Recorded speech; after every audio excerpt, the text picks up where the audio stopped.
The Roots of the Mountains. By William Morris. Chapter 1. Of Burgstead and its folk and its neighbours. Once upon a time amidst the mountains and hills and falling streams of a fair land there was a town or thorp in a certain valley. This was well nigh encompassed by a wall of sheer cliffs. Toward the east and the great mountains they drew together till they went near to meet, and left but a narrow path on either side of a stony stream that came rattling down into the dale. Toward the river at that end the hills lowered somewhat, though they still ended in sheer rocks. But up from it, and more especially on the north side, they swelled into great shoulders of land, then dipped a little, and rose again into the sides of huge fells clad with pine woods. And cleft here and there by deep gills, thence again they rose higher and steeper, and ever higher till they drew dark and naked out of the woods to meet the snowfields and ice rivers of the high mountains. But that was far away from the pass by the little river into the valley. And the said river was no drain from the snowfields white and thick with the grinding of the ice, but clear and bright were its waters that came from wells amidst the bare rocky heaths. The upper end of the valley, where it first began to open out from the pass, was rugged and broken by rocks and ridges of waterborne stones, but presently it smoothed itself into mere grassy swellings and knolls. And at last into a fair and fertile plain swelling up into a green wave, as it were, against the rock wall which encompassed it on all sides save where the river came gushing out of the straight pass at the east end. And where at the west end it poured itself out of the dale toward the lowlands and the plain of the great river. Now the valley was some 10 miles of our measure from that place of the rocks and the stone ridges, to where the faces of the hills drew somewhat anigh to the river again at the west, and then fell aback along the edge of the great plain. Like as when ye fare a sailing past 2 nesses of a river mouth, and the main sea leath open before you. Besides the river aforementioned, which men called the weltering water, there were other waters in the dale. Near the eastern pass, entangled in the rocky ground was a deep tarn full of cold springs and about 2 acres in measure, and therefrom ran a stream which fell into the weltering water amidst the grassy knolls. Black seemed the waters of that tarn which on one side washed the rocks wall of the dale. Ugly and awful it seemed to men, and none knew what lay beneath its waters save black misshapen trouts that few cared to bring to net or angle, and it was called the Death Tarn. Other waters yet there were, here and there from the hills on both sides, but especially from the south side, came trickles of water that ran in pretty brooks down to the river. And some of these sprang bubbling up amidst the foot-mounds of the sheer rocks, some had cleft a rugged and straight way through them, and came tumbling down into the dale at diverse heights from their faces.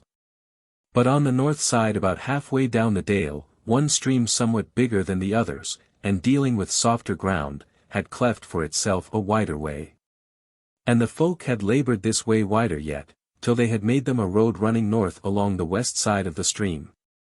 Sooth to say, except for the straight pass along the river at the eastern end, and the wider pass at the western, they had no other way, save one of which a word anon, out of the dale but such as mountain goats and bold cragsmen might take. And even of these but few. This midway stream was called the Wild Lake, and the way along it Wild Lake's way, because it came to them out of the wood, which on that north side stretched away from nigh to the lip of the valley wall up to the pine woods and the high fells on the east and north, and down to the plain country on the west and south. Now when the weltering water came out of the rocky tangle near the pass, it was turned aside by the ground till it swung right up to the feet of the southern crags. Then it turned and slowly bent round again northward, and at last fairly doubled back on itself before it turned again to run westward. So that when, after its second double, it had come to flowing softly westward under the northern crags, it had cast 2/3 of a girdle round about a space of land a little below the grassy knolls and tofts aforesaid. And therein that fair space between the folds of the weltering water stood the thorp whereof the tale hath told. The men thereof had widened and deepened the weltering water about them, and had bridged it over to the plain meads. And athwart the throat of the space left clear by the water they had built them a strong wall though not very high, with a gate amidst and a tower on either side thereof. Moreover, on the face of the cliff which was but a stone's throw from the gate they had made them stairs and ladders to go up by. And on a knoll nigh the brow had built a watchtower of stone strong and great, lest war should come into the land from over the hills. That tower was ancient, and therefrom the thorp had its name and the whole valley also. And it was called Burgstead in Burgdale. So long as the weltering water ran straight along by the northern cliffs after it had left Burgstead, betwixt the water and the cliffs was a wide flat way fashioned by man's hand. Thus was the water again a good defence to the thorp, for it ran slow and deep there, and there was no other ground betwixt it and the cliffs save that road, which was easy to bar across so that no foemen might pass without battle. And this road was called the Portway. For a long mile the river ran under the northern cliffs, and then turned into the midst of the dale, and went its way westward a broad stream winding in gentle laps and folds here and there down to the outgate of the dale. But the Portway held on still underneath the rock wall, till the sheer rocks grew somewhat broken, and were cumbered with certain screes, and at last the wayfarer came upon the break in them. And the gill through which ran the Wild Lake with Wild Lake's way beside it, but the Portway still went on all down the dale and away to the plain country. That road in the gill, which was neither wide nor smooth, the wayfarer into the wood must follow, till it lifted itself out of the gill, and left the Wild Lake coming rattling down by many steps from the east. And now the way went straight north through the woodland, ever mounting higher, because the whole set of the land was toward the high fells, but not in any cleft or gill. The wood itself thereabout was thick, a blended growth of divers kinds of trees, but most of oak and ash. Light and air enough came through their boughs to suffer the holly and bramble and eglantine and other small wood to grow together into thickets, which no man could pass without hewing away. But before it is told whereto Wild Lake's way led, it must be said that on the east side of the gill, where it first began just over the Portway, the hill's brow was clear of wood for a certain space, and there, overlooking all the dale, was the Motestead of the Dalemen, marked out by a great ring of stones, amidst of which was the mound for the judges and the altar of the gods before it. And this was the holy place of the men of the Dale and of other folk whereof the tale shall now tell. For when Wild Lake's way had gone some 3 miles from the Motestead, the trees began to thin, and presently afterwards was a clearing in the dwellings of men, built of timber as may well be thought. These houses were neither rich nor great, nor was the folk a mighty folk, because they were but a few, albeit body by body they were stout carles enough. They had not affinity with the Dalesmen, and did not wed with them, yet it is to be deemed that they were somewhat akin to them. To be short, though they were freemen, yet as regards the Dalesmen were they well nigh their servants. For they were but poor in goods, and had to lean upon them somewhat. No tillage they had among those high trees, and of beasts not save some flocks of goats and a few asses. Hunters they were, and charcoal burners, and therein the deftest of men. And they could shoot well in the bow withal, so they trucked their charcoal and their smoked venison and their peltries with the Dalesmen for wheat and wine and weapons and weed. And the Dalesmen gave them main good pennyworths, as men who had abundance wherewith to uphold their kinsmen, though they were but far away kin. Stout hands had these Woodlanders and true hearts as any. But they were few spoken and to those that needed them not somewhat surly of speech and grim of visage, brown-skinned they were, but light-haired. Well-eyed, with but little red in their cheeks, their women were not very fair, for they toiled like the men, or more. They were thought to be wiser than most men in foreseeing things to come. They were much given to spells, and songs of wizardry, and were very mindful of the old story lays, wherein they were far more wordy than in their daily speech. Much skill had they in runes, and were exceeding deft in scoring them on tree and bowls, and on staves, and doorposts, and roof beams and standing beds and such like things.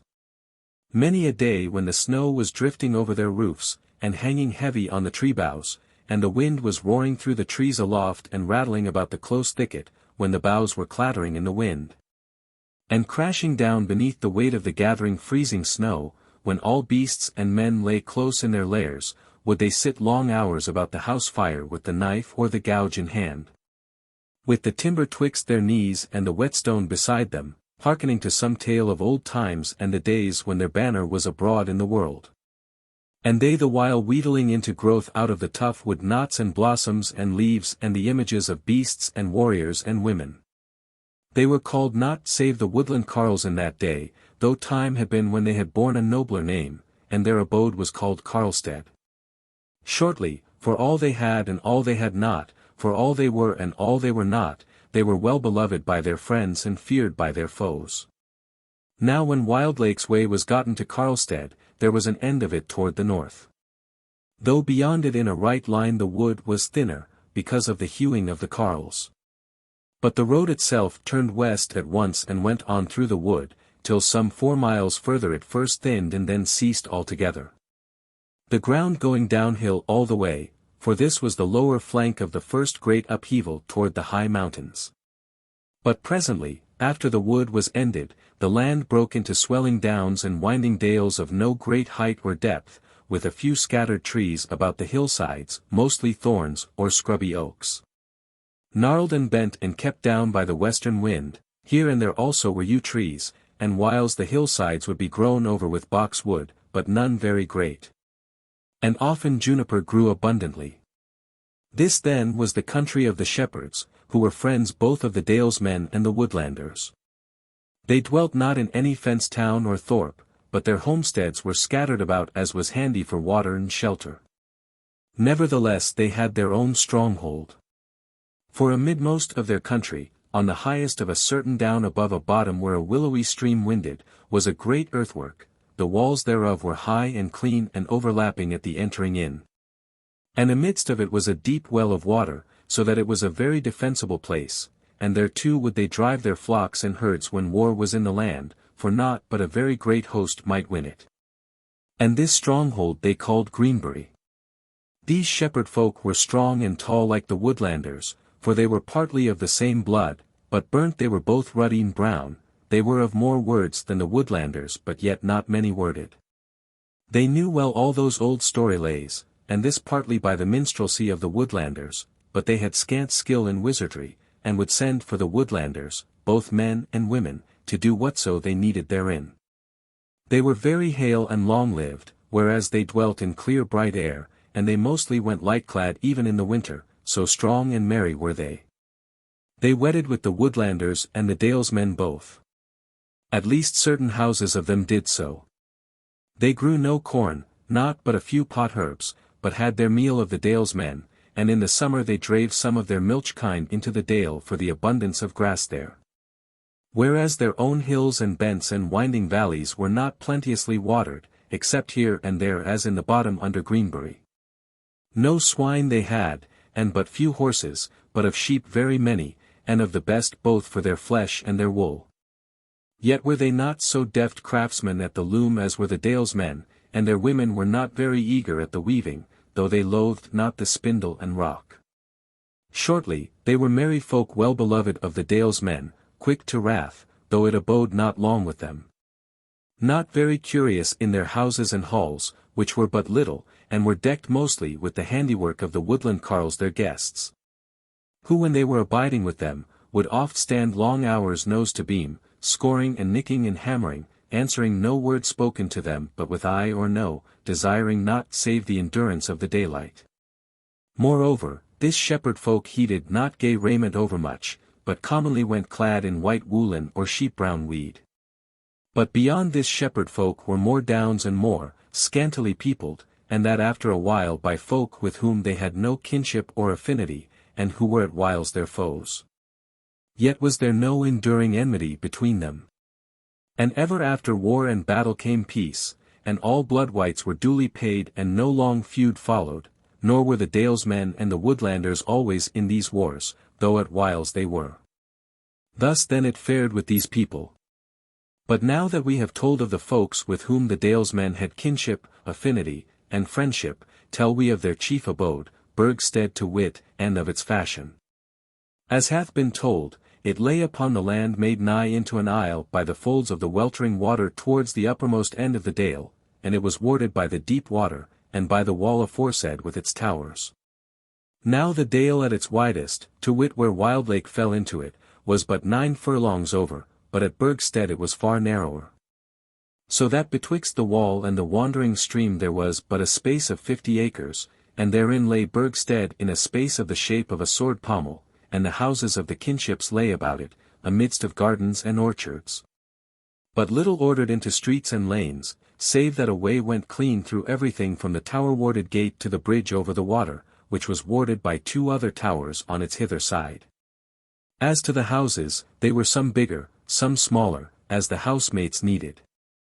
Some were old, but not very old, save 2 only, and some quite new, but of these there were not many.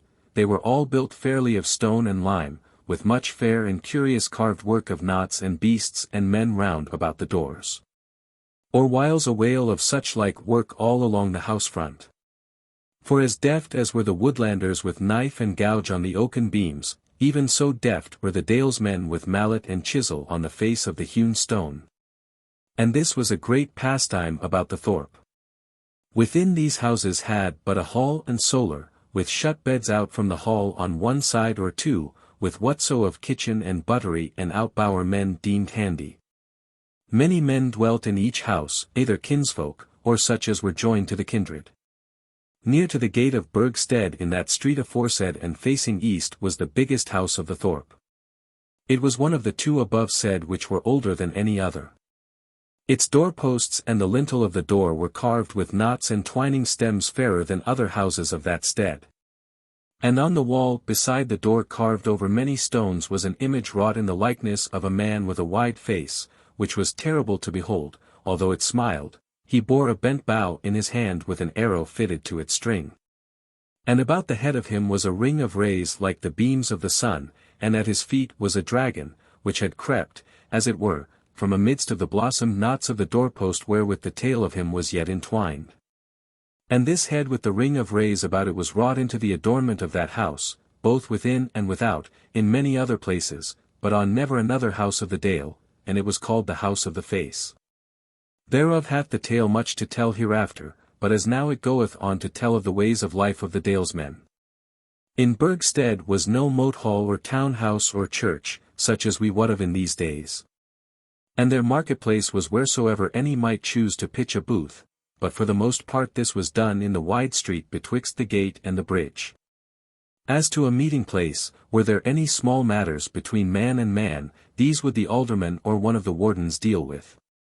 Sitting in court with the neighbours on the wide space just outside the gate, but if it were to do with greater matters, such as great manslayings and blood-wights, or the making of war or ending of it, or the choosing of the aldermen and the wardens, such matters must be put off to the Folk-Mote, which could but be held in the place aforesaid where was the doom-ring and the altar of the gods.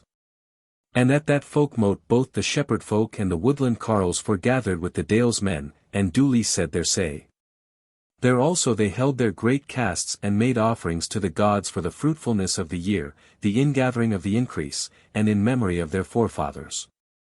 Natheless at Yuletide also they feasted from house to be glad with the rest of midwinter, and many a cup drank at those feasts to the memory of the fathers, and the days when the world was wider to them, and their banners fared far afield.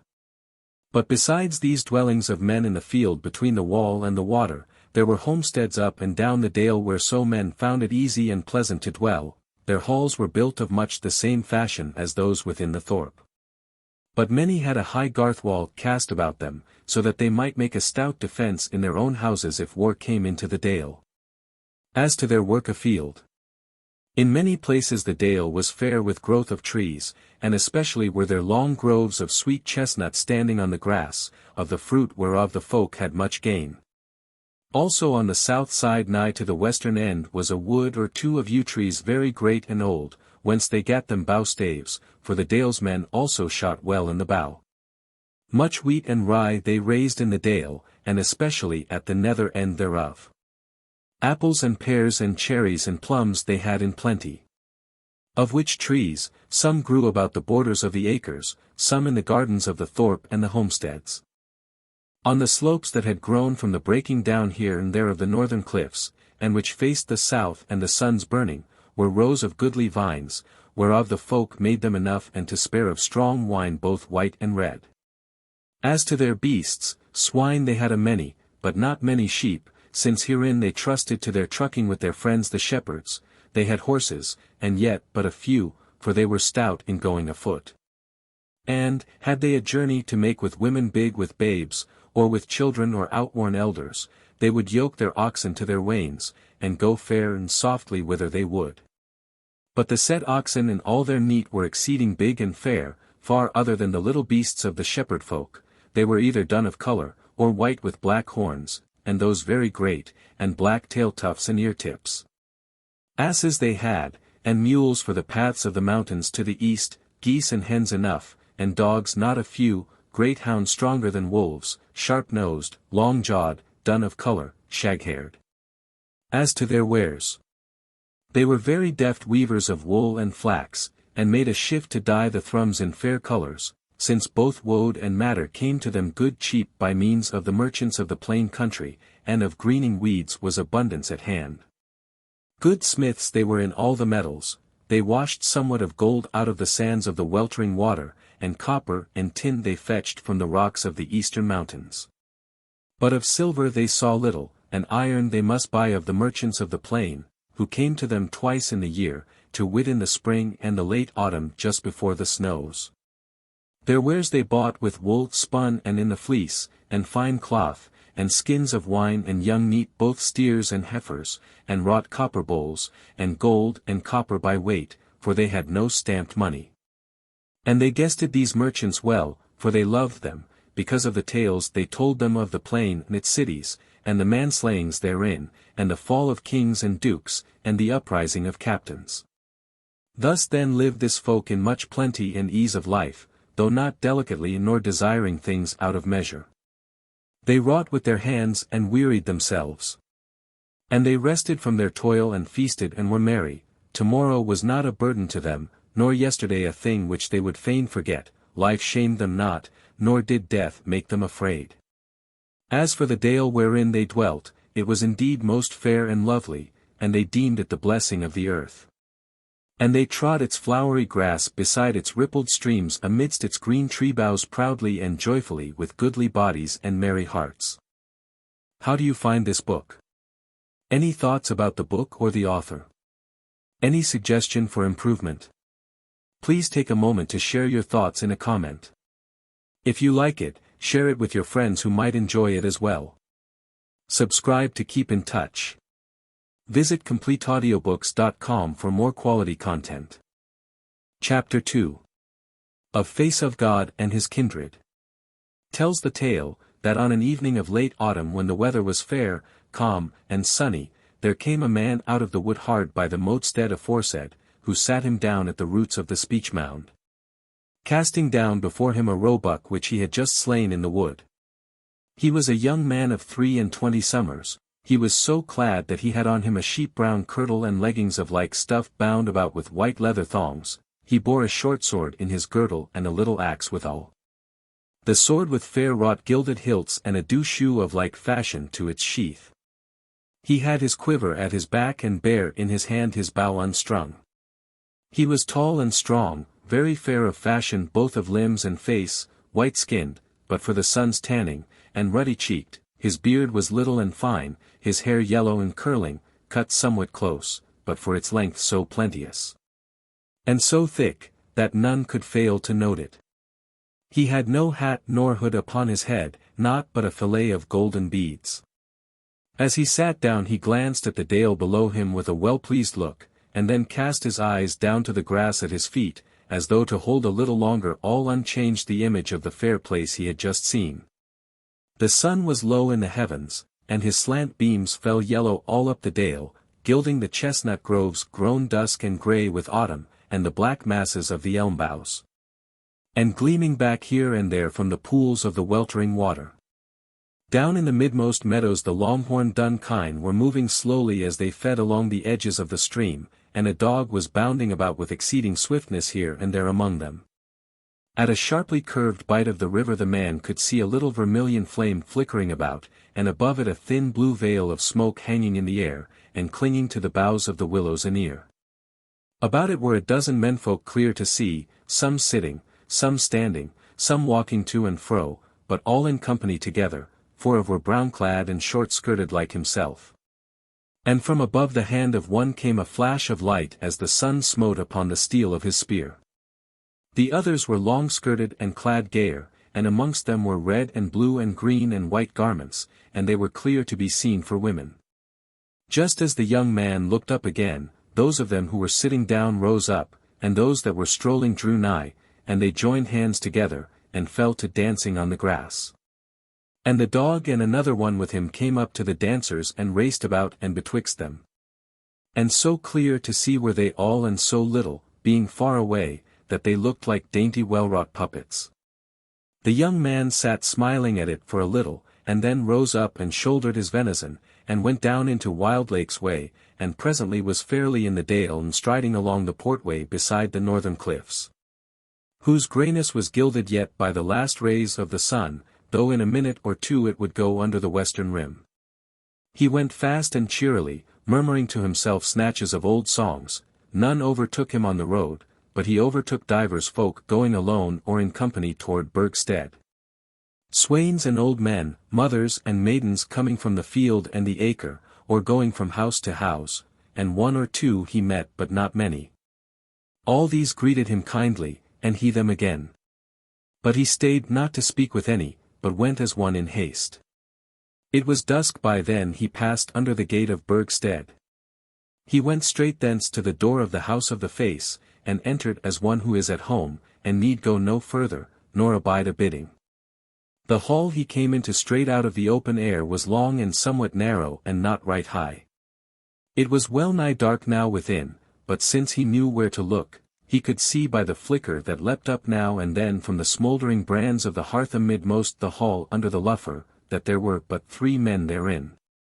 And belike they were even they whom he looked to find there, and for their part they looked for his coming, and knew his step. He set down his venison on the floor, and cried out in a cheery voice, "Ho, Kettle! Are all men gone without doors to sleep so near the winter tide, that the hall is as dark as a cave? Hither to me! Or art thou also sleeping?" A voice came from the further side of the hearth, "Yea, Lord, asleep I am, and have been, and dreaming, and in my dream I dealt with the flesh pots and the cake board, and thou shalt see my dream come true presently to thy gain." Quoth another voice, "Kettle hath had out that share of his dream already belike, if the saw saith sooth about cooks. All ye have been away, so belike he hath done as Rafe's dog when Rafe ran away from the slain buck." He laughed therewith, and Kettle with him, and a third voice joined the laughter. The young man also laughed and said, "Here I bring the venison which my kinsman desired, but as ye see I have brought it over late, but take it, Kettle." "When cometh my father from the stithy?" Quoth Kettle, "My lord hath been hard at it shaping the Yuletide sword, and doth not lightly leave such work, as ye wot, but he will be here presently, for he has sent to bid us dight for supper straightway." Said the young man, "Where are their lords in the dale, Kettle, or hast thou made some thyself, that thou must be always throwing them in my teeth?" "Son of the alderman," said Kettle, "ye call me Kettle, which is no name of mine, so why should I not call thee lord, which is no dignity of thine, since it goes well over my tongue from old use and wont. But here comes my mate of the kettle, and the women and lads. Sit down by the hearth away from their hurry, and I will fetch thee the hand water." The young man sat down, and Kettle took up the venison and went his ways toward the door at the lower end of the hall. But ere he reached it opened, and a noisy crowd entered of men, women, boys, and dogs, some bearing great wax candles, some bowls and cups and dishes and trenchers, and some the boards for the meal. The young man sat quiet smiling and winking his eyes at the sudden flood of light let into the dark place. He took in without looking at this or the other thing the aspect of his father's house, so long familiar to him. Yet tonight he had a pleasure in it above his wont, and in all the stir of the household, for the thought of the wood wherein he had wandered all day yet hung heavy upon him. Came one of the girls and cast fresh brands on the smouldering fire and stirred it into a blaze, and the wax candles were set up on the dais, so that between them and the mew-quickened fire every corner of the hall was bright. As aforesaid it was long and narrow, overarched with stone and not right high, the windows high up under the springing of the roof arch and all on the side toward the street, over against them were the arches of the shut beds of the housemates. The walls were bare that evening, but folk were wont to hang up howlings of woven pictures thereon when feasts and high days were toward. And all along the walls were the tenterhooks for that purpose, and divers weapons and tools were hanging from them here and there. About the dais behind the thwart table were now stuck for adornment leafy boughs of oak now just beginning to turn with the first frosts. High up on the gable wall above the tenterhooks for the hangings were carven fair imagery and knots and twining stems. For there in the hewn atone was set forth that same image with the rayed head that was on the outside wall, and he was smiting the dragon and slaying him. But here inside the house all this was stained in fair and lively colours, and the sun-like rays round the head of the image were of beaten gold. At the lower end of the hall were 2 doors going into the butteries, and kitchen, and other outbowers, and above these doors was a loft upborne by stone pillars, which loft was the sleeping chamber of the goodman of the house. But the outward door was halfway between the said loft and the hearth of the hall. So the young man took the shoes from his feet and then sat watching the women and lads arraying the boards, till Kettle came again to him with an old woman bearing the ewer and basin, who washed his feet and poured the water over his hands. And gave him the towel with fair broidered ends to dry them withal. Scarce had he made an end of this ere through the outer door came in 3 men and a young woman with them. The foremost of these was a man younger by some 2 years than the first comer, but so like him that none might misdoubt that he was his brother. The next was an old man with a long white beard, but hale and upright. And lastly came a man of middle age, who led the young woman by the hand. He was taller than the first of the young men, though the other who entered with him outwent him in height. A stark carle he was, broad across the shoulders, thin in the flank, long-armed and big-handed. Very noble and well-fashioned of countenance, with a straight nose and grey eyes underneath a broad brow, his hair grown somewhat scanty was done about with a fillet of golden beads like the young men his sons.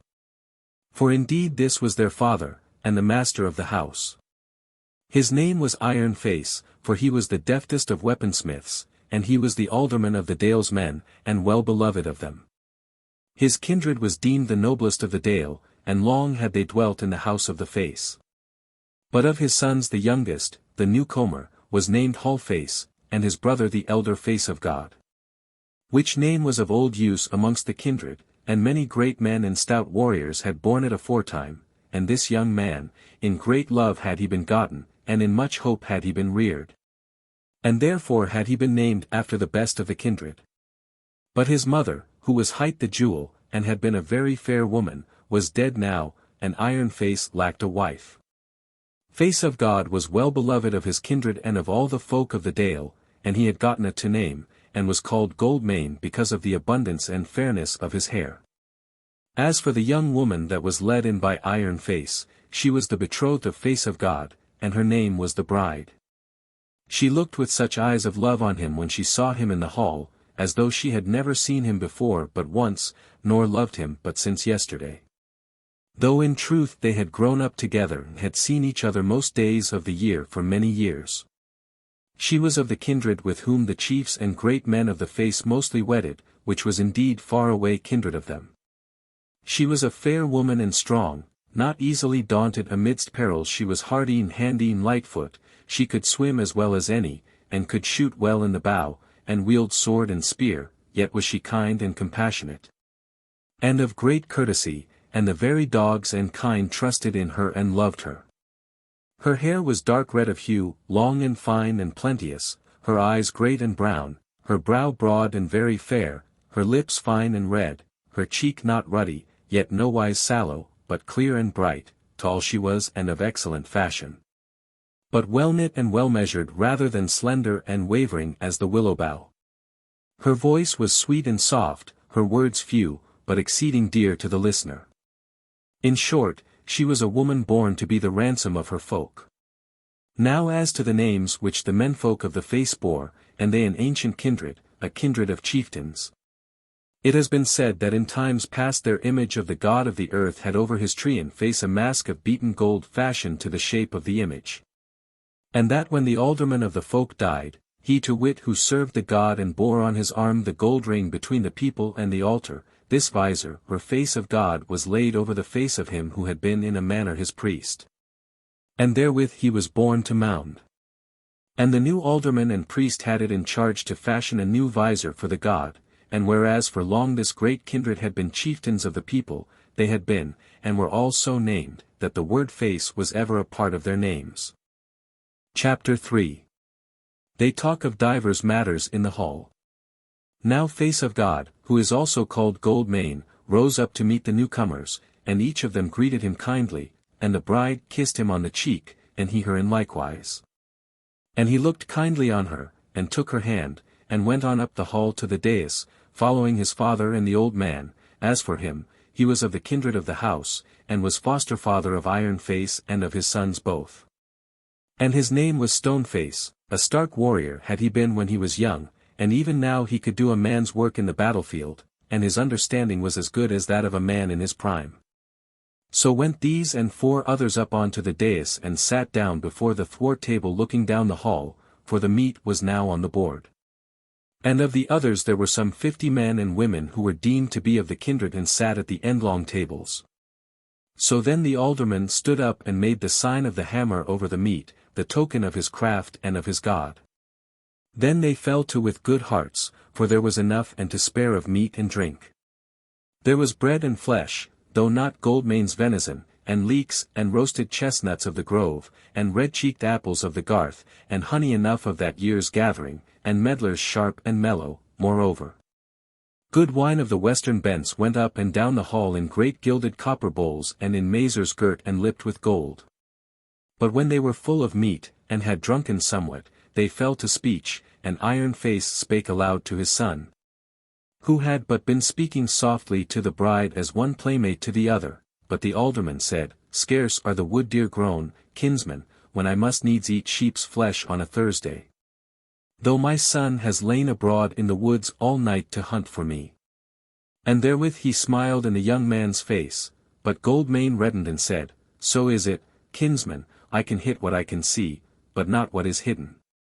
Iron Face laughed and said, Hast thou been to the woodland carles? Are there women fairer than our cousins?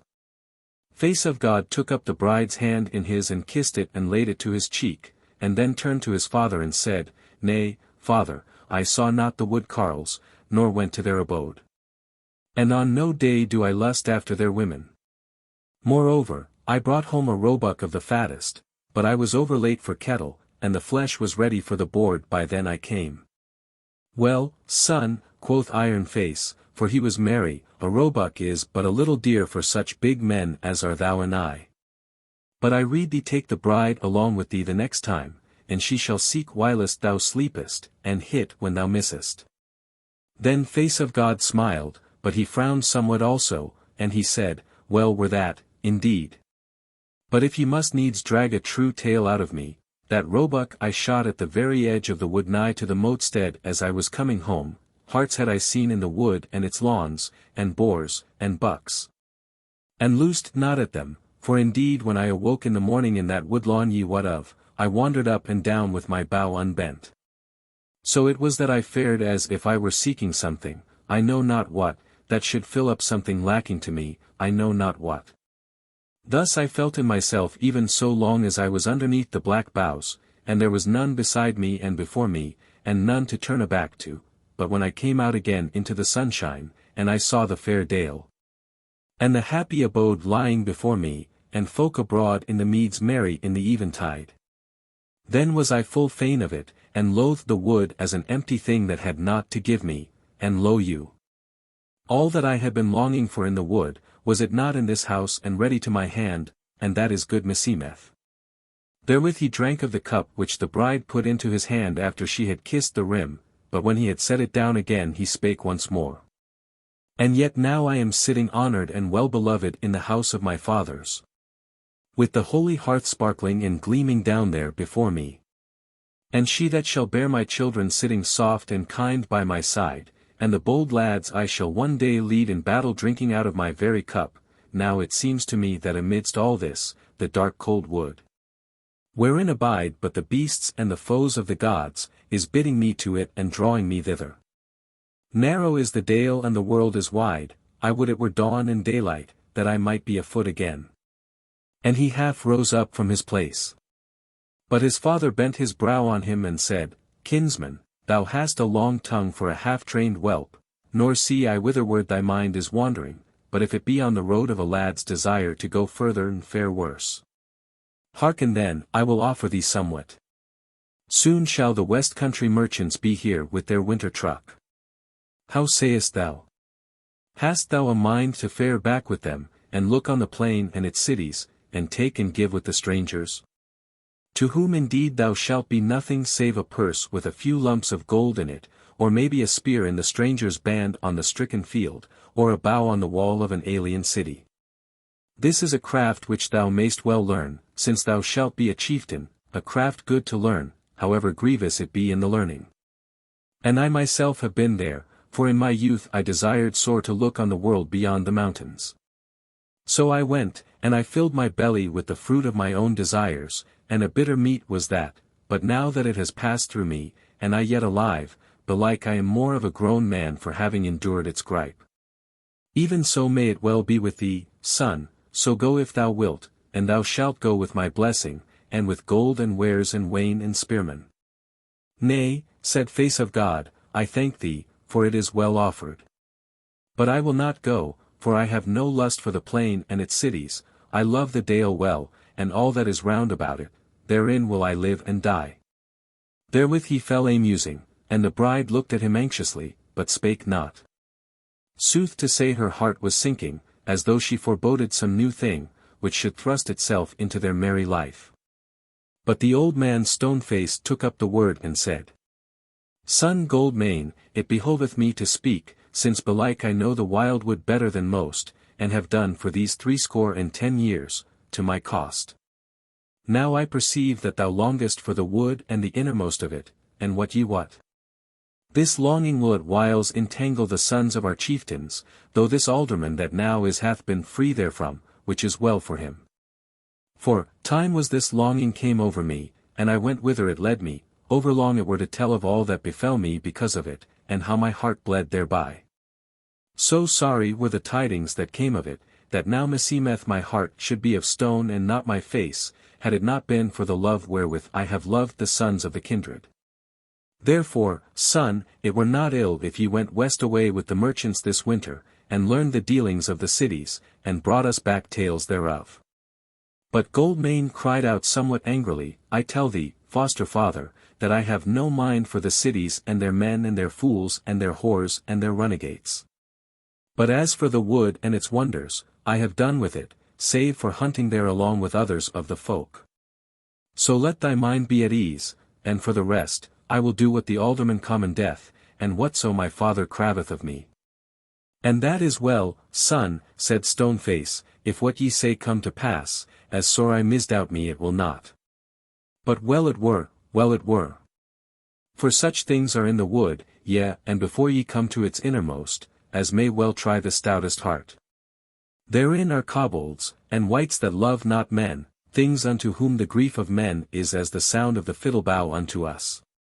And there abide the ghosts of those that may not rest, and there wander the dwarfs and the mountain dwellers, the dealers in marvels, the givers of gifts that destroy houses.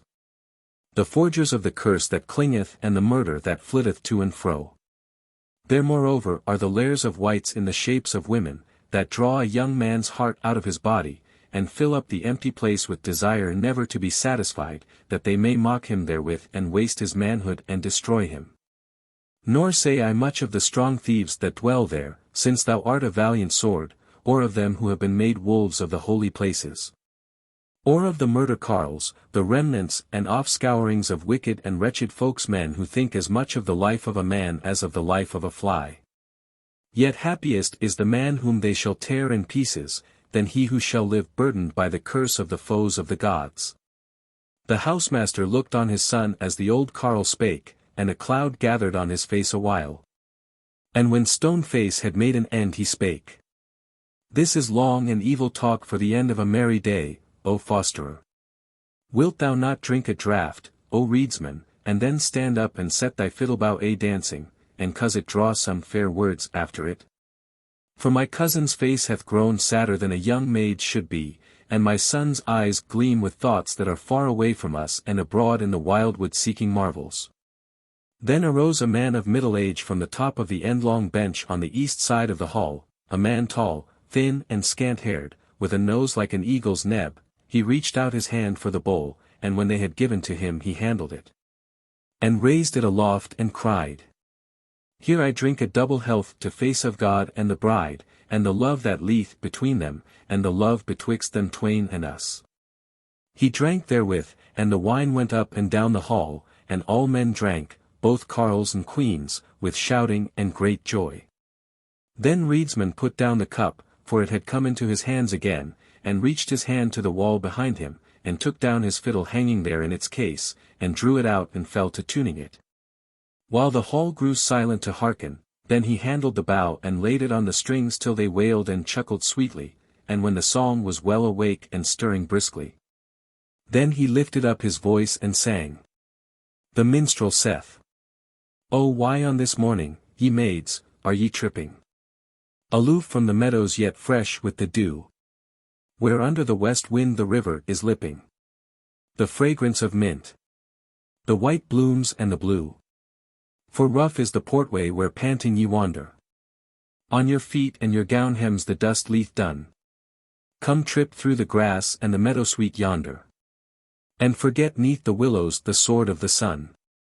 The maidens answer, "Though fair are the moon-daisies down by the river, and soft is the grass and the white clover sweet, though twixt us and the rock wall the hot glare doth quiver, and the dust of the wheelway is done on our feet, yet here on the way shall we walk on this morning, though the sun burneth here, and sweet, cool is the mead. For here when in old days the burg gave its warning, stood stark under weapons the doughty of deed. Here came on the aliens their proud words crying, and here on our threshold they stumbled and fell. Here silent at even the steel-clad were lying, and here were our mothers the story to tell. Here then on the morn of the eve of the wedding, we pray to the mighty that we too may bear such war walls for warding of orchard and steading, that the new days be merry as old days were dear." Therewith he made an end, and shouts and glad cries arose all about the hall, and an old man arose and cried, "A cup to the memory of the mighty of the day of the warding of the ways." For you must know this song told of a custom of the folk, held in memory of a time of bygone battle, wherein they had overthrown a great host of aliens on the portway betwixt the river and the cliffs, 2 furlongs from the gate of Burgstead. So now 2 weeks before midsummer those maidens who were presently to be wedded went early in the morning to that place clad in very fair raiment, swords girt to their sides and spears in their hands, and abode there on the highway from morn till even as though they were a guard to it. And they made merry there, singing songs and telling tales of times past, and at the sunsetting their grooms came to fetch them away to the feast of the eve of the wedding. While the song was singing, Face of God took the bride's hand in his and caressed it, and was soft and blithe with her. And she reddened and trembled for pleasure, and called to mind wedding feasts that had been, and fair brides that she had seen thereat, and she forgot her fears and her heart was at peace again. And Iron Face looked well pleased on the two from time to time, and smiled, but forbore words to them.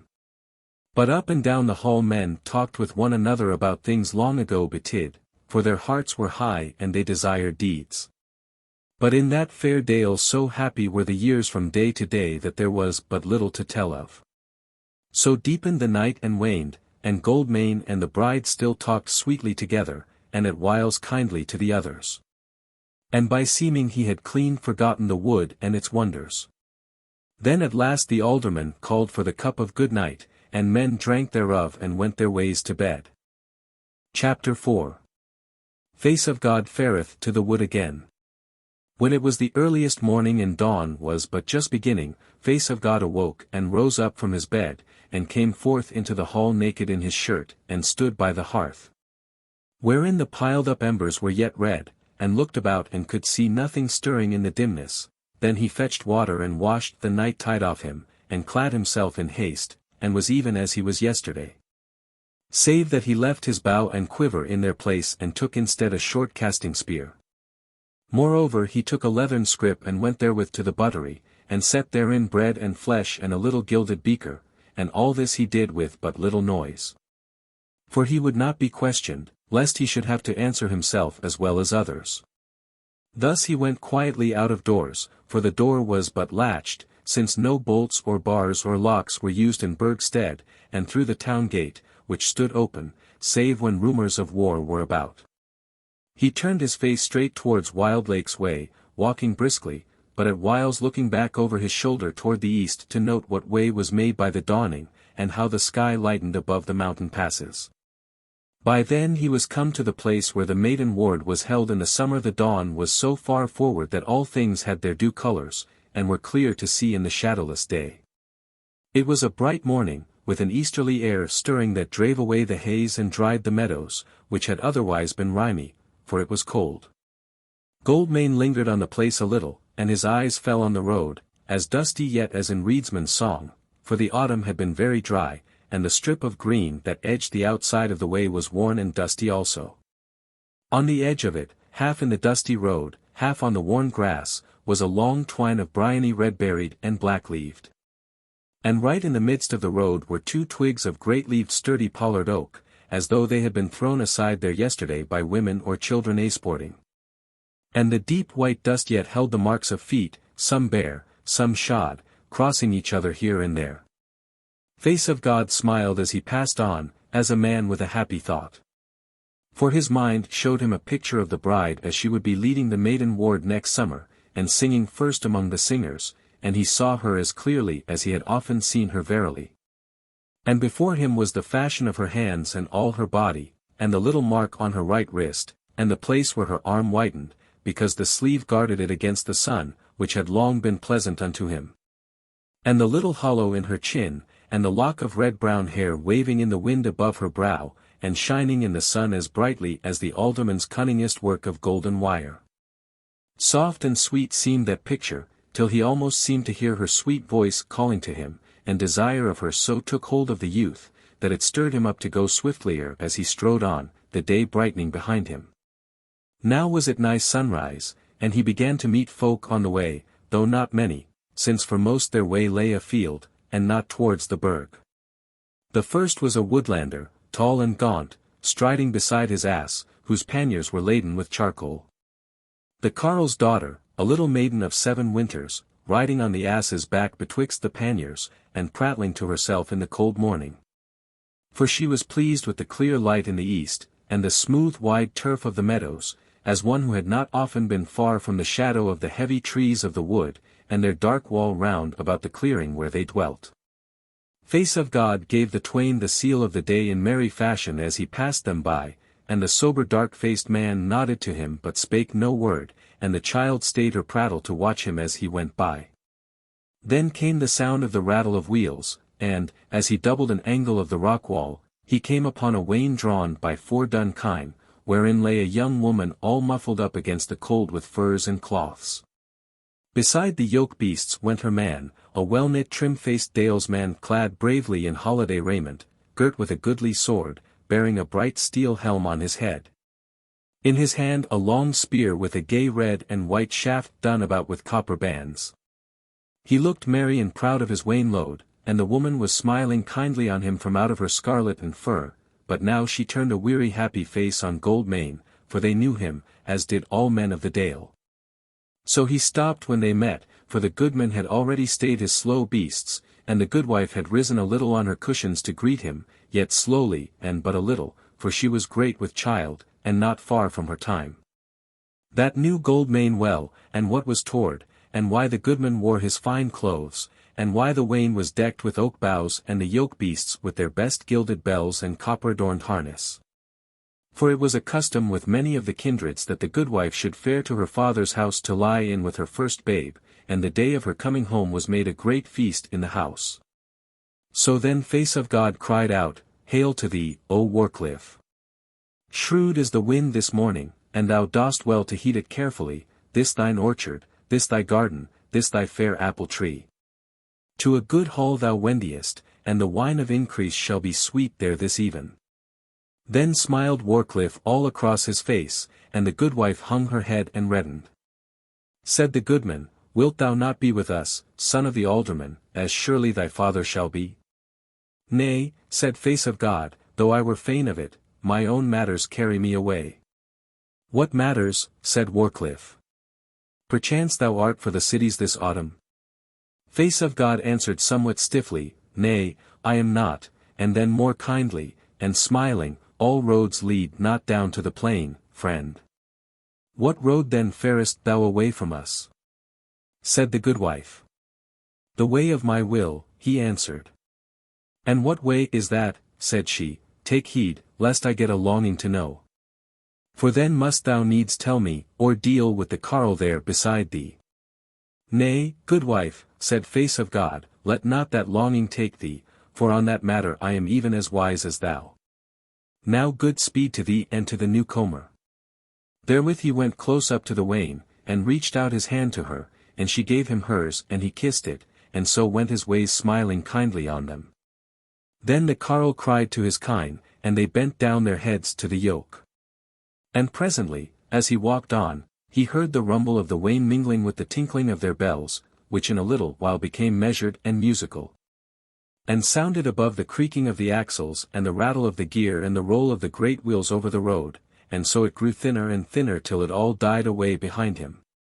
He was now come to where the river turned away from the sheer rock wall, which was not so high there as in most other places, as there had been in old time long screes from the cliff, which had now grown together. With the waxing of herbs and the washing down of the earth on to them, and made a steady slope or low hill going down riverward. Over this the road lifted itself above the level of the meadows, keeping a little way from the cliffs, while on the other side its bank was somewhat broken and steep here and there. As Face of God came up to one of these broken places, the sun rose over the eastern pass, and the meadows grew golden with its long beams.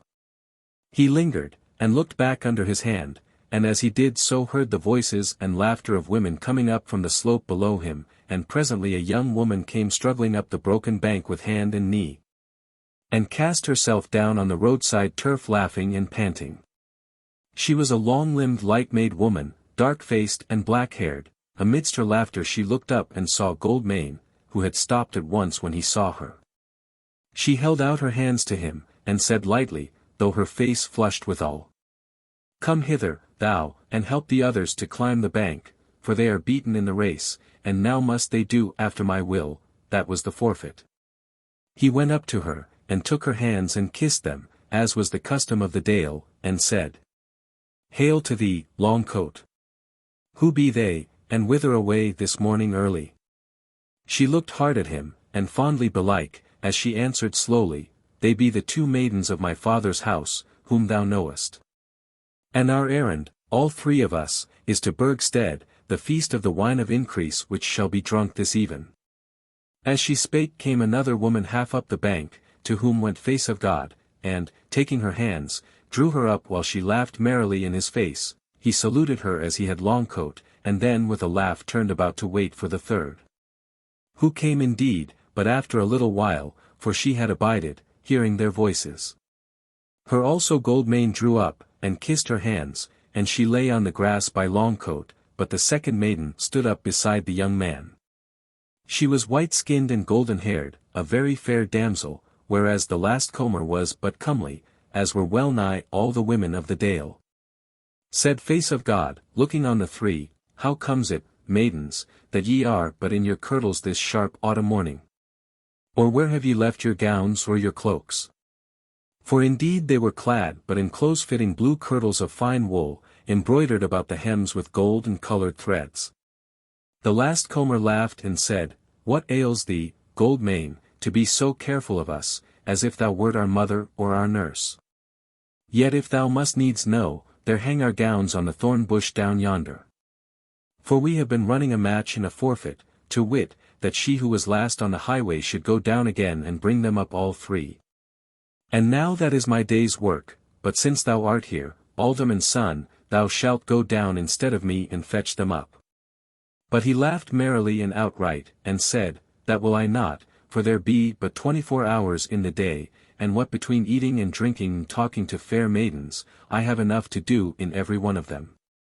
Wasteful are ye women, and simple is your forfeit. Now will I, who am the alderman's son, give forth a doom, and will ordain that one of you fetch up the gowns yourselves, and that Longcoat be the one. For she is the fleetest-footed and ablest thereto.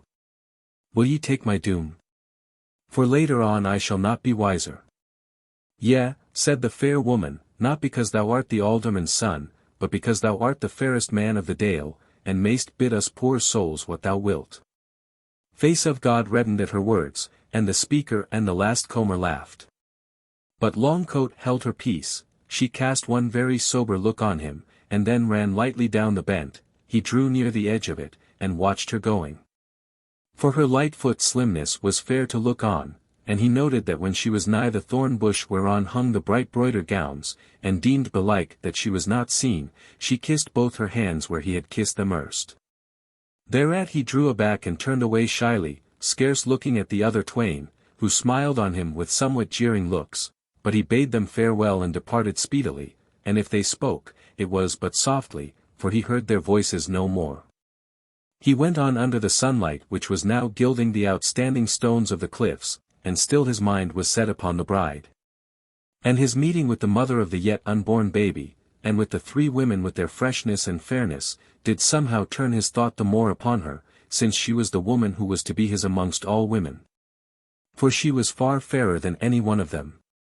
And through all manner of life and through all kinds of deeds would he be with her, and no more of her fairness and kindness than any other could, and him seemed he could see pictures of her and of him amidst all these deeds and ways. Now he went very swiftly, for he was eager, though he knew not for what, and he thought but little of the things on which his eyes fell. He met none else on the road till he was come to Wildlake's way, though he saw folk enough down in the meadows. He was soon amidst the first of the trees, and without making any stay set his face east and somewhat north, that is, toward the slopes that led to the great mountains. He said to himself aloud, as he wended the wood, strange. Yestereven I thought much of the wood, and I set my mind on not going thither, and this morning I thought nothing of it, and here am I amidst its trees, and wending towards its innermost. His way was easy at first, because the wood for a little space was all of beech, so that there was no undergrowth, and he went lightly betwixt the tall grey and smooth boles. Albeit his heart was not so gay as it was in the dale amidst the sunshine. After a while the beech wood grew thinner, and at last gave out altogether, and he came into a space of rough broken ground with naught but a few scrubby oaks and thorn bushes growing thereon here and there. The sun was high in the heavens now, and shone brightly down on the waste, though there were a few white clouds high up above him. The rabbits scuttled out of the grass before him. Here and there he turned aside from a stone on which lay coiled an adder sunning itself. Now and again both hart and hind bounded away from before him, or a sounder of wild swine ran grunting away toward closer covert.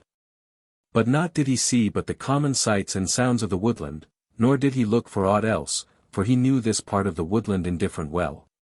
He held on over this treeless waste for an hour or more, when the ground began to be less rugged, and he came upon trees again, but thinly scattered, oak and ash and hornbeam not right great, with thickets of holly and blackthorn between them. The set of the ground was still steadily up to the east and northeast, and he followed it as one who wendeth an assured way. At last before him seemed to rise a wall of trees and thicket, but when he drew near to it, lo! An opening in a certain place, and a little path as if men were wont to thread the tangle of the wood thereby, though hitherto he had noted no slot of men, nor any sign of them, since he had plunged into the deep of the beech wood. He took the path as one who needs must, and went his ways as it led. In sooth it was well nigh blind, but he was a deft woodsman, and by means of it skirted many a close thicket that had otherwise stayed him. So on he went, and though the boughs were close enough overhead, and the sun came through but in flecks, he judged that it was growing towards noon, and he wot well that he was growing aweary. For he had been long afoot, and the more part of the time on a rough way, or breasting a slope which was at whiles steep enough. At last the track led him skirting about an exceeding close thicket into a small clearing, through which ran a little woodland rill amidst rushes and dead leaves. There was a low mound near the eastern side of this woodlawn. As though there had been once a dwelling of man there, but no other sign or slot of man was there. So Face of God made stay in that place, casting himself down beside the rill to rest him and eat and drink somewhat. Whatever thoughts had been with him through the wood, and they been many, concerning his house and his name, and his father, and the journey he might make to the cities of the Westland, and what was to befall him when he was wedded. And what war or trouble should be on his hands, all this was now mingled together and confused by this rest amidst his weariness. He laid down his scrip, and drew his meat from it and ate what he would, and dipping his gilded beaker into the brook, drank water smacking of the damp musty savour of the woodland. And then his head sank back on a little mound in the short turf, and he fell asleep at once. A long dream he had in short space, and therein were blent his thoughts of the morning with the deeds of yesterday. And other matters long forgotten in his waking hours came back to his slumber in unordered confusion, all which made up for him pictures clear, but of little meaning, save that, as oft befalls in dreams. Whatever he was doing he felt himself belated. When he awoke, smiling at something strange in his gone-by dream, he looked up to the heavens, thinking to see signs of the even at hand, for he seemed to have been dreaming so long. The sky was thinly overcast by now, but by his wonted woodcraft he knew the whereabouts of the sun, and that it was scant an hour after noon. He sat there till he was wholly awake, and then drank once more of the woodland water. And he said to himself, but out loud, for he was fain of the sound of a man's voice, though it were but his own. What is mine errand hither? Whither wend I? What shall I have done tomorrow that I have hitherto left undone? Or what manner of man shall I be then other than I am now? Yet though he said the words he failed to think the thought, or it left him in a moment of time, and he thought but of the bride and her kindness.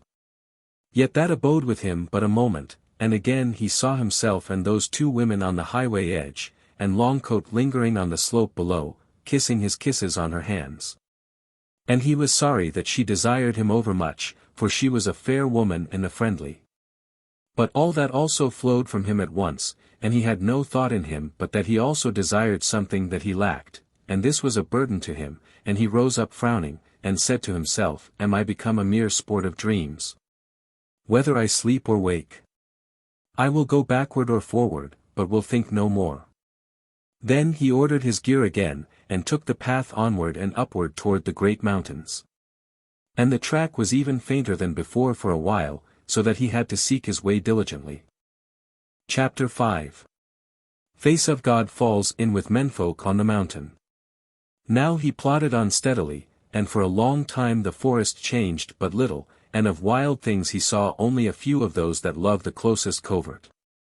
The ground still went up and up, though at whiles were hollows, and steeper bents out of them again, and the half-blind path or slot still led past the close thickets and fallen trees, and he made way without let or hindrance.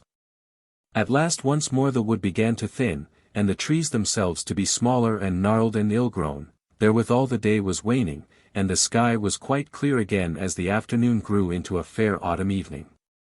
Now the trees failed altogether, and the slope grown steeper was covered with heather and ling. And looking up, he saw before him quite near by seeming in the clear even, though indeed they were yet far away, the snowy peaks flushed with the sinking sun against the frosty dark grey eastern sky. And below them the dark rock mountains, and below these again, and nigh to him indeed, the fells covered with pine woods and looking like a wall to the heaths he trod. He stayed a little while and turned his head to look at the way whereby he had come, but that way a swell of the oak forest hid everything but the wood itself, making a wall behind him as the pine wood made a wall before. There came across him then a sharp memory of the boding words which Stoneface had spoken last night, and he felt as if he were now indeed within the trap.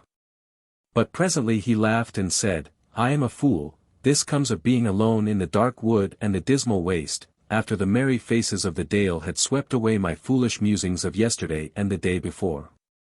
Lo! Here I stand, a man of the face, sword and axe by my side. If death come, it can but come once, and if I fear not death, what shall make me afraid? The gods hate me not, and will not hurt me, and they are not ugly, but beauteous. Therewith he strode on again, and soon came to a place where the ground sank into a shallow valley and the ling gave place to grass for a while, and there were tall old pines scattered about, and betwixt them grey rocks. This he passed through, climbing a steep bent out of it, and the pines were all about him now, though growing wide apart, till at last he came to where they thickened into a wood, not very close, wherethrough he went merrily, singing to himself and swinging his spear. He was soon through this wood, and came on to a wide well-grassed wood lawn, hedged by the wood aforesaid on 3 sides, but sloping up slowly toward the black wall of the thicker pine wood on the 4th side, and about half a furlong over thwart and endlong. The sun had set while he was in the last wood, but it was still broad daylight on the wood lawn, and as he stood there he was ware of a house under the pine wood on the other side, built long and low, much like the houses of the woodland carles, but rougher fashioned and of unhewn trees. He gazed on it, and said aloud to himself as his wont was, "Marvellous! Here is a dwelling of man, scarce a day's journey from Burgstead. Yet have I never heard tell of it. Mayhappen some of the woodland carles have built it, and are on some errand of hunting peltries up in the mountains, or maybe are seeking copper and tin among the rocks. Well, at least let us go see what manner of men dwell there, and if they are minded for a guest tonight, for fain were I of a bed beneath a roof, and of a board with strong meat and drink on it." Therewith he set forward, not heeding much that the wood he had passed through was hard on his left hand. But he had gone but 20 paces when he saw a red thing at the edge of the wood, and then a glitter, and a spear came whistling forth, and smote his own spear so hard close to the steel that it flew out of his hand. Then came a great shout, and a man clad in a scarlet kirtle ran forth on him. Face of God had his axe in his hand in a twinkling, and ran at once to meet his foe, but the man had the hill on his side as he rushed on with a short sword in his hand. Axe and sword clashed together for a moment of time, and then both the men rolled over on the grass together, and Face of God as he fell deemed that he heard the shrill cry of a woman. Now Face of God found that he was the nethermost, for if he was strong, yet was his foe stronger. The axe had flown out of his hand also, while the strange man still kept a hold of his short sword. And presently, though he still struggled all he could, he saw the man draw back his hand to smite with the said sword. And at that nick of time the foeman's knee was on his breast, his left hand was doubled back behind him, and his right wrist was gripped hard in the stranger's left hand. Even therewith his ears, sharpened by the coming death, heard the sound of footsteps and fluttering raiment drawing near. Something dark came between him and the sky. There was the sound of a great stroke, and the big man loosened his grip and fell off him to one side. Face of God leapt up and ran to his axe and got hold of it. But turning round found himself face to face with a tall woman holding in her hand a stout staff like the limb of a tree. She was calm and smiling, though forsooth it was she who had stricken the stroke and stayed the sword from his throat. His hand and axe dropped down to his side when he saw what it was that faced him, and that the woman was young and fair, so he spake to her and said, "What aileth, maiden? Is this man thy foe? Doth he oppress thee? Shall I slay him?" She laughed and said, "Thou art open-handed in thy proffers, he might have asked the like concerning thee but a minute ago." "Yea," said Goldmane, laughing also, "but he asked it not of thee." "That is sooth," she said, "but since thou hast asked me, I will tell thee that if thou slay him it will be my harm as well as his, and in my country a man that taketh a gift is not wont to break the giver's head with it straightway. The man is my brother, O stranger, and presently, if thou wilt, thou mayst be eating at the same board with him. Or if thou wilt, thou mayst go thy ways unhurt into the wood. But I had liefer of the twain that thou wert in our house tonight. For thou hast a wrong against us."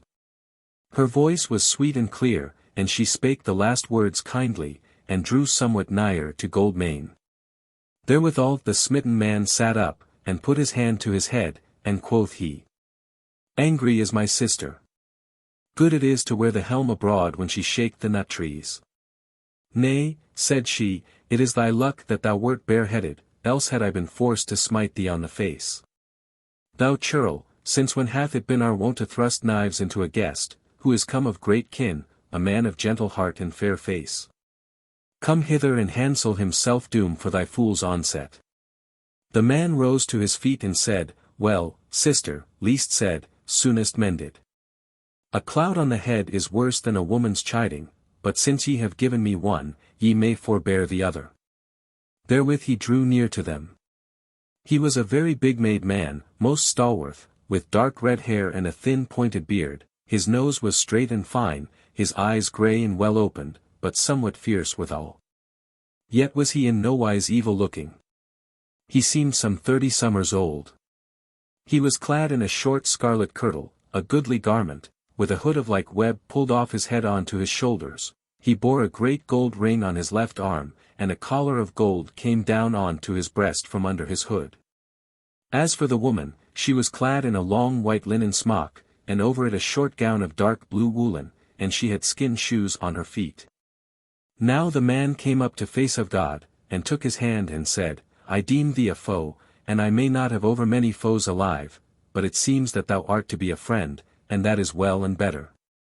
So herewith I handsel thee self-doom in the matter of the onslaught. Then face of God laughed and said, The doom is soon given forth, against the tumble on the grass I set the clout on the head. There is not left over to pay to any man's son. Said the scarlet-clad man, Belike by thine eyes thou art a true man, and wilt not bewray me. Now is there no foeman here, but rather maybe a friend both now and in time to come. Therewith he cast his arms about face of God and kissed him. But face of God turned about to the woman and said, Is the peace wholly made? She shook her head and said soberly, Nay, thou art too fair for a woman to kiss.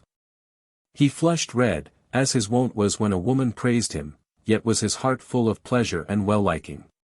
But she laid her hand on his shoulder and said, Now is it for thee to choose betwixt the wild wood and the hall, and whether thou wilt be a guest or a wayfarer this night.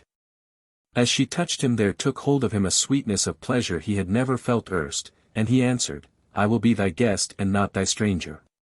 Come then, she said, and took his hand in hers, so that he scarce felt the earth under his feet, as they went all three together toward the house in the gathering dusk. While eastward where the peaks of the great mountains dipped was a light that told of the rising of the moon. Chapter 6. Of face of God and those mountain dwellers. A yard or two from the threshold Goldmane hung back a moment, entangled in some such misgiving as a man is wont to feel when he is just about to do some new deed, but is not yet deep in the story. His new friends noted that, for they smiled each in their own way, and the woman drew her hand away from his. Face of God held out his still as though to take hers again, and therewithal he changed countenance and said as though he had stayed but to ask that question. Tell me thy name, tall man, and thou, fair woman, tell me thine. For how can we talk together else? The man laughed outright and said, The young chieftain thinks that this house also should be his. Nay, young man, I know what is in thy thought, be not ashamed that thou art wary, and be assured. We shall hurt thee no more than thou hast been hurt. Now as to my name, the name that was born with me is gone, the name that was given me hath been taken from me, now I belike must give myself a name, and that shall be Wildwearer. But it may be that thou thyself shalt one day give me another, and call me guest.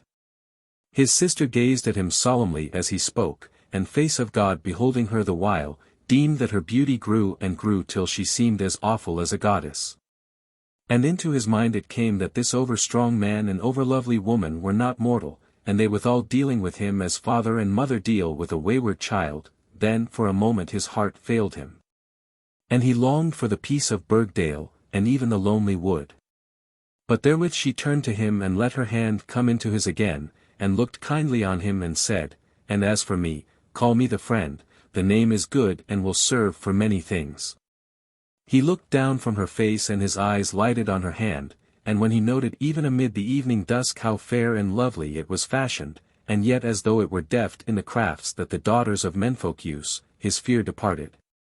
And the pleasure of his longing filled his heart, and he drew her hand to him to kiss it. But she held it back. Then he said, It is the custom of the Dale to all women. So she let him kiss her hand, heeding the kiss nothing, and said soberly, Then art thou of Burgdale, and if it were lawful to guess, would say that thy name is Face of God, of the house of the face. Even so it is, said he, but in the Dale those that love me do mostly call me Goldmane. It is well named, she said, and seldom wilt thou be called otherwise, for thou wilt be well beloved. But come in now, Goldmane, for night is at hand, and here have we meat and lodging such as an hungry and weary man may take, though we be broken people, dwellers in the waste. Therewith she led him gently over the threshold into the hall, and it seemed to him as if she were the fairest and the noblest of all the queens of ancient story. When he was in the house he looked and saw that, rough as it was without, it lacked not fairness within. The floor was of hard-trodden earth strewn with pine twigs, and with here and there brown bearskins laid on it. There was a standing table near the upper end athwart the hall, and a dais beyond that, but no endlong table. Goldmane looked to the shut beds, and saw that they were large and fair, though there were but a few of them, and at the lower end was a loft for a sleeping chamber dight very fairly with broidered cloths. The hangings on the walls, though they left some places bare which were hung with fresh boughs, were fairer than any he had ever seen. So that he deemed that they must come from far countries and the city of cities. Therein were images wrought of warriors and fair women of old time and their dealings with the gods and the giants, and wondrous wights. And he deemed that this was the story of some great kindred, and that their token and the sign of their banner must needs be the wood wolf, for everywhere was it wrought in these pictured webs. Perforce he looked long and earnestly at these fair things, for the hall was not dark yet, because the brands on the hearth were flaming their last, and when Wildwearer beheld him so gazing, he stood up and looked too for a moment. And then smote his right hand on the hilt of his sword, and turned away and strode up and down the hall as one in angry thought. But the woman, even the friend, bestirred herself for the service of the guest, and brought water for his hands and feet, and when she had washed him, bore him the wine of welcome and drank to him and bade him drink. And he all the while was shamefaced, for it was to him as if one of the ladies of the heavenly burg were doing him service. Then she went away by a door at the lower end of the hall, and Wildwearer came and sat down by Goldmane, and fell a-talking with him about the ways of the Dalemen, and their garths, and the pastures and growths thereof. And what temper the carles themselves were of, which were good men, which were ill, which was loved and which scorned, no otherwise than if he had been the goodman of some neighbouring dale. And Goldmane told him whatso he knew, for he saw no harm therein. After a while the outer door opened, and there came in a woman of some 25 winters, trimly and strongly built. Short-skirted she was and clad as a hunter, with a bow in her hand and a quiver at her back. She unslung a pouch, which she emptied at Wildwearer's feet, of a leash of hares and 2 brace of mountain grouse. Of face of God she took but little heed. Said Wildwearer, "This is good for tomorrow, not for today, the meat is well nigh on the board." Then Goldmane smiled, for he called to mind his homecoming of yesterday. But the woman said, "The fault is not mine. She told me of the coming guest but 3 hours agone." "Aye," said Wildwearer, "she looked for a guest then." "Yea, certes," said the woman, "else why went I forth this afternoon, as wearied as I was with yesterday?" "Well, well," said Wildwearer, "get to thy due work or go play, I meddle not with meat. And for thee all jests are as bitter earnest. And with thee, chief," she said, "it is no otherwise, surely I am made on thy model." "Thy tongue is longer, friend," said he, "now tarry if thou wilt, and if the supper's service craveth thee not." She turned away with one keen look at face of God, and departed through the door at the lower end of the hall. By this time the hall was dusk, for there were no candles there, and the hearth fire was but smouldering. Wildwearer sat silent and musing now, and face of God spake not, for he was deep in wild and happy dreams. At last the lower door opened and the fair woman came into the hall with a torch in either hand, after whom came the huntress, now clad in a dark blue kirtle, and an old woman yet straight and hale. And these twain bore in the victuals and the table gear. Then the 3 fell to dighting the board, and when it was all ready, and Goldmane and Wildwearer were set down to it, and with them the fair woman and the huntress, the old woman threw good store of fresh brands on the hearth, so that the light shone into every corner. And even therewith the outer door opened, and 4 more men entered, whereof one was old, but big and stalwart, the other 3 young. They were all clad roughly in sheep-brown weed, but had helms upon their heads and spears in their hands and great swords girt to their sides. And they seemed doughty men and ready for battle. One of the young men cast down by the door the carcass of a big-horned mountain sheep, and then they all trooped off to the outbower by the lower door, and came back presently fairly clad and without their weapons. Wildwearer nodded to them kindly, and they sat at table paying no more heed to face of God than to cast him a nod for salutation. Then said the old woman to them, "Well, lads, have ye been doing or sleeping?" "Sleeping, mother," said one of the young men, "as was but due after last night was, and tomorrow shall be." Said the huntress, "Hold thy peace, wood-wise, and let thy tongue help thy teeth to deal with thy meat. For this is not the talking hour." "Nay, Baume," said another of the swains, "since here is a new man, now is the time to talk to him." Said the huntress, "'Tis thine hands that talk best, wood-wont. It is not they that shall bring thee to shame." Spake the third, "What have we to do with shame here, far away from dooms and doomers, and elders, and wardens, and guarded castles? If the new man listeth to speak, let him speak. Or to fight, then let him, it shall ever be man to man." Then spake the old woman, "Son Wood-Wicked, hold thy peace, and forget the steel that ever eggeth thee on to draw." Therewith she set the last matters on the board, while the three swains sat and eyed Goldmane somewhat fiercely, now that words had stirred them, and he had sat there saying nothing, as one who was better than they, and contemned them. But now spake Wildwearer. "Whoso hungereth let him eat. Whoso would slumber, let him to bed.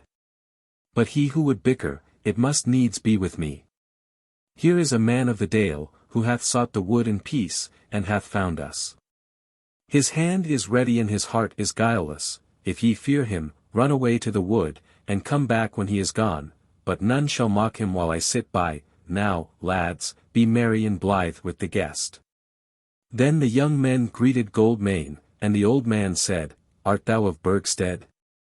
Then wilt thou be of the house of the face, and thy name will be Face of God. For that man is called the fairest of the dale, and there shall be none fairer than thou." Face of God laughed and said, "There be but few mirrors in Burgdale, and I have no mind to journey west to the cities to see what manner of man I be, that were ill husbandry. But now I have heard the names of the three swains, tell me thy name, father." Spake the huntress, "This is my father's brother, and his name is Woodfather. Or ye shall call him so, and I am called Baume because I shoot well in the bow, and this old carline is my Eames wife, and now belike my mother, if I need one. But thou, fair-faced dalesman, little dost thou need a mirror in the dale so long as women abide there, for their faces shall be instead of mirrors to tell thee whether thou be fair and lovely."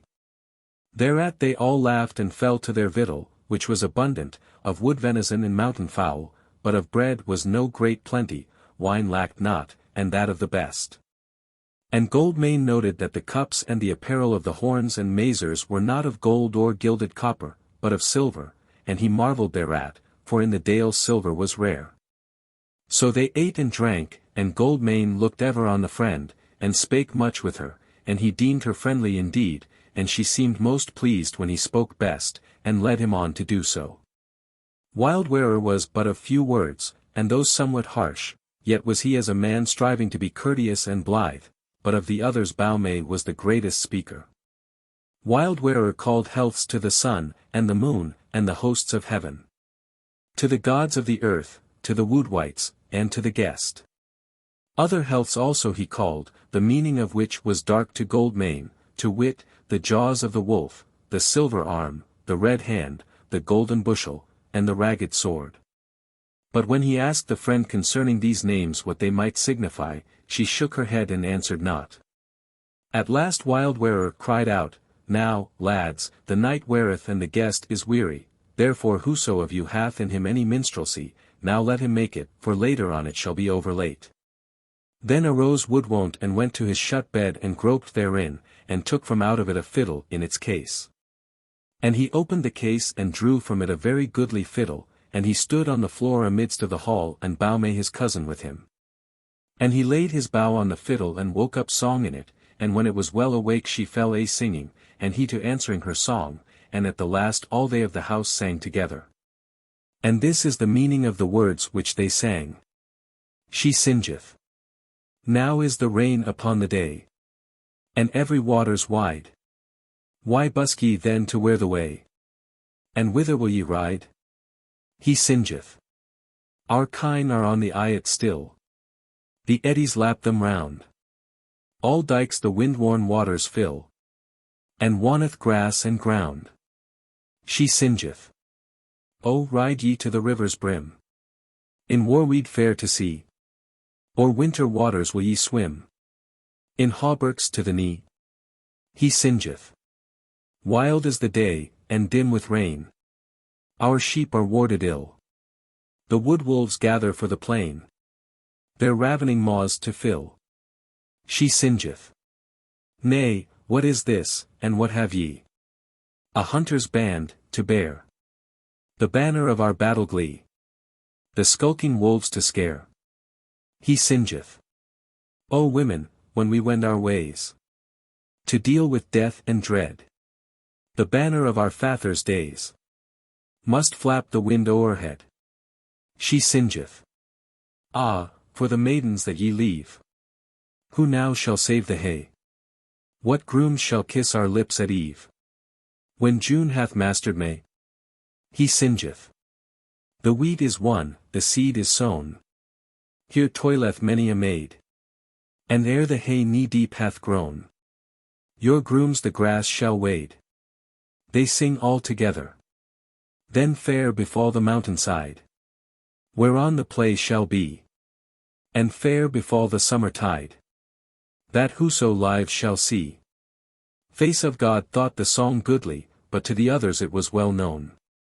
Then said Wood Father, O foster son, thy foster brother hath sung well for a wood abider, but we are deeming that his singing shall be but as a starling to a throstle matched against thy new-come guest. Therefore, Dalesman, sing us a song of the Dale, and if ye will, let it be of gardens and pleasant houses of stone, and fair damsels therein, and swains with them who toil not overmuch for a scant livelihood, as do they of the waste. Whose heads may not be seen in the holy places. Said Goldmane, Father, it is ill to set the words of a lonely man afar from his kin against the song that cometh from the heart of a noble house. Yet may I not gainsay thee, but will sing to thee what I may call to mind, and it is called the Song of the Ford. Therewith he sang in a sweet and clear voice, and this is the meaning of his words. In haytide, through the day newborn, across the meads we come. Our hauberks brush the blossomed corn. A furlong short of home. Ere yet the gables we behold. Forth flasheth the red sun. And smites our fallow helms and cold. Though all the fight be done. In this last mend of mowing grass. Sweet doth the clover smell. Crushed neath our feet red with the pass. Where hell was blent with hell. And now the willowy stream is nigh. Down wend we to the ford. No shafts across its fishes fly. Nor flasheth there a sword. But lo! What gleameth on the bank? Across the water wan. As when our blood the mouse-ear drank. And red the river ran. Nay, hasten to the ripple clear. Look at the grass beyond. Lo ye the dainty band and deer. Of maidens fair and fond. Lo how they needs must take the stream. The water hides their feet. On fair kind arms the gold doth gleam. And midst the ford we meet. Up through the garden two and two. And on the flowers we drip. Their wet feet kiss the morning dew. As lip lies close to lip. Here now we sing. Here now we stay. By these grey walls we tell. The love that lived from out the fray. The love that fought and fell. When he was done they all said that he had sung well, and that the song was sweet. Yet did wild wearer smile somewhat.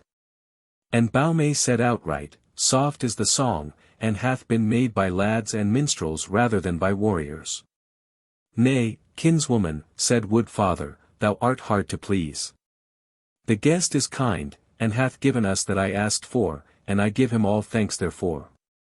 Face of God smiled, but he heeded little what they said, for as he sang he had noted that the friend looked kindly on him. And he thought he saw that once or twice she put out her hand as if to touch him, but drew it back again each time.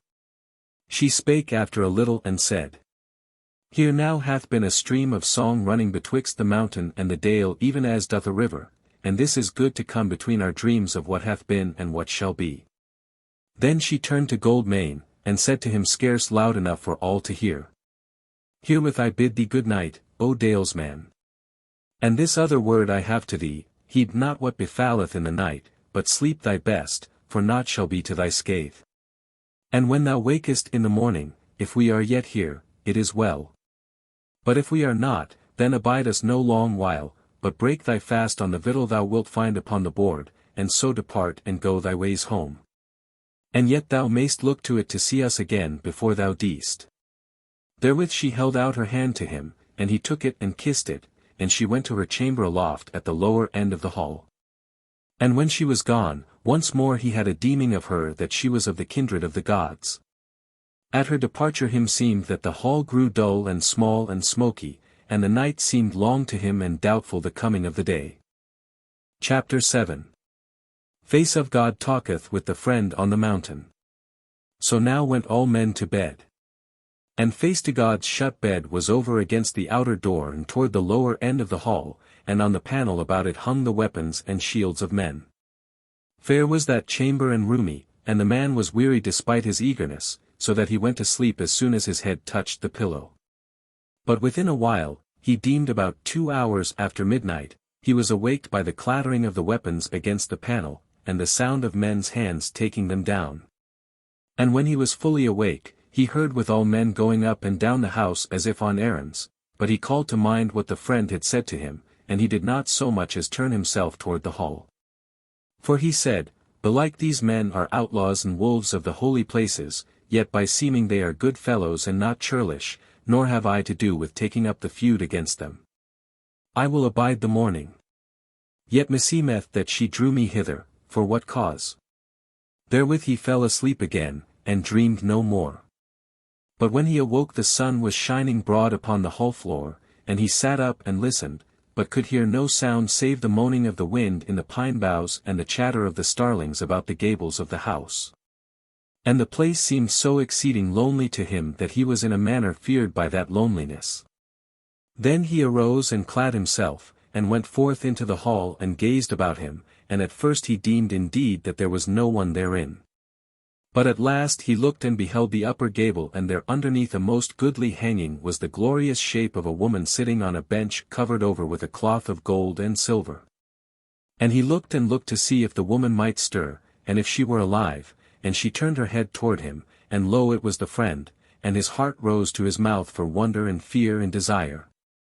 For now he doubted whether the other folk were aught save shows and shadows, and she the goddess who had fashioned them out of nothing for his bewilderment, presently to return to nothing.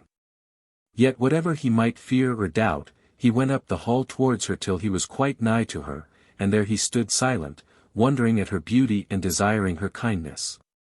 Grey-eyed she was like her brother.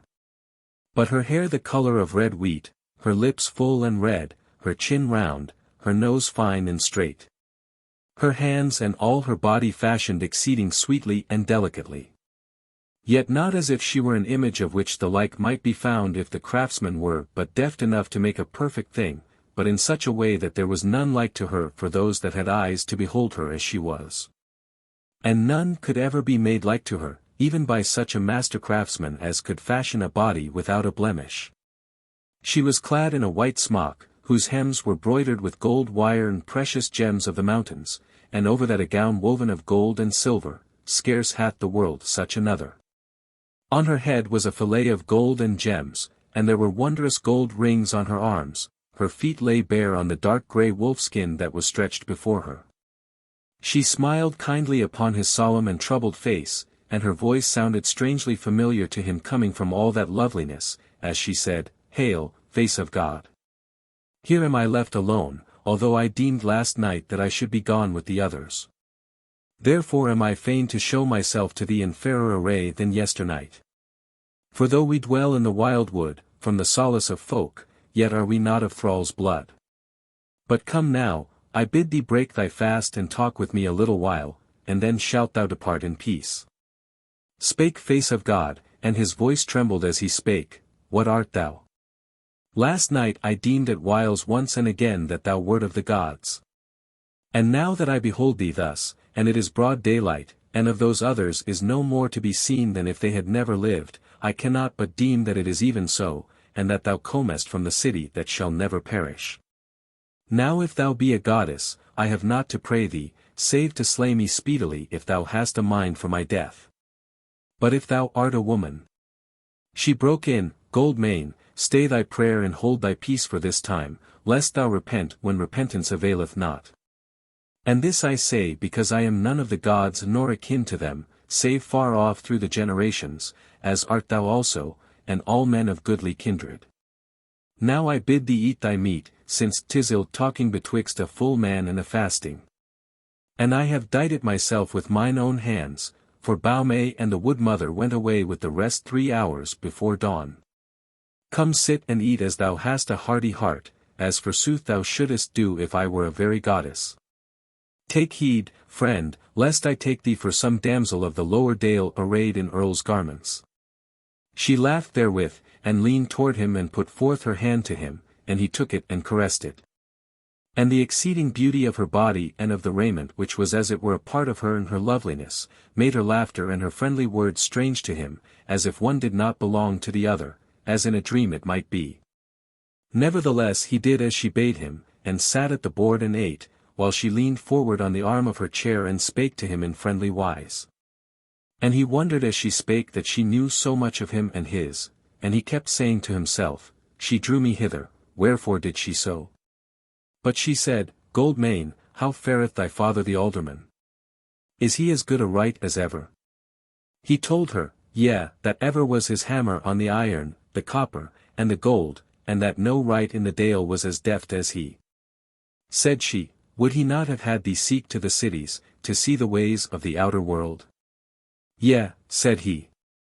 She said, Thou wert wise to naysay that offer, thou shalt have enough to do in the dale and round about it in 12 months' time. Art thou foresight? Said he. Folk have called me so, she said, but I wot not. But thy brother Hallface, how fareth he? Well, said he, to my deeming he is the sword of our house, and the warrior of the dale, if the days were ready for him. And Stoneface, that stark ancient, she said, doth he still love the folk of the dale, and hate all other folks? Nay, he said, I know not that, but I know that he loveth as, and above all me and my father. Again she spake, How fareth the bride, the fair maid to whom thou art affianced? As she spake, it was to him as if his heart was stricken cold. But he put a force upon himself, and neither reddened nor whitened, nor changed countenance in any way, so he answered. She was well the eve of yesterday. Then he remembered what she was, and her beauty and valor, and he constrained himself to say, Each day she groweth fairer, there is no man's son and no daughter of woman that does not love her, yea, the very beasts of field and fold love her. The friend looked at him steadily and spake no word, but a red flush mounted to her cheeks and brow and changed her face, and he marvelled thereat, for still he misdoubted that she was a goddess. But it passed away in a moment, and she smiled and said, Guest, thou seemest to wonder that I know concerning thee and the dale and thy kindred. But now shalt thou wot that I have been in the dale once and again, and my brother oftener still. And that I have seen thee before yesterday. That is marvellous, quoth he, for sure am I that I have not seen thee. Yet thou hast seen me, she said, yet not altogether as I am now, and therewith she smiled on him friendly. How is this? Said he, Art thou a skin changer? Yea, in a fashion, she said. Hearken. Dost thou perchance remember a day of last summer when there was a market holden in Burgstead? And there stood in the way over against the house of the face a tall old carle who was trucking deerskins for divers gear. And with him was a queen, tall and dark-skinned, somewhat well-liking, her hair bound up in a white coif so that none of it could be seen, by the token that she had a large stone of mountain blue set in silver stuck in the said coif. As she spoke she set her hand to her bosom and drew something from it, and held forth her hand to Goldmane, and lo amidst the palm the great blue stone set in silver. Wondrous as a dream is this, said Face of God, for these twain I remember well, and what followed. She said, I will tell thee that. There came a man of the shepherd folk, drunk or foolish, or both, who began to chaffer with the big carle. But ever on the queen were his eyes set, and presently he put forth his hand to her to clip her, whereon the big carle hove up his fist and smote him, so that he fell to earth nozzling. Then ran the folk together to hale off the stranger and help the shepherd, and it was like that the stranger should be mishandled.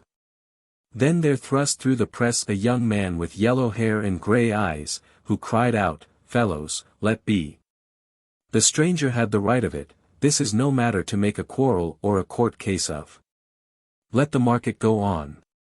This man and maid are true folk. So when the folk heard the young man and his bidding, they forbore and let the carle and the queen be, and the shepherd went his ways little hurt. Now then, who was this young man? Quoth Goldmane, it was even I, and meseemeth it was no great deed to do. Yea, she said, and the big carle was my brother, and the tall queen, it was myself. How then, said he, for she was as dark-skinned as a dwarf, and thou so bright and fair. She said, Well, if the woods are good for nothing else, yet are they good for the growing of herbs, and I know the craft of simpling. And with one of these herbs had I stained my skin and my brother's also. And it showed the darker beneath the white coif. Yea, said he, but why must ye needs fare in feigned shapes? Ye would have been welcome guests in the Dale howsoever ye had come. I may not tell thee hereof as now, said she. Said Goldmane, yet thou mayst belike tell me wherefore was that thy brother desired to slay me yesterday, if he knew me, who I was. Goldmane, she said, thou art not slain, so little story need be made of that, for the rest, belike he knew thee not at that moment. So it falls with us, that we look to see foes rather than friends in the wild woods. Many uncouth things are therein. Moreover, I must tell thee of my brother that whiles he is as the stalled bull late let loose, and nothing is good to him save battle and onset, and then is he blind and knows not friend from foe. Said Face of God, thou hast asked of me and mine, wilt thou not tell me of thee and thine? Nay, she said, not as now, thou must betake thee to the way. Whither wert thou wending when thou happenedst upon us? He said, I know not. I was seeking something, but I knew not what meseemeth that now I have found it. Art thou for the great mountains seeking gems? She said. Yet go not thither today, for who knoweth what thou shalt meet there that shall be thy foe? He said, Nay, nay, I have naught to do but to abide here as long as I may, looking upon thee and hearkening to thy voice. Her eyes were upon his, but yet she did not seem to see him, and for a while she answered not. And still he wondered that mere words should come from so fair a thing, for whether she moved foot, or hand, or knee, or turned this way or that, each time she stirred it was a caress to his very heart. He spake again, May I not abide here a while? What scathe may be in that? It is not so, she said, thou must depart, and that straightway, lo, there lieth thy spear which the wood mother hath brought in from the waste. Take thy gear to thee and wend thy ways. Have patience. I will lead thee to the place where we first met and there give thee farewell. Therewith she arose and he also perforce, and when they came to the doorway she stepped across the threshold and then turned back and gave him her hand and so led him forth, the sun flashing back from her golden raiment. Together they went over the short grey grass of that hillside till they came to the place where he had arisen from that wrestle with her brother. There she stayed him and said, This is the place, here must we part. But his heart failed him and he faltered in his speech as he said, When shall I see thee again? Wilt thou slay me if I seek to thee hither once more? Hearken, she said, Autumn is now dying into winter, let winter and its snows go past, nor seek to me hither, for me thou shouldst not find, but thy death thou mightest well fall in with, and I would not that thou shouldest die. When winter is gone, and spring is on the land, if thou hast not forgotten us thou shalt meet us again. Yet shalt thou go further than this woodland hull. In shadowy Vale shalt thou seek to me then, and there will I talk with thee. And where, said he, is shadowy Vale? For thereof have I never heard tell. She said, the token when it cometh to thee shall show thee thereof and the way thither. Art thou a babbler, Goldmane? He said, I have won no prize for babbling hitherto. She said, if thou listest to babble concerning what hath befallen thee on the mountain, so do, and repent it once only, that is, thy life long. Why should I say any word thereof? Said he. Dost thou not know the sweetness of such a tale untold? He spake as one who is somewhat wrathful, and she answered humbly and kindly. Well is that. Bide thou the token that shall lead thee to shadowy Vale. Farewell now. She drew her hand from his, and turned and went her ways swiftly to the house. He could not choose but gaze on her as she went glittering bright and fair in that grey place of the mountains, till the dark doorway swallowed up her beauty. Then he turned away and took the path through the pine woods, muttering to himself as he went. What thing have I done now that hitherto I had not done? What manner of man am I today other than the man I was yesterday? Chapter 8. Face of God cometh home again to Burgstead. Face of God went back through the wood by the way he had come, paying little heed to the things about him. For whatever he thought of strayed not one whit from the image of the fair woman of the mountainside. He went through the wood swiftlier than yesterday, and made no stay for noon or aught else, nor did he linger on the road when he was come into the dale either to speak to any or to note what they did. So he came to the house of the face about dusk, and found no man within the hall either carle or queen. So he cried out on the folk, and there came in a damsel of the house, whom he greeted kindly and she him again. He bade her bring the washing water, and she did so and washed his feet and his hands. She was a fair maid enough, as were most in the dale, but he heeded her little. And when she was done he kissed not her cheek for her pains, as his wont was, but let her go her ways unthanked. But he went to his shut bed and opened his chest, and drew fair raiment from it, and did off his wood gear, and did on him a goodly scarlet kirtle fairly broidered, and a collar with gems of price therein, and other braveries. And when he was so attired he came out into the hall, and there was old Stoneface standing by the hearth, which was blazing brightly with fresh brands, so that things were clear to see. Stoneface noted Goldmane's gay raiment, for he was not wont to wear such attire, save on the feasts and high days when he behoved to. So the old man smiled and said, Welcome back from the wood. But what is it? Hast thou been wedded there, or who hath made thee earl and king? Said Face of God, Foster father, sooth it is that I have been to the wood, but there have I seen not of Menfolk worse than myself. Now as to my raiment, needs must I keep it from the moth. And I am weary withal, and this kirtle is light and easy to me. Moreover, I look to see the bride here again, and I would pleasure her with the sight of gay raiment upon me. Nay, said Stoneface, hast thou not seen some woman in the wood arrayed like the image of a god? And hath she not bidden thee thus to worship her tonight? For I know that such wights be in the wood, and that such is their wont. Said Goldmane, I worship not save the gods and the fathers. Nor saw I in the wood any such as thou sayest. Therewith Stoneface shook his head, but after a while he said, Art thou for the wood tomorrow? Nay, said Goldmane angrily, knitting his brows. The morrow of tomorrow, said Stoneface, is the day when we look to see the Westland merchants. After all, wilt thou not go hence with them when they wend their ways back before the first snows fall? Nay, said he, I have no mind to it, fosterer, cease egging me on here too. Then Stoneface shook his head again, and looked on him long, and muttered, To the wood wilt thou go tomorrow or next day, or some day when doomed is thine undoing. Therewith entered the service and torches, and presently after came the alderman with Hullface, and Ironface greeted his son and said to him, Thou hast not hit the time to do on thy gay raiment, for the bride will not be here tonight. She bedeth still at the feast at the apple tree house, or wilt thou be there, son? Nay, said Face of God, I am over-weary. And as for my raiment, it is well, it is for thine honour and the honour of the name.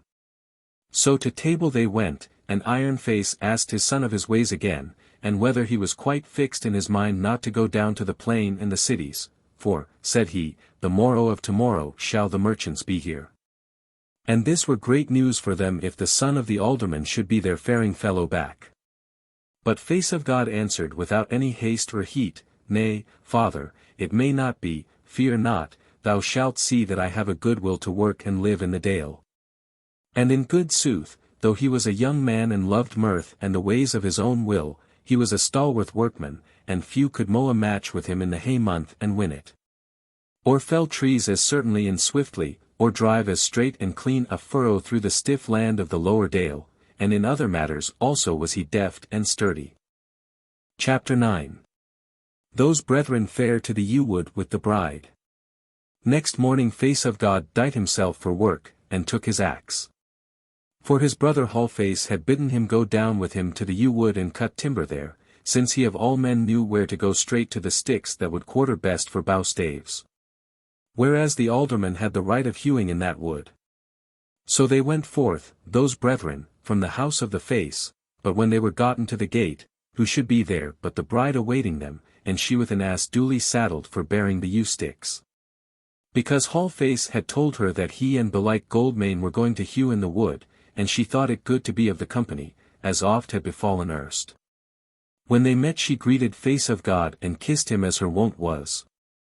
And he looked upon her and saw how fair she was, and how kind and friendly were her eyes that beheld him, and how her whole face was eager for him as their lips parted. Then his heart failed him, when he knew that he no longer desired her as she did him, and he said within himself, Would that she had been of our nighest kindred. Would that I had had a sister and that this were she. So the three went along the highway down the dale, and Hallface and the bride talked merrily together and laughed, for she was happy, since she knew that Goldmane had been to the wood and was back safe and much as he had been before. So indeed it seemed of him, for though at first he was moody and of few words, yet presently he cursed himself for a marsport, and so fell into the talk, and enforced himself to be merry, and soon he was so indeed. For he thought, She drew me thither, she hath a deed for me to do. I shall do the deed and have my reward. Soon will the springtide be here, and I shall be a young man yet when it comes. So came they to the place where he had met the three maidens yesterday, there they also turned from the highway. And as they went down the bent, Goldmane could not but turn his eyes on the beauty of the bride and the lovely ways of her body, but presently he remembered all that had betid. And turned away again as one who is noting what it behoves him not to note. And he said to himself, Where art thou, Goldmane? Whose art thou? Yea, even if that had been but a dream that I have dreamed, yet would that this fair woman were my sister. So came they to the Yewwood, and the brethren fell to work, and the bride with them, for she was deft with the axe and strong withal. But at midday they rested on the green slope without the Yewwood. And they ate bread and flesh and onions and apples, and drank red wine of the dale. And while they were resting after their meat, the bride sang to them, and her song was a lay of time past. And here ye have somewhat of it. 'Tis over the hill and over the dale. Men ride from the city fast and far. If they may have a soothfast tale. True tidings of the host of war. And first they hap on men at arms. All clad in steel from head to foot. Now tell true tale of the newcome harms. And the gathered hosts of the mountain route. Fair sirs, from murder carles we flee. Whose fashion is as the mountain trolls. No man can tell how many they be. And the voice of their host as the thunder rolls. They were weary men at the ending of day. But they spurred nor stayed for longer word. Now ye, O merchants, whither away? What do ye there with the helm and the sword? Oh, we must fight for life and gear. For our beasts are spent and our wains are stayed. And the host of the mountain men draws near. That mocketh all the world afraid. They left the chapmen on the hill. And through the eve and through the night. They rode to have true tidings still. And were there on the way when the dawn was bright. O damsels fair, what do ye then? To loiter thus upon the way. And have no fear of the mountain men, the host of the carles that strip and slay. O riders weary with the road, come eat and drink on the grass hereby, and lay you down in a fair abode, till the midday sun is broad and high. Then unto you shall we come aback, and lead you forth to the mountain men, to note their plenty and their lack, and have true tidings there and then. 'Tis over the hill and over the dale, they ride from the mountain fast and far, and now have they learned a soothfast tale, true tidings of the host of war. It was summer tide and the month of hay, and men and maids must fare afield. But we saw the place where the bowstaves lay, and the hall was hung with spear and shield. When the moon was high we drank in the hall, and they drank to the guests and were kind and blithe. And they said, come back when the chestnuts fall, and the wine carts went across the hithe. Come oft and o'er again, they said. Wander your ways, but we abide, for all the world and the little stead. For wise are we, though the world be wide. Yea, come in arms if ye will, they said. And despite your host shall we abide, for life or death in the little stead. For wise are we, though the world be wide. So she made an end and looked at the fairness of the dale spreading wide before her, and a robin came nigh from out of a thorn bush and sung his song also, the sweet herald of coming winter. And the lapwings wheeled about, black and white, above the meadow by the river, sending forth their wheedling pipe as they hung above the soft turf. She felt the brothers near her, and knew their friendliness from of old, and she was happy. Nor had she looked closer at Goldmane would she have noted any change in him belike, for the meat and the good wine, and the fair sunny time, and the bride's sweet voice, and the ancient song softened his heart while it fed the desire therein. So in a while they arose from their rest and did what was left them of their work, and so went back to Burgstead through the fair afternoon, by seeming all three in all content. But yet Goldmane, as from time to time he looked upon the bride, kept saying to himself, oh, if she had been but my sister! Sweet had the kinship been. Chapter 10. New Tidings in the Dale. It was 3 days thereafter that Goldmane, leading an ass, went along the highway to fetch home certain fleeces which were needed for the house from a stead a little west of Wildlake. But he had gone scant half a mile ere he fell in with a throng of folk going to Burgstead. They were of the shepherds, they had weapons with them, and some were clad in coats of fence. They went along making a great noise, for they were all talking each to each at the same time, and seemed very hot and eager about some matter. When they saw Goldmane anigh, they stopped, and the throng opened as if to let him into their midmost. So he mingled with them, and they stood in a ring about him and an old man more ill-favoured than it was the wont of the dalesmen to be. For he was long, stooping, gaunt and spindle-shanked, his hands big and crippled with gout, his cheeks were red after an old man's fashion, covered with a crimson network like a pippin, his lips thin and not well hiding his few teeth. His nose long like a snipe's neb. In short, a shame and a laughing-stock to the folk, and a man whom the kindreds had in small esteem, and that for good reasons. Face of God knew him at once for a notable close-fist and starve-all fool of the shepherds, and his name was now become Pennythumb the Lean, whatever it might once have been. So Face of God greeted all men, and they him again. And he said, What aileth you, neighbours? Your weapons are bare, but I see not that they be bloody. What is it, Goodman Pennythumb? Pennythumb did but groan for all answer. But a stout carle who stood by with a broad grin on his face answered and said, Face of God, evil tidings be abroad, the strong thieves of the wood are astir, and some deem that the Wood-Wights be helping them. Yea, and what is the deed they have done, said Goldmane.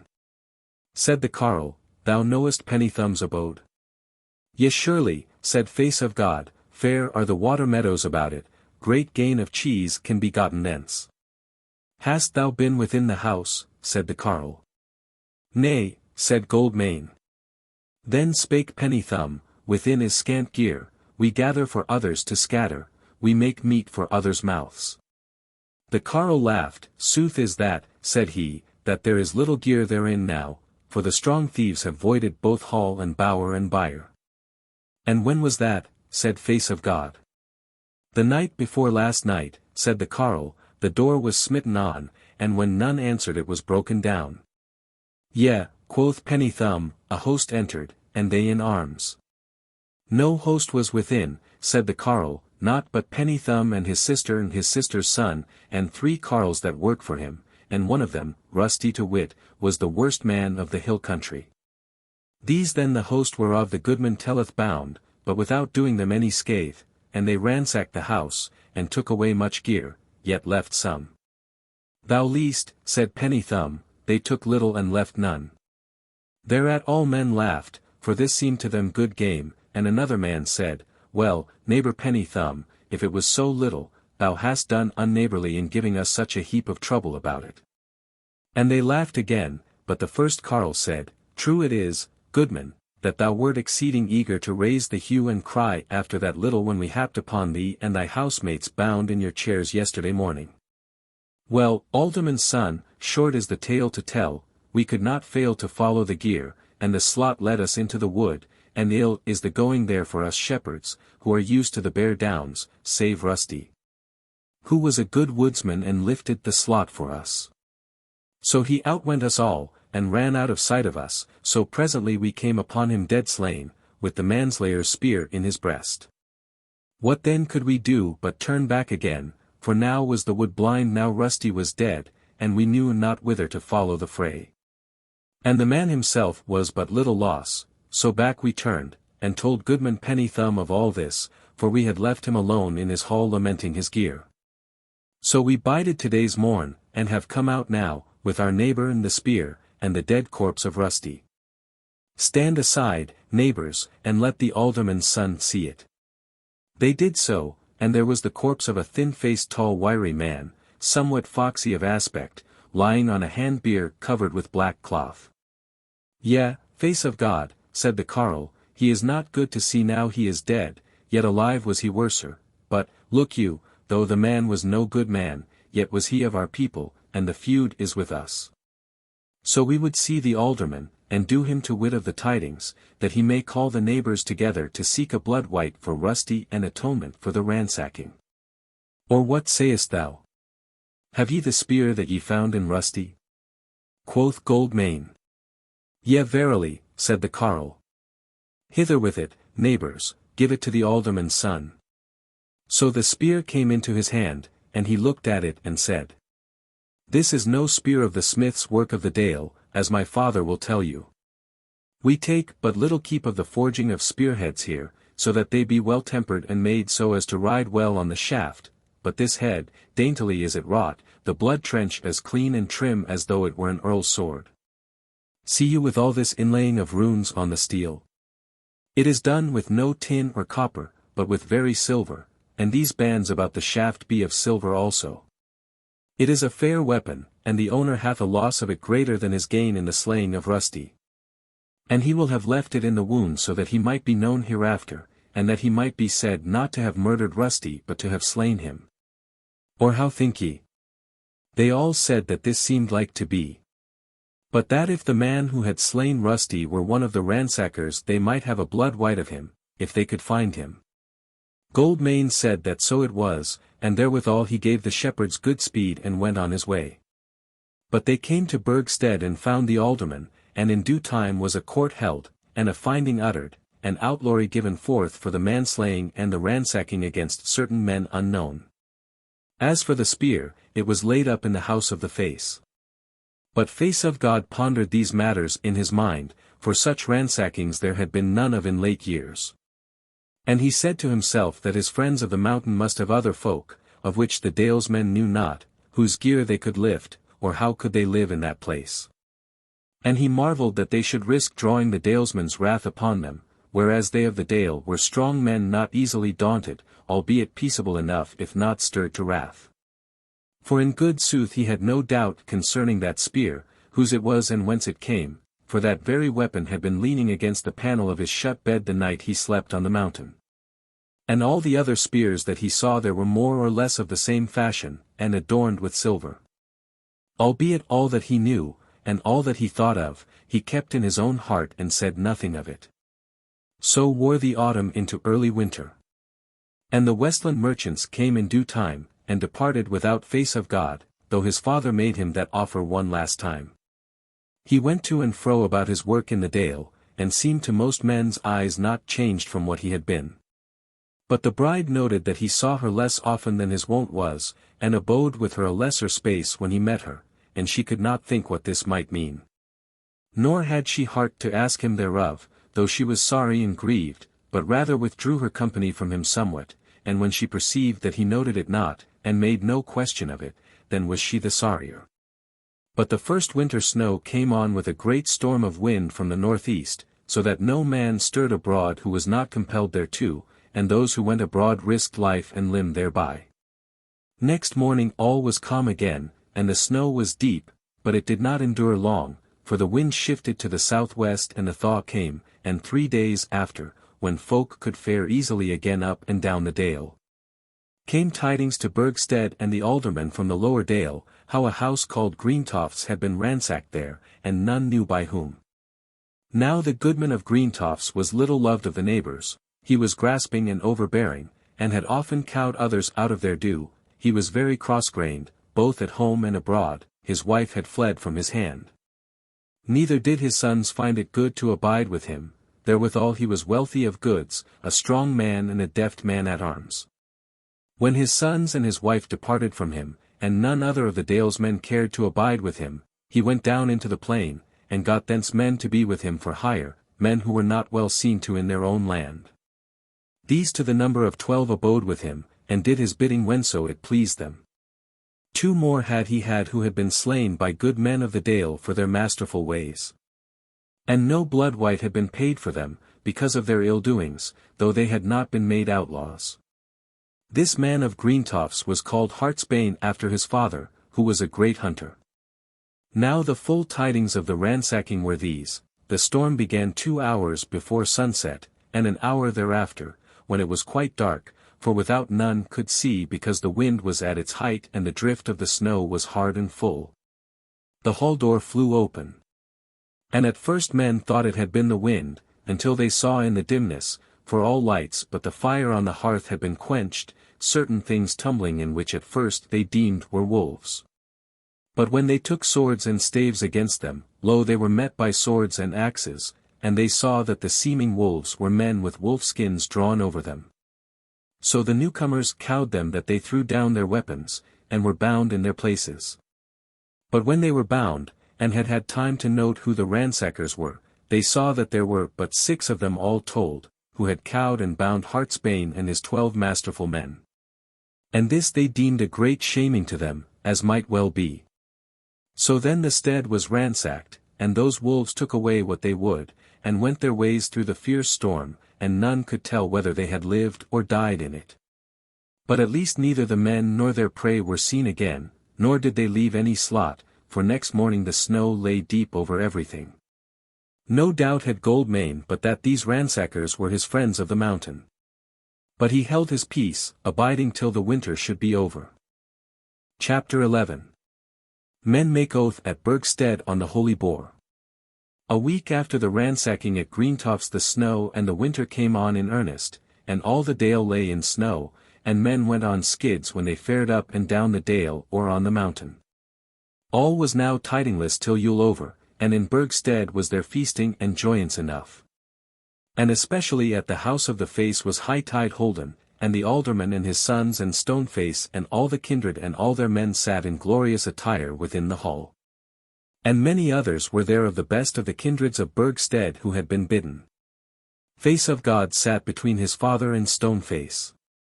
And he looked up and down the tables and the hall and saw not the bride, and his heart misgave him because she was not there, and he wondered what had befallen and if she were sick of sorrow. But Ironface beheld him how he gazed about, and he laughed, for he was exceeding merry that night and fared as a young man. Then he said to his son, Whom seekest thou, son? Is there someone lacking? Face of God reddened as one who lies and used to it, and said, Yea, kinsman, so it is that I was seeking the bride my kinswoman. Nay, said Iron Face, call her not kinswoman, therein is ill luck, lest it seem that thou art to wed one too nigh thine own blood.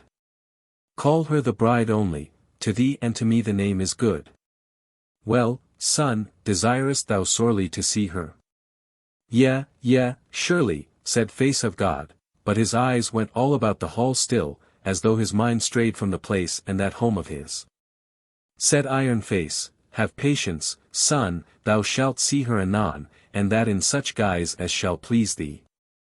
Therewithal came the maidens with the ewers of wine, and they filled all horns and beakers, and then stood by the endlong tables on either side laughing and talking with the carles and the older women.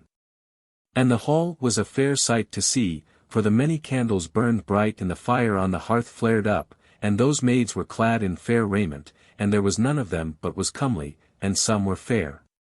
And some very fair, the walls also were hung with goodly pictured cloths, and the image of the god of the face looked down smiling terribly from the gable end above the high seat. Thus as they sat they heard the sound of a horn winded close outside the hall door, and the door was smitten on. Then rose Iron Face smiling merrily, and cried out. Enter ye, whether ye be friends or foes, for if ye be foemen, yet shall ye keep the holy peace of Yule, unless ye be the foes of all kindreds and nations, and then shall we slay you. Thereat some who knew what was toward laughed, but Goldmane, who had been away from Burgstead some days past, marvelled and knit his brows, and let his right hand fall on his sword hilt. For this folk, who were of merry ways, were wont to deal diversely with the Yuletide customs in the manner of shows, and he knew not that this was one of them. Now was the outer door thrown open, and there entered 7 men, whereof 2 were all armed in bright war gear, and 2 bore slug horns, and 2 bore up somewhat on a dish covered over with a piece of rich cloth. And the 7th stood before them all wrapped up in a dark fur mantle. Thus they stood a moment. And when he saw their number, back to Goldmane's heart came the thought of those folk on the mountain, for indeed he was somewhat out of himself for doubt and longing, else would he have deemed that all this was but a Yuletide play. Now the men with the slug horns set them to their mouths and blew a long blast, while the first of the newcomers set hand to the clasps of the fur cloak and let it fall to the ground, and lo! A woman exceeding beauteous, clad in glistering raiment of gold and fine web, her hair wreathed with bay, and in her hand a naked sword with goodly wrought golden hilt and polished blue gleaming blade. Face of God started up in his seer, and stared like a man new wakened from a strange dream, because for one moment he deemed verily that it was the woman of the mountain arrayed as he had last seen her, and he cried aloud, the friend, the friend. His father brake out into loud laughter thereat, and clapped his son on the shoulder and said, Yea, lad, thou mayst well say the friend. For this is thine old playmate whom thou hast been looking round the hall for, arrayed this eve in such fashion as is meet for her goodliness and her worthiness. Yea, this is the friend indeed. Then waxed Face of God as red as blood for shame, and he sat him down in his place again, for now he wot what was toward, and saw that this fair woman was the bride. But Stone Face from the other side looked keenly on him. Then blew the horns again, and the bride stepped daintily up the hall, and the sweet odor of her raiment went from her about the fire-warmed dwelling, and her beauty moved all hearts with love. So stood she at the high table. And those 2 who bore the burden set it down thereon and drew off the covering, and lo! There was the holy boar of Yule on which men were wont to make oath of deeds that they would do in the coming year, according to the custom of their forefathers. Then the bride laid the goodly sword beside the dish, and then went round the table and sat down betwixt Face of God and Stone Face, and turned kindly to Goldmane, and was glad, for now was his fair face as its wont was to be. He in turn smiled upon her, for she was fair and kind and his fellow for many a day. Now the men at arms stood each side the boar, and out from them on each side stood the 2 hornsmen, then these blew up again, whereon the alderman stood up and cried. Ye sons of the brave who have any deed that ye may be desirous of doing. Come up, come lay your hand on the sword, and the point of the sword to the holy beast, and swear the oath that lieth on your hearts. Therewith he sat down, and there strode a man up the hall, strong-built and sturdy, but short of stature. Black-haired, red-bearded, and ruddy-faced, and he stood on the dais, and took up the sword and laid its point on the boar, and said, I am Bristler, son of Brightling, a man of the shepherds. Here by the holy boar I swear to follow up the ransackers of Penny Thumb and the slayers of Rusty. And I take this feud upon me, although they be no good men, because I am of the kin and it falleth to me, since others forbear. And when the court was hallowed hereon I was away out of the dale and the downs. So help me the warrior, and the God of the earth. Then the alderman nodded his head to him kindly, and reached him out a cup of wine, and as he drank there went up a rumour of praise from the hall, and men said that his oath was manly and that he was like to keep it. For he was a good man at arms and a stout heart. Then came up 3 men of the shepherds and 2 of the dale and swore to help Bristler in his feud, and men thought it well sworn. After that came a braggart, a man very gay of his raiment, and swore with many words that if he lived the year through he would be a captain over the men of the plain, and would come back again with many gifts for his friends in the dale. This men deemed foolishly sworn, for they knew the man, so they jeered at him and laughed as he went back to his place ashamed. Then swore 3 others oaths not hard to be kept, and men laughed and were merry. At last uprose the alderman, and said, Kinsmen, and good fellows, good days and peaceable are in the dale as now, and of such days little is the story, and little it availeth to swear a deed of daring do, yet 3 things I swear by this beast. And first to gainsay no man's asking if I may perform it, and next to set right above law and mercy above custom. And lastly, if the days change and war cometh to us or we go to meet it, I will be no backwarder in the onset than 3 fathoms behind the foremost. So help me the warrior, and the God of the face and the holy earth. Therewith he sat down, and all men shouted for joy of him, and said that it was most like that he would keep his oath. Last of all uprose Face of God and took up the sword and looked at it. And so bright was the blade that he saw in it the image of the golden braveries which the bride bore, and even some broken image of her face. Then he handled the hilt and laid the point on the boar, and cried, Hereby I swear to wed the fairest woman of the earth before the year is worn to an end, and that whether the dalesmen gainsay me or the men beyond the dale. So help me the warrior, and the God of the face and the holy earth. Therewith he sat down, and once more men shouted for the love of him and of the bride, and they said he had sworn well and like a chieftain. But the bride noted him that neither were his eyes nor his voice like to their wont as he swore, for she knew him well, and thereat was she ill at ease, for now whatever was new in him was to her a threat of evil to come. Stoneface also noted him, and he knew the young man better than all others save the bride, and he saw withal that she was ill-pleased, and he said to himself, I will speak to my fosterling tomorrow if I may find him alone. So came the swearing to an end, and they fell to on their meat and feasted on the boar of atonement after they had duly given the gods their due share. And the wine went about the hall and men were merry till they drank the parting cup and fared to rest in the shut beds, and whereso else they might in the hall and the house, for there were many men there. Chapter 12. Stoneface telleth concerning the Wood-Wights. Early on the morrow Goldmane arose and clad himself and went out a-doors and over the trodden snow on to the bridge over the weltering water. And there betook himself into one of the coigns of safety built over the upstream piles. There he leaned against the wall and turned his face to the thorp, and fell to pondering on his case. And first he thought about his oath, and how that he had sworn to wed the mountain woman, although his kindred and her kindred should gainsay him, yea and herself also.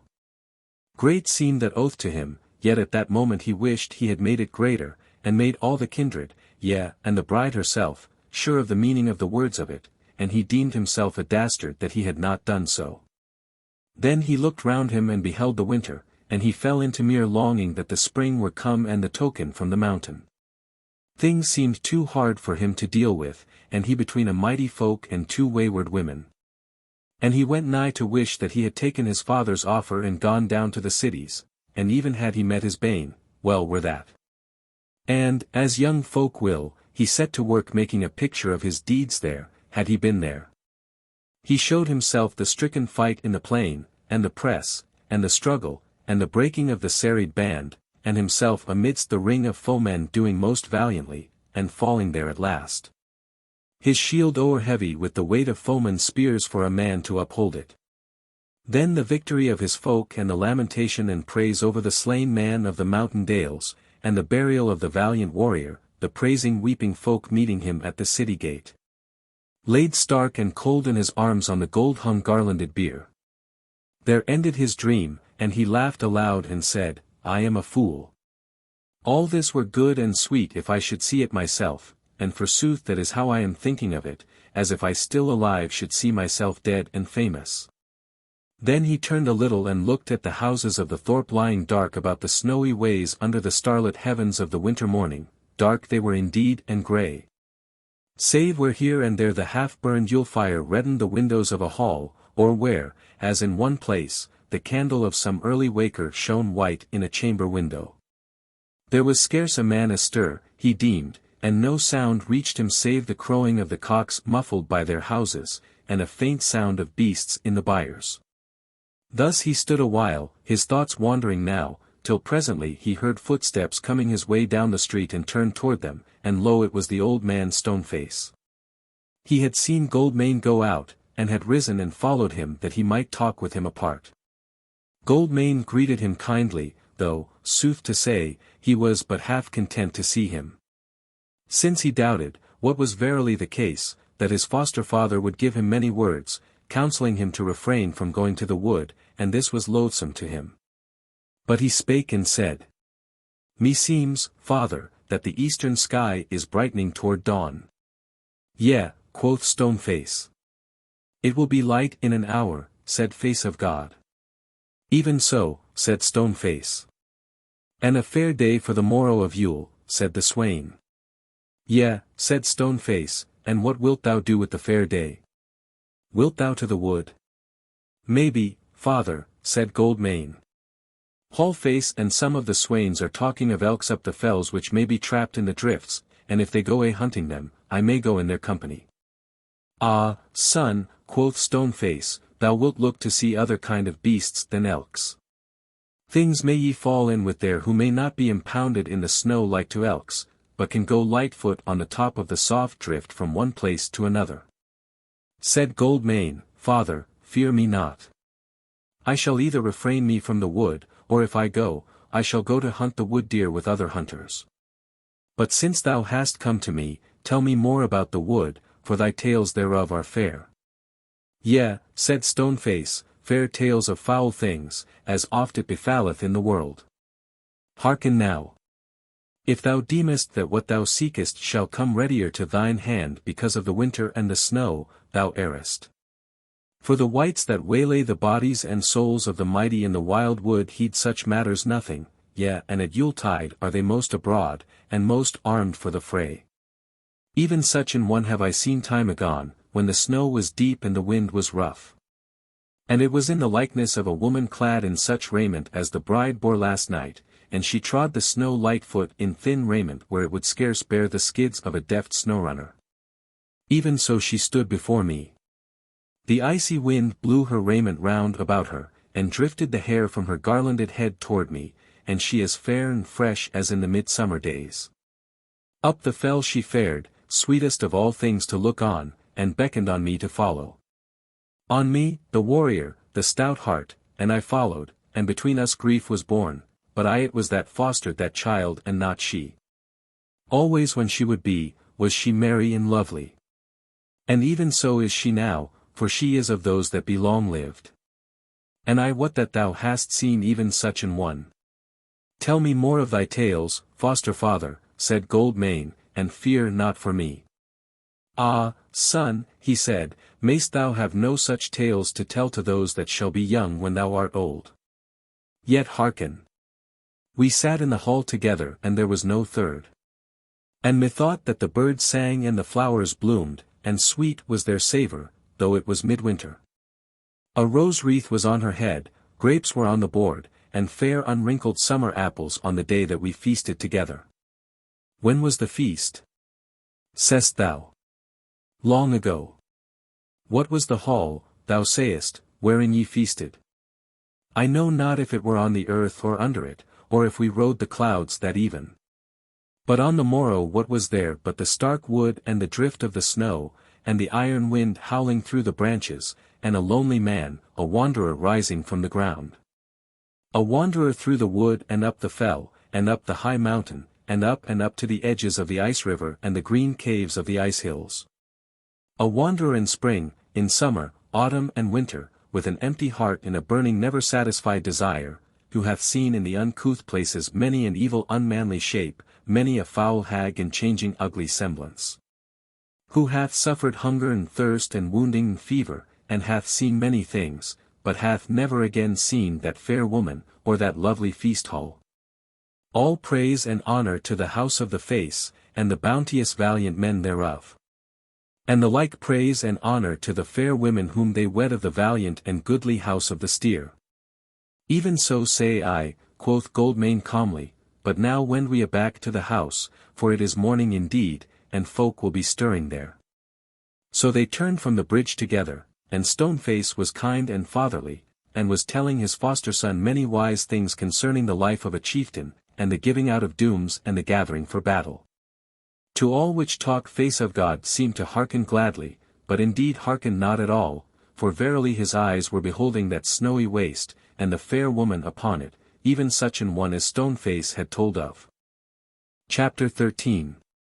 They fare to the hunting of the elk. When they came into the hall, the hearth fire had been quickened, and the sleepers on the floor had been wakened, and all folk were astir. So the old man sat down by the hearth while Goldmane busied himself in fetching wood and water, and in sweeping out the hall, and other such works of the early morning. In a little while Hallface and the other young men and warriors were afoot duly clad, and the alderman came from his chamber and greeted all men kindly. Soon meat was set upon the boards, and men broke their fast.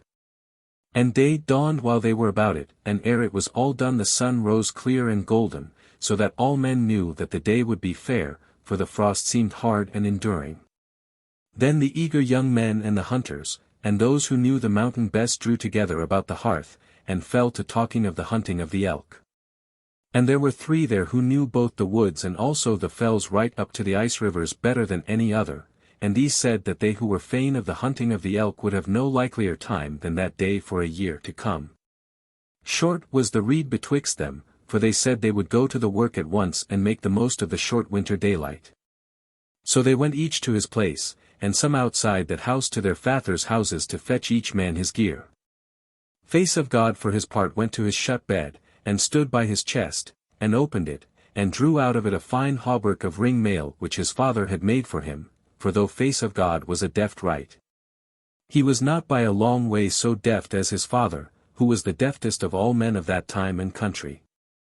So that the alien merchants would give him what he would for his hauberks and helms, whenso he would chaffer with them, which was but seldom. So Face of God did on this hauberk over his kirtle, and over it he cast his foul weather weed, so that none might see it. He girt a strong war sword to his side, cast his quiver over his shoulder, and took his bow in his hand.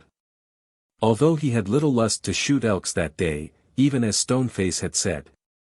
Therewithal he took his skids, and went forth of the hall to the gate of the burg, whereto gathered the whole company of 23, and Goldmane the 24th.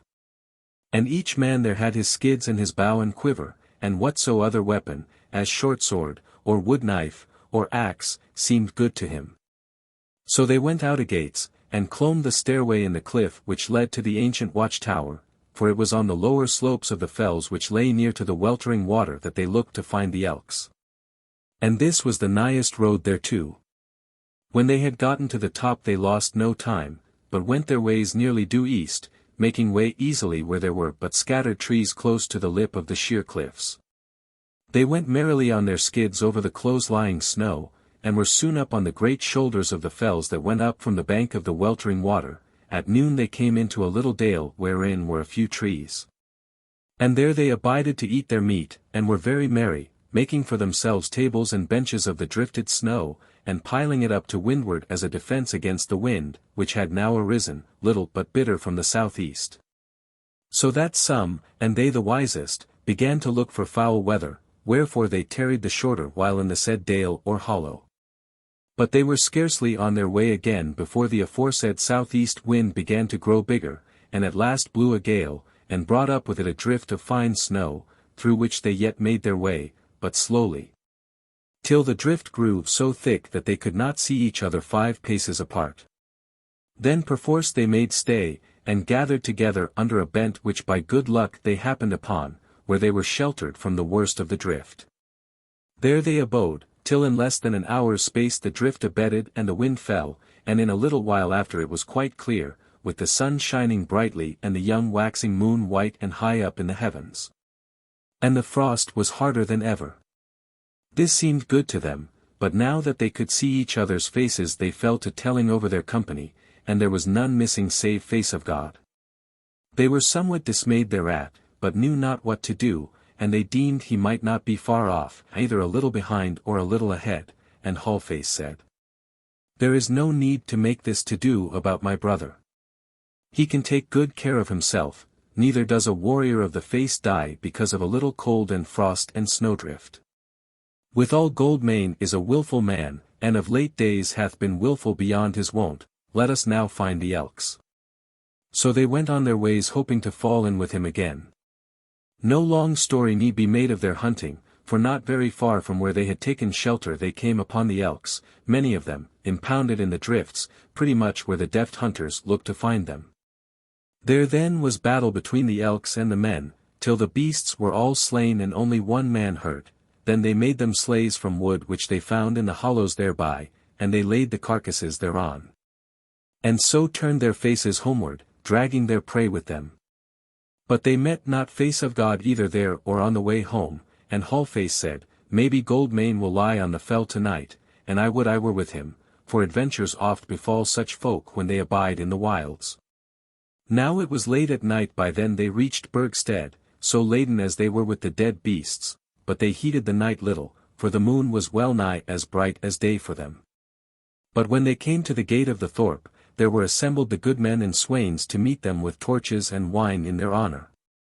There also was Goldmane come back before them, yea for these 2 hours.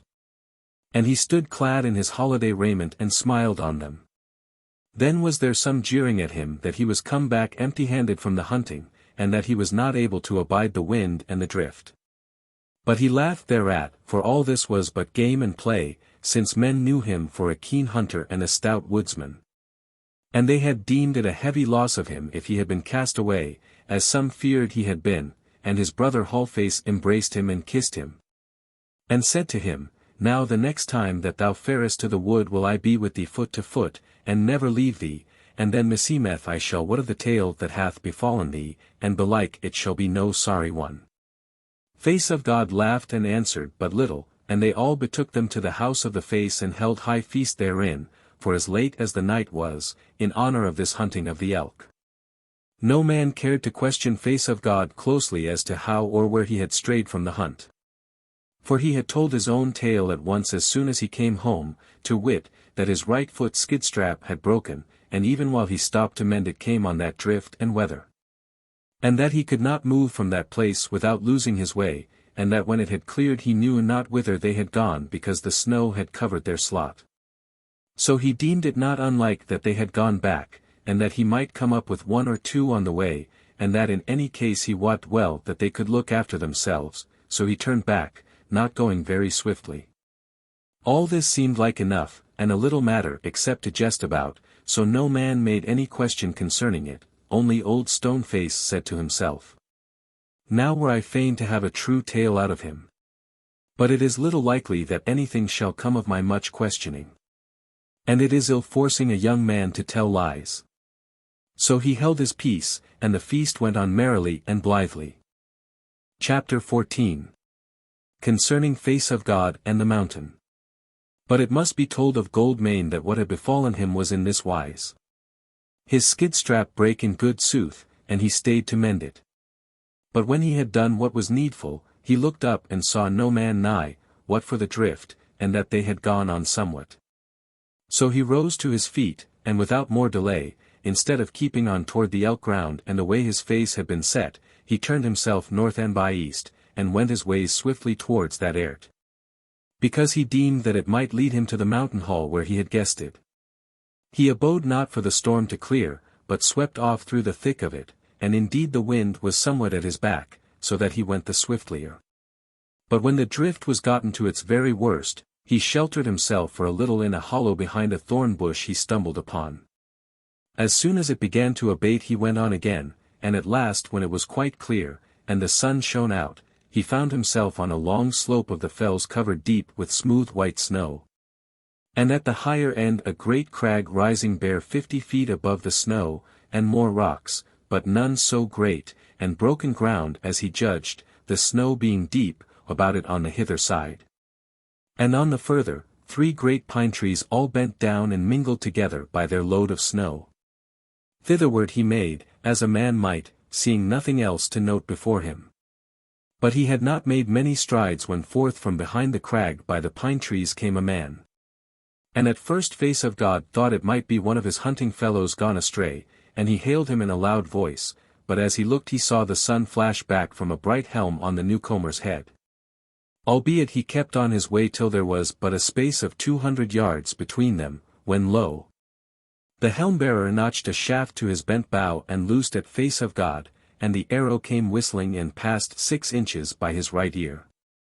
Then Face of God stopped perplexed with his case, for he was on the deep snow in his skids, with his bow unbent, and he knew not how to bend it speedily. He was loath to turn his back and flee, and indeed he scarce deemed that it would help him. Meanwhile of his tarrying the archer loosed again at him, and this time the shaft flew close to his left ear. Then Face of God thought to cast himself down into the snow, but he was ashamed. Till there came a third shaft which flew over his head amidmost and close to it. Good shooting on the mountain, muttered he, the next shaft will be amidst my breast, and who knows whether the alderman's handiwork will keep it out. So he cried aloud, Thou shootest well, brother, but art thou a foe?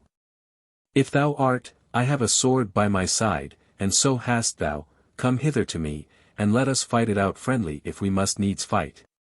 A laugh came down the wind to him clear but somewhat shrill, and the archer came swiftly towards him on his skids with no weapon in his hand save his bow, so that Face of God did not draw his sword, but stood wondering.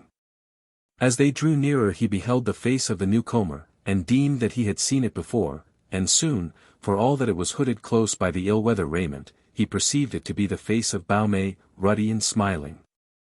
She laughed out loud again, as she stopped herself within 3 feet of him, and said, Yea, friend Yellowhair, we heard of the Elks and looked to see thee hereabouts. And I knew thee at once when I came out from behind the crag and saw thee stand bewildered. Said Goldmane, Hail to thee, Baume. And glad am I to see thee. But thou least in saying that thou knewest me, else why didst thou shoot those 3 shafts at me? Surely thou art not so quick as that with all thy friends. These be sharp greetings of you mountain folk. Thou lad with the sweet mouth, she said, I like to see thee and hear thee talk, but now must I hasten thy departure. So stand we here no longer. Let us get down into the wood where we can do off our skids and sit down, and then will I tell thee the tidings. Come on. And she caught his hand in hers, and they went speedily down the slopes toward the great oak wood, the wind whistling past their ears. Whither are we going? Said he. Said she, I am to show thee the way back home, which thou wilt not know surely amidst this snow. Come, no words. Thou shalt not have my tale from me till we are in the wood, so the sooner we are there the sooner shalt thou be pleased. So Face of God held his peace, and they went on swiftly side by side. But it was not Baume's wont to be silent for long, so presently she said. Thou art good, so do as I bid thee. But see thou, sweet playmate, for all thou art a chieftain's son, thou wert but feather-brained to ask me why I shot at thee. I shoot at thee. That were a fine tale to tell her this even. Or dost thou think that I could shoot at a big man on the snow at 200 paces and miss him 3 times? Unless I aim to miss. Yea, Baume, said he, art thou so deaf to Baume? Thou shalt be in my company whenso I fare to battle.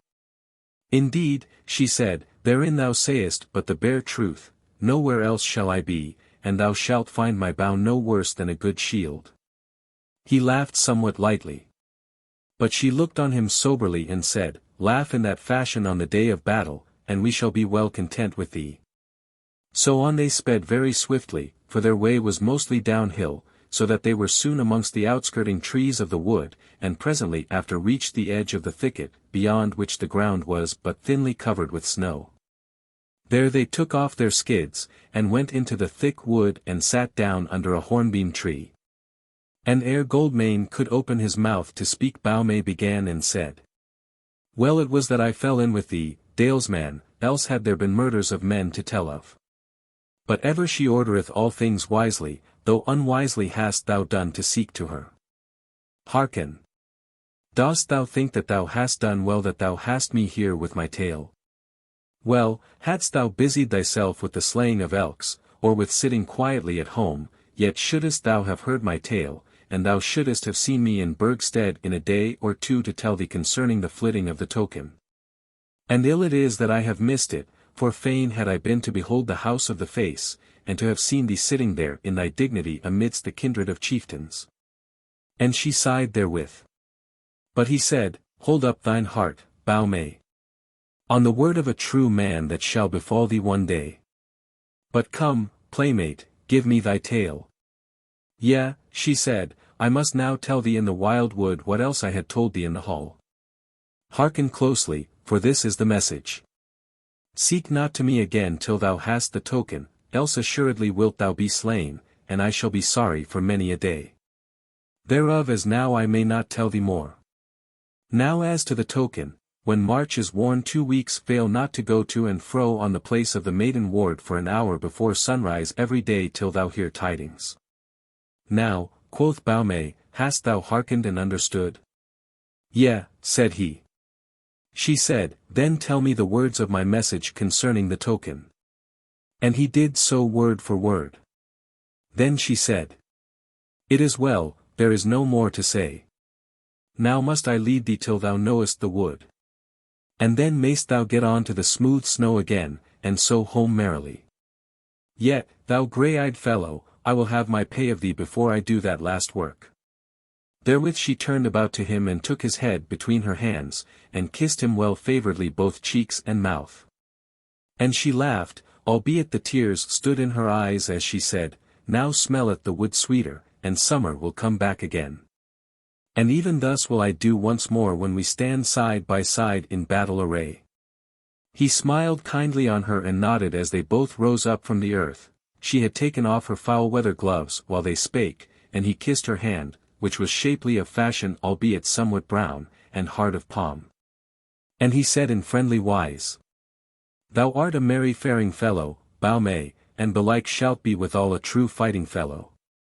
Come now, thou shalt be my sister and I thy brother, in despite of those 3 shafts across the snow. He laughed therewith, she laughed not, but seemed glad, and said soberly, Yea, I may well be thy sister. For belike I also am of the people of the gods, who have come into these dales by many far ways. I am of the house of the ragged sword of the kindred of the wolf. Come, brother, let us toward Wildlake's way. Therewith she went before him and led through the thicket as by an assured and wonted path, and he followed hard at heel, but his thought went from her for a while. For those words of brother and sister that he had spoken called to his mind the bride, and their kindness of little children, and the days when they seemed to have naught to do but to make the sun brighter, and the flowers fairer, and the grass greener, and the birds happier each for the other. And a hard and evil thing it seemed to him that now he should be making all these things naught and dreary to her, now when he had become a man and deeds lay before him. Yet again was he solaced by what Baume had said concerning battle to come. For he deemed that she must have had this from the friends foreseeing, and he longed sore for deeds to do, wherein all these things might be cleared up and was hen clean as it were. So passed they through the wood a long way, and it was getting dark therein, and Goldmane said, Hold now, Baume, for I am at home here. She looked around and said, Yea, so it is, I was thinking of many things. Farewell and live merrily till March comes and the token. Therewith she turned and went her ways and was soon out of sight, and he went lightly through the wood, and then on skids over the hard snow along the dale's edge till he was come to the watch-tower, when the moon was bright in heaven. Thus was he at Burgstead and the house of the face betimes, and before the hunters were gotten back. Chapter 15. Murder amongst the folk of the Woodlanders. So wore away midwinter tidingless. Stoneface spake no more to face of God about the wood and its wights, when he saw that the young man had come back hale and merry, seemed not to crave overmuch to go back thither. As for the bride, she was sad, and more than misdoubted all. But dauntless as she was in matters that try men's hardihood, she yet lacked heart to ask of face of God what had befallen him since the autumn tide, or where he was with her. So she put a force upon herself not to look sad or craving when she was in his company, as full oft she was, for he rather sought her than shunned her. For when he saw her thus, he deemed things were changing with her as they had changed with him, and he bethought him of what he had spoken to Baume, and deemed that even so he might speak with the bride when the time came. And that she would not be grieved beyond measure, and all would be well. Now came on the thaw, and the snow went, and the grass grew all up and down the dale, and all waters were big. And about this time arose rumours of strange men in the wood, uncouth, vile, and murderous, and many of the feebler sort were made timorous thereby. But a little before March was born came new tidings from the Woodlanders. To wit, there came on a time to the house of a woodland carle, a worthy goodman well renowned of all, 2 wayfarers in the first watch of the night. And these men said that they were wending down to the plain from a faraway dale, Rosedale to wit, which all men had heard of, and that they had strayed from the way and were exceeding weary, and they craved a meal's meat and lodging for the night. This the goodman might nowise gainsay, and he saw no harm in it, wherefore he bade them abide and be merry. These men, said they who told the tidings, were outlanders, and no man had seen any like them before. They were armed, and bore short bows made of horn, and round targets, and coats of fence done over with horn scales. They had crooked swords girt to their sides, and axes of steel forged all in one piece, right good weapons. They were clad in scarlet and had much silver on their raiment and about their weapons, and great rings of the same on their arms. And all this silver seemed brand new. Now the woodland carle gave them of such things as he had, and was kind and blithe to them. There were in his house besides himself 5 men of his sons and kindred, and his wife and 3 daughters and 2 other maids. So they feasted after the Woodlanders' fashion, and went to bed a little before midnight. 2 hours after, the carle awoke and heard a little stir, and he looked and saw the guests on their feet amidst the hall clad in all their war gear. And they had betwixt them his 2 youngest daughters, maids of 15 and 12 winters, and had bound their hands and done clouts over their mouths, so that they might not cry out, and they were just at point to carry them off. Thereat the goodman, naked as he was, caught up his sword and made at these murder carles, and nor ever they were ware of him he had hewn down one and turned to face the other. Who smote at him with his steel axe and gave him a great wound on the shoulder, and therewithal fled out at the open door and forth into the wood. The woodlander made no stay to raise the cry. There was no need, for the hall was astir now from end to end, and men getting to their weapons, but ran out after the felon even as he was. And, in spite of his grievous hurt, overran him no long way from the house before he had gotten into the thicket. But the man was nimble and strong, and the goodman unsteady from his wound. And by then the others of the household came up with the hue and cry he had gotten 2 more sore wounds and was just making an end of throttling the felon with his bare hands. So he fell into their arms fainting from weakness, and for all they could do he died in 2 hours' time from that axe wound in his shoulder, and another on the side of the head, and a knife thrust in his side, and he was a man of 60 winters. But the stranger he had slain outright, and the one whom he had smitten in the hall died before the dawn, thrusting all help aside, and making no sound of speech. When these tidings came to Burgstead they seemed great to men, and to Goldmane more than all.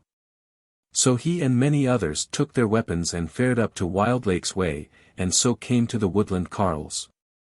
But the woodlanders had borne out the carcasses of those felons and laid them on the green before Woodgray's door, for that was the name of the dead goodman, and they were saying that they would not bury such accursed folk, but would bear them a little way so that they should not be vexed with the stink of them, and cast them into the thicket for the wolf and the wild cat and the stoat to deal with.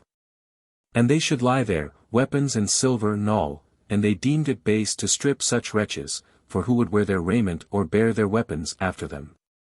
There was a great ring of folk round about them when they of Burgstead drew near, and they shouted for joy to see their neighbours, and made way before them. Then the Dalesmen cursed these murderers who had slain so good a man, and they all praised his manliness, whereas he ran out into the night naked and wounded after his foe, and had fallen like his folk of old time. It was a bright spring afternoon in that clearing of the wood, and they looked at the two dead men closely, and Goldmane, who had been somewhat silent and moody till then, became merry and wordy. For he beheld the men and saw that they were utterly strange to him.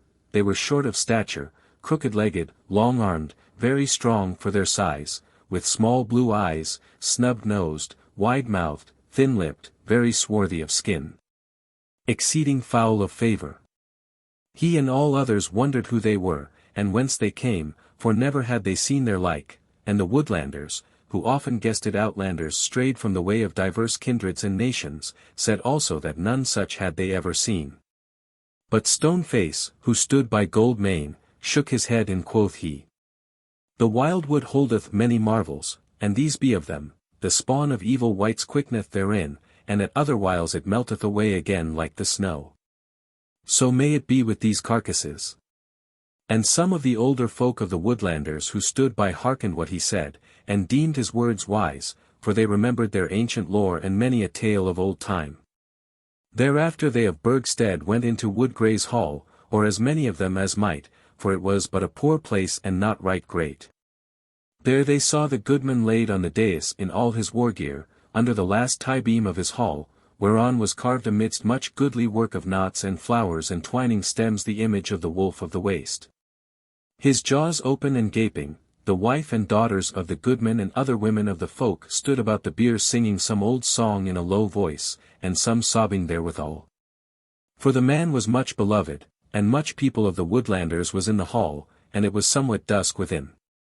So the Burgstead men greeted that folk kindly and humbly, and again they fell to praising the dead man, saying how his deed should long be remembered in the dale and wide about, and they called him a fearless man and of great worth.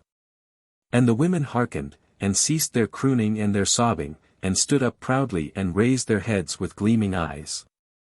And as the words of the Burgstead men ended, they lifted up their voices and sang loudly and clearly, standing together in a row, 10 of them, on the dais of that poor hall, facing the gable and the wolf-adorned tie-beam. Heeding not as they sang what was about or behind them. And this is some of what they sang. Why sit ye bare in the spinning room? Why weave ye naked at the loom? Bare and white as the moon we be, that the earth and the drifting night may see. Now what is the worst of all your work? What curse amidst the web shall lurk? The worst of the work our hands shall win is wrack and ruin round the kin.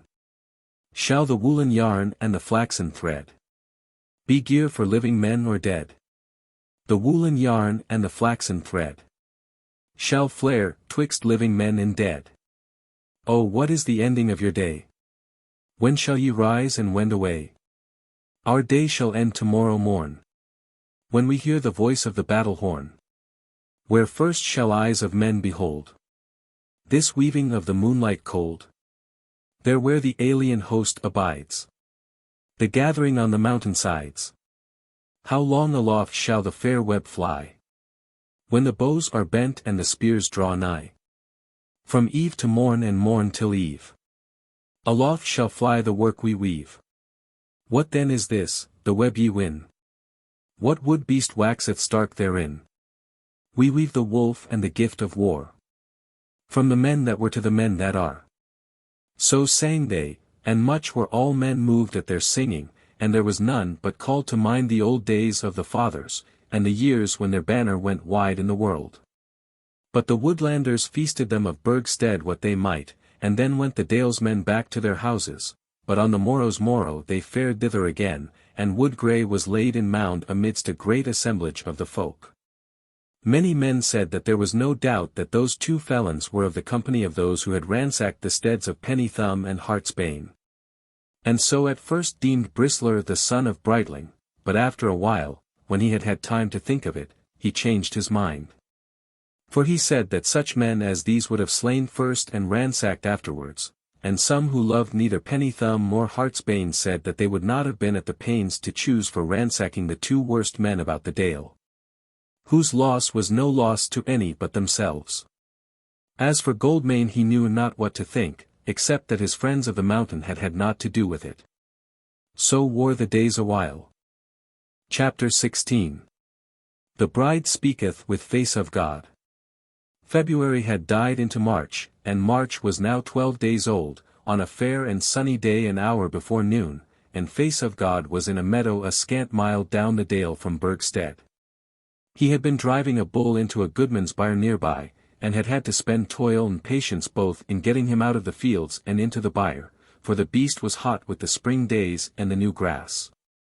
So now he was resting himself in happy mood in an exceeding pleasant place, a little meadow to wit, on one side whereof was a great orchard or grove of sweet chestnuts, which went right up to the feet of the southern cliffs. Across the meadow ran a clear brook towards the weltering water, free from big stones, in some places dammed up for the flooding of the deep pasture meadow, and with the grass growing on its lips down to the very water. There was a low bank just outside the chestnut trees, as if someone had raised a dike about them when they were young, which had been trodden low and spreading through the lapse of years by the faring of many men and beasts. The primroses bloomed thick upon it now, and here and there along it was a low blackthorn bush in full blossom. From the mid-meadow and right down to the lip of the brook was the grass well nigh hidden by the blossoms of the meadow saffron, with daffodils sprinkled about amongst them, and in the trees and bushes the birds, and chiefly the blackbirds, were singing their loudest. There sat face of God on the bank resting after his toil, and happy was his mood, since in 2 days wherein he should be pacing the maiden ward awaiting the token that was to lead him to Shadowy Vale. So he sat calling to mind the friend as he had last seen her, and striving as it were to set her image standing on the flowery grass before him, till all the beauty of the meadow seemed bare and empty to him without her. Then it fell into his mind that this had been a beloved trysting-place betwixt him and the bride, and that often when they were little would they come to gather chestnuts in the grove, and thereafter sit and prattle on the old dike. Or in spring when the season was warm would they go barefoot into the brook, seeking its treasures of troutlets and flowers and clean-washed agate pebbles.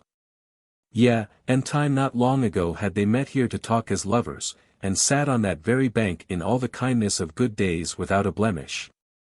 And both he and she had loved the place well for its wealth of blossoms and deep grass and goodly trees and clear running stream.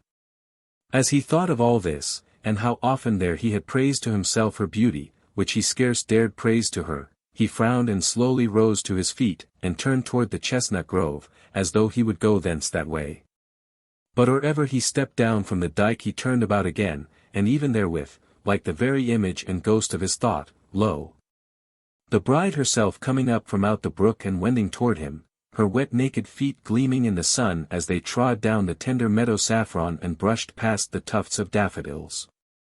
He stood staring at her discomfort, for on that day he had much to think of that seemed happy to him, and he deemed that she would now question him, and his mind pondered divers ways of answering her, and none seemed good to him. She drew near and let her skirts fall over her feet, and came to him, her gown hem dragging over the flowers. Then she stood straight up before him and greeted him, but reached not forth her hand to him nor touched him. Her face was paler than its wont, and her voice trembled as she spake to him and said, "Face of God, I would ask thee a gift." "All gifts," he said, "that thou mayest ask, and I may give, lie open to thee." She said, "If I be alive when the time comes this gift thou mayst well give me."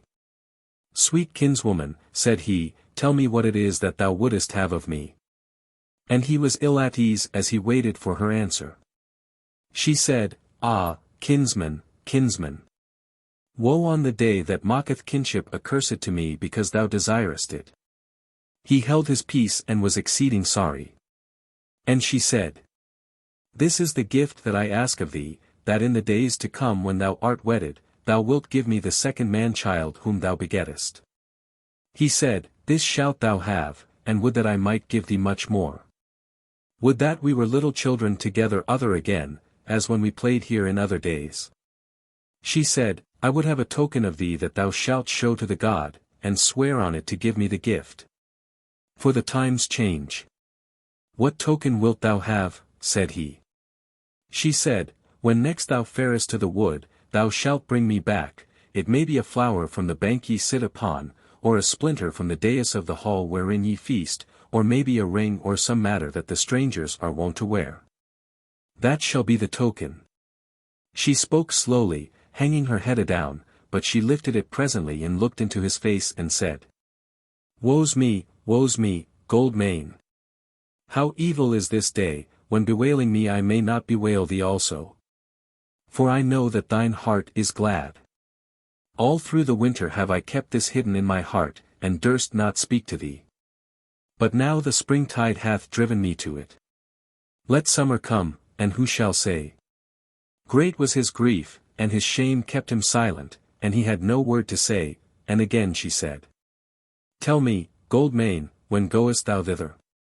He said, I know not surely, may happen in 2 days, may happen in 10. Why askest thou? O friend, she said, is it a new thing that I should ask thee whither thou goest and whence thou comest, and the times of thy coming and going? Farewell today. Forget not the token. Woe's me, that I may not kiss thy fair face. She spread her arms abroad and lifted up her face as one who waileth, but no sound came from her lips, then she turned about and went away as she had come. But as for him he stood there after she was gone in all confusion, as if he were undone, for he felt his manhood lessened that he should thus and so sorely have hurt a friend, and in a manner against his will. And yet he was somewhat wroth with her, that she had come upon him so suddenly, and spoken to him with such mastery, and in so few words, and he with none to make answer to her, and that she had so marred his pleasure in his hope of that fair day. Then he sat him down again on the flowery bank, and little by little his heart softened, and he once more called to mind many a time when they had been there before, and the plays and the games they had had together there when they were little. And he bethought him of the days that were long to him then, and now seemed short to him, and as if they were all grown together into one story, and that a sweet one. Then his breast heaved with a sob, and the tears rose to his eyes and burned and stung him, and he fell weeping for that sweet tale, and wept as he had wept once before on that old dyke when there had been some child's quarrel between them. And she had gone away and left him. Then after a while he ceased his weeping, and looked about him lest anyone might be coming, and then he arose and went to and fro in the chestnut grove for a good while, and afterwards went his ways from that meadow. Saying to himself, Yet remaineth to me the morrow of tomorrow, and that is the first of the days of the watching for the token. But all that day he was slow to meet the eyes of men, and in the hall that eve he was silent and moody, for from time to time it came over him that some of his manhood had departed from him. Chapter 17. The token cometh from the mountain. The next day wore away tidingless, and the day after face of God arose betimes. For it was the first day of his watch, and he was at the maiden ward before the time appointed on a very fair and bright morning, and he went to and fro on that place, and had no tidings. So he came away somewhat cast down, and said within himself, Is it but a lie and a mocking when all is said? On the morrow he went thither again, and the morn was wild and stormy with drift of rain, and low clouds hurrying over the earth, though for the sunrise they lifted a little in the east, and the sun came up over the passes. Amidst the red and angry rack of clouds. This morn also gave him no tidings of the token, and he was wroth and perturbed in spirit, but towards evening he said, It is well, 10 days she gave me, so that she might be able to send without fail on one of them, she will not fail me. So again on the morrow he was there betimes, and the morn was windy as on the day before, but the clouds higher and of better promise for the day. Face of God walked to and fro on the maiden ward, and as he turned toward Burgstead for the 10th time, he heard, as he deemed, a bowstring twang afar off, and even therewith came a shaft flying heavily like a winged bird, which smote a great standing stone on the other side of the way, where of old some chieftain had been buried, and fell to earth at its foot. He went up to it and handled it, and saw that there was a piece of thin parchment wrapped about it, which indeed he was eager to unwrap at once, but forbore. Because he was on the highway, and people were already astir, and even then passed by him a goodman of the Dale with a man of his going afield together, and they gave him the seal of the day. So he went along the highway a little till he came to a place where was a footbridge over into the meadow. He crossed thereby and went swiftly till he reached a rising ground grown over with hazel trees. There he sat down among the rabbit holes, the primrose and wild garlic blooming about him, and 3 blackbirds answering one another from the edges of the coppice. Straightway when he had looked and seen none coming he broke the threads that were wound about the scroll and the arrow, and unrolled the parchment. And there was writing thereon in black ink of small letters, but very fair, and this is what he read therein. Come thou to the mountain hall by the path which thou knowest of, on the morrow of the day whereon thou readest this. Rise betimes and come armed, for there are other men than we in the wood, to whom thy death should be a gain. When thou art come to the hall, thou shalt find no man therein, but a great hound only, tied to a bench nigh the dais. Call him by his name, Surefoot to wit, and give him to eat from the meat upon the board, and give him water to drink. If the day is then far spent, as it is like to be, abide thou with the hound in the hall through the night, and eat of what thou shalt find there. But see that the hound fares not abroad till the morrow's morn, then lead him out and bring him to the northeast corner of the hall, and he shall lift the slot for thee that leadeth to the shadowy Yale. Follow him and all good go with thee. Now when he had read this, earth seemed fair indeed about him, and he scarce knew whither to turn or what to do to make the most of his joy. He presently went back to Burgstead and into the house of the face, where all men were astir now, and the day was clearing. He hid the shaft under his kirtle, for he would not that any should see it. So he went to his shut bed and laid it up in his chest, wherein he kept his chiefest treasures, but the writing on the scroll he set in his bosom and so hid it. He went joyfully and proudly, as one who knoweth more tidings and better than those around him. But Stoneface beheld him, and said, Foster son, thou art happy. Is it that the springtide is in thy blood, and mocketh thee blithe with all things, or hast thou some new tidings? Nay, I would not have an answer out of thee. But here is good rede, when next thou goest into the wood, it were not so ill for thee to have a valiant old carle by thy side, one that loveth thee, and would die for thee if need were, one who might watch when thou wert seeking. Or else beware. For there are evil things abroad in the wood, and moreover the brethren of those 2 felons who were slain at Carlstead. Then Goldmane constrained himself to answer the old carle softly. And he thanked him kindly for his offer, and said that so it should be before long. So the talk between them fell, and Stoneface went away somewhat well pleased. And now was Face of God become wary. And he would not draw men's eyes and speech on him, so he went afield with Hallface to deal with the lambs and the ewes, and did like other men. No less wary was he in the hall that even, and neither spake much nor little. And when his father spake to him concerning the bride, and made game of him as a somewhat sluggish groom, he did not change countenance, but answered lightly what came to hand. On the morrow ere the earliest dawn he was afoot, and he clad himself and did on his hauberk, his father's work, which was fine wrought and a stout defence, and reached down to his knees. And over that he did on a goodly green kirtle well embroidered, he girt his war sword to his side, and it was the work of his father's father, and a very good sword, its name was Dalewarden. He did a good helm on his head, and slung a targe at his back, and took 2 spears in his hand, short but strong shafted and well steeled. Thus arrayed he left Burgstead before the dawn, and came to Wildlake's way and betook him to the woodland. He made no stop or stay on the path, but ate his meat standing by an oak tree close by the half-blind track. When he came to the little wood lawn, where was the toft of the ancient house, he looked all round about him, for he deemed that a likely place for those ugly Wood-Wights to set on him. But naught befell him, though he stooped and drank of the woodland rill warily enough. So he passed on, and there were other places also where he fared warily, because they seemed like to hold lurking felons. Though forsooth the whole wood might well serve their turn. But no evil befell him, and at last, when it yet lacked an hour to sunset, he came to the woodlawn where Wildwearer had made his onset that other eve. He went straight up to the house, his heart beating, and he scarce believing but that he should find the friend abiding him there, but when he pushed the door it gave way before him at once, and he entered and found no man therein. And the walls stripped bare and no shield or weapon hanging on the panels. But the hound he saw tied to a bench nigh the dais, and the bristles on the beast's neck arose, and he snarled on face of God, and strained on his leathern leash.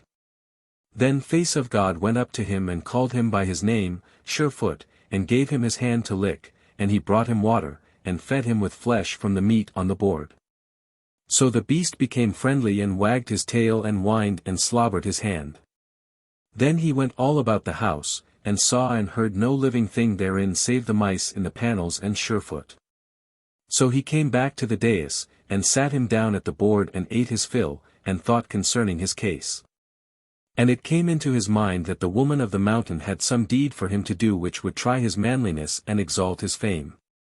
And his heart rose high and he was glad, and he saw himself sitting beside her on the dais of a very fair hall, beloved and honoured of all the folk, and none had aught to say against him or owed him any grudge.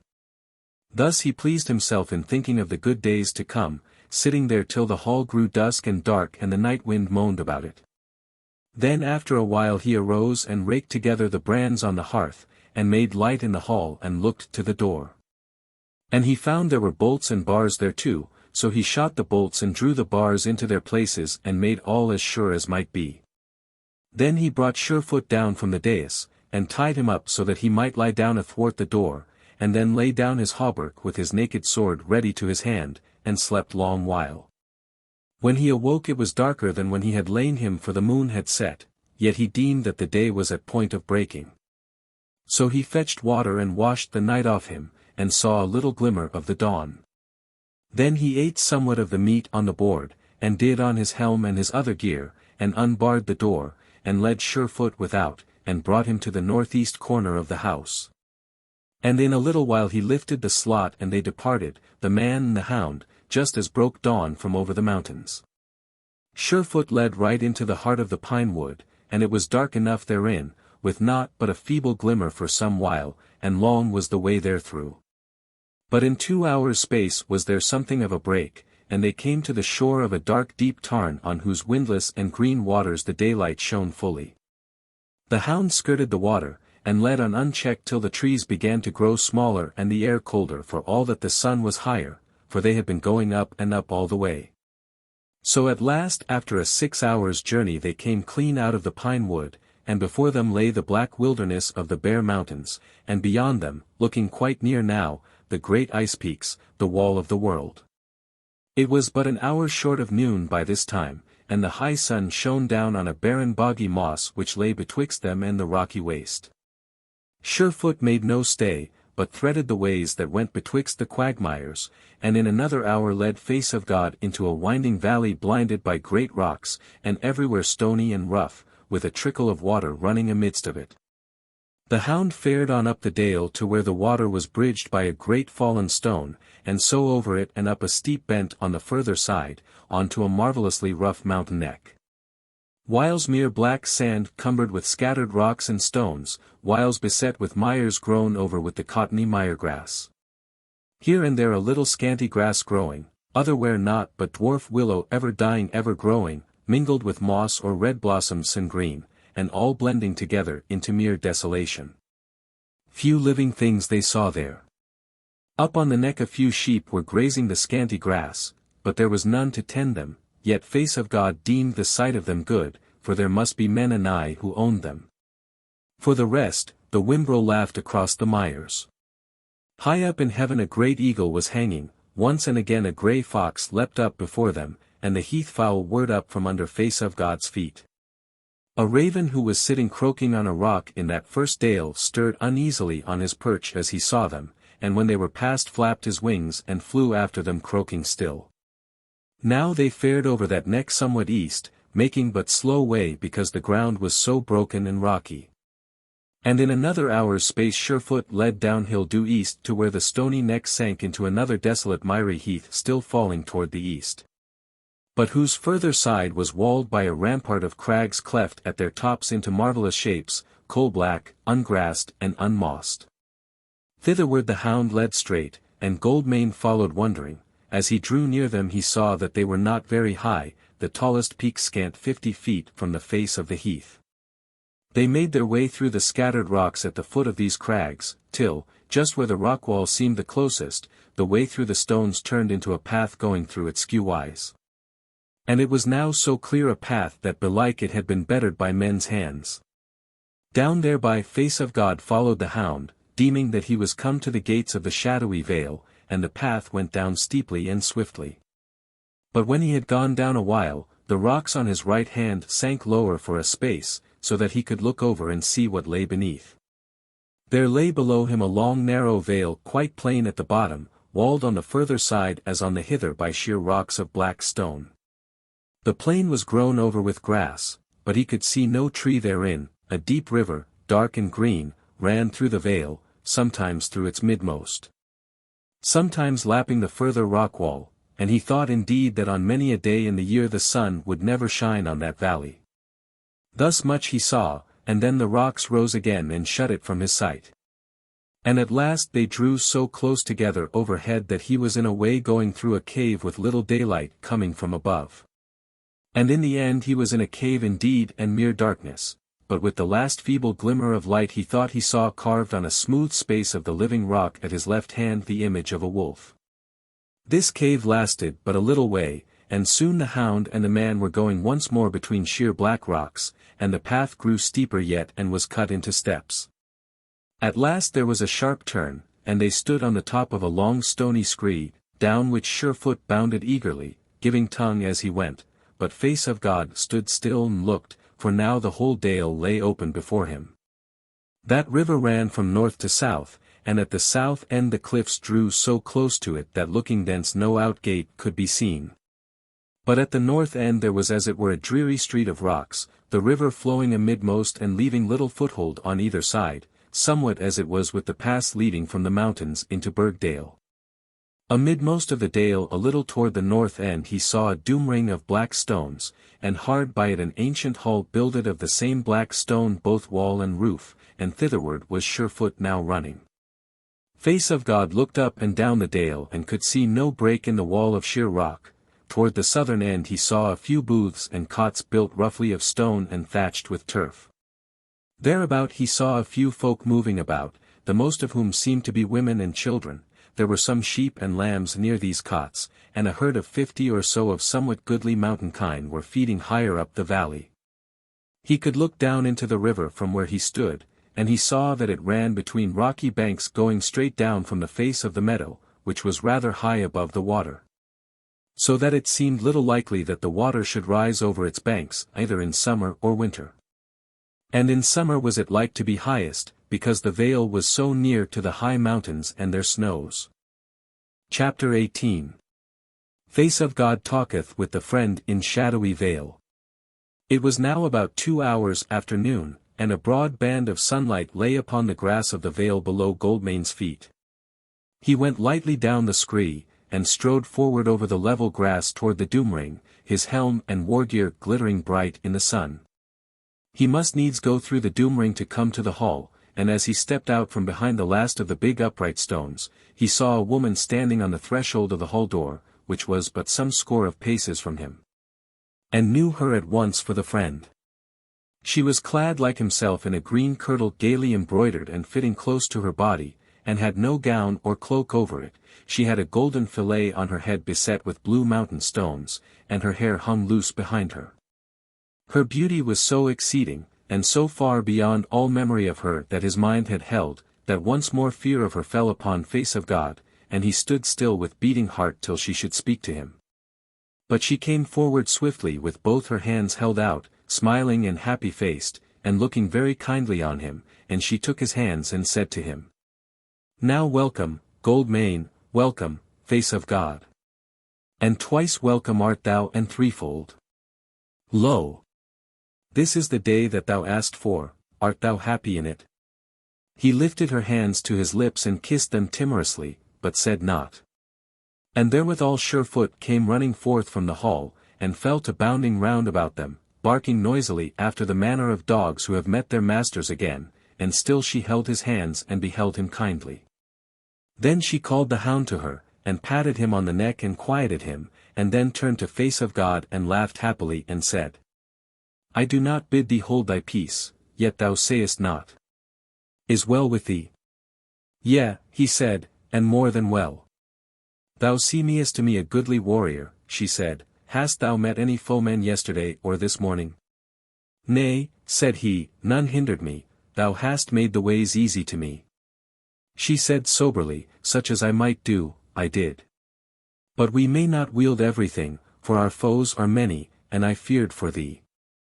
But come thou into our house, which is ours, and far more ours than the booth before the pine wood. She took his hand again and led him toward the door, but face of God looked up, and above the lintel he saw carved on the dark stone that image of the wolf, even as he had seen it carved on Woodgray's tie-beam. And therewith such thoughts came into his mind that he stopped to look, pressing the friend's hand hard as though bidding her note it. The stone wherein the image was carved was darker than the other building stones, and might be called black.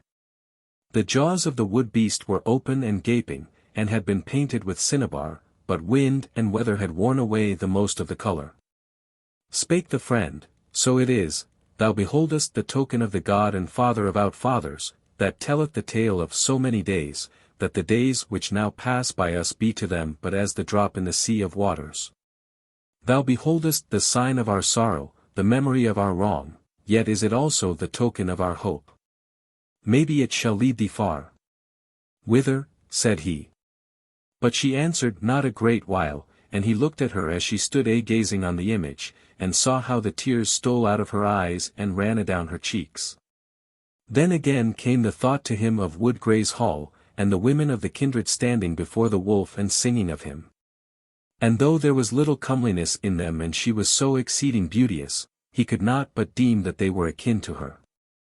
But after a while she wiped the tears from her face and turned to him and said, My friend, the wolf shall lead thee no whither but where I also shall be, whatsoever peril or grief may beset the road or lurk at the ending thereof. Thou shalt be no thrall, to labour while I look on. His heart swelled within him as she spoke, and he was at point to beseech her love that moment. But now her face had grown gay and bright again, and she said while he was gathering words to speak withal. Come in, Goldmane, come into our house, for I have many things to say to thee.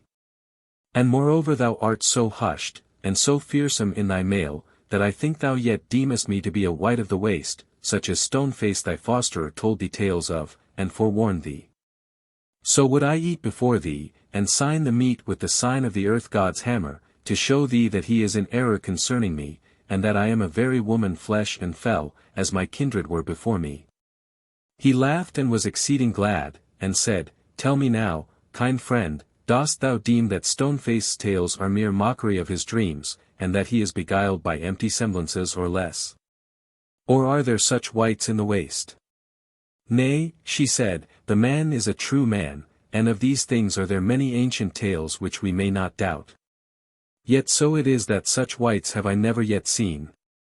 Nor aught to scare me save evil men, belike it is that I have been overmuch busied in dealing with sorrow and ruin to look after them, or it may be that they feared me and the wrath-breeding grief of the kindred. He looked at her earnestly, and the wisdom of her heart seemed to enter into his, but she said, It is of men we must talk, and of me and thee. Come with me, my friend. And she stepped lightly over the threshold and drew him in.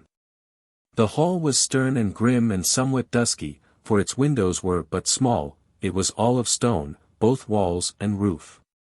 There was no timber work therein save the benches and chairs, a little about the doors at the lower end that led to the buttery and outbowers, and this seemed to have been wrought of late years.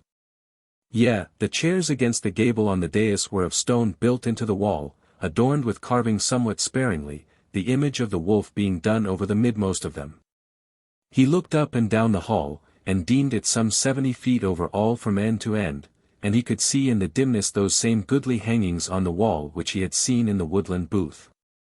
She led him up to the dais, and stood there leaning up against the arm of one of those stone seats silent for a while, then she turned and looked at him, and said, Yea, thou lookest a goodly warrior. Yet am I glad that thou camest hither without battle. Tell me, Goldmane, she said, taking one of his spears from his hand, "Art thou deft with the spear?" "I have been called so," said he. She looked at him sweetly and said, "Canst thou show me the feat of spear throwing in this hall, or shall we wend outside presently that I may see thee throw?" "The hall sufficeth," he said. "Shall I set this steel in the lintel of the buttery door yonder?" "Yea, if thou canst," she said. He smiled and took the spear from her, and poised it and shook it till it quivered again, then suddenly drew back his arm and cast, and the shaft sped whistling down the dim hall. And smote the aforesaid door lintel and stuck there quivering. Then he sprang down from the dais, and ran down the hall, and put forth his hand and pulled it forth from the wood, and was on the dais again in a trice, and cast again. And the second time set the spear in the same place, and then took his other spear from the board and cast it, and there stood the two staves in the wood side by side. Then he went soberly down the hall and drew them both out of the wood and came back to her, while she stood watching him, her cheek flushed, her lips a little parted. She said, "Good spear casting, forsooth. And far above what our folk can do, who be no great throwers of the spear." Goldmane laughed. "Sooth is that," said he, "or hardly were I here to teach thee spear throwing." "Wilt thou never be paid for that simple onslaught?" she said. "Have I been paid then?" said he. She reddened, for she remembered her word to him on the mountain, and he put his hand on her shoulder and kissed her cheek, but timorously. Nor did she withstand him or shrink aback, but said soberly, "Good indeed is thy spear throwing, and meseems my brother will love thee when he hath seen thee strike a stroke or two in wrath. But, fair warrior, there be no foemen here, so get thee to the lower end of the hall, and in the bower beyond shalt thou find fresh water. There wash the waste from off thee, and do off thine helm and hauberk, and come back speedily and eat with me, for I hunger, and so dost thou." He did as she bade him, and came back presently bearing in his hand both helm and hauberk, and he looked light-limbed and trim and lissom, an exceeding goodly man. Chapter 19. The fair woman telleth face of God of her kindred. When he came back to the dais he saw that there was meat upon the board, and the friend said to him, "Now art thou Goldmane indeed, but come now, sit by me and eat. Though the wood-woman giveth thee but a sorry banquet, O guest. But from the dale it is, and we be too far now from the dwellings of men to have delicate meat on the board, though tonight when they come back thy cheer shall be better. Yet even then thou shalt have no such dainties as Stoneface hath imagined for thee at the hands of the Wood-Wight." She laughed therewith, and he no less, and in sooth the meat was but simple, of curds and new cheese, meat of the herdsman. But Face of God said gaily, "Sweet it shall be to me, good is all that the friend giveth." Then she raised her hand and made the sign of the hammer over the board, and looked up at him and said, "Hath the earth god changed my face, Goldmane, to what I verily am?" He held his face close to hers and looked into it, and him seemed it was as pure as the waters of a mountain lake. And as fine and well wrought every deal of it as when his father had wrought in his stithy many days and fashioned a small piece of great mastery. He was ashamed to kiss her again, but he said to himself, "This is the fairest woman of the world, whom I have sworn to wed this year." Then he spake aloud and said, "I see the face of the friend, and it will not change to me." Again she reddened a little, and the happy look in her face seemed to grow yet sweeter, and he was bewildered with longing and delight. But she stood up and went to an ambry in the wall and brought forth a horn shod and lipped with silver of ancient fashion, and she poured wine into it and held it forth and said, "O guest from the dale, I pledge thee. And when thou hast drunk to me in turn we will talk of weighty matters. For indeed I bear hopes in my hands too heavy for the daughters of men to bear, and thou art a chieftain's son, and mayst well help me to bear them. So let us talk simply and without guile, as folk that trust one another." So she drank and held out the horn to him, and he took the horn and her hand both, and he kissed her hand and said, "Here in this hall I drink to the sons of the wolf, whosoever they be." Therewith he drank and he said, "Simply and guilelessly indeed will I talk with thee, for I am weary of lies, and for thy sake have I told a many." "Thou shalt tell no more," she said. "And as for the health thou hast drunk, it is good, and shall profit thee. Now sit we here in these ancient seats and let us talk. So they sat them down while the sun was westering in the March afternoon, and she said, Tell me first what tidings have been in the Dale. So he told her of the ransackings and of the murder at Carlstead. She said, These tidings have we heard before, and some deal of them we know better than ye do, or can, for we were the ransackers of Pennythumb and Heartsbane. Thereof will I say more presently. What other tidings hast thou to tell of? What oaths were sworn upon the Boar last Yule? So he told her of the oath of Bristler the son of Brightling. She smiled and said, He shall keep his oath, and yet redden no blade. Then he told of his father's oath, and she said, It is good. But even so would he do and no oath sworn. All men may trust Iron Face. And thou, my friend, what oath didst thou swear? His face grew somewhat troubled as he said, I swore to wed the fairest woman in the world, though the Dalesmen gainsaid me, and they beyond the Dale. Yea, she said, and there is no need to ask thee whom thou didst mean by thy fairest woman, for I have seen that thou deemest me fair enough. My friend, maybe thy kindred will be against it, and the kindred of the bride. And it might be that my kindred would have gainsaid it if things were not as they are. But though all men gainsay it, yet will not I. It is meet and right that we twain Wednesday.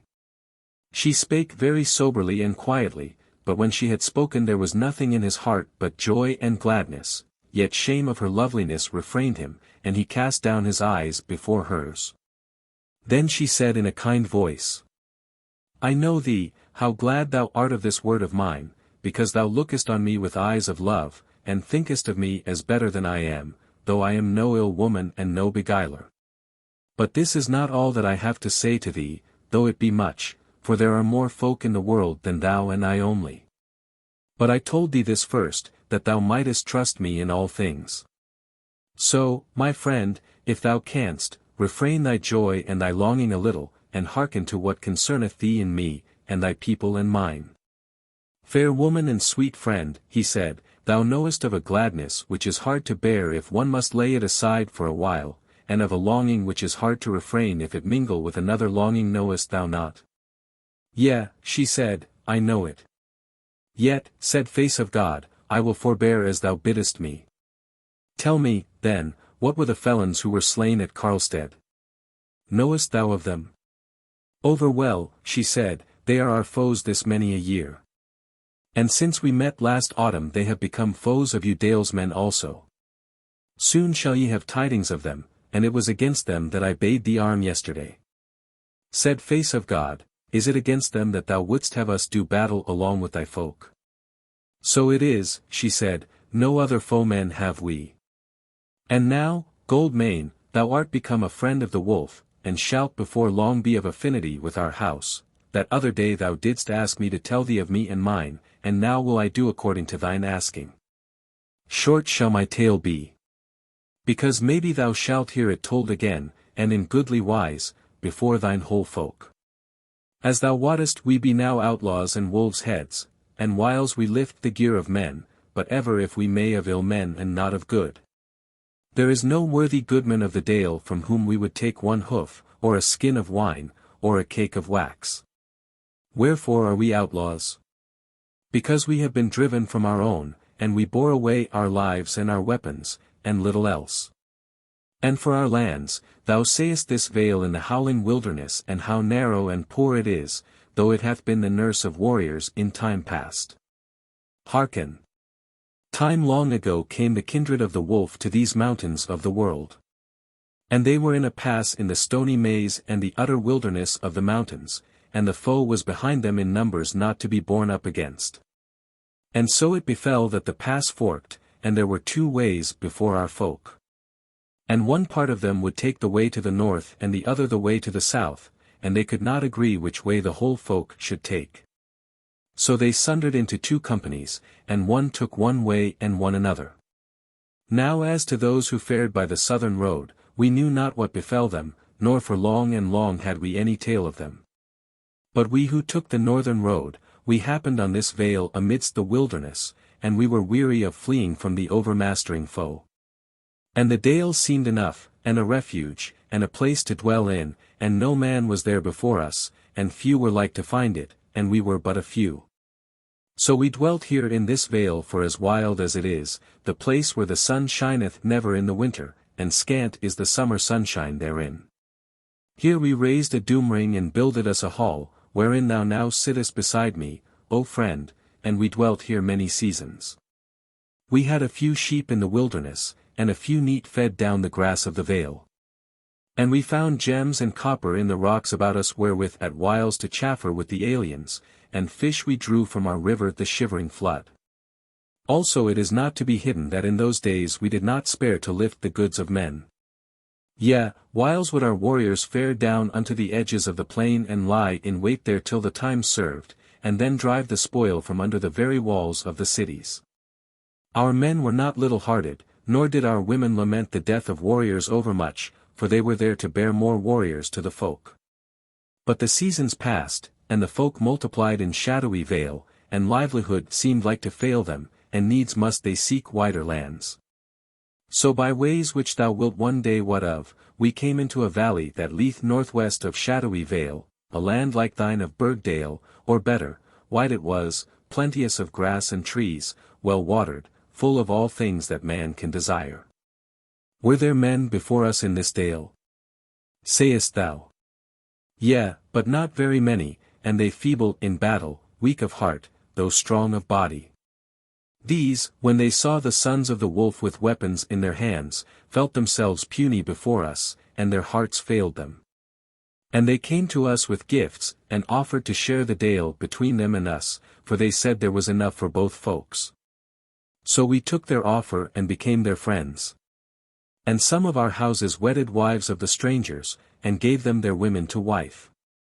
Therein they did amiss.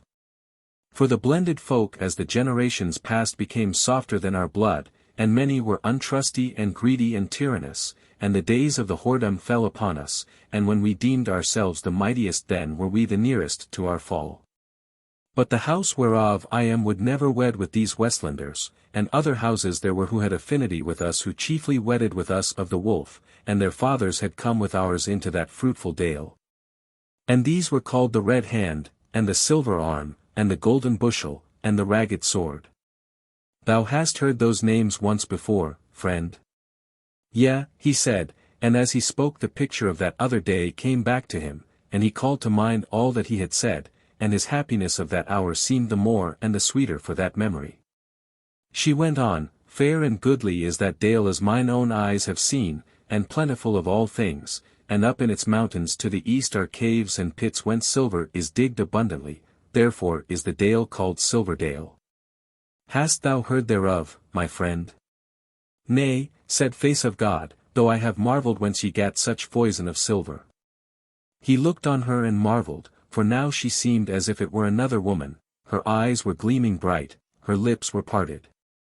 There was a bright red flush on the pommels of her 2 cheeks as she spake again and said, Happy lived the folk in Silverdale for many and many winters and summers, the seasons were good and no lack was there, little sickness there was and less war. And all seemed better than well. It is strange that ye dalesmen have not heard of Silverdale.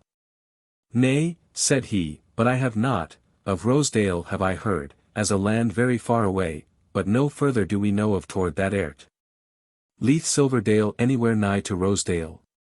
She said, It is the next dale to it, yet is it a far journey betwixt the two, for the icy pusheth a horn in betwixt them. And even below the ice the mountain neck is passable to none save a bold crag climber, and to him only bearing his life in his hands. But, my friend, I am but lingering over my tale, because it grieveth me sore to have to tell it. Hearken then. In the days when I had seen but 10 summers, and my brother was a very young man, but exceeding strong, and as beautiful as thou art now, war fell on us without rumour or warning. For there swarmed into Silverdale, though not by the ways whereby we had entered it, a host of aliens, short of stature, crooked of limb, foul of aspect, but fierce warriors and armed full well, they were men having no country to go back to. Though they had no women or children with them, as we had when we were young in these lands, but used all women whom they took as their beastly lust bade them, making them their thralls if they slew them not. Soon we found that these foemen asked no more of us than all we had, and therewithal our lives to be cast away or used for their service as beasts of burden or pleasure. There then we gathered our fighting men and withstood them. And if we had been all of the kindreds of the wolf and the fruit of the wives of warriors, we should have driven back these felons and saved the Dale, though it may be more than half ruined, but the most part of us were of that mingled blood. Or of the generations of the Dalesmen whom we had conquered long ago, and stout as they were of body their hearts failed them, and they gave themselves up to the aliens to be as their oxen and asses. Why make a long tale of it? We who were left, and could brook death but not thraldom, fought it out together, women as well as men, till the sweetness of life and a happy chance for escape bid us flee, vanquished but free men. For at the end of 3 days' fight we had been driven up to the easternmost end of the Dale, and up anigh to the jaws of the pass whereby the folk had first come into Silverdale, and we had those with us who knew every cranny of that way. While to strangers who knew it not it was utterly impassable. Night was coming on also, and even those murder carls were weary with slaying. And, moreover, on this last day, when they saw that they had won all, they were fighting to keep, and not to slay, and a few stubborn carls and queens, of what use would they be, or where was the gain of risking life to win them? So they forbore us, and night came on moonless and dark, and it was the early spring season, when the days are not yet long, and so by night and cloud we fled away, and back again to Shadowy Vale. Forsooth, we were but a few. For when we were gotten into this vale, this strip of grass and water in the wilderness, and had told up our company, we were but 235 of men and women and children. For there were 133 grown men of all ages, and of women grown 75, and 77 children, whereof I was one. For, as thou mayst deem, it was easier for grown men with weapons in their hands to escape from that slaughter than for women and children. There sat we in yonder doomring and took counsel, and to some it seemed good that we should all dwell together in Shadowy Vale, and beset the skirts of the foemen till the days should better, but others deemed that there was little avail therein. And there was a mighty man of the kindred, Stone Wolf by name, a man of middle age, and he said, that late in life had he tasted of war, and though the banquet was made bitter with defeat, yet did the meat seem wholesome to him. Come down with me to the cities of the plain, said he, all you who are stout warriors, and leave we here the old men and the swains and the women and children. Hateful are the folk there, and full of malice, but soft withal and dastardly. Let us go down thither and make ourselves strong amongst them, and sell our valour for their wealth till we come to rule them, and they make us their kings, and we establish the folk of the wolf amongst the aliens. Then will we come back hither and bring away that which we have left. So he spake, and the more part of the warriors said his rede, and they went with him to the westland, and amongst these was my brother Folk-Mote, for that is his name in the kindred. And I sorrowed at his departure, for he had borne me thither out of the flames and the clash of swords and the press of battle, and to me had he ever been kind and loving, albeit he hath had the words of hard and froward used on him full oft. So in this vale abode we that were left, and the seasons passed, some of the elders died, and some of the children also, but more children were born, for amongst us were men and women to whom it was lawful to wed with each other. Even with this scanty remnant was left some of the life of the kindred of old days. And after we had been here but a little while, the young men, and the old also, and even some of the women, would steal through passes that we only, knew of, and would fall upon the aliens in Silverdale as occasion served. And lift their goods both live and dead. And this became both a craft and a pastime amongst us. Nor may I hide that we sometimes went lifting otherwhere. For in the summer and autumn we would fare west a little and abide in the woods the season through, and hunt the deer thereof, and whiles would we drive the spoil from the scattered folk not far from your shepherd folk. But with the shepherds themselves and with you Dalesmen we meddled not. Now that little woodlawn with the toft of an ancient dwelling in it, wherein, saith Baume, thou didst once rest, was one of our summer abodes. And later on we built the hall under the pine wood that thou knowest. Thus then grew up our young men, and our maids were little softer. E'en such as Baume is, and kind is she withal, and it seemed in very sooth as if the spirit of the wolf was with us, and the roughness of the waste made us fierce, and law we had not and heeded not, though love was amongst us. She stopped a while and fell a musing, and her face softened, and she turned to him with that sweet happy look upon it and said, Desolate and dreary is the dale, thou deemest, friend. And yet for me I love it and its dark green water, and it is to me as if the fathers of the kindred visit it and hold converse with us. And there I grew up when I was little, before I knew what a woman was, and strange communings had I with the wilderness. Friend, when we are wedded, and thou art a great chieftain, as thou wilt be, I shall ask of thee the boon to suffer me to abide here at whiles that I may remember the days when I was little and the love of the kindred waxed in me. This is but a little thing to ask, said Face of God, I would thou hadst asked me more. Fear not, she said, I shall ask thee for much and many things, and some of them belike thou shalt deny me. He shook his head. But she smiled in his face and said, Yea, so it is, friend, but hearken. The seasons passed, and 6 years wore, and I was grown a tall slim maiden, fleet of foot and able to endure toil enough, though I never bore weapons, nor have done. So on a fair even of midsummer when we were together, the most of us, round about this hall and the doom ring, we saw a tall man in bright war-gear come forth into the dale by the path that thou camest. And then another till there were 27 men at arms standing on the grass below the scree yonder. By that time had we gotten some weapons in our hands, and we stood together to meet the newcomers, but they drew no sword and notched no shaft, but came towards us laughing and joyous, and lo! It was my brother Folk-Mote and his men, those that were left of them, come back to us from the westland. Glad indeed was I to behold him. And for him when he had taken me in his arms and looked up and down the dale, he cried out, In many fair places and many rich dwellings have I been, but this is the hour that I have looked for. Now when we asked him concerning Stone Wolf and the others who were missing, for 10 tens of stalworth men had fared to the westland, he swept out his hand toward the west and said with a solemn face, There they lie. And grass groweth over their bones, and we who have come aback, and ye who have abided, these are now the children of the wolf, there are no more now on the earth. Let be. It was a fair even and high was the feast in the hall that night, and sweet was the converse with our folk come back. A glad man was my brother Folk-Mote when he heard that for years past we had been lifting the gear of men, and chiefly of the aliens in Silverdale, and he himself was become learned in war and a deft leader of men. So the days passed and the seasons, and we lived on as we might. But with Folk-Mote's return there began to grow up in all our hearts what had long been flourishing in mine, and that was the hope of one day winning back our own again, and dying amidst the dear groves of Silverdale. Within these years we had increased somewhat in number, for if we had lost those warriors in the westland, and some old men who had died in the dale, yet our children had grown up, I have now seen 21 summers, and more were growing up. Moreover, after the first year, from the time when we began to fall upon the Dusky Men of Silverdale, from time to time they who went on such adventures set free such thralls of our blood as they could fall in with and whom they could trust in.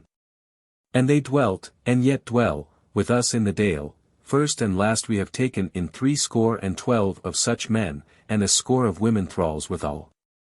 Now during these seasons, and not very long ago, after I was a woman grown, the thought came to me, and to Folk-Mote also, that there were kindreds of the people dwelling anear us whom we might so deal with that they should become our friends and brothers in arms, and that through them we might win back Silverdale. Of Rosedale we wot already that the folk were not of our blood, feeble in the field, cowed by the Dusky Men, and at last made thralls to them, so naught was to do there. But Folk-Mote went to and fro to gather tidings, at whiles I with him, at whiles one or more of Woodfather's children, who with their father and mother and Baume have abided in the Vale ever since the great undoing. Soon he fell in with thy folk, and first of all with the Woodlanders, and that was a joy to him, for what ye wot. He got to know that these men were the children of those of our folk who had sundered from us in the mountain passes time long and long ago, and he loved them, for he saw that they were hardy and trusty, and warriors at heart. Then he went amongst the shepherd folk, and he deemed them good men easily stirred, and deemed that they might soon be won to friendship. And he knew that they were mostly come from the houses of the Woodlanders, so that they also were of the kindred. And last he came into Burgdale, and found there a merry and happy folk, little wont to war, but stout-hearted, and nowise puny either of body or soul. He went there often and learned much about them, and deemed that they would not be hard to win to fellowship. And he found that the house of the face was the chiefest house there. And that the alderman and his sons were well beloved of all the folk, and that they were the men to be won first, since through them should all others be won. I also went to Burgstead with him twice, as I told thee erst. And I saw thee, and I deemed that thou wouldest lightly become our friend, and it came into my mind that I myself might wed thee, and that the house of the face thereby might have affinity thenceforth with the children of the wolf. He said, Why didst thou deem thus of me, O friend? She laughed and said, Dost thou long to hear me say the words when thou knowest my thought well? So be it. I saw thee both young and fair. And I knew thee to be the son of a noble, worthy, guileless man and of a beauteous woman of great wits and good rede. And I found thee to be kind and open-handed and simple like thy father, and like thy mother wiser than thou thyself knew of thyself, and that thou wert desirous of deeds and fain of women. She was silent for a while, and he also. Then he said, Didst thou draw me to the woods and to thee? She reddened and said, I am no spell wife, but true it is that wood mother made a waxen image of thee, and thrust through the heart thereof the pin of my girdle buckle. And stroked it every morning with an oak bough over which she had sung spells. But dost thou not remember, Gold Mane, how that one day last Hay month, as you were resting in the meadows in the cool of the evening, there came to you a minstrel that played to you on the fiddle. And therewith sang a song that melted all your hearts, and that this song told of the wild wood, and what was therein of desire and peril and beguiling and death, and love unto death itself. Dost thou remember, friend? Yea, he said, and how when the minstrel was done Stoneface fell to telling us more tales yet of the woodland, and the minstrel sang again and yet again, till his tales had entered into my very heart. Yea, she said, and that minstrel was Wood-Wont, and I sent him to sing to thee and thine, deeming that if thou didst hearken, thou wouldst seek the woodland and happen upon us. He laughed and said, Thou didst not doubt but that if we met, thou mightest do with me as thou wouldest. So it is, she said, that I doubted it little. Therein wert thou wise, said Face of God. But now that we are talking without guile to each other, mightest thou tell me wherefore it was that Folk-Mote made that onslaught upon me? For certain it is that he was minded to slay me. She said, It was sooth what I told thee, that whiles he groweth so battle-eager that whatso edge-tool he beareth must needs come out of the scabbard, but there was more in it than that, which I could not tell thee erst.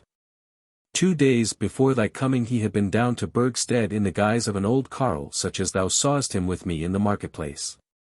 There was he guested in your hall, and once more saw thee and the bride together. And he saw the eyes of love wherewith she looked on thee, for so much he told me, and deemed that thou didst take her love but lightly. And he himself looked on her with such love, and this he told me not, that he deemed not good enough for her, and would have had thee give thyself up wholly to her, for my brother is a generous man, my friend. So when I told him on the morn of that day whereon we met that we looked to see thee that eve, for indeed I am somewhat foreseeing, he said, Look thou, Sunbeam, if he cometh, it is not unlike that I shall drive a spear through him. Wherefore, said I, can he serve our turn when he is dead? Said he, I care little. Mine own turn will I serve. Thou sayest wherefore? I tell thee this stripling beguileth to her torment the fairest woman that is in the world, such an one as is meet to be the mother of chieftains, and to stand by warriors in their day of peril. I have seen her, and thus have I seen her. Then said I, Greatly forsooth shalt thou pleasure her by slaying him. And he answered, I shall pleasure myself. And one day she shall thank me, when she taketh my hand in hers and we go together to the bride bed. Therewith came over me a clear foresight of the hours to come, and I said to him, Yea, Folk-Mote, cast the spear and draw the sword. But him thou shalt not slay, and thou shalt one day see him standing with us before the shafts of the Dusky Men. So I spake. But he looked fiercely at me, and departed and shunned me all that day, and by good hap I was hard at hand when thou drewest nigh our abode. Nay, Goldmane, what wouldst thou with thy sword? Why art thou so red and wrathful? Wouldst thou fight with my brother because he loveth thy friend, thine old playmate, thy kinswoman, and thinketh pity of her sorrow? He said, with knit brow and gleaming eyes, would the man take her away from me perforce? My friend, she said, thou art not yet so wise as not to be a fool at whiles. Is it not so that she herself hath taken herself from thee, since she hath come to know that thou hast given thyself to another? Hath she noted not of thee this winter and spring? Is she well pleased with the ways of thee? He said, thou hast spoken simply with me, and I will do no less with thee. It was but 4 days agone that she did me to wit that she knew of me how I sought my love on the mountain, and she put me to sore shame, and afterwards I wept for her sorrow. Therewith he told her all that the bride had said to him, as he well might, for he had forgotten no word of it. Then said the friend, she shall have the token that she craveth, and it is I that shall give it to her. Therewith she took from her finger a ring wherein was set a very fair changeful mountain stone, and gave it to him, and said, thou shalt give her this and tell her whence thou hadst it. And tell her that I bid her remember that tomorrow is a new day. Chapter 20. Those two together hold the ring of the earth god. And now they fell silent both of them, and sat hearkening the sounds of the dale. From the whistle of the plover down by the water side to the far-off voices of the children and maidens about the kine in the lower meadows. At last Goldmane took up the word and said, sweet friend, tell me the uttermost of what thou wouldst have of me. Is it not that I should stand by thee and thine in the Folk-Mote of the Dalemen, and speak for you when ye pray us for help against your foemen, and then again that I do my best when ye and we are arrayed for battle against the Dusky Men? This is easy to do, and great is the reward thou offerest me. I look for this service of thee, she said, and none other. And when I go down to the battle, said he, shalt thou be sorry for our sundering? She said, there shall be no sundering, I shall wend with thee. Said he, and if I were slain in the battle, wouldst thou lament me? Thou shalt not be slain, she said. Again was there silence betwixt them, till at last he said, this then is why thou didst draw me to thee in the wild wood? Yea, said she. Again for a while no word was spoken, and face of God looked on her till she cast her eyes down before him. Then at last he spake, and the colour came and went in his face as he said, tell me thy name what it is. She said, I am called the Sunbeam. Then he said, and his voice trembled therewith, O Sunbeam, I have been seeking pleasant and cunning words, and can find none such. But tell me this if thou wilt, dost thou desire me as I desire thee? Or is it that thou wilt suffer me to wed thee and bed thee at last as mere payment for the help that I shall give to thee and thine? Nay, doubt it not that I will take the payment, if this is what thou wilt give me and not else. Yet tell me.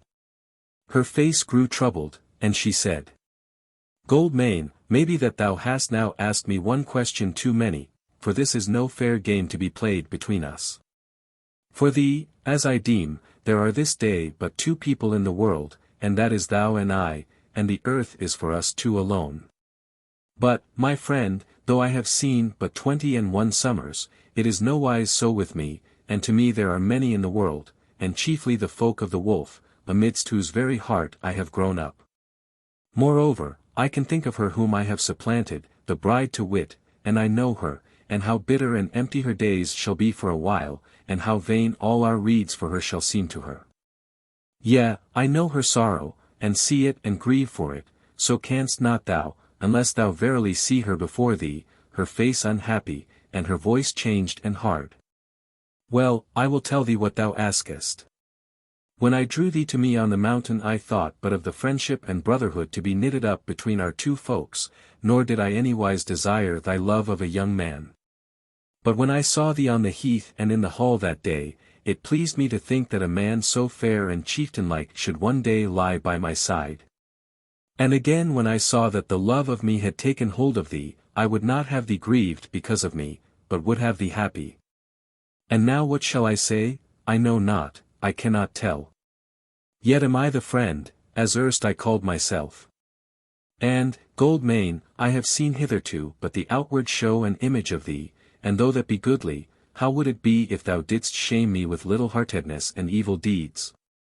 Let me see thee in the Folk-Mote and the battle, and then may I answer thee. Then she held her peace, and he answered nothing, and she turned her face from him and said, Out on it! Have I beguiled myself as well as thee? These are but empty words I have been saying. If thou wilt drag the truth out of me, this is the very truth, that today is happy to me as it is to thee, and that I have longed sore for its coming. O gold mane, O speech friend, if thou wert to pray me or command me that I lie in thine arms tonight, I should know not how to gainsay thee. Yet I beseech thee to forbear, lest thy death and mine come of it. And why should we die, O friend, when we are so young, and the world lies so fair before us, and the happy days are at hand when the children of the wolf and the kindreds of the dale shall deliver the folk. And all days shall be good and all years. They had both risen up as she spake, and now he put forth his hands to her and took her in his arms, wondering the while, as he drew her to him, how much slenderer and smaller and weaker she seemed in his embrace than he had thought of her. And when their lips met, he felt that she kissed him as he her. Then he held her by the shoulders at arm's length from him, and beheld her face how her eyes were closed and her lips quivering. But before him, in a moment of time, passed a picture of the life to be in the fair dale, and all she would give him there, and the days good and lovely from morn to eve and eve to morn. And though in that moment it was hard for him to speak, at last he spoke in a voice hoarse at first, and said, Thou sayest sooth, O friend, we will not die, but live.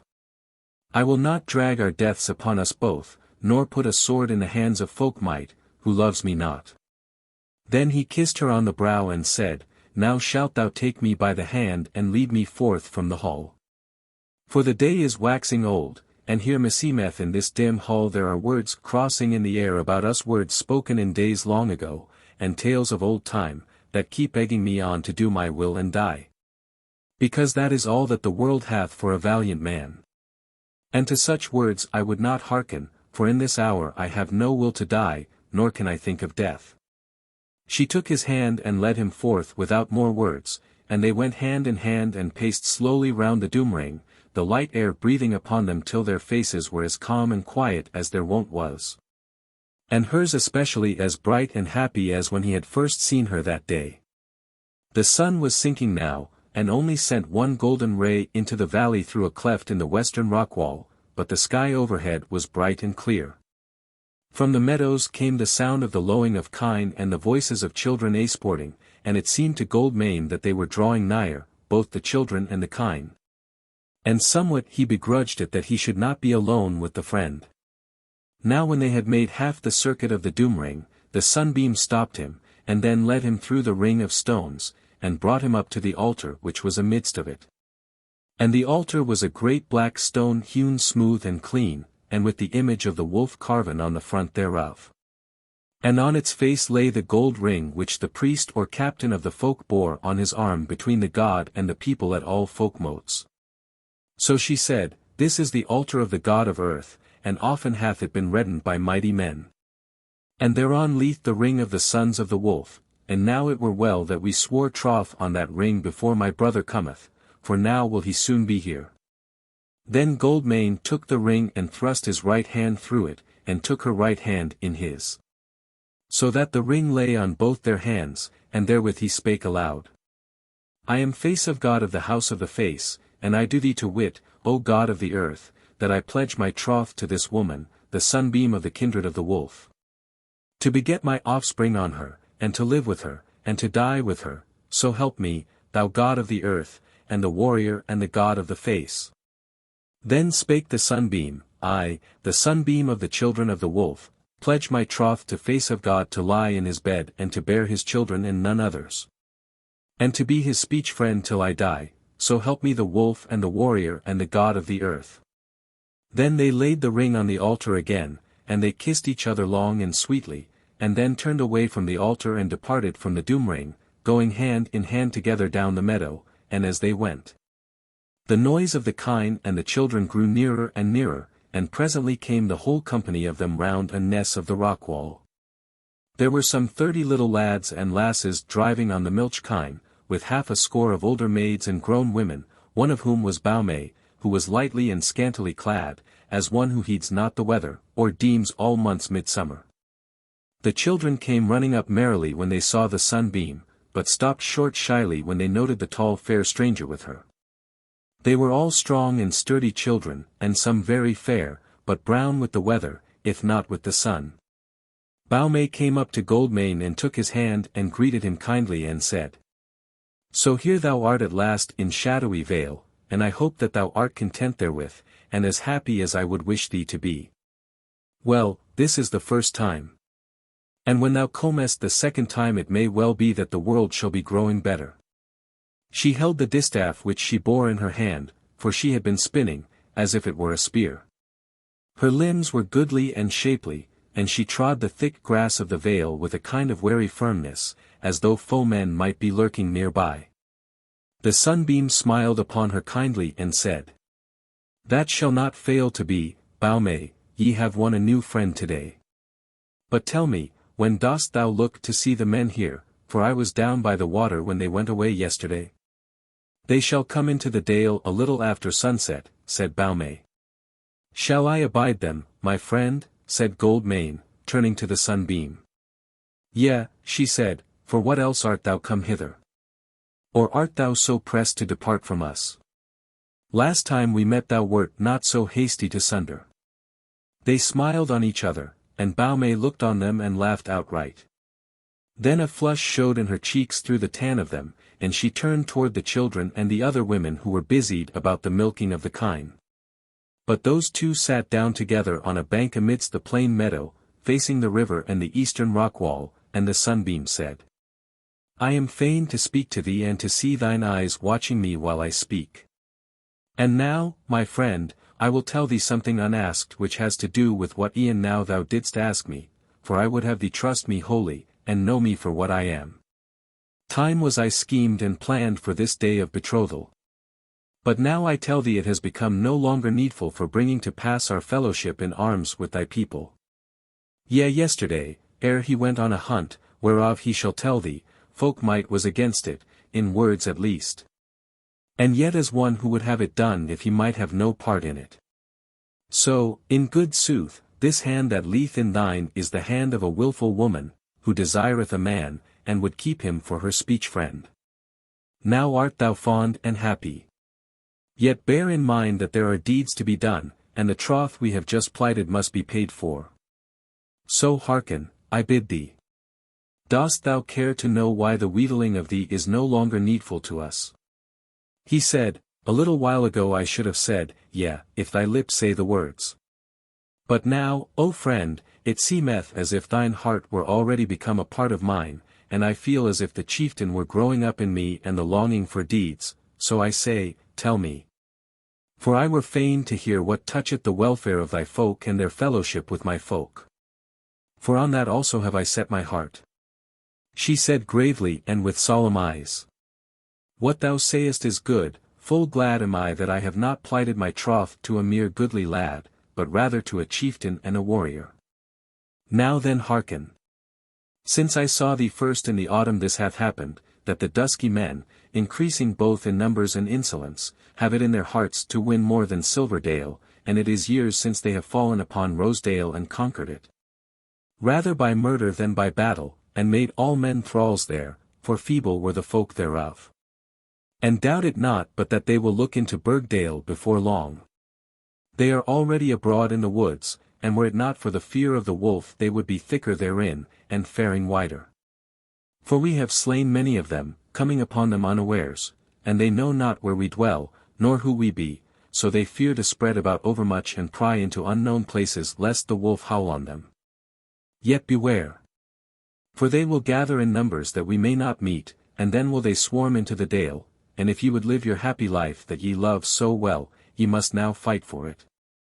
And in that battle must ye needs join yourselves to us, that we may help each other. Herein have ye not to choose, for now with you it is no longer a thing to talk of whether ye will help certain strangers and guests and thereby win some gain to yourselves, but whether ye have the hearts to fight for yourselves. And the wits to be the fellows of tall men and stout warriors who have pledged their lives to win or die for it. She was silent a little and then turned and looked fondly on face of God and said, Therefore, Gold Mane, we need thee no longer, for thou must needs fight in our battle. I have no longer aught to do to wheedle thee to love me. Yet if thou wilt love me, then am I a glad woman. He said, Thou wottest well that thou hast all my love, neither will I fail thee in the battle. I am not little-hearted, though I would have given myself to thee for no reward. It is well, said the sunbeam, naught is undone by that which I have done. Moreover, it is good that we have plighted troth today. For Folk-Mote will presently hear thereof, and he must needs abide the thing which is done. Hearken. He cometh. For as she spoke there came a glad cry from the women and children, and those two stood up and turned toward the west and beheld the warriors of the wolf coming down into the dale by the way that Gold Mane had come. Come, said the sunbeam, here are your brethren in arms, let us go greet them, they will rejoice in thee.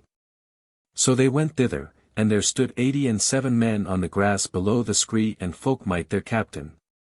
And beside some valiant women, and a few carles who were on watch on the waste, and a half-score who had been left in the dale, these were all the warriors of the wolf.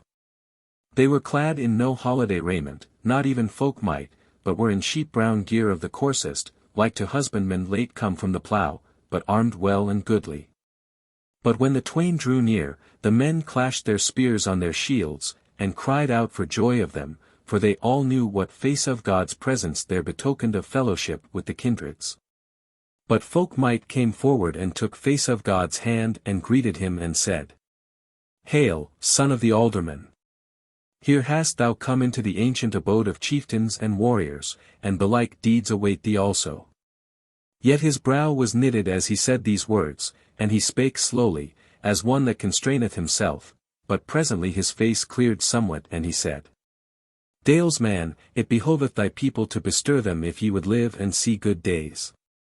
Hath my sister told thee what is toward? Or what sayest thou? Hail to thee, son of the wolf, said face of God. Thy sister hath told me all. And even if these dusky felons were not our foemen also, yet could I have my way, we should have given thee all help, and should have brought back peace and good days to thy folk. Then Folk-Mote flushed red and spake, as he cast out his hand towards the warriors and up and down toward the dale. These be my folk, and these only, and as to peace, only those of us know of it who are old men.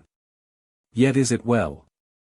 And if we and ye together be strong enough to bring back good days to the feeble men whom the dusky ones torment in Silverdale, it shall be better yet. Then he turned about to his sister, and looked keenly into her eyes till she reddened, and took her hand and looked at the wrist and said, O sister, see I not the mark on thy wrist of the ring of the god of the earth? Have not oaths been sworn since yesterday? True it is, she said, that this man and I have plighted troth together at the altar of the doom-ring. Said Folk-Mote, Thou wilt have thy will, and I may not amend it. Therewith he turned about to face of God and said, Thou must look to it to keep this oath, whatever other one thou hast failed in. Said face of God somewhat wrathfully, I shall keep it, whether thou biddest me to keep it or break it. That is well, said Folk-Mote, and then for all that hath gone before thou mayest in a manner pay, if thou art dauntless before the foe. I look to be no blencher in the battle, said face of God. That is not the fashion of our kindred, whosoever may be before us. Yea, and even were it thy blade, O mighty warrior of the wolf, I would do my best to meet it in manly fashion. As he spake he half drew forth Dalewarden from his sheath, looking steadily into the eyes of Folk-Mote, and the sunbeam looked upon him happily. But Folk-Mote laughed and said, Thy sword is good, and I deem that thine heart will not fail thee, but it is by my side and not in face of me that thou shalt redden the good blade, I see not the day when we twain shall hew at each other. Then in a while he spake again. Thou must pardon us if our words are rough, for we have stood in rough places, where we had to speak both short and loud, whereas there was much to do. But now will we twain talk of matters that concern chieftains who are going on a hard adventure. And ye women, do ye dight the hall for the evening feast, which shall be the feast of the troth-plight for you twain. This indeed we owe thee, O guest, for little shall be thine heritage which thou shalt have with my sister, over and above that thy sword winneth for thee. But the sunbeam said, Hast thou any tonight? Yea, he said. Spear God, how many was it? There came forward a tall man bearing an axe in his right hand, and carrying over his shoulder by his left hand a bundle of silver arm rings just such as Goldmane had seen on the felons who were slain by Woodgray's house.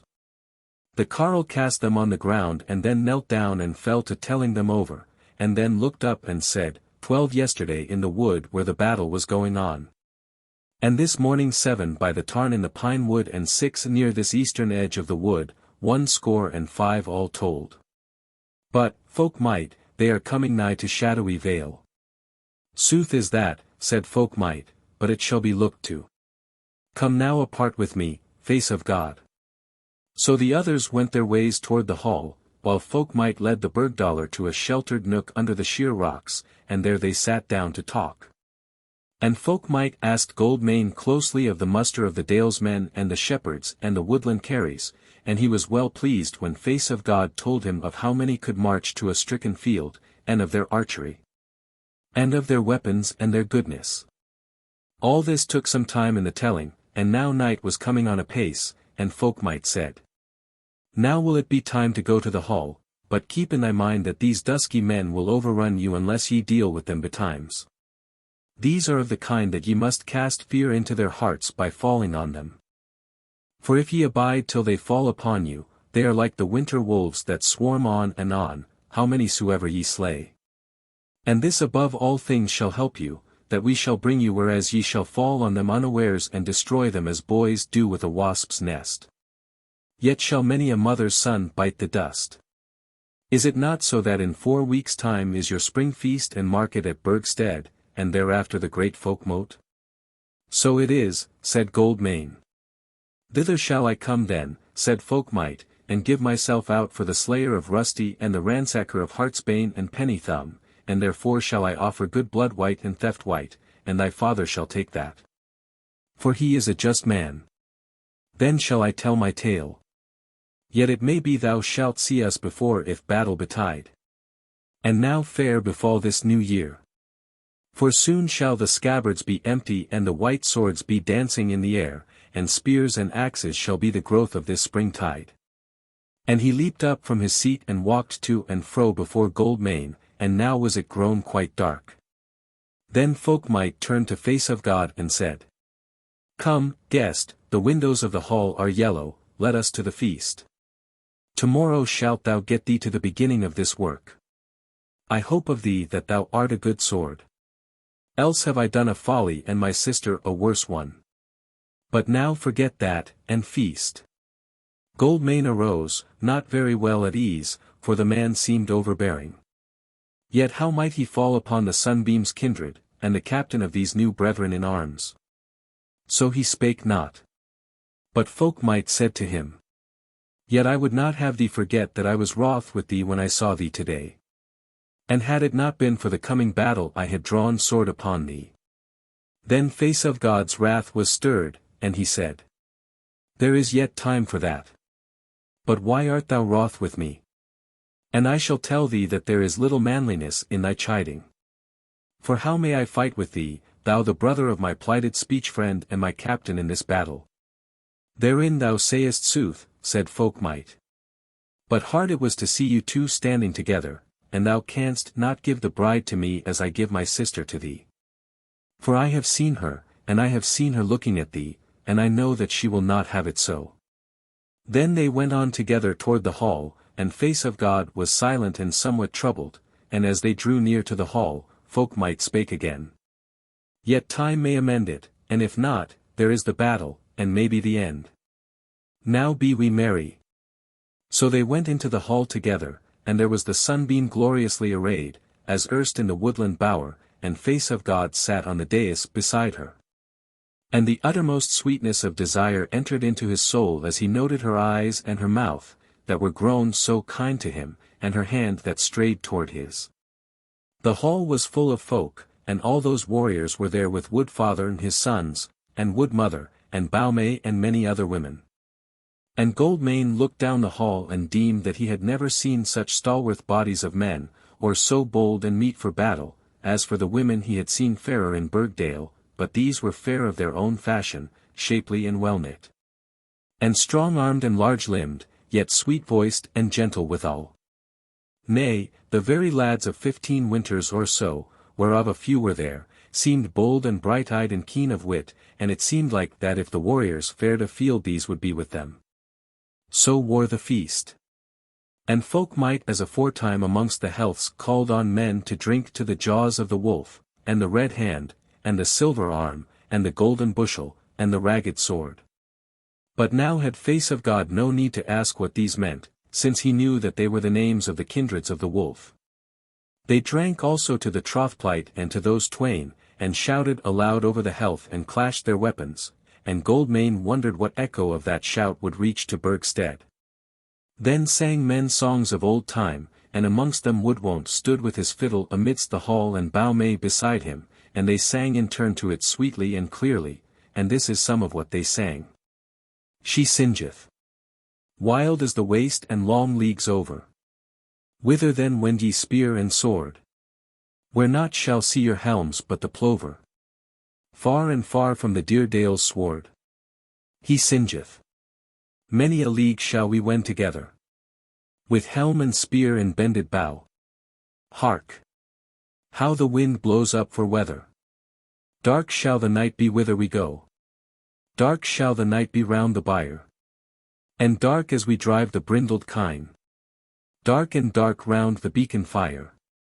Dark down in the pass round our wavering line. Turn on thy path, O fair-foot maiden. And come our ways by the pathless road. Look how the clouds hang low and laden. Over the walls of the old abode. She singeth. Bare are my feet for the rough wastes wending. Wild is the wind, and my kirtles thin. Faint shall I be ere the long way's ending. Drops down to the dale and the grief therein. He singeth. Do on the brogues of the wild wood rover. Do on the burnies ringclose mail. Take thou the staff that the barbs hang over. O'er the wind and the waste and the way to prevail. Come, for how from thee shall I sunder? Come, that a tale may arise in the land. Come, that the night may be held for a wonder. When the wolf was led by a maiden's hand. She singeth. Now will I fare as ye are faring. And wend no way but the way ye wend. And bear but the burdens ye are bearing.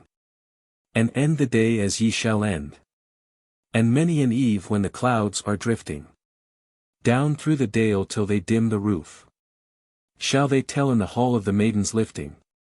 And how we drave the spoil aloof. They sing together. Over the moss through the wind and the weather. Through the morn and the eve and the death of the day. Wend we man and maid together. For out of the waste is born the fray. Then the sunbeam spake to Goldmane softly, and told him how this song was made by a minstrel concerning a foray in the early days of their first abode in Shadowy Vale.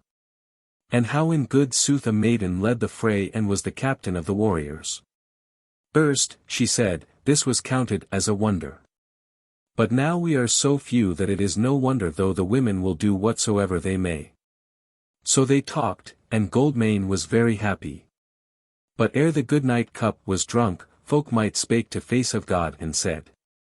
It were well that ye rose betimes in the morning, but thou shalt not go back by the way thou camest. Wood-Wights and another shall go with thee, and show thee a way across the necks and the heaths, which is rough enough as far as toil goes, but where thy life shall be safer. And thereby shalt thou hit the gill of the weltering water, and so come down safely into Burgdale. Now that we are friends and fellows, it is no hurt for thee to know the shortest way to Shadowy Vale. What thou shalt tell concerning us in Burgdale I leave the tale thereof to thee, yet belike thou wilt not tell everything till I come to Burgstead at the spring market-tide. Now must I presently to bed. For before daylight tomorrow must I be following the hunt along with 20 good men of ours. What beast is afield then, said Goldmane. Said Folk-Mote, the beasts that beset our lives, the Dusky Men. In these days we have learned how to find companies of them, and forsooth every week they draw nigher to this dale, and some day they should happen upon us if we were not to look to it, and then would there be a murder great and grim. Therefore we scour the heaths round about, and the skirts of the woodland, and we fall upon these felons in divers guises, so that they may not know us for the same men. Whiles are we clad in homespun, as today, and seem like to field-working carles, whiles in scarlet and gold, like knights of the Westland, whiles in wolf-skins. Whiles in white glittering gear, like the wights of the waste, and in all guises these felons, for all their fierce hearts, fear us, and flee from us, and we follow and slay them. And so minish their numbers somewhat against the great day of battle. Tell me, said Goldmane, when we fall upon Silverdale shall their thralls, the old dale-dwellers, fight for them or for us?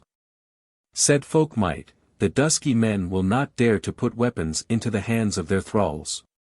Nay, the thralls shall help us, for though they have but small stomach for the fight, yet joyfully when the fight is over shall they cut their masters' throats. How is it with these thralls, said Goldmane. I have never seen a thrall. But I, said Folk-Mote, have seen a many down in the cities. And there were thralls who were the tyrants of thralls, and held the whip over them, and of the others there were some who were not very hardly entreated. But with these it is otherwise, and they all bear grievous pains daily, for the Dusky Men are as hogs in a garden of lilies. Whatsoever is fair there have they defiled and deflowered, and they wallow in our fair halls as swine strayed from the dunghill. No delight in life, no sweet days do they have for themselves, and they begrudge the delight of others therein. Therefore their thralls know no rest or solace, their reward of toil is many stripes, and the healing of their stripes grievous toil. To many have they appointed to dig and mine in the silver-yielding cliffs, and of all the tasks is that the sorest, and their due stripes abound the most. Such thralls art thou happy not to behold till thou hast set them free, as we shall do.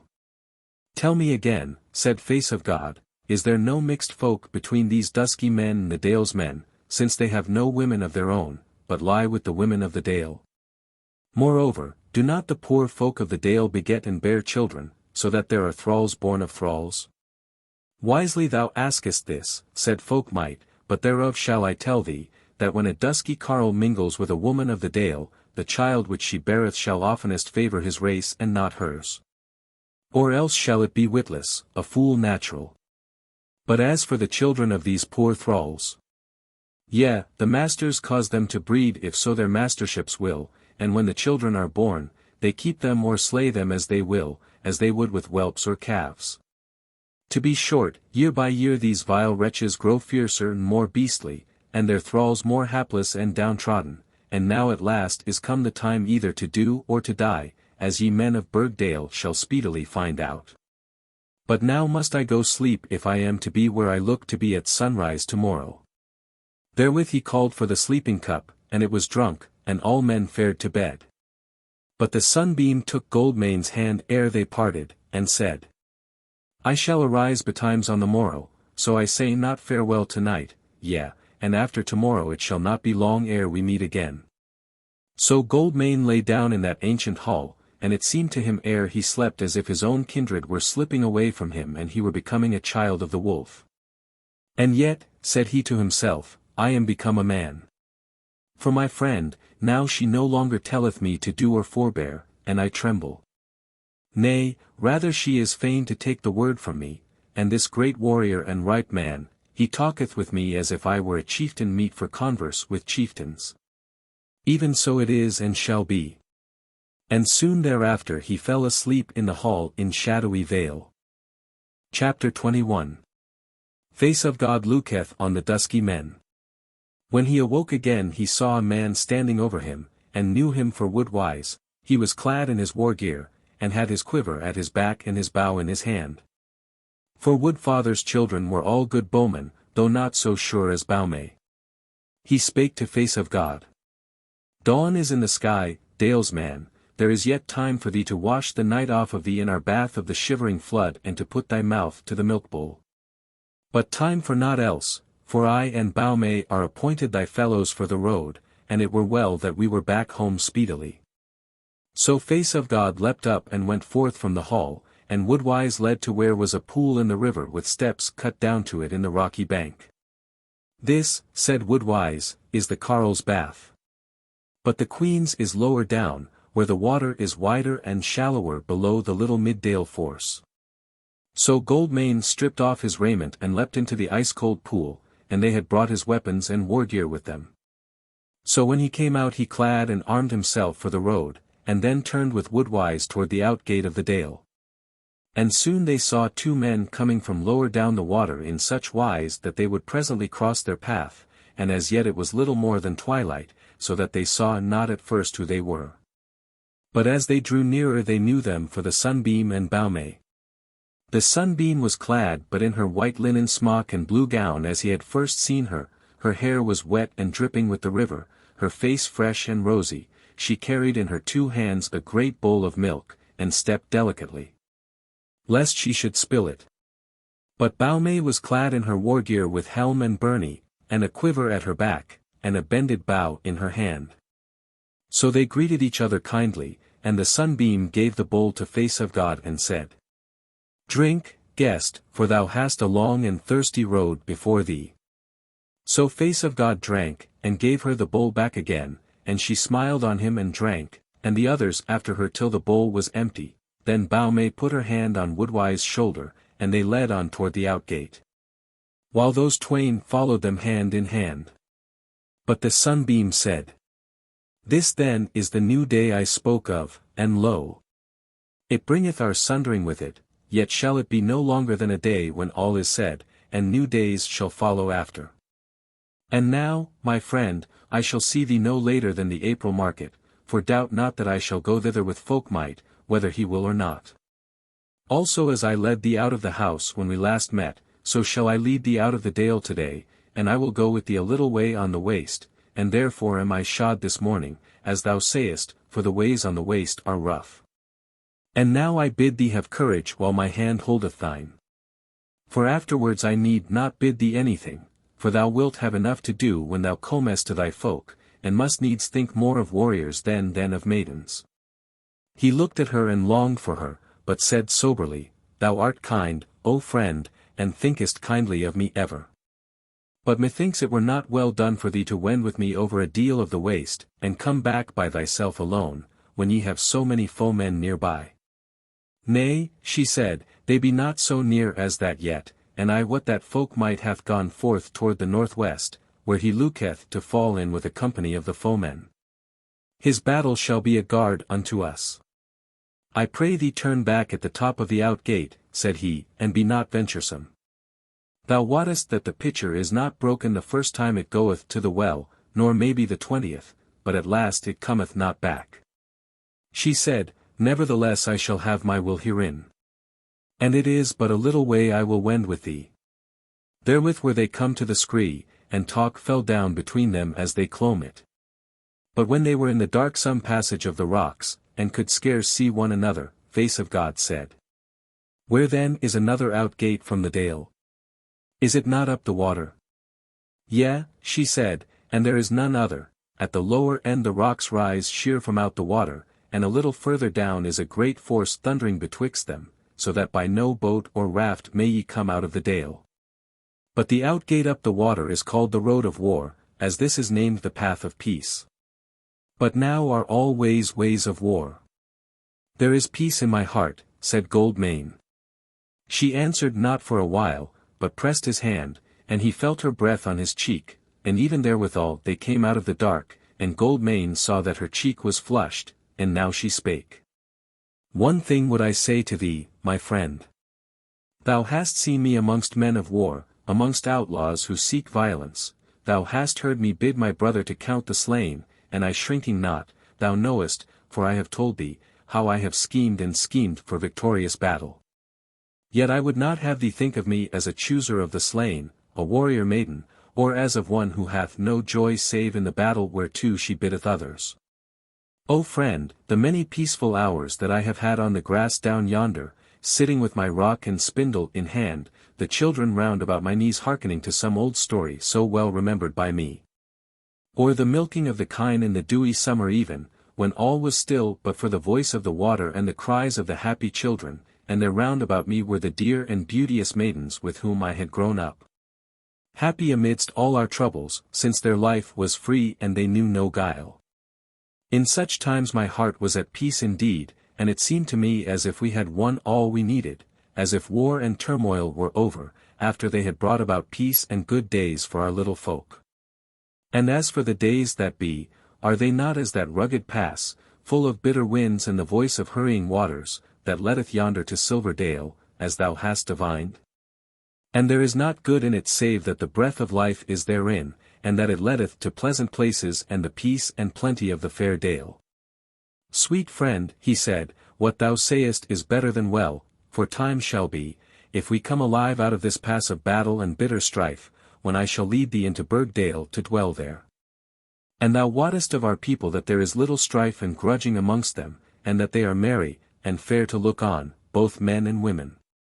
And no man there lacketh what the earth may give us, and it is a saying amongst us that there may a man have that which he desireth save the sun and moon in his hands to play with, and of this gladness, which is made up of many little matters, what story may be told?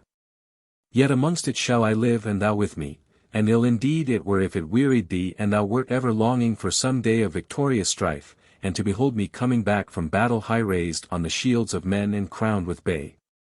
If thine ears must ever be tickled with the talk of men and their songs concerning my warrior deeds. For thus it shall not be. When I drive the herds it shall be at the neighbours' bidding whereso they will. Not necks of men shall I smite, but the stalks of the tall wheat, and the boles of the timber trees which the wood-reeve hath marked for felling, the stilts of the plough rather than the hilts of the sword shall harden my hands. My shafts shall be for the deer, and my spears for the wood-boar, till war and sorrow fall upon us, and I fight for the ceasing of war and trouble. And though I be called a chief and of the blood of chiefs, yet shall I not be masterful to the goodman of the dale, but rather to my hound. For my chieftainship shall be that I shall be well beloved and trusted, and that no man shall grudge against me. Canst thou learn to love such a life, which to me seemeth lovely? And thou, of whom I say that thou art as if thou wert come down from the golden chairs of the burg of the gods. They were well nigh out of the steep path by now, and the daylight was bright about them. There she stayed her feet a moment and turned to him and said, all this should I love even now, if the grief of our folk were but healed, and hereafter shall I learn yet more of thy well-beloved face. Therewith she laid her face to his and kissed him fondly, and put his hand to her side and held it there, saying, soon shall we be one in body and in soul. And he laughed with joy and pride of life, and took her hand and led her on again, and said, yet feel the cold rings of my hauberk, my friend, look at the spears that cumber my hand, and at Dale Warden hanging by my side. Thou shalt yet see me as the slain's chooser would see her speech friend, for there is much to do ere we win wheat harvest in Burgdale. Therewith they stepped together on to the level ground of the waste, and saw Bow sitting on a stone hard by, and Wood-Wights standing beside her bending his bow.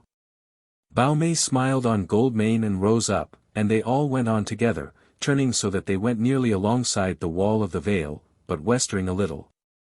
Then the Sunbeam said, many a time have I trodden this heath alongside our rock wall, for if ye wend a little further as our faces are turned, ye come to the crags over the place where the shivering flood goeth out of Shadowy Vale.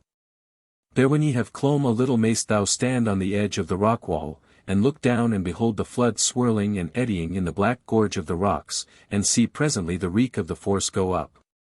And hear the thunder of the waters as they pour over it, and all this about us now is as the garden of our house, is it not so, Bow?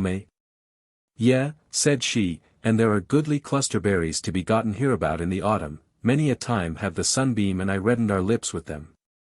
Yet is it best to be wary when war is abroad and hot withal.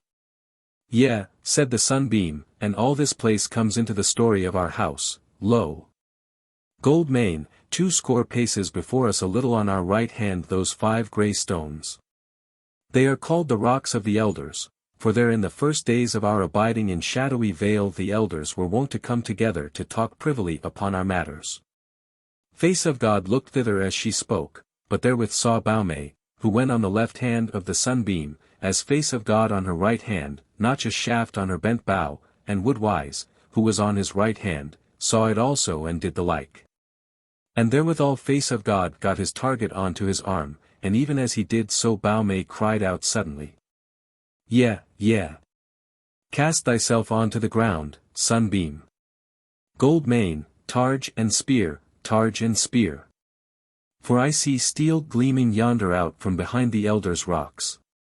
Scarce were the words out of her mouth ere 3 shafts came flying, and the bowstrings twanged.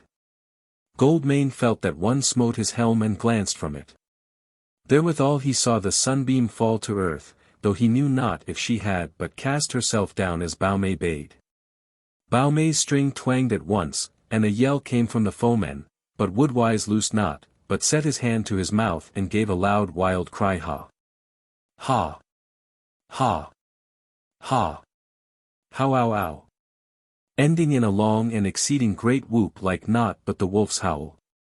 Now Goldmane thinking swiftly, in a moment of time, as war-meet men do, judged that if the sunbeam were hurt, and she had made no cry, it were yet wiser to fall on the foe before turning to tend her, or else all might be lost. So he rushed forward spear in hand and target on arm, and saw, as he opened up the flank of the elders' rocks, 6 men, whereof one leaned aback on the rock with Bow-May's shaft in his shoulder, and 2 others were just in act of loosing at him. In a moment, as he rushed at them, one shaft went whistling by him, and the other glanced from off his target. He cast a spear as he bounded on, and saw it smite one of the shooters full in the naked face, and saw the blood spout out and change his face and the man roll over, and then in another moment 4 men were hewing at him with their short steel axes.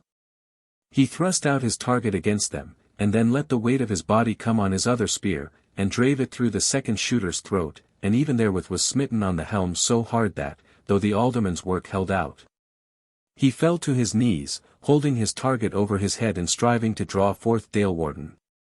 In that nick of time a shaft whistled close by his ear, and as he rose to his feet again he saw his foeman rolling over and over, clutching at the ling with both hands. Then rang out again the terrible wolf whoop from Wood-Wights' mouth, and both he and Bow-May loosed a shaft, for the 2 other foes had turned their backs and were fleeing fast. Again Bow-May hit the clout, and the dusky man fell dead at once, but Wood-Wights' arrow flew over the felon's shoulder as he ran. Then in a trice was Goldmane bounding after him like the hare just roused from her form. For it came into his head that these felons had beheld them coming up out of the vale, and that if even this one man escaped, he would bring his company down upon the vale dwellers. Strong and lightfoot as any was face of God, and though he was cumbered with his hauberk, yet was iron face handiwork far lighter than the war-coat of the dusky man, and the race was soon over. The felon turned breathless to meet Goldmane, who drave his target against him and cast him to earth, and as he strove to rise smote off his head at one stroke, for Dalewarden was a good sword and the dalesman as fierce of mood as might be. There he let the felon lie, and, turning, walked back swiftly toward the elders' rocks, and found their Wood-Wights and the dead foemen, for the carle had slain the wounded, and he was now drawing the silver arm-rings off the slain men. For all these dusky felons bore silver arm-rings. But Bow-May was walking towards the sunbeam, and thitherward followed Goldmane speedily. He found her sitting on a tussock of grass close by where she had fallen, her face pale, her eyes eager and gleaming. She looked up at him as he drew nigher and said, "Friend, art thou hurt?" "Nay," he said, "and thou?" "Thou art pale." "I am not hurt," she said. Then she smiled and said again, "Did I not tell thee that I am no warrior like Bow-May here? Such deeds make maidens pale." Said Bow-May, "If ye will have the truth, Goldmane, she is not wont to grow pale when battle is nigh her. Look you, she hath had the gift of a new delight, and findeth it sweeter and softer than she had any thought of. And now hath she feared lest it should be taken from her." "Bow-May saith but the sooth," said the sunbeam simply, "and kind it is of her to say it. I saw thee, Bow-May, and good was thy shooting, and I love thee for it." Said Bow-May, "I never shoot otherwise than well. But those idle shooters of the dusky ones, whereabouts nigh to thee went their shafts?" Said the sunbeam, one just lifted the hair by my left ear, and that was not so ill-aimed. As for the other, it pierced my raiment by my right knee, and pinned me to the earth, so that I tottered and fell, and my gown and smock are grievously wounded, both of them. And she took the folds of the garments in her hands to show the rents therein, and her colour was come again, and she was glad. What were best to do now, she said. Said face of God, let us tarry a little. For some of thy carles shall surely come up from the vale, because they will have heard woodwise whoop, since the wind sets that way. Yea, they will come, said the sunbeam. Good is that, said face of God. For they shall take the dead felons and cast them where they be not seen if perchance any more stray hereby. For if they win them, they may well happen on the path down to the vale. Also, my friend, it were well if thou wert to bid a good few of the carles that are in the vale to keep watch and ward about here, lest there be more foemen wandering about the waste. She said, Thou art wise in war, Gold Mane. I will do as thou biddest me. But soothly this is a perilous thing that the Dusky Men are gotten so close to the vale. Said face of God, this will Folk-Mote look to when he cometh home. And it is most like that he will deem it good to fall on them somewhere a good way aloof, so as to draw them off from wandering over the waste. Also I will do my best to busy them when I am home in Burgdale. Therewith came up Woodwise, and fell to talk with them. And his mind it was that these foemen were but a band of strayers, and had had no inkling of Shadowy Vale till they had heard them talking together as they came up the path from the vale. And that then they had made that ambush behind the elders' rocks, so that they might slay the men, and then bear off the woman. He said withal that it would be best to carry their corpses further on, so that they might be cast over the cliffs into the fierce stream of the shivering flood. Amidst this talk came up men from the vale, a score of them, well armed. And they ran to meet the wayfarers, and when they heard what had befallen, they rejoiced exceedingly, and were above all glad that face of God had shown himself doughty and deft. And they deemed his rede wise, to set a watch thereabouts till Folk-Mote came home, and said that they would do even so. Then spake the sunbeam and said, Now must ye wayfarers depart, for the road is but rough, and the day not over long. Then she turned to face of God and put her hand on his shoulder, and brought her face close to his and spake to him softly. Doth this second parting seem at all strange to thee, and that I am now so familiar to thee? I whom thou didst once deem to be a very goddess. And now thou hast seen me redden before thine eyes because of thee, and thou hast seen me grow pale with fear because of thee, and thou hast felt my caresses which I might not refrain. Even as if I were altogether such a maiden as ye warriors hang about for a 9 days' wonder, and then all is over save an aching heart. Wilt thou do so with me? Tell me, have I not belittled myself before thee as if I asked thee to scorn me? For thus desire dealeth both with maid and man. He said, In all this there is but one thing for me to say, and that is that I love thee. And surely none the less, but rather the more, because thou lovest me, and art of my kind, and mayest share in my deeds and think well of them. Now is my heart full of joy, and one thing only weigheth on it. And that is that my kinswoman the bride begrudgeth our love together. For this is the thing that of all things most misliketh me, that any should bear a grudge against me. She said, Forget not the token, and my message to her. I will not forget it, said he. And now I bid thee to kiss me even before all these that are looking on, for there is not to belittle us therein, since we be troth-plight. And indeed those folk stood all round about them gazing on them, but a little aloof, that they might not hear their words if they were minded to talk privily. For they had long loved the sunbeam, and now the love of face of God had begun to spring up in their hearts. So the twain embraced and kissed one another, and made no haste thereover. And those men deemed that but meet and right, and clashed their weapons on their shields in token of their joy. Then face of God turned about and strode out of the ring of men, with Baume and Woodwise beside him, and they went on their journey over the next towards Burgstead.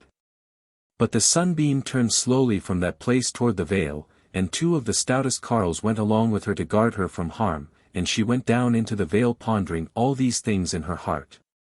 Then the other carles dragged off the corpses of the Dusky Men till they had brought them to the sheer rocks above the shivering flood, and there they tossed them over into the boiling cauldron of the force. And so departed, taking with them the silver arm-rings of the slain to add to the tale. But when they came back into the Vale, the Sunbeam duly ordered that watch and ward to keep the ingate thereto, and note all that should befall till Folk-Mote came home. Chapter 22. Face of God cometh home to Burgstead. But Face of God with Baume and Wood-Wights fared over the waste, going at first alongside the cliffs of the shivering flood, and then afterwards turning somewhat to the west. They soon had to climb a very high and steep bent going up to a mountain neck, and the way over the neck was rough indeed when they were on it, and they toiled out of it into a barren valley, and out of the valley again on to a rough neck. And such like their journey the day long, for they were going athwart all those great dykes that went from the ice mountains toward the lower dales like the outspread fingers of a hand or the roots of a great tree. And the ice mountains they had on their left hands and whiles at their backs. They went very warily, with their bows bended and spear in hand, but saw no man, good or bad, and but few living things. At noon they rested in a valley where was a stream, but no grass, naught but stones and sand, but where they were at least sheltered from the wind, which was mostly very great in these high wastes. And their Baume drew meat and wine from a wallet she bore, and they ate and drank, and were merry enough, and Baume said, I would I were going all the way with thee, Gold Mane. For I long sore to let my eyes rest a while on the land where I shall one day live. Yea, said Face of God, art thou minded to dwell there? We shall be glad of that. Whither are thy wits straying? Said she. Whether I am minded to it or not, I shall dwell there. And Wood-Wights nodded a yea to her. But Face of God said, Good will be thy dwelling, but wherefore must it be so? Then Wood-Wights laughed and said, I shall tell thee in fewer words than she will, and time presses now, Wood-father and Wood-mother, and I and my two brethren and this woman have ever been about and anigh the sunbeam. And we deem that war and other troubles have made us of closer kin to her than we were born, whether ye call it brotherhood or what not, and never shall we sunder from her in life or in death. So when thou goest to Burgdale with her, there shall we be. Then was Face of God glad when he found that they deemed his wedding so settled and sure, but Wood-Wights fell to making ready for the road. And Face of God said to him, Tell me one thing, Wood-Wights, that whoop that thou gavest forth when we were at Handystrokes e'en now, is it but a cry of thine own or is it of thy folk, and shall I hear it again? Thou mayst look to hear it many a time, said Wood-Wights, for it is the cry of the wolf. Seldom indeed hath battle been joined where men of our blood are, but that cry is given forth. Come now, to the road. So they went their ways and the road worsened upon them, and toilsome was the climbing up steep bents and the scaling of doubtful paths in the cliff sides, so that the journey, though the distance of it were not so long to the fowl flying, was much eked out for them, and it was not till near nightfall that they came on the gill of the weltering water some 6 miles above Burgstead. Forsooth Wood-Wights said that the way might be made less toilsome though far longer by turning back eastward a little past the Vale where they had rested at midday. And that seemed good to Gold Mane, in case they should be wending hereafter in a great company between Burgdale and Shadowy Vale. But now those two went with Face of God down a path in the side of the cliff whereby him seemed he had gone before. And they came down into the gill and sat down together on a stone by the water side, and Face of God spake to them kindly, for he deemed them good and trusty faring fellows. Baume, said he, thou saidst a while ago that thou wouldst be fain to look on Burgdale, and indeed it is fair and lovely, and ye may soon be in it if ye will. Ye shall both be more than welcome to the house of my father, and heartily I bid you thither. For night is on us, and the way back is long and toilsome and beset with peril. Sister Baume, thou wottest that it would be a sore grief to me if thou camest to any harm, and thou also, fellow Wood-Wights. Daylight is a good faring fellow over the waste. Said Baume, thou art kind, Gold Mane, and that is thy wont, I know. And fain were I tonight of the candles in thine hall. But we may not tarry, for thou wottest how busy we be at home, and Sunbeam needeth me, if it were only to make her sure that no dusky man is bearing off thine head by its lovely locks. Neither shall we journey in the murk night, for look you, the moon yonder. Well, said Face of God, parting is ill at the best, and I would I could give you twain a gift, and especially to thee, my sister Baume. Said Wood-Wise, thou mayst well do that, or at least promise the gift, and that is all one as if we held it in our hands. Yea, said Baume, Wood-Wise, and I have been thinking in one way belike, and I was at point to ask a gift of thee. What is it? Said Goldmane. Surely it is thine, if it were but a guerdon for thy good shooting. She laughed and handled the skirts of his hauberk as she said. Show us the dint in thine helm that the steel axe made this morning. There is no such great dint, said he, my father forged that helm, and his work is better than good. Yea, said Baume, and might I have hauberk and helm of his handiwork, and Wood-Wise a good sword of the same, then were I a glad woman, and this man a happy carle. Said Goldmane, I am well pleased at thine asking, and so shall Iron Face be when he heareth of thine archery, and how that Hall Face were now his only son but for thy close shooting. But now must I to the way. For my heart tells me that there may have been tidings in Burgstead this while I have been aloof. So they rose all three, and Baume said. Thou art a kind brother, and soon shall we meet again, and that will be well. Then he put his hands on her shoulders and kissed both her cheeks, and he kissed Wood-Wise, and turned and went his ways, threading the stony tangle about the weltering water, which was now at middle height and running clear and strong. So turning once he beheld Wood-Wise and Baume climbing the path up the side of the gill, and Baume turned to him also and waved her bow as token of farewell. Then he went upon his way, which was rough enough to follow by night, though the moon was shining brightly high aloft. Yet as he knew his road he made but little of it all, and in somewhat more than an hour and a half was come out of the pass into the broken ground at the head of the dale, and began to make his way speedily under the bright moonlight toward the gate, still going close by the water.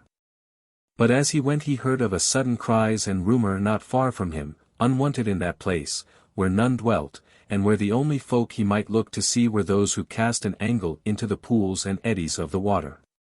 Moreover, he saw about the place whence came the cries torches moving swiftly hither and thither, so that he looked to hear of new tidings, and stayed his feet and looked keenly about him on every side. And just then, between his rough path and the shimmer of the dancing moonlit water, he saw the moon smite on something gleaming. So, as quietly as he could, he got his target on his arm, and shortened his spear in his right hand, and then turned sharply toward that gleam. Even therewith up sprang a man on his right hand, and then another in front of him just betwixt him and the water. An axe gleamed bright in the moon, and he caught a great stroke on his target, and therewith drave his left shoulder straight forward, so that the man before him fell over into the water with a mighty splash. For they were at the very edge of the deepest eddy of the water. Then he spun round on his heel, heeding not that another stroke had fallen on his right shoulder, yet ill-aimed, and not with the full edge, so that it ran down his byrnie and rent it not. So he sent the thrust of his spear crashing through the face and skull of the smiter, and looked not to him as he fell, but stood still, brandishing his spear and crying out, For the Burg and the Face. For the Burg and the Face. No other foe came against him, but like to the echo of his cry rose a clear shout not far aloof, For the Face, for the Face. For the Burg and the Face. He muttered, So ends the day as it begun, and shouted loud again, For the Burg and the Face. And in a minute more came breaking forth from the stone heaps into the moonlit space before the water the tall shapes of the men of Burgstead, the red torchlight and the moonlight flashing back from their war gear and weapons. For every man had his sword or spear in hand. Hall Face was the first of them, and he threw his arms about his brother and said, Well met, Goldmane, though thou comest amongst us like Stonefist of the mountain. Art thou hurt? With whom hast thou dealt? Where be they? Whence comest thou? Nay, I am not hurt, said Face of God. Stint thy questions then, till thou hast told me whom thou seekest with spear and sword and candle. 2 felons were they, said Hall Face, even such as ye saw lying dead at Woodgraze the other day. Then may ye sheath your swords and go home, said Goldmane, for one leeth at the bottom of the eddy, and the other, thy feet are well nigh treading on him, Hallface. Then arose a rumour of praise and victory, and they brought the torches nigh and looked at the fallen man, and found that he was stark dead, so they even let him lie there till the morrow, and all turned about toward the thorpe. And many looked on face of God and wondered concerning him, whence he was and what had befallen him. Indeed, they would have asked him thereof, but could not get at him to ask. But whoso could, went as nigh to Hallface and him as they might, to hearken to the talk between the brothers. So as they went along Hallface did verily ask him whence he came, for was it not so, said he, that thou didst enter into the wood seeking some adventure early in the morning the day before yesterday? Sooth is that, said Face of God, and I came to Shadowy Vale, and thence am I come this morning. Said Hallface, I know not Shadowy Vale, nor doth any of us. This is a new word. How say ye, friends, doth any man here know of Shadowy Vale? They all said, Nay. Then said Hallface, Hast thou been amongst mere ghosts and marvels, brother, or cometh this tale of thy minstrelsy? For all your words, said Goldmane, to that vale have I been. And, to speak shortly, for I desire to have your tale, and am waiting for it, I will tell thee that I found there no marvels or strange wights, but a folk of valiant men, a folk small in numbers, but great of heart. A folk come, as we be, from the fathers and the gods. And this, moreover, is to be said of them, that they are the foes of these felons of whom ye were chasing these twain. And these same dusky men of Silverdale would slay them every man if they might, and if we look not to it they will soon be doing the same by us, for they are many, and as venomous as adders, as fierce as bears, and as foul as swine. But these valiant men, who bear on their banner the image of the wolf, should be our fellows in arms, and they have good will thereto. And they shall show us the way to Silverdale by blind paths, so that we may fall upon these felons while they dwell there tormenting the poor people of the land, and thus may we destroy them as lads a hornet's nest. Or else the days shall be hard for us. The men who hung about them drank in his words greedily.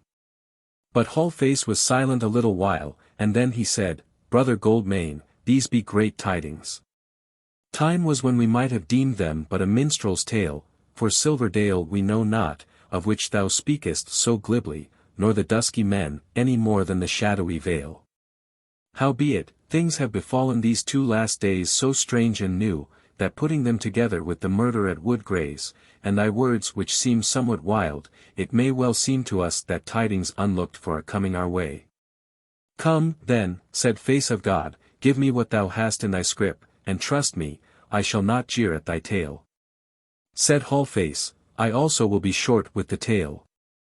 And that the more, as meseemeth it is not yet done, and that thou thyself shalt share in the ending of it. It was the day before yesterday, that is the day when thou departedst into the woods on that adventure whereof thou shalt one day tell me more, wilt thou not? Yea, in good time, said Face of God. Well, quoth Hallface, we went into the woods that day and in the morning, but after sunrise, to the number of a score, we looked to meet a bear and a she-bear with cubs in a certain place. For one of the Woodlanders, a keen hunter, had told us of their lair.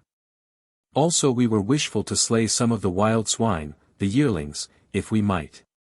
Therefore, though we had no helms or shields or coats of fence, we had bowshot aplenty, and good store of casting weapons, besides our wood knives and an axe or so. And some of us, of whom I was one, bore our battle swords, as we are wont ever to do, be the foe beast or man. Thus armed we went up Wildlake's way and came to Carlstead, where 50 Woodlanders joined themselves to us, so that we became a band. We went up the half-cleared places past Carlstead for a mile, and then turned east into the wood, and when I know not how far, for the Woodlanders led us by crooked paths, but 2 hours wore away in our going. Till we came to the place where they looked to find the bears. It is a place that may well be noted, for it is unlike the wood roundabout. There is a close thicket some 2 furlongs about of thorn and briar and ill-grown ash and oak and other trees, planted by the birds belike. And it stands as it were in an island amidst of a wide-spreading woodlawn of fine turf, set about in the most goodly fashion with great tall straight-boled oak trees, that seem to have been planted of set purpose by man's hand. Yea, dost thou know the place? Methinks I do, said Goldmane, and I seem to have heard the Woodlanders give it a name and call it Boarsbait. That may be, said Hullface. Well, there we were, the dogs and the men, and we drew nigh the thicket and beset it, and doubted not to find prey therein, but when we would set the dogs at the thicket to enter it, they were uneasy, and would not take up the slot, but growled and turned about this way and that, so that we deemed that they winded some fierce beast at our flanks or backs. Even so it was, and fierce enough and deadly was the beast, for suddenly we heard bowstrings twang, and shafts came flying. An iron shield of the upper Dale, who was close beside me, leapt up into the air and fell down dead with an arrow through his back. Then I bethought me in the twinkling of an eye, and I cried out, the foe are on us. Take the cover of the tree boles and be wary. For the Burg and the face. For the Burg and the face. So we scattered and covered ourselves with the oak boles, but besides Iron Shield, who was slain outright, 2 good men were sorely hurt, to wit Baldface, a man of our house, and Stonyford of the lower Dale. I looked from behind my tree bole, a great one, and far off down the glades I saw men moving, clad in gay raiment.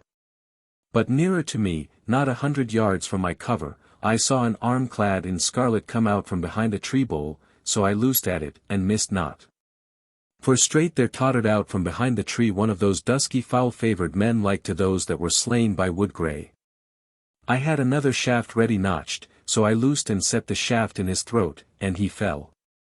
Straightway was a yelling and howling about us like the cries of scalded curs, and the oak wood swarmed thick with these felons rushing on us.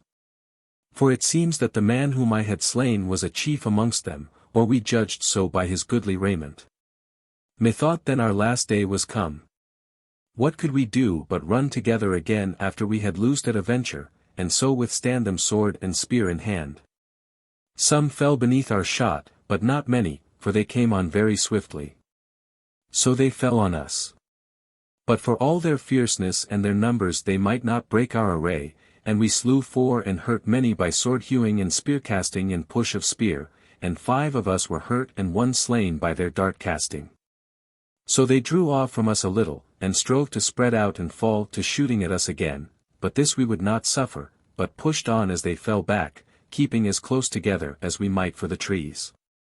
For we said that we would all die together if needs must, and verily the stour was hard. Yet hearken. In that nick of time rose up a strange cry not far from us, ha! Ha! Ha! Ha! How ow ow! Ending like the howl of a wolf, and then another and another and another, till the whole wood rang again. At first we deemed that here were come fresh foemen, and that we were undone indeed.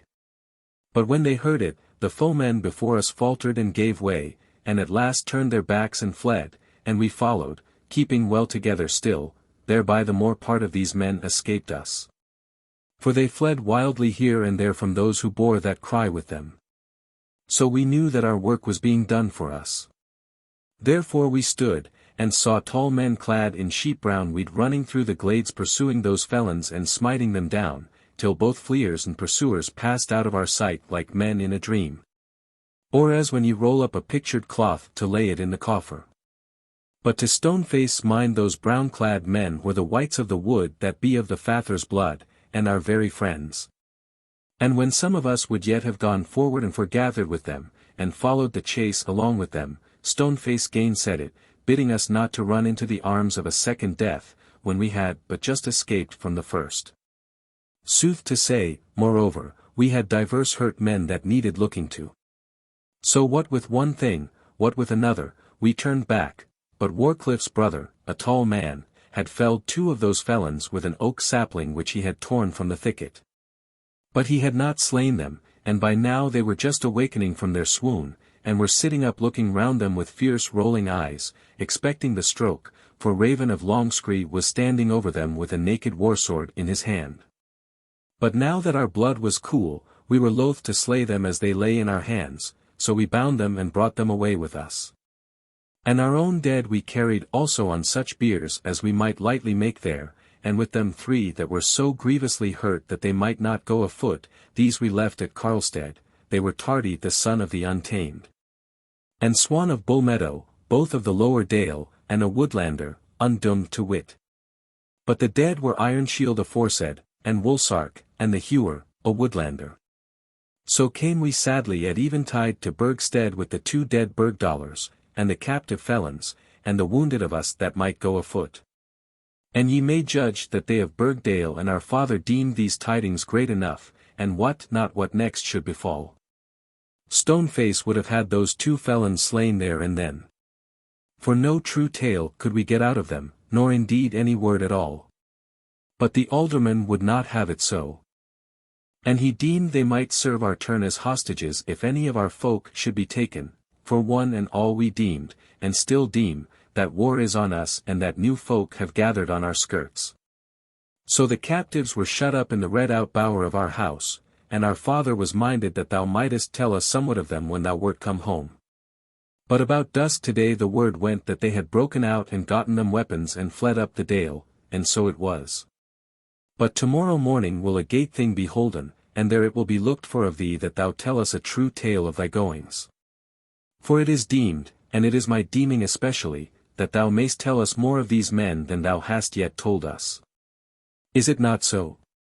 Yea, surely, said Goldmane, I can make as many words as ye will about it.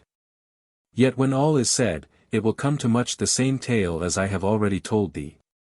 Yet belike, if ye are minded to take up the sword to defend you, I may tell you in what wise to lay hold on the hilts. And that is well, said Hallface, and no less do I look for of thee. But lo! Here are we come to the gate of the burg that abideth battle. Chapter 23. Talk in the hall of the house of the face. In sooth they were come to the very gate of Burgstead, and the great gates were shut, and only a wicket was open, and a half-score of stout men in all their war gear were holding ward thereby. They gave place to Hallface and his company, albeit some of the warders followed them through the wicket that they might hear the story told. The street was full of folk, both men and women, talking together eagerly concerning all these tidings, and when they saw the men of the hue and cry they came thronging about them, so that they might scarce get to the door of the house of the face because of the press. So Hallface, who was a very tall man, cried out, Good people, all is well. The runaways are slain, and face of God is come back with us, give place a little, that we may come into our house. Then the throng set up a shout, and made way a little, so that Hallface and Goldmane and the others could get to the door.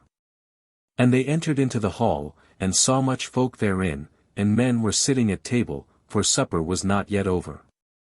But when they saw the newcomers they mostly rose up from the board and stood silent to hear the tale, for they had been talking many together each to each, so that the hall was full of confused noise. So Hallface again cried out, Men in this hall, good is the tidings. The runaways are slain, and it was face of God who slew them as he came back safe from the waste. Then they shouted for joy, and the brethren and Stoneface with them, for he had entered with them from the street, went up on to the dais, while the others of the hue and cry gat them seats where they might at the endlong tables.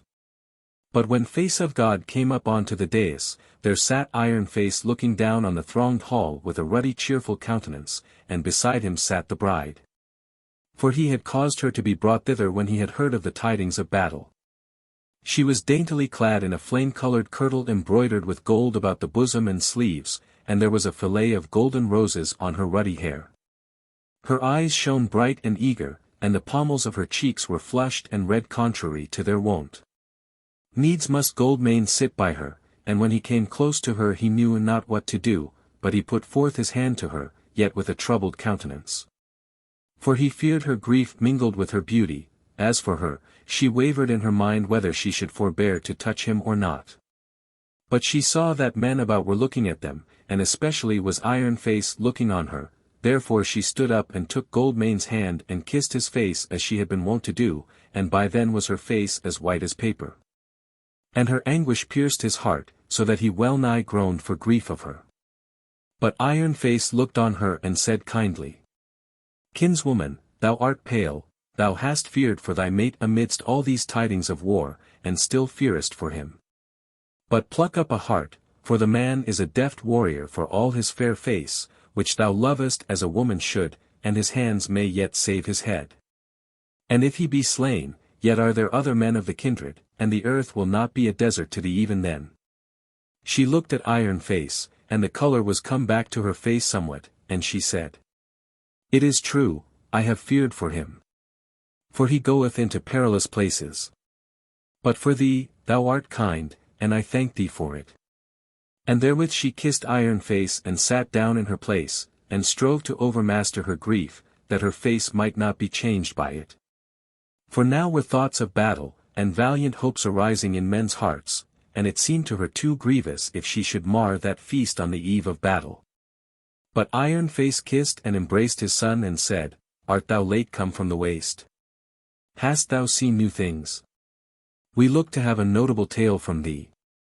Though here also have been tidings, and it is not unlike that we shall presently have new work on our hands. Father, quoth Face of God, I deem that when thou hast heard my tale thou wilt think no less of it than that there are valiant folk to be holpen, poor folk to be delivered, and evil folk to be swept from off the face of the earth.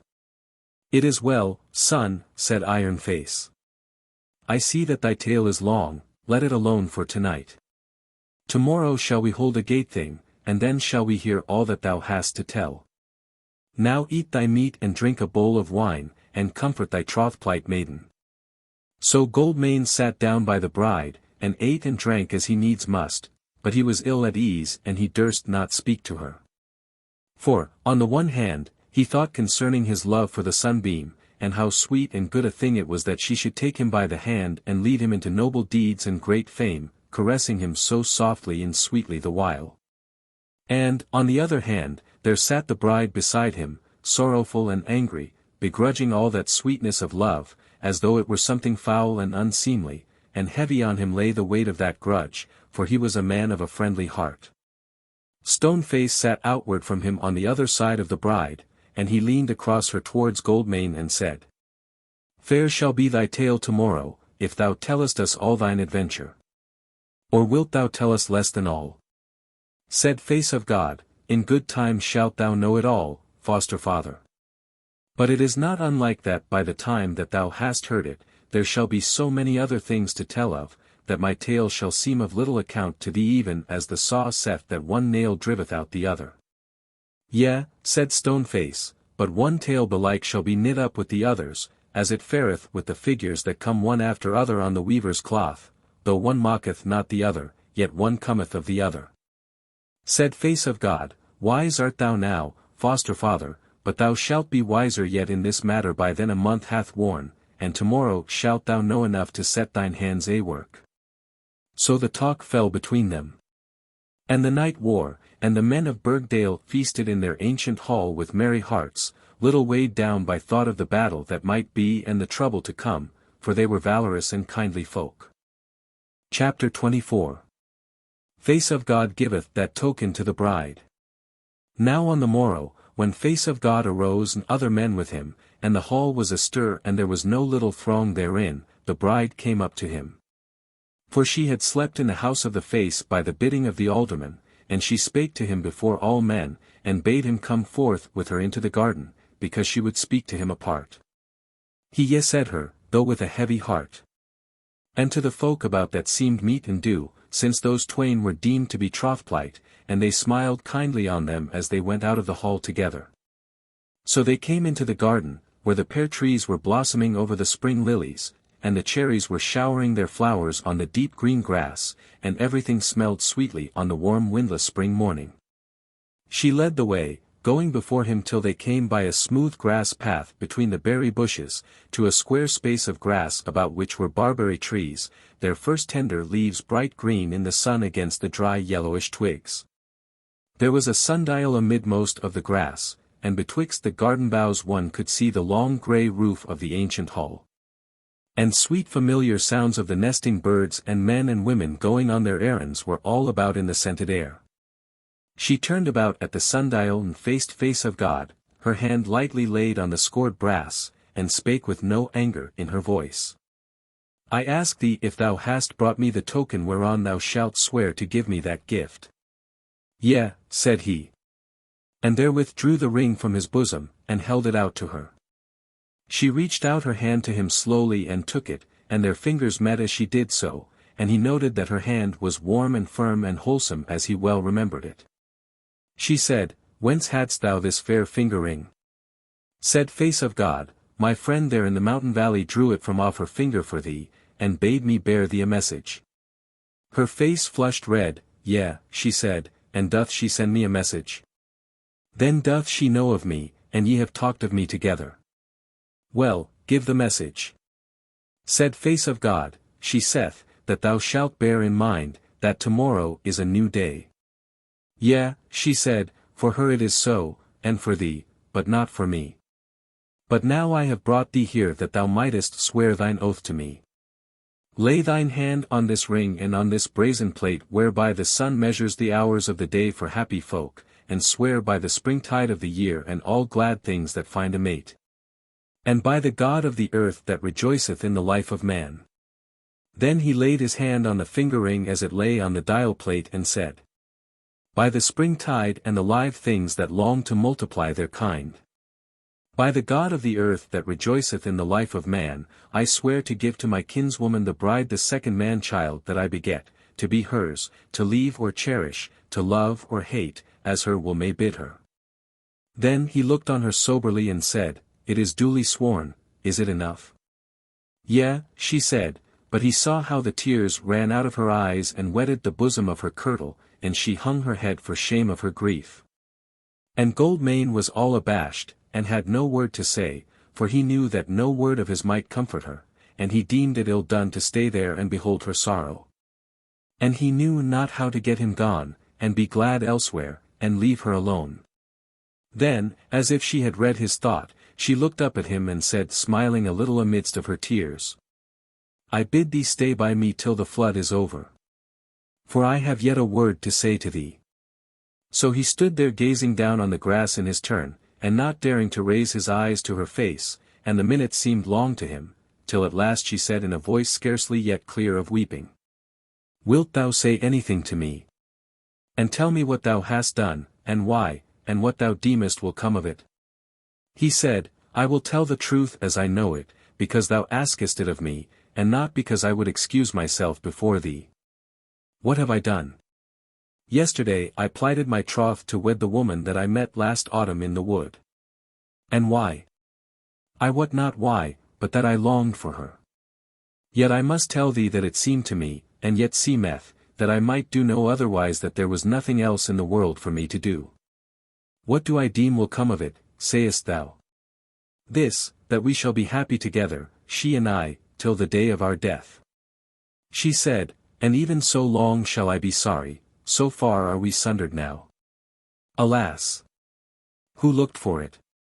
And whither shall I turn to now? Said Goldmane, she bade me tell thee that tomorrow is a new day, meseemeth I know her meaning. No word of hers hath any meaning to me, said the bride. Nay, said he, but hast thou not heard these rumours of war that are in the Dale? Shall not these things avail thee? Much may grow out of them, and thou with the mighty heart, so faithful and compassionate. She said, What sayest thou? What may grow out of them? Yea, I have heard those rumours as a man sick to death heareth men talk of their business down in the street while he lieth on his bed, and already he hath done with it all, and hath no world to mend or mar. For me naught shall grow out of it. What meanest thou? Said Goldmane, Is there not in the fellowship of folks, and the aiding of the valiant, and the deliverance of the hapless? Nay, she said, there is not to me. I cannot think of it today nor yet tomorrow belike. Yet true it is that I may mingle in it, though thinking not of it. But this shall not avail me. She was silent a little, but presently spake and said, Thou sayest right. It is not thou that hast done this, but the woman who sent me the ring and the message of an old saw. Oh, that she should be born to sunder us! How hath it befallen that I am now so little to thee and she so much? And again she was silent. And after a while Face of God spake kindly and softly and said, kinswoman, wilt thou for ever begrudge our love? This grudge lieth heavy on my soul, and it is I alone that have to bear it. She said, This is but a light burden for thee to bear, when thou hast naught else to bear. But do I begrudge thee thy love, Goldmane? I know not that. Rather meseemeth I do not believe in it nor shall do ever. Then she held her peace a long while, nor did he speak one word, and they were so still, that a robin came hopping about them, close to the hem of her kirtle, and a starling pitched in the apple tree hard by and whistled and chuckled. Turning about and about, heeding them not. Then at last she lifted up her face from looking on the grass and said, These are idle words and avail nothing, one thing only I know, that we are sundered. And now it repenteth me that I have shown thee my tears and my grief and my sickness of the earth and those that dwell thereon. I am ashamed of it, as if thou hadst smitten me, and I had come and shown thee the stripes, and said, See what thou hast done. Hast thou no pity? Yea, thou pitiest me, and wilt try to forget thy pity. Belike thou art right when thou sayest, Tomorrow is a new day, belike matters will arise that will call me back to life, and I shall once more take heed of the joy and sorrow of my people. Nay, it is most like that this I shall feign to do even now. But if tomorrow be a new day, it is today now and not tomorrow, and so shall it be for long. Hereof belike we shall talk no more, thou and I. For as the days wear, the dealings between us shall be that thou shalt but get thee away from my life, and I shall be not to thee but the name of a kinswoman. Thus should it be even wert thou to strive to make it otherwise. And thou shalt not strive. So let all this be, for this is not the word I had to say to thee. But hearken. Now are we sundered, and it irketh me beyond measure that folk know it not, and are kind, and rejoice in our love, and deem it a happy thing for the folk, and this burden I may bear no longer. So I shall declare unto men that I will not wed thee. And belike they may wonder why it is, till they see thee wedded to the woman of the mountain. Art thou content that so it shall be? Said face of God, Nay, thou shalt not take this all upon thyself. I also shall declare unto the folk that I will wed none but her, the mountain woman. She said, This shalt thou not do, I forbid it thee. And I will take it all upon myself. Shall I have it said of me that I am unmeet to wed thee, and that thou hast found me out at last and at latest?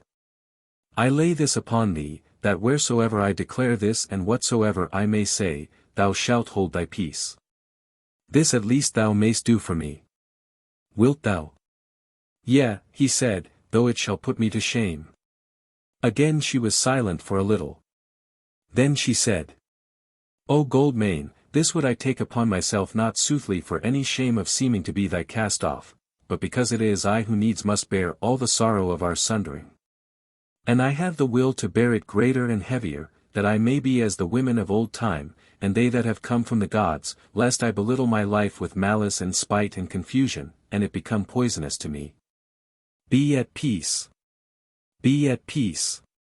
And leave all to the wearing of the years, and forget not that which thou hast sworn. Therewith she turned and went from that green place toward the house of the face, walking slowly through the garden amongst the sweet odors, beneath the fair blossoms, a body most dainty and beauteous of fashion, but the casket of grievous sorrow. Which all that goodliness availed not. But face of God lingered in that place a little, and for that little while the joy of his life was dulled and overworn, and the days before his wandering on the mountain seemed to him free and careless and happy days that he could not but regret. He was ashamed, moreover, that this so unquenchable grief should come but of him, and the pleasure of his life, which he himself had found out for himself, and which was but such a little portion of the earth and the deeds thereof.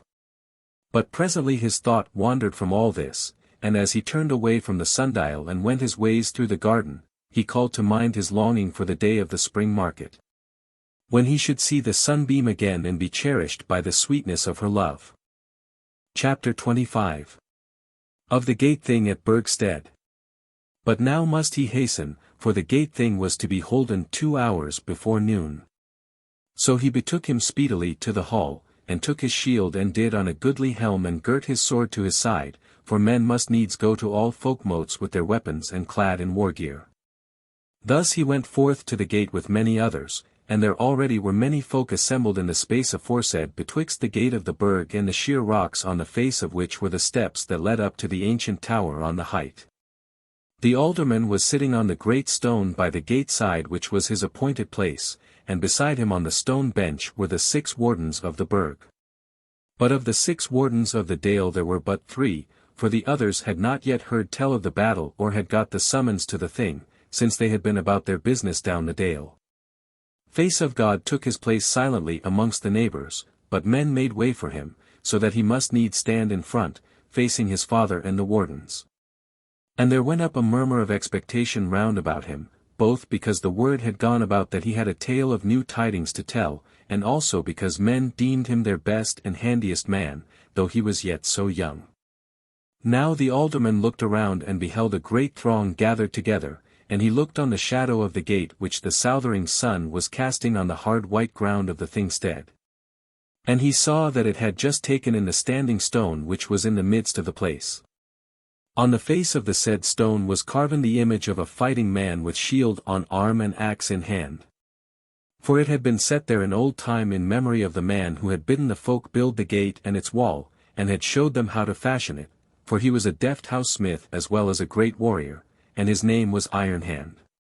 So when the alderman saw that this stone was wholly within the shadow of the gate he knew that it was the due time for the hallowing in of the thing. So he bade one of the wardens who sat beside him and had a great slug horn slung about him, to rise and set the horn to his mouth.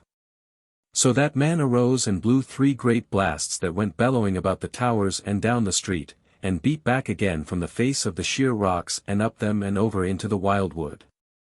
And the sound of it went on the light west wind along the lips of the dale toward the mountain wastes.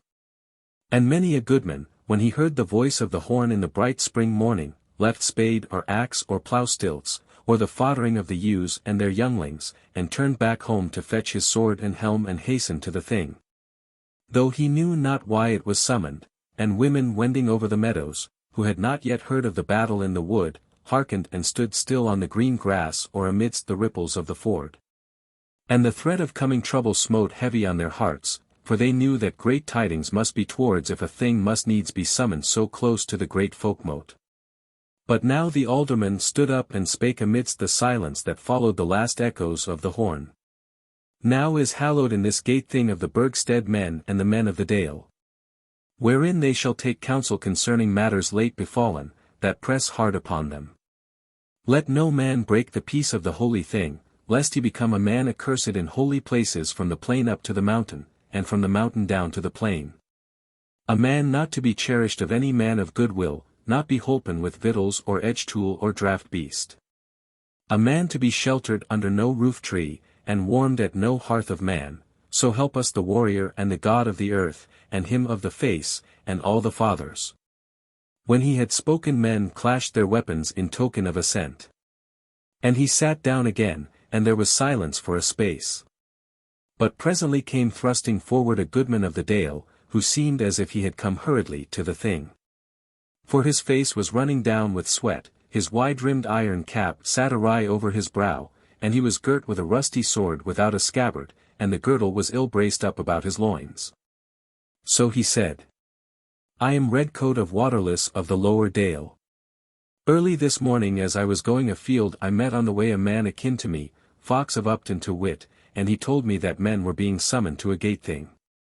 So I turned back home, and caught up any weapon that came handy, and here I am, alderman, asking thee of the tidings which hath driven thee to call this thing so hard on the great Folk-Mote, for I know them nothing so. Then stood up iron-faced the alderman and said, This is well asked, and soon shall ye be as wise as I am on this matter.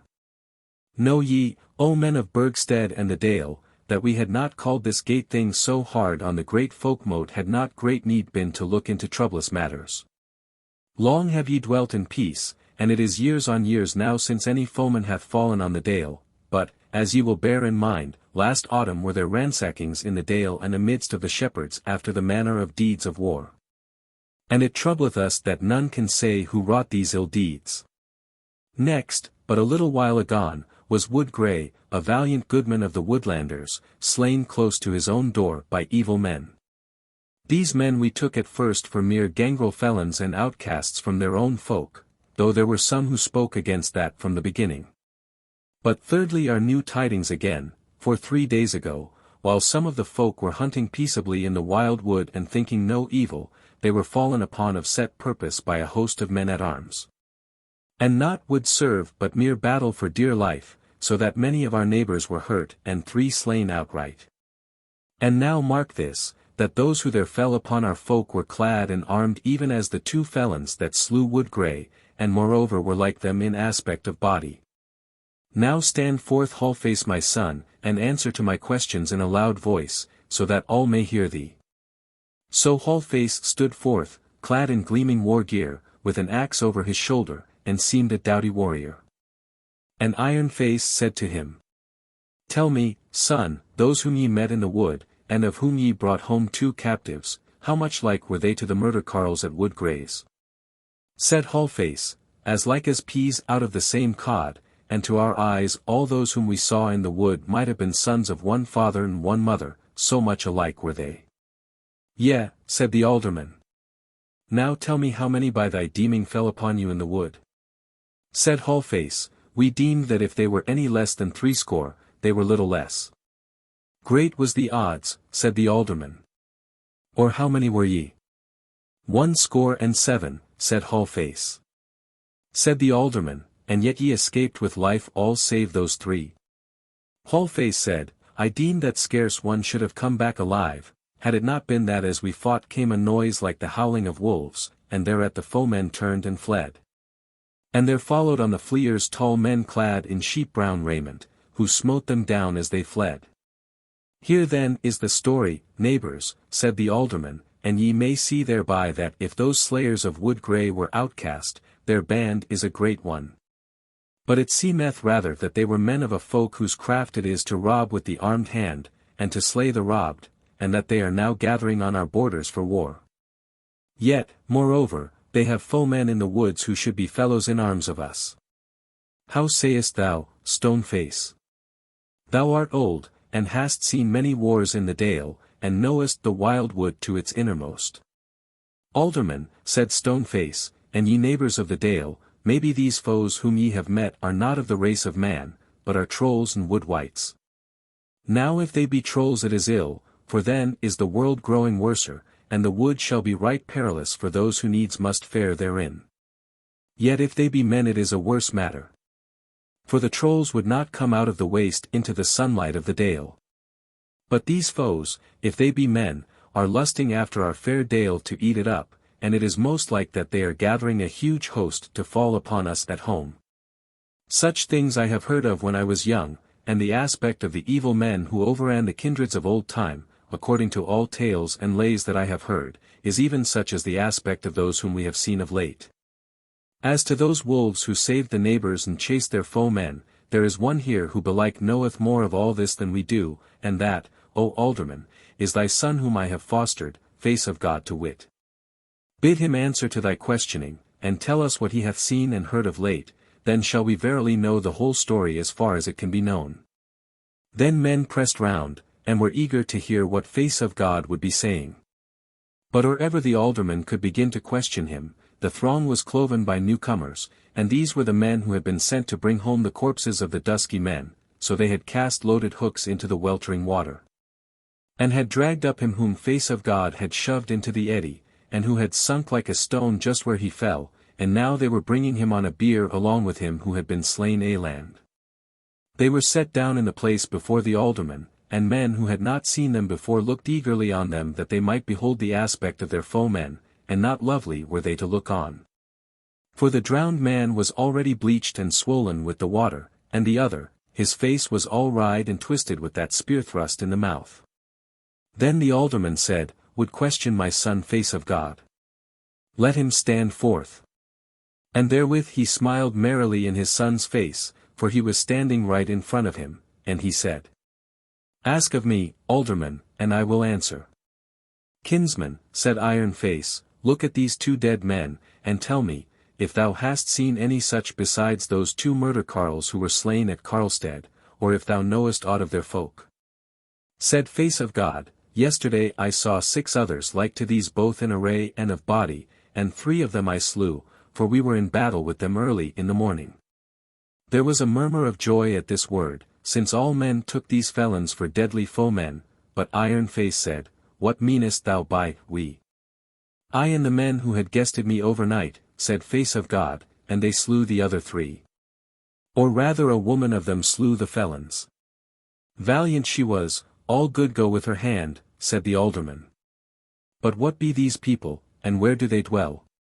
Said Face of God, as to what they are of the kindred of the gods and the fathers, valiant men, and guest-cherishing, rich have they been, and now are poor, and their poverty cometh of these same felons, who mastered them by numbers not to be withstood.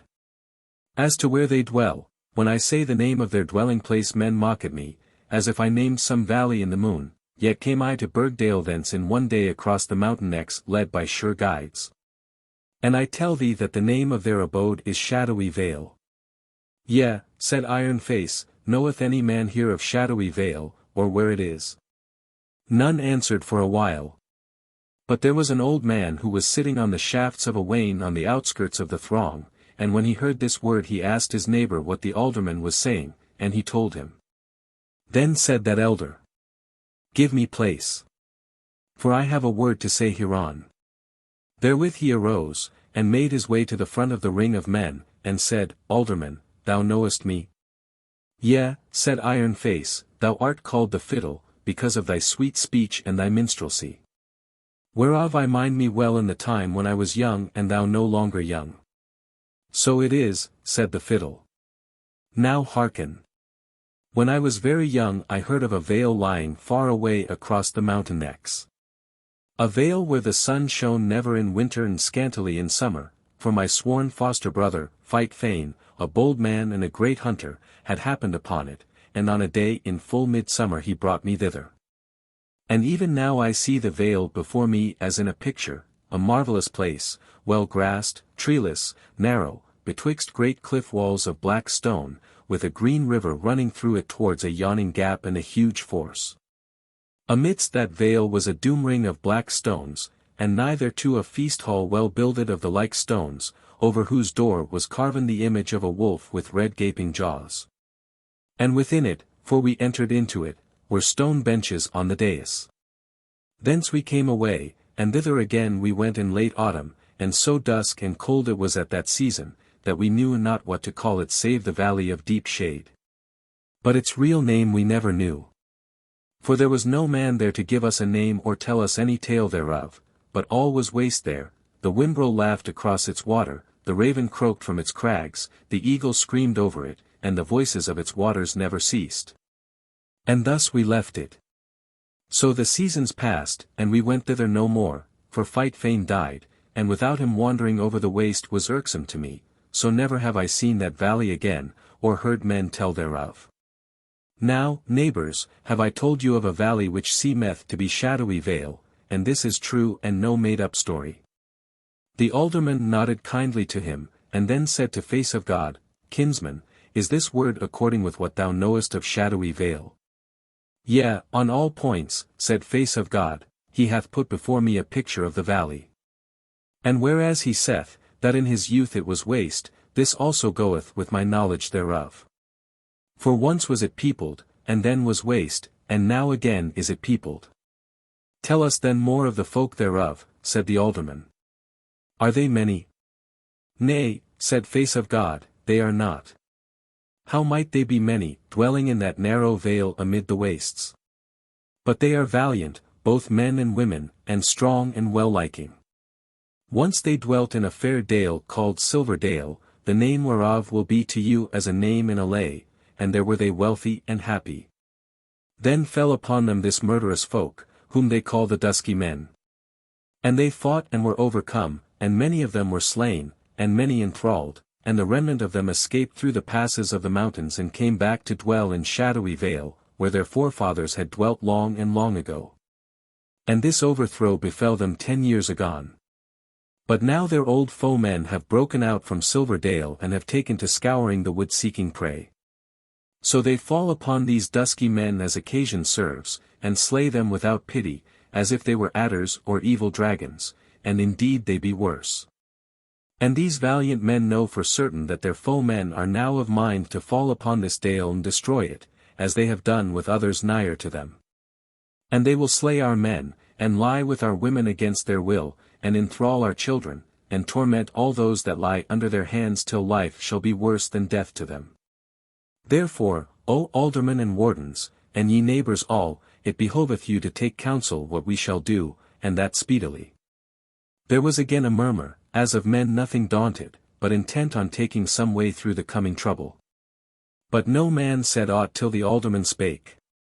When didst thou first happen upon this earl folk, son? Late last autumn, said Face of God. Said Iron Face, then mightest thou have told us of this tale before.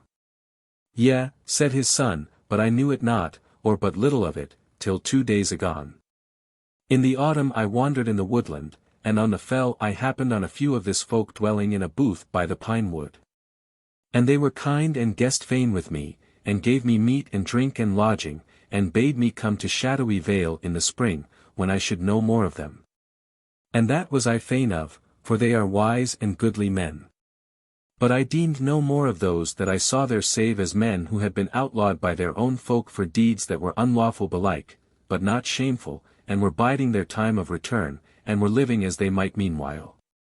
But of the whole folk and their foemen knew I no more than ye did, till 2 days agone, when I met them again in Shadowy Vale. Also I think before long ye shall see their chieftain in Burgstead, for he hath a word for us. Lastly, my mind it is that those brown-clad men who helped Hallface and his company in the wood were not but men of this earlkin seeking their foemen. For indeed they told me that they had come upon a battle in the woodland wherein they had slain their foemen. Now have I told you all that ye need to know concerning these matters. Again was there silence as Iron Face sat pondering a question for his son, then a goodman of the upper dale, Gritgarth to wit, spake and said. Goldmane mine, tell us how many is this folk, I mean their fighting men. Well asked, neighbour, said Iron Face. Said Face of God, their fighting men of full age may be 50, but besides that there shall be some 2 or 3 score of women that will fight, whoever says them nay. And many of these are little worse in the field than men, or no worse, for they shoot well in the bow. Moreover, there will be a full score of swains not yet 20 winters old whom ye may not hinder to fight if anything is a-doing. This is no great host, said the alderman, yet if they deem there is little to lose by fighting, and not to gain by sitting still, they may go far in winning their desire. And that more especially if they may draw into their quarrel some other valiant folk more in number than they be. I marvel not, though, they were kind to thee, son Goldmane, if they knew who thou wert. They knew it, said Face of God. Neighbours, said the alderman, have ye any rede hereon, and aught to say to back your rede? Then spake the fiddle, as ye know and may see, I am now very old, and, as the word goes, unmeet for battle, yet might I get me to the field, either on mine own legs or on the legs of some 4-foot beast, I would strike. If it were but one stroke, on these pests of the earth. And, alderman, meseemeth we shall do amiss if we bid not the earl folk of Shadowy Vale to be our fellows in arms in this adventure. For look you, how few soever they be, they will be sure to know the ways of our foemen, and the mountain passes, and the surest and nighest roads across the necks and the mires of the waste. And though they be not a host, yet shall they be worth a host to us. When men heard his words they shouted for joy of them. For hatred of the Dusky Men who should so mar their happy life in the dale was growing up in them, and the more that hatred waxed, the more waxed their love of those valiant ones. Now Redcoat of Waterless spake again. He was a big man, both tall and broad, ruddy-faced and red-haired, some 40 winters old. He said, Life hath been well with us of the lower dale, and we deem that we have much to lose in losing it. Yet ill would the bargain be to buy life with thraldom, we have been over merry hitherto for that. Therefore I say, to battle. And as to these men, these well-wishers of Face of God, if they also are minded for battle with our foes, we were fools indeed if we did not join them to our company, were they but 1 instead of 6. Men shouted again, and they said that Redcoat had spoken well. Then one after other the good men of the Dale came and gave their word for fellowship in arms with the men of Shadowy Vale, if there were such as face of God had said, which they doubted not. And amongst them that spake were Fox of Nethertown, and Warwell, and Gritgarth, and Bearswain, and Warcliffe, and Heart of Highcliffe, and Worm of Willowholme, and Bullsbane. And Hyneb of the Marsh, all these were stout men at arms and men of good counsel. Last of all the aldermen spake and said, As to the war, that must we needs meet if all be sooth that we have heard, and I doubt it not. Now therefore let us look to it like wise men while time yet serves. Ye shall know that the muster of the Dale's men will bring under shield 8 long hundreds of men well armed, and of the shepherd folk 400s, and of the Woodlanders 200s, and this is a goodly host if it be well ordered and wisely led. Now am I your alderman and your doomster, and I can heave up a sword as well as another maybe, nor do I think that I shall blench in the battle. Yet I misdoubt me that I am no leader or orderer of men of war, therefore ye will do wisely to choose a wiser man at arms than I be for your war leader. And if at the great Folk-Mote, when all the houses and kindreds are gathered, men say your choosing, then let him abide, but if they naysay it, let him give place to another. For time presses. Will ye so choose? Yea, cried all men. Good is that, neighbours, said the alderman. Whom will ye have for war leader? Consider well. Short was their rede, for every man opened his mouth and cried out, Face of God. Then said the alderman, The man is young and untried. Yet though he is so near akin to me, I will say that ye will do wisely to take him, for he is both deft of his hands and brisk, and moreover, of this matter he knoweth more than all we together. Now therefore I declare him your war leader till the time of the great Folk-Mote. Then all men shouted with great glee and clashed their weapons. But some few put their heads together and spake apart a little while, and then one of them, Redcoat of Waterless to wit, came forward and said, Alderman, some of us deem it good that Stoneface, the old man wise in war and in the ways of the wood, should be named as a counsellor to the war leader. And Hallface, a very brisk and strong young man, to be his right hand in sword-bearer. Good is that, said Iron-Face. Neighbours, will ye have it so? This also they said without delay, and the alderman declared Stoneface and Hallface the helpers of Face of God in this business. Then he said, If any hath aught to say concerning what is best to be done at once, it were good that he said it now before all and not to murmur and grudge hereafter. None spake save the fiddle, who said, Alderman and war leader. One thing would I say, that if these foemen are anywise akin to those overrunners of the folks of whom the tales went in my youth, for I also as well as Stoneface mind me well of those tales concerning them, it shall not avail us to sit still and await their onset. For then may they not be withstood, when they have gathered head and burst out and over the folk that have been happy, even as the waters that overtop a dike and cover with their muddy ruin the deep green grass and the flower buds of spring. Therefore my rede is, as soon as may be to go seek these folk in the woodland and wheresoever else they may be wandering. What sayest thou, Face of God? My rede is as thine, said he. And to begin with, I do now call upon 10 tens of good men to meet me in arms at the beginning of Wildlake's Way tomorrow morning at daybreak, and I bid my brother Hallface to summon such as are most meet thereto. For this I deem good, that we scour the wood daily at present till we hear fresh tidings from them of Shadowy Vale, who are nigher than we to the foemen. Now, neighbours, are ye ready to meet me? Then all shouted, Yea, we will go, we will go. Said the alderman, Now have we made provision for the war in that which is nearest to our hands. Yet have we to deal with the matter of the fellowship with the folk whom Face of God hath seen. This is a matter for thee, son, at least till the great Folk-Mote is holden. Tell me then, shall we send a messenger to Shadowy Vale to speak with this folk, or shall we abide the chieftain's coming?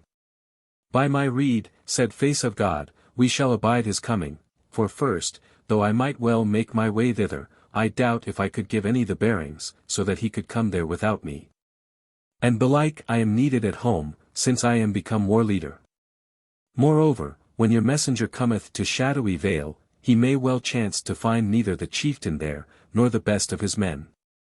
For whiles are they here, and whiles there, as they wend following after the Dusky Men. It is well, son, said the alderman, let it be as thou sayest, soothly this matter must needs be brought before the great Folk-Mote. Now will I ask if any other hath any word to say, or any rede to give before this gate thing sundereth. But no man came forward, and all men seemed well content and of good heart, and it was now well past noontide. Chapter 26. The ending of the gate thing.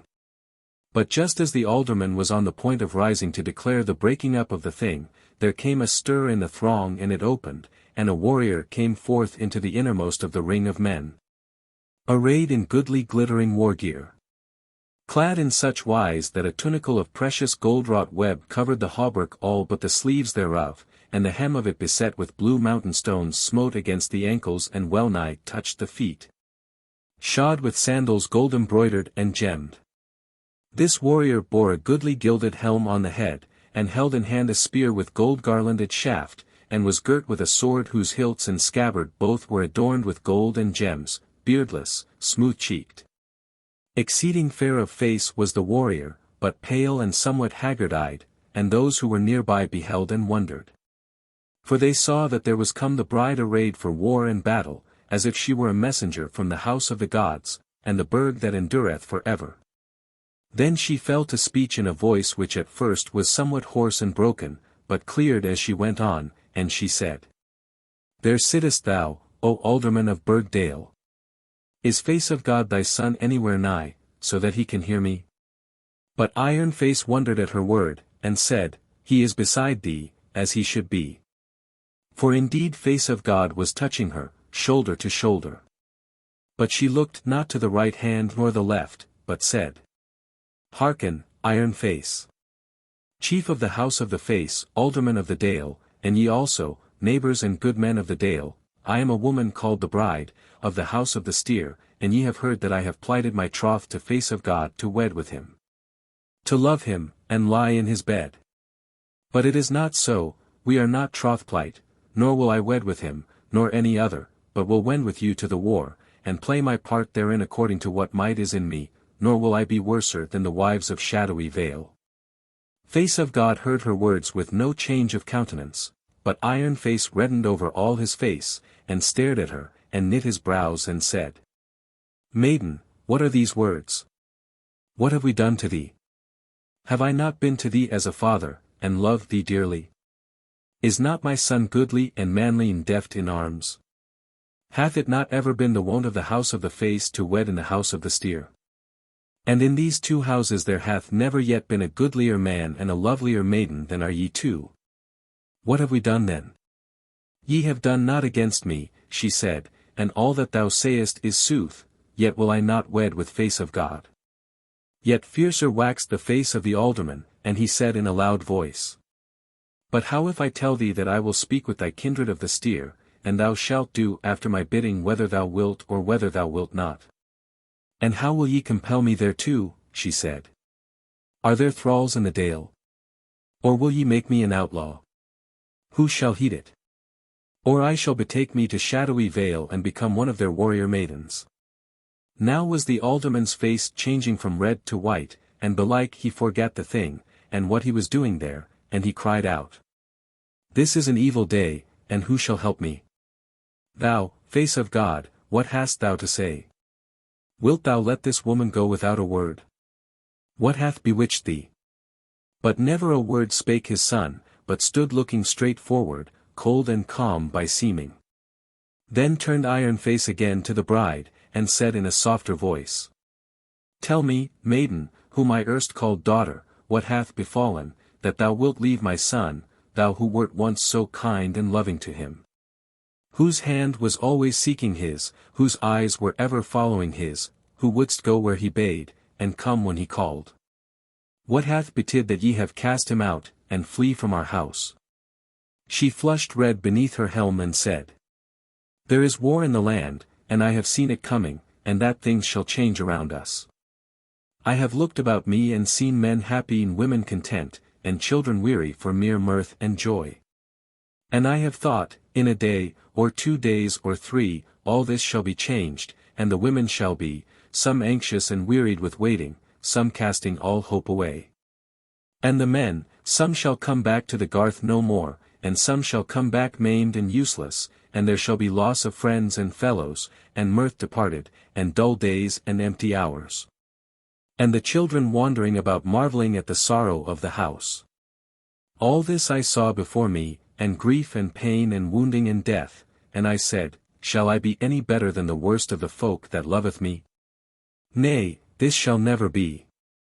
And since I have learned to be deft with mine hands in all the play of war, and that I am as strong as many a man, and as hardy-hearted as any, I will give myself to the warrior and the God of the face.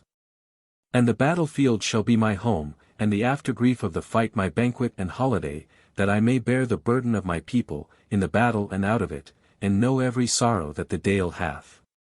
And cast aside as a grievous and ugly thing the bed of the warrior that the maiden desires, and the toying of lips and hands and soft words of desire, and all the joy that dwelleth in the castle of love and the garden thereof.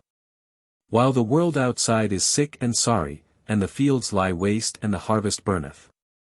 Even so have I sworn, even so will I do. Her eyes glittered and her cheek was flushed, and her voice was clear and ringing now. And when she ended there arose a murmur of praise from the men round about her. But Iron Face said coldly, These are great words, but I know not what they mean. If thou wilt to the field and fight among the carles, and that I would not naysay, for it hath oft been done and praised aforetime, why shouldest thou not go side by side with Face of God and as his plighted maiden? The light which the sweetness of speech had brought into her face had died out of it now, and she looked weary and hapless as she answered him slowly. I will not wed with Face of God, but will fare afield as a virgin of war. As I have sworn to the warrior. Then waxed Iron Face exceeding wroth, and he rose up before all men and cried loudly and fiercely. There is some lie abroad, that windeth about us as the gossamers in the lanes of an autumn morning. And therewith he strode up to Face of God as though he had naught to do with the thing, and he stood before him and cried out at him while all men wondered. Thou! What hast thou done to turn this maiden's heart to stone? Who is it that is devising guile with thee to throw aside this worthy wedding in a worthy house, with whom our sons are ever wont to wed? Speak, tell the tale. But Face of God held his peace and stood calm and proud before all men. Then the blood mounted to Iron Face's head, and he forgat folk and kindred and the war to come, and he cried so that all the place rang with the words of his anger. Thou dastard! I see thee now.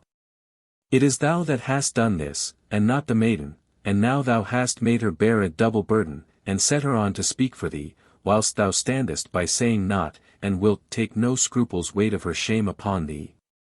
But his son spake never a word, and Iron Face cried, Out on thee! I know thee now, and why thou wouldest not to the Westland last winter. I am no fool, I know thee. Where hast thou hidden the stranger woman? Therewith he drew forth his sword and hove it aloft as if to hew down Face of God, who spake not nor flinched nor raised a hand from his side. But the bride threw herself in front of Goldmane, while there arose an angry cry of, The peace of the holy thing. Peace breaking, and some cried, For the war leader, the war leader. And as men could for the press they drew forth their swords, and there was tumult and noise all over the Thingstead.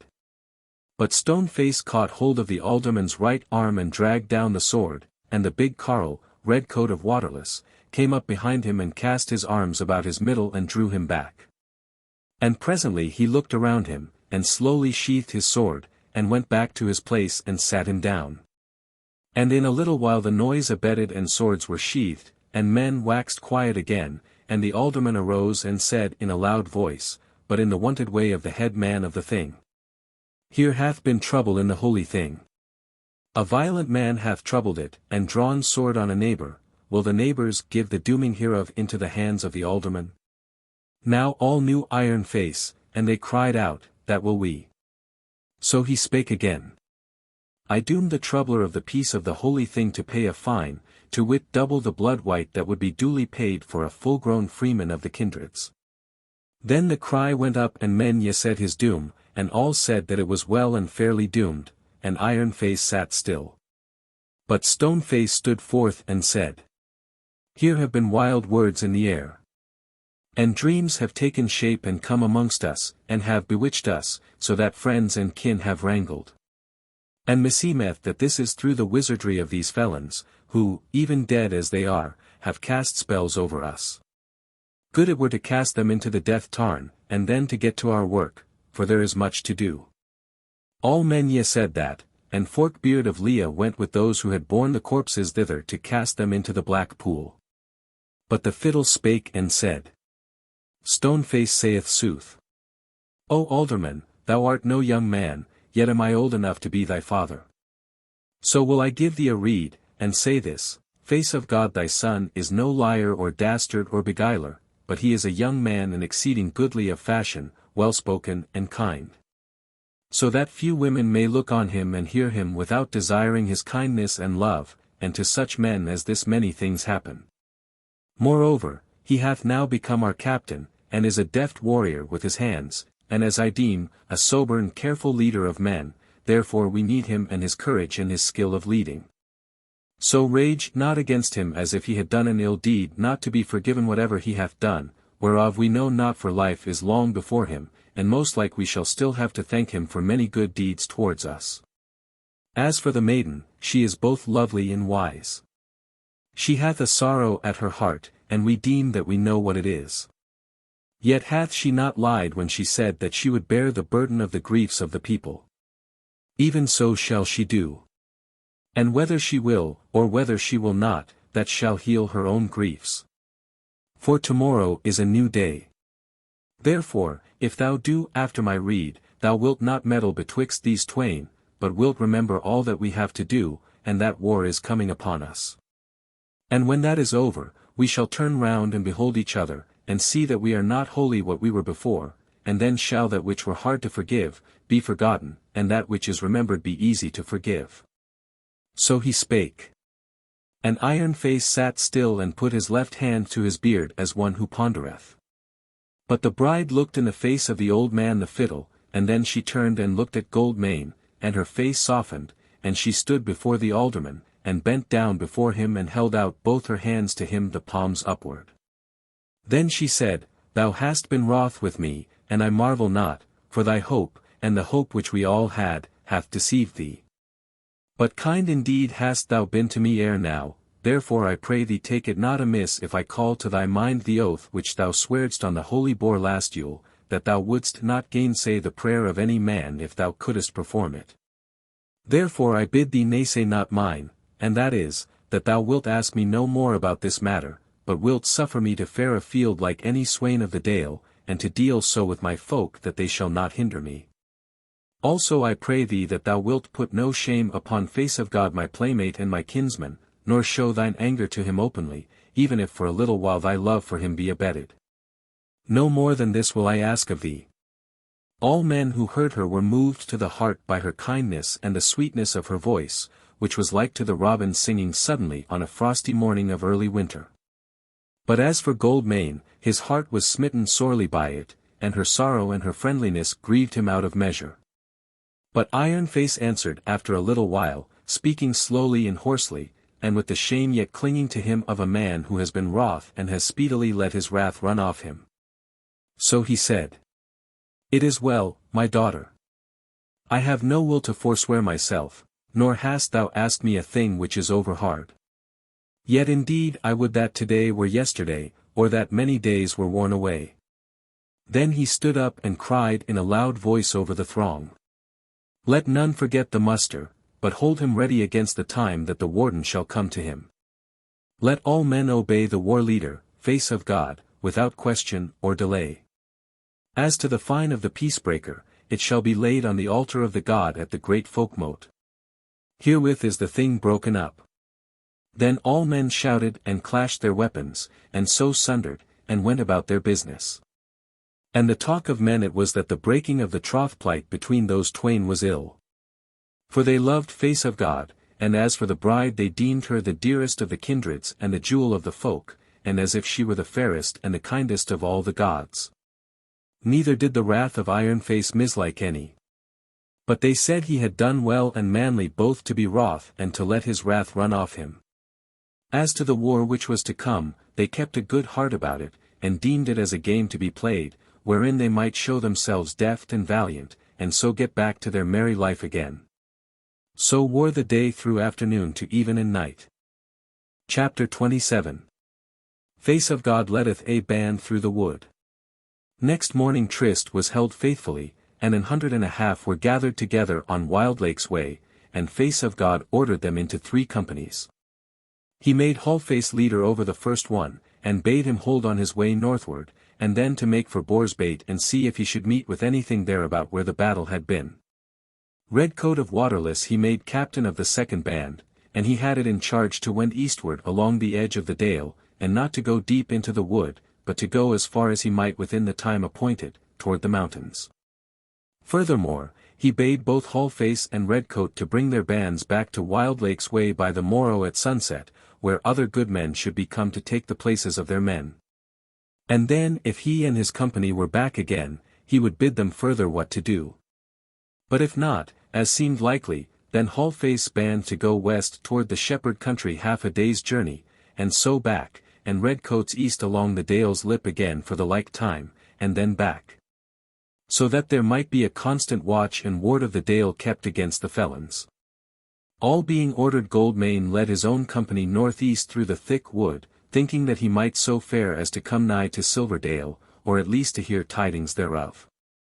This intent he told to Stoneface, but the old man shook his head and said, "Good is this if it may be done, but it is not for everyone to go down to hell in his lifetime and come back safe with a tale thereof. However, whither thou wilt lead, thither will I follow, though assured death waylayeth us." And the old carle was joyous and proud to be on this adventure, and said, that it was good indeed that his foster son had with him a man well stricken in years, who had both seen many things, and learned many, and had good rede to give to valiant men. So they went on their ways, and fared very warily when they were gotten beyond those parts of the wood which they knew well. By this time they were strung out in a long line. And they noted their road carefully, blazing the trees on either side when there were trees, and piling up little stone heaps where the trees failed them. For Stoneface said that oft it befell men amidst the thicket and the waste to be misled by wights that begrudged men their lives, so that they went round and round in a ring which they might not depart from till they died. And no man doubted his word herein. All day they went, and met no foe, nay, no man at all, not but the wild things of the wood, and that day the wood changed little about them from mile to mile. There were many thickets across their road which they had to go round about, so that to the crow flying over the tree-tops the journey had not been long to the place where night came upon them, and where they had to make the wood their bedchamber. That night they lighted no fire, but ate such cold victual as they might carry with them, nor had they shot any venison, since they had with them more than enough. They made little noise or stir therefore and fell asleep when they had set the watch. On the morrow they arose betimes, and broke their fast and went their ways till noon. By then the wood had thinned somewhat. And there was little underwood betwixt the scrubby oak and ash which were pretty nigh all the trees about, the ground also was broken, and here and there rocky, and they went into and out of rough little dales, most of which had in them a brook of water running west and southwest. And now Face of God led his men somewhat more easterly, and still for some while they met no man. At last, about 4 hours after noon, when they were going less warily, because they had hitherto come across nothing to hinder them, rising over the brow of a somewhat steep ridge, they saw down in the valley below them a half-score of men sitting by the brookside eating and drinking, their weapons lying beside them, and along with them stood a woman with her hands tied behind her back.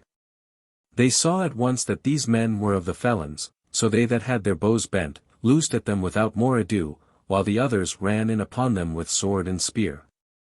The felons leapt up and ran scattering down the dale, such of them as were not smitten by the shafts.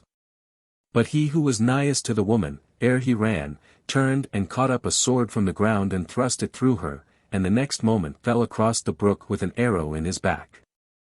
No one of the felons was nimble enough to escape from the fleet-foot hunters of Burgdale, and they were all slain there to the number of 11. But when they came back to the woman to tend her, she breathed her last in their hands. She was a young and fair woman, black-haired and dark-eyed. She had on her body a gown of rich web, but not else. She had been bruised and sore mishandled, and the Burgdale carles wept for pity of her, and for wrath, as they straightened her limbs on the turf of the little valley. They let her lie there a little, whilst they searched round about, lest there should be any other poor soul needing their help, or any felon lurking thereby. But they found naught else save a bundle wherein was another rich gown and divers woman's gear, and sundry rings and jewels, and therewithal the weapons and war-gear of a knight. Delicately wrought after the Westland fashion, these seemed to them to betoken other foul deeds of these murder carles. So when they had abided a while, they laid the dead woman in mould by the brook side, and buried with her the other woman's attire and the knight's gear, all but his sword and shield, which they had away with them. Then they cast the carcasses of the felons into the brake, but brought away their weapons and the silver rings from their arms, which they wore like all the others of them whom they had fallen in with. And so went on their way to the northeast, full of wrath against those dastards of the earth. It was hard on sunset when they left the valley of murder, and they went no long way thence before they must needs make stay for the night. And when they had arrayed their sleeping stead the moon was up, and they saw that before them lay the close wood again, for they had made their lair on the top of a little ridge. There then they lay, and naught stirred them in the night, and betimes on the morrow they were afoot, and entered the above-said thicket, wherein two of them, keen hunters, had been aforetime, but had not gone deep into it. Through this wood they went all day toward the northeast, and met naught but the wild things therein. At last, when it was near sunset, they came out of the thicket into a small plain, or shallow dale rather, with no great trees in it, but thorn brakes here and there where the ground sank into hollows. A little river ran through the midst of it, and winded round about a height whose face toward the river went down sheer into the water. But away from it sank down in a long slope to where the thick wood began again, and this height or berg looked well nigh west. Thitherward they went. But as they were drawing nigh to the river, and were on the top of a bent above a bushy hollow between them and the water, they espied a man standing in the river near the bank, who saw them not. Because he was stooping down intent on something in the bank or under it, so they gat them speedily down into the hollow without noise, that they might get some tidings of the man. Then Face of God bade his men abide hidden under the bushes and stole forward quietly up the further bank of the hollow, his target on his arm and his spear poised. When he was behind the last bush on the top of the bent he was within half a spear cast of the water and the man, so he looked on him and saw that he was quite naked except for a cloud about his middle. Face of God saw at once that he was not one of the Dusky Men, he was a black-haired man, but white-skinned, and of fair stature, though not so tall as the Burgdale folk.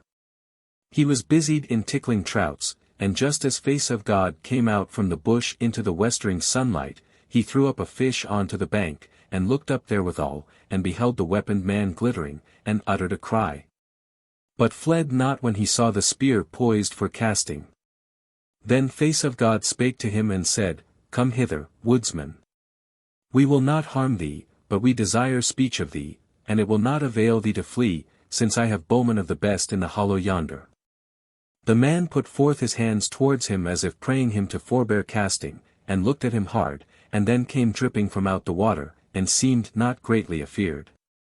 For he stooped down and picked up the trouts he had taken, and came towards Face of God stringing the last caught one through the gills on to the withy whereon were the others, and Face of God saw that he was a goodly man of some 30 winters.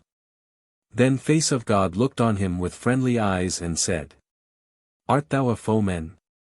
Or wilt thou be helpful to us? He answered in the speech of the kindreds with the hoarse voice of a much weather-beaten man. Thou sayest, Lord, that I am naked and unarmed. Yet mayst thou bewray us, said Face of God. What man art thou? Said the man, I am the runaway thrall of evil men, I have fled from Rosedale and the Dusky Men. Hast thou the heart to hurt me? We are the foemen of the Dusky Men, said Face of God, wilt thou help us against them? The man knit his brows and said, Yea, if ye will give me your word not to suffer me to fall into their hands alive. But whence art thou, to be so bold?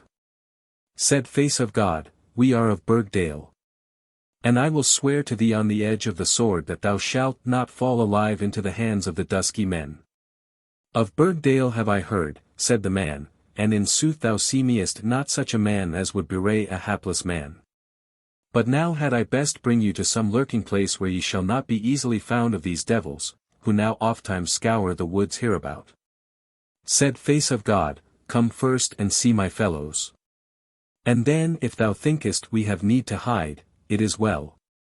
So the man went side by side with him towards their lair, and as they went Goldmane noted marks of stripes on his back and sides, and said, Sorely hast thou been mishandled, poor man. Then the man turned on him and said somewhat fiercely, Said I not that I had been a thrall of the Dusky Men? How then should I have escaped tormenting and scourging, if I had been with them for but 3 days? As he spake they came about a thorn bush, and there were the Burgdale men down in the hollow, and the man said, Are these thy fellows? Call to mind that thou hast sworn by the edge of the sword not to hurt me. Poor man, said Face of God. These are thy friends, unless thou bewrayest us. Then he cried aloud to his folk, Here is now a good hap. This is a runaway thrall of the Dusky Men, of him shall we hear tidings, so cherish him all ye may. So the carles thronged about him and bestirred themselves to help him, and one gave him his surcoat for a kirtle, and another cast a cloak about him. And they brought him meat and drink, such as they had ready to hand, and the man looked as if he scarce believed in all this, but deemed himself to be in a dream. But presently he turned to Face of God and said, Now I see so many men and weapons I deem that ye have no need to skulk in caves tonight, though I know of good ones, yet shall ye do well not to light a fire till moonsetting. For the flame ye may lightly hide, but the smoke may be seen from far aloof. But they bade him to meat, and he needed no second bidding but ate lustily, and they gave him wine, and he drank a great draught and sighed as for joy. Then he said in a trembling voice, as though he feared a naysay, If ye are from Burgdale ye shall be faring back again presently, and I pray you to take me with you. Said Face of God, Yes surely, friend, that will we do, and rejoice in thee. Then he drank another cup which Warcliffe held out to him, and spake again, Yet if you would abide here till about noon tomorrow, or mayhappen a little later, I would bring other runaways to see you. And them also might ye take with you, ye may think when ye see them that ye shall have small gain of their company, for poor wretched folk they be, like to myself. Yet since ye seek for tidings, herein might they do you more service than I. For amongst them are some who came out of the hapless dale within this moon, and it is 6 months since I escaped. Moreover, though they may look spent and outworn now, yet if ye give them a little rest, and feed them well, they shall yet do many a day's work for you, and I tell you that if ye take them for thralls, and put collars on their necks, and use them no worse than a goodman useth his oxen and his asses, beating them not save when they are idle or at fault, it shall be to them as if they were come to heaven out of hell, and to such good hap as they have not thought of, save in dreams. For many and many a day. And thus I entreat you to do because ye seem to me to be happy and merciful men, who will not begrudge us this happiness. The carles of Burgdale listened eagerly to what he said, and they looked at him with great eyes and marvelled. And their hearts were moved with pity towards him. And Stoneface said, Herein, O war leader, need I give thee no rede, for thou mayst see clearly that all we deem that we should lose our manhood and become the dastards of the warrior if we did not abide the coming of these poor men. And take them back to the dale, and cherish them. Yea, said Wolf of Whitegarth, and great thanks we owe to this man that he biddeth us this, for great will be the gain to us if we become so like the gods that we may deliver the poor from misery. Now must I needs think how they shall wonder when they come to Burgdale and find out how happy it is to dwell there. Surely, said Face of God, thus shall we do, whatever cometh of it. But, friend of the wood, as to thralls, there be none such in the dale, but therein are all men friends and neighbours, and even so shall ye be. And he fell a musing, when he bethought him of how little he had known of sorrow. But that man, when he beheld the happy faces of the Burgdalers, and hearkened to their friendly voices, and understood what they said, and he also was become strong with the meat and drink, he bowed his head adown and wept a long while. And they meddled not with him, till he turned again to them and said, Since ye are in arms, and seem to be seeking your foemen, I suppose ye wot that these tyrants and manquellers will fall upon you in Burgdale ere the summer is well worn. So much we deem indeed, said Face of God, but we were fain to hear the certainty of it, and how thou knowest thereof. Said the man, It was 6 moons ago that I fled, as I have told you. And even then it was the common talk amongst our masters that there were fair dales to the south which they would overrun. Man would say to man, We were over many in Silverdale, and we needed more thralls, because those we had were lessening, and especially the women. Now are we more at ease in Rosedale, though we have sent thralls to Silverdale. But yet we can bear no more men from thence to eat up our stock from us. Let them fare south to the happy dales, and conquer them, and we will go with them and help therein, whether we come back to Rosedale or no. Such talk did I hear then with mine own ears, but some of those whom I shall bring to you tomorrow shall know better what is doing, since they have fled from Rosedale but a few days. Moreover, there is a man and a woman who have fled from Silverdale itself, and are but a month from it, journeying all the time save when they must needs hide. And these say that their masters have got to know the way to Burgdale, and are minded for it before the winter, as I said, and not else but the ways thither do they desire to know, since they have no fear. By then was night come, and though the moon was high in heaven, and lighted all that waste, the Burgdalers must needs light a fire for cooking their meat, whatsoever that woodsman might say. Moreover, the night was cold and somewhat frosty. A little before they had come to that place they had shot a fat buck and some smaller deer, but of other meat they had no great store, though there was wine enough. So they lit their fire in the thickest of the thorn bush to hide it all they might, and thereat they cooked their venison and the trouts which the runaway had taken, and they fell to, and ate and drank and were merry, making much of that poor man till him seemed he was gotten into the company of the kindest of the gods. But when they were full, Face of God spake to him, and asked him his name, and he named himself Dalek, but said he, Lord, this is according to the naming of men in Rosedale before we were enthralled, but now what names have thralls? Also I am not altogether of the blood of them of Rosedale, but of better and more warrior-like kin. Said Face of God, Thou hast named Silverdale, knowest thou it? Dalek answered, I have never seen it. It is far hence. In a week's journey, making all diligence, and not being forced to hide and skulk like those runaways, ye shall come to the mouth thereof lying west, where its rock walls fall off toward the plain. But, said Face of God, is there no other way into that dale? Nay, none that folk wot of, said Dalek, except to bold cragsmen with their lives in their hands. Knowest thou aught of the affairs of Silverdale? Said Face of God. Said Dalek, somewhat I know. We wot that but a few years ago there was a valiant folk dwelling therein, who were lords of the whole dale. And that they were vanquished by the Dusky Men, but whether they were all slain and enthralled we wot not. But we deem it otherwise. As for me it is of their blood that I am partly come, for my father's father came thence to settle in Rosedale, and wedded a woman of the dale, who was my father's mother. When was it that ye fell under the Dusky Men? Said Face of God. Said Dalek, it was 5 years ago. They came into the dale a great company, all in arms. Was there battle betwixt you? Said Face of God. Alas! Not so, said Dalek. We were a happy folk there. But soft and delicate, for the dale is exceeding fertile, and beareth wealth in abundance, both corn and oil and wine and fruit, and of beasts for man's service the best that may be. Would that there had been battle, and that I had died therein with those that had a heart to fight, and even so saith now every man, yea, every woman in the dale. But it was not so when the elders met in our council house on the day when the Dusky Men bade us pay them tribute and give them houses to dwell in and lands to live by. Then had we weapons in our hands, but no hearts to use them. What befell then? Said the goodman of Whitegarth. Said Dalek, look ye to it, lords, that it befall not in Burgdale. We gave them all they asked for, and deemed we had much left. What befell, sayst thou? We sat quiet. We went about our work in fear and trembling, for grim and hideous were they to look on. At first they meddled not much with us, save to take from our houses what they would of meat and drink, or raiment, or plenishing. And all this we deemed we might bear, and that we needed no more than to toil a little more each day so as to win somewhat more of wealth. But soon we found that it would not be so. For they had no mind to till the teeming earth or work in the acres we had given them, or to sit at the loom, or hammer in the stithy, or do any manlike work.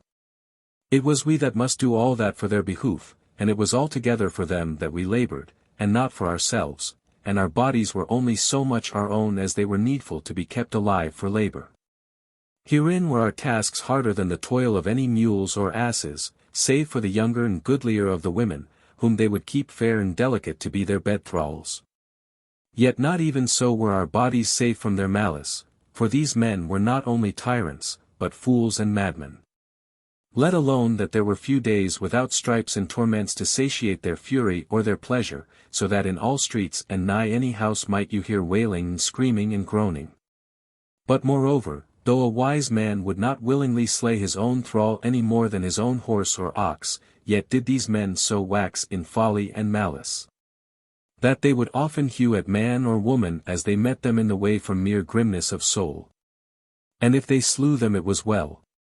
Thereof indeed came quarrels enough betwixt master and master, for they are much given to manslaying amongst themselves, but what profit to us thereof? Nay, if the dead man were a chieftain, then woe betide the thralls. For thereof must many an one be slain on his grave mound to serve him on the hell road. To be short, we have heard of men who be fierce, and men who be grim. But these we may scarce believe us to be men at all, but trolls rather, and ill will it be if their race waxeth in the world.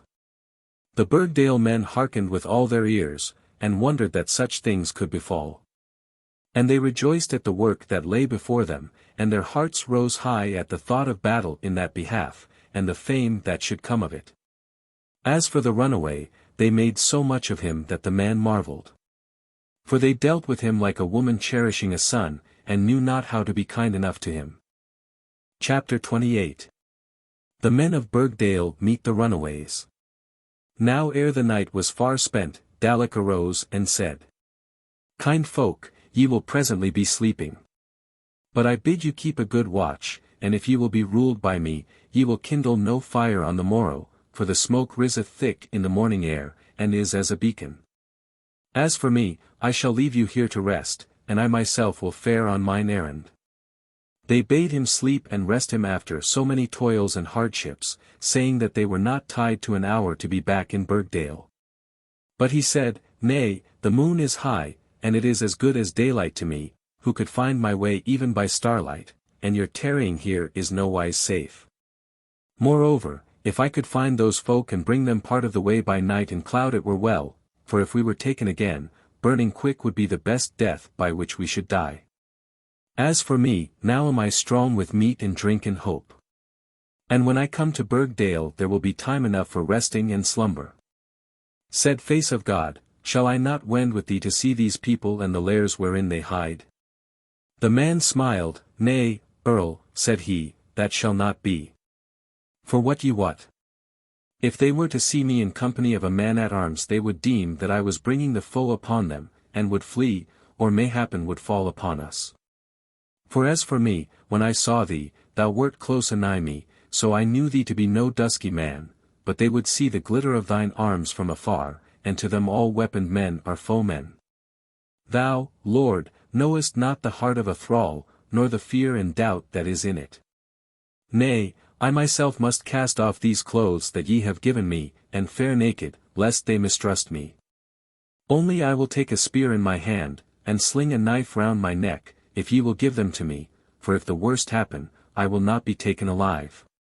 Therewith he cast off his raiment, and they gave him the weapons and wished him good speed, and he went his way twixt moonlight and shadow, but the Burgdalers went to sleep when they had set a watch.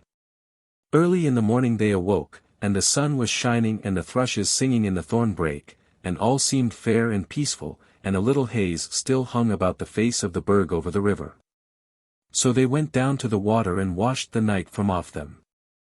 And thence the most part of them went back to their lair among the thorn bushes, but 4 of them went up the dale into the oak wood to shoot a buck, and 5 more they sent out to watch their skirts around them.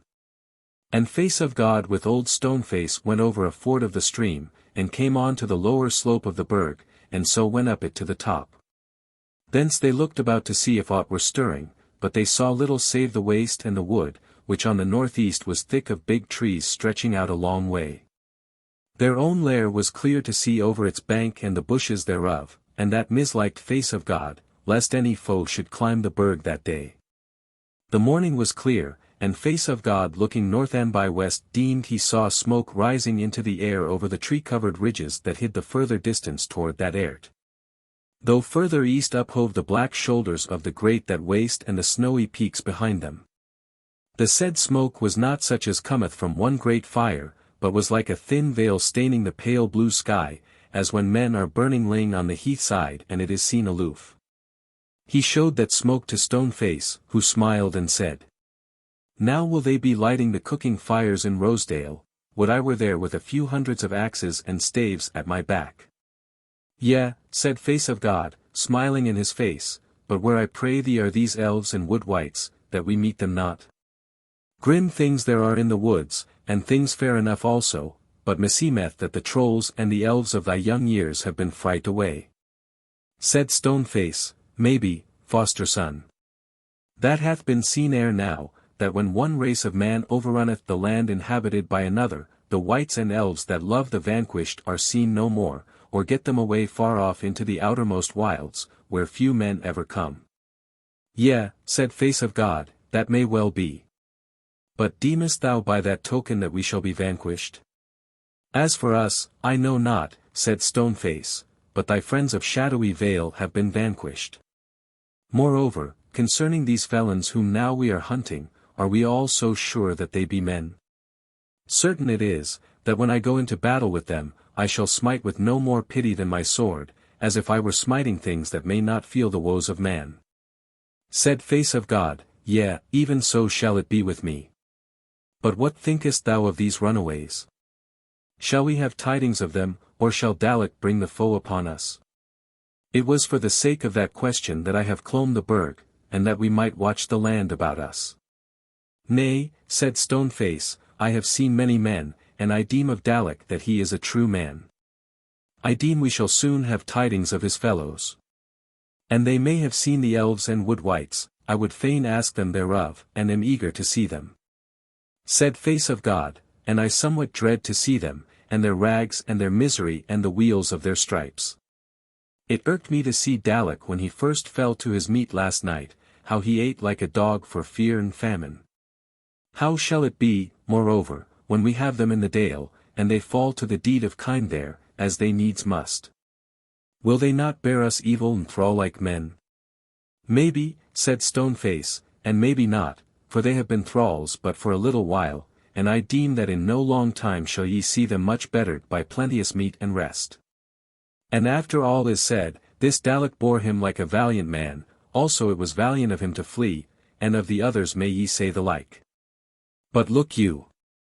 There are men going down yonder towards our lair, belike those shall be our guests, and there be no Dusky Men amongst them. Come, let us home." So Face of God looked and beheld from the height of the burg shapes of men grey and colourless creeping toward the lair from sunshine to shadow, like wild creatures shy and fearful of the hunter, or so he deemed of them. So he turned away, angry and sad of heart, and the twain went down the burg and across the water to their camp, having seen little to tell of from the height. When they came to their campment there were their folk standing in a ring round about Dalek and the other runaways. They made way for the war leader and Stoneface, who came amongst them and beheld the runaways, that they were many more than they looked to see, for they were of carles 103, and of women 18, all told save Dalek. When they saw those twain come through the ring of men and perceived that they were chieftains, some of them fell down on their knees before them and held out their joined hands to them, and kissed the Burgdalers' feet and the hems of their garments. While the tears streamed out of their eyes, some stood moving little and staring before them stupidly, and some kept glancing from face to face of the well-liking happy Burgdale carles. Though for a while even their faces were sad and downcast at the sight of the poor men, some also kept murmuring one or two words in their country tongue, and Dalek told Face of God that these were crying out for victual.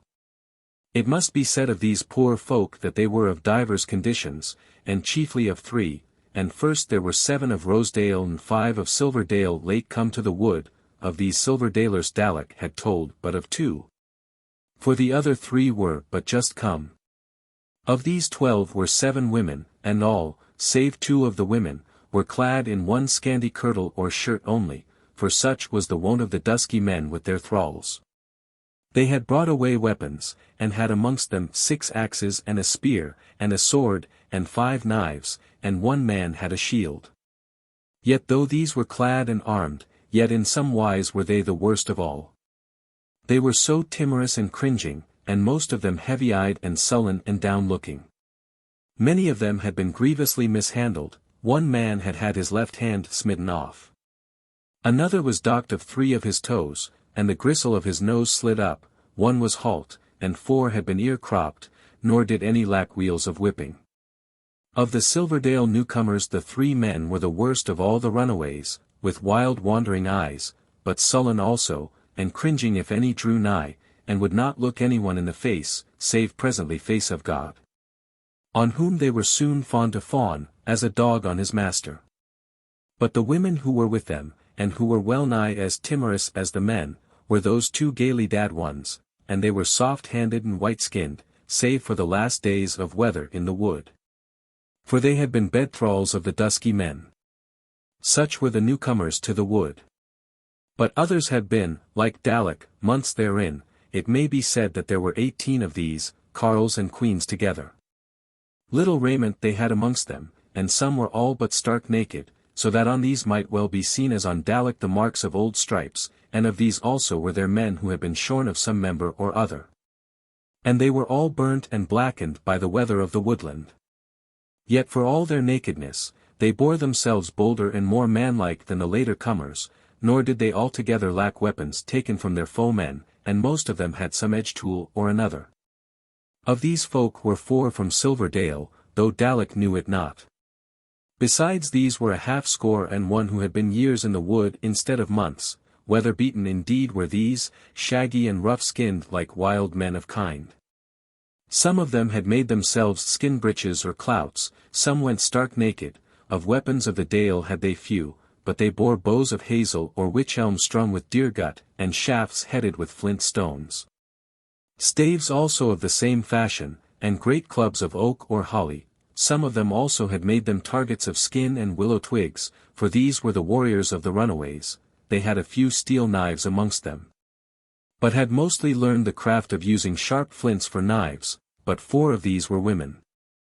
3 of these men were of the kindreds of the wolf from Silverdale, and had been in the wood for hard upon 10 years, and wild as they were, and without hope of meeting their fellows again, they went proudly and boldly amongst the others, overtopping them by the head and more. For the greater part of these men were somewhat short of stature, though by nature strong and stout of body. It must be told that though Dalek had thus gotten all these many runaways together, yet had they not been dwelling together as one folk. For they durst not, lest the Dusky Men should hear thereof and fall upon them, but they had kept themselves as best they could in caves and in breaks 3 together or 2. Or even faring alone as Dalek did, only as he was a strong and stout-hearted man, he went to and fro and wandered about more than the others, so that he foregathered with most of them and knew them. He said also that he doubted not but that there were more runaways in the wood, but these were all he could come at. Divers who had fled had died from time to time, and some had been caught and cruelly slain by their masters. They were none of them old, the oldest, said Dalek, scant of 40 winters, though many from their aspect might have been old enough. So Face of God looked and beheld all these poor people, and said to himself, that he might well have dreaded that sight. For here was he brought face to face with the sorrow of the earth, whereof he had known not heretofore, save it might be as a tale in a minstrel's song. And when he thought of the minutes that had made the hours, and the hours that had made the days that these men had passed through, his heart failed him, and he was dumb and might not speak. Though he perceived that the men of Burgdale looked for speech from him. But he waved his hand to his folk, and they understood him, for they had heard Dalek say that some of them were crying for victual.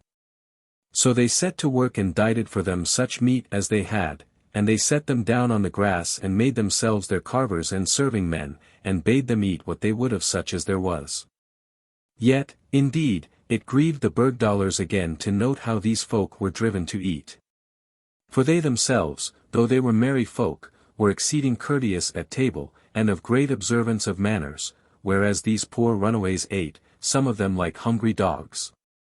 And some hiding their meat as if they feared it should be taken from them, and some cowering over it like falcons, and scarce any with a manlike pleasure in their meal. And, their eating over, the more part of them sat dull and mopish, and as if all things were forgotten for the time present. Albeit presently Dalemen bestirred him and said to Face of God, Lord of the Earl folk, if I might give thee rede, it were best to turn your faces to Burgdale without more tarrying. For we are overnigh to Rosedale, being but thus many in company. But when we come to our next resting place, then shall bring thee to speech with the last comers from Silverdale, for there they talk with the tongue of the kindreds. But we of Rosedale for the more part talk otherwise, though in my house it came down from father to son.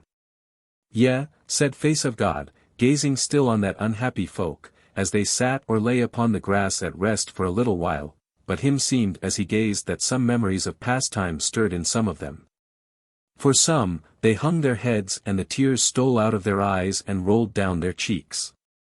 But those older runaways of Silverdale were not crouched down like most of the others, but strode up and down like beasts in a den. Yet were the tears on the face of one of these. Then Face of God constrained himself, and spake to the folk, and said, We are now overnigh to our foes of Rosedale to lie here any longer, being too few to fall upon them. We will come hither again with a host when we have duly questioned these men who have sought refuge with us, and let us call yonder height the Burg of the Runaways, and it shall be a landmark for us when we are on the road to Rosedale. Then the Burgdalers bade the runaways courteously and kindly to arise and take the road with them, and by that time were their men all come in. And 4 of them had venison with them, which was needful, if they were to eat that night or the morrow, as the guests had eaten them to the bone. So they tarried no more, but set out on the homeward way. And Face of God bade Dalemen walk beside him, and asked him such concerning Rosedale and its dusky men. Dalemen told him that these were not so many as they were masterful, not being above 800 of men, all fighting men. As to women, they had none of their own race, but lay with the Dales women at their will, and begot children of them, and all or most of the said children favoured the race of their begetters. Of the men children they reared most, but the women children they slew at once. For they valued not women of their own blood, but besides the women of the Dale, they would go at whiles in bands to the edges of the plain and beguile wayfarers, and bring back with them thence women to be their bed thralls. Albeit some of these were bought with a price from the Westland men.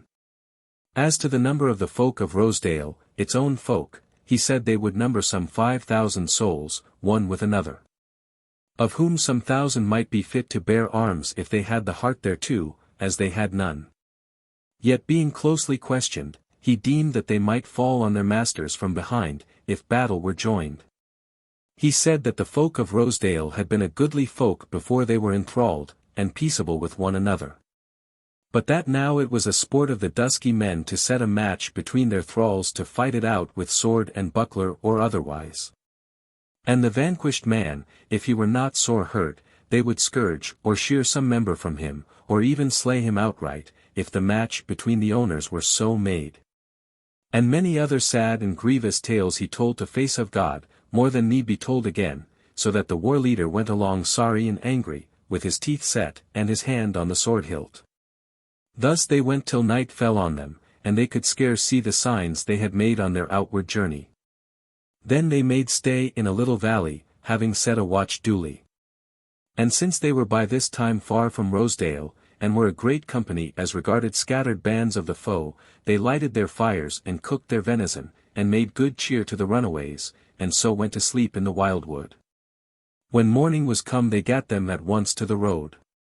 And if the Burgdalers were eager to be out of the wood, their eagerness was as naught to the eagerness of the runaways, most of whom could not be easy now, and deemed every minute lost unless they were wending on to the Dale. So that this day they were willing to get over the more ground, whereas they had not set out on their road till afternoon yesterday. Howsoever, they rested at noontide, and Face of God bade Dalemen bring him to speech with others of the runaways, and first that he might talk with those 3 men of the kindreds who had fled from Silverdale in early days. So Dalemen brought them to him, but he found that though they spake the tongue, they were so few spoken from wildness and loneliness, at least at first, that naught could come from them that was not dragged from them. These men said that they had been in the wood more than 9 years, so that they knew but little of the conditions of the dale in that present day. However, as to what Dalemen had said concerning the Dusky Men, they strengthened his words. And they said that the Dusky Men took no delight save in beholding torments and misery, and that they doubted if they were men or trolls. They said that since they had dwelt in the wood they had slain not a few of the foemen, waylaying them as occasion served, but that in this warfare they had lost 2 of their fellows. When Face of God asked them of their deeming of the numbers of the Dusky Men, they said that before those bands had broken into Rosedale, they counted them, as far as they could call to mind, at about 3,000 men, all warriors. And that somewhat less than 1,000 had gone up into Rosedale, and some had died, and many had been cast away in the wild wood, their fellows knew not how. Yet had not their numbers in Silverdale diminished. Because 2 years after they, the speakers, had fled, came 3 more dusky companies or tribes into Silverdale, and each of these tribes was of 3 long hundreds. And with their coming had the cruelty and misery much increased in the dale, so that the thralls began to die fast, and that drave the Dusky Men beyond the borders of Silverdale, so that they fell upon Rosedale. When asked how many of the kindreds might yet be abiding in Silverdale, their faces clouded, and they seemed exceeding wroth, and answered, that they would willingly hope that most of those that had not been slain at the time of the overthrow were now dead, yet indeed they feared there were yet some alive, and mayhappen not a few women. By then must they get on foot again, and so the talk fell between them. But when they made stay for the night, after they had done their meat, Face of God prayed Dalemen bring to him some of the latest come folk from Silverdale, and he brought to him the man and the woman who had been in the dale within that moon. As to the man, if those of the Earl folk had been few spoken from fierceness and wildness, he was no less so from mere dullness and weariness of misery. But the woman's tongue went glibly enough, and it seemed to pleasure her to talk about her past miseries. As aforesaid, she was better clad than most of those of Rosedale, and indeed might be called gaily clad, and where her raiment was befouled or rent, it was from the roughness of the wood and its weather, and not from the thraldom. She was a young and fair woman, black-haired and grey-eyed. She had washed herself that day in a woodland stream which they had crossed on the road, and had arrayed her garments as trimly as she might, and had plucked some fumitory, wherewith she had made a garland for her head. She sat down on the grass in front of Face of God, while the man her mate stood leaning against a tree and looked on her greedily. The Burgdale carles drew near to her to hearken her story, and looked kindly on the twain. She smiled on them, but especially on Face of God, and said, Thou hast sent for me, Lord, and I wot well thou wouldst hear my tale shortly, for it would be long to tell if I were to tell it fully, and bring into it all that I have endured. Which has been bitter enough, for all that ye see me smooth of skin and well-liking of body. I have been the bed thrall of one of the chieftains of the Dusky Men, at whose house many of their great men would assemble, so that ye may ask me whatso ye will, as I have heard much talk and may call it to mind. Now if ye ask me whether I have fled because of the shame that I, a free woman come of free folk, should be a mere thrall in the bed of the foes of my kin, and with no price paid for me, I must needs say it is not so. Since over long have we of the Dale been thralls to be ashamed of such a matter. And again, if ye deem that I have fled because I have been burdened with grievous toil and been driven thereto by the whip, ye may look on my hands and my body and ye will see that I have toiled little therewith, nor again did I flee because I could not endure a few stripes now and again. For such usage do thralls look for, even when they are delicately kept for the sake of the fairness of their bodies, and this they may well endure, yea also, and the mere fear of death by torment now and again. But before me lay death both assured and horrible, so I took mine own counsel, and told none for fear of burial, save him who guarded me, and that was this man. Who fled not from fear, but from love of me, and to him I have given all that I might give. So we got out of the house and down the dale by night and cloud, and hid for one whole day in the dale itself, where I trembled and feared, so that I deemed I should die of fear. But this man was well pleased with my company, and with the lack of toil and beating even for the day. And in the night again we fled and reached the wild wood before dawn, and well nigh fell into the hands of those who were hunting us, and had outgone us the day before, as we lay hid. Well, what is to say? They saw us not, else had we not been here, but scattered piecemeal over the land. This carle knew the passes of the wood, because he had followed his master therein, who was a great hunter in the wastes, contrary to the wont of these men, and he had lain a night on the burg yonder. Therefore he brought me thither, because he knew that thereabout was plenty of prey easy to take, and he had a bow with him, and there we fell in with others of our folk who had fled before, and with Dalek. Who e'en now told us what was hard to believe, that there was a fair young man like one of the gods leading a band of goodly warriors, and seeking for us to bring us into a peaceful and happy land. And this man would not have gone with him because he feared that he might fall into thraldom of other folk, who would take me away from him. But for me, I said I would go in any case, for I was weary of the wood and its roughness and toil, and that if I had a new master he would scarcely be worse than my old one was at his best, and him I could endure. So I went, and glad I am, whatever ye will do with me. And now will I answer whatso ye may ask of me. She laid her limbs together daintily and looked fondly on face of God, and the carle scowled at her somewhat at first, but presently, as he watched her, his face smoothed itself out of its wrinkles. But face of God pondered a little while, and then asked the woman if she had heard any words to remember of late days concerning the affairs of the Dusky Men and their intent. And he said, I pray thee, sister, be truthful in thine answer, for somewhat leath on it. She said, How could I speak aught but the sooth to thee, O lovely lord? The last words spoken hereof I mind me well, for my master had been mishandling me, and I was sullen to him after the smart, and he mocked and jeered me, and said, Ye women deem we cannot do without you, but ye are fools, and know nothing. We are going to conquer a new land where the women are plenty, and far fairer than ye be, and we shall leave you to fare afield like the other thralls, or work in the digging of silver, and belike ye what that meaneth.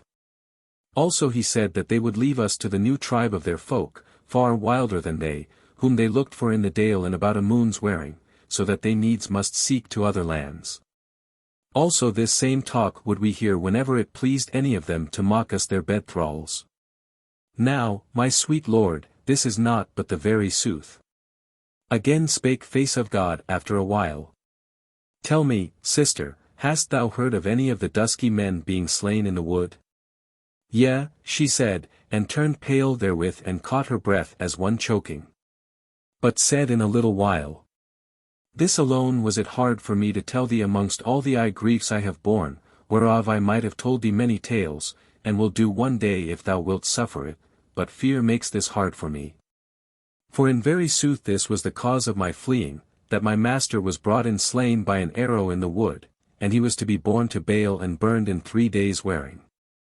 And we 3 bed thralls of his, and 3 of the best of the men thralls, were to be burned quick on his bale fire after sore torments, therefore I fled, and hid a knife in my bosom, that I might not be taken alive. But sweet was life to me, and belike I should not have smitten myself. And she wept sore for pity of herself before them all.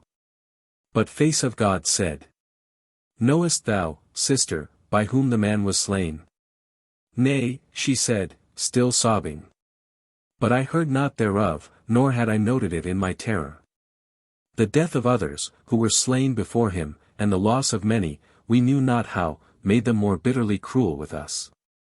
And again was she weeping. But face of God said kindly to her, Weep no more, sister, for now shall all thy troubles be over.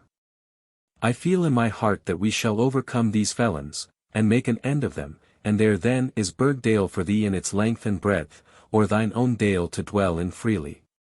Nay, she said, never will I go back thither. And she turned round to him and kissed his feet, and then arose and turned a little toward her mate, and the carle caught her by the hand and led her away, and seemed glad so to do. So once again they fell asleep in the woods, and again the next morning fared on their way early that they might come into Burgdale before nightfall.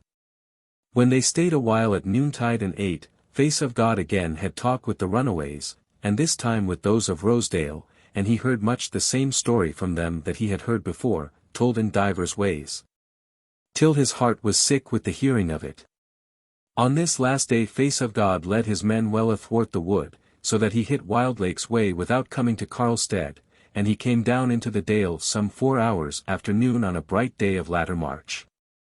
At the in-gate to the dale he found watches set, the men whereof told him that the tidings were not right great. Hallface's company had fallen in with a band of the felons 60 in number in the oakwood nigh to Boarsbait, and had slain some and chased the rest. Since they found it hard to follow them home as they ran for the tangled thicket, of the Burgdalers had 2 been slain and 5 hurt in this battle. As for Redcoat's company, they had fallen in with no foemen. Chapter 29. They bring the runaways to Burgstead. So now being out of the wood, they went peaceably and safely along the portway, the runaways mingling with the dalesmen.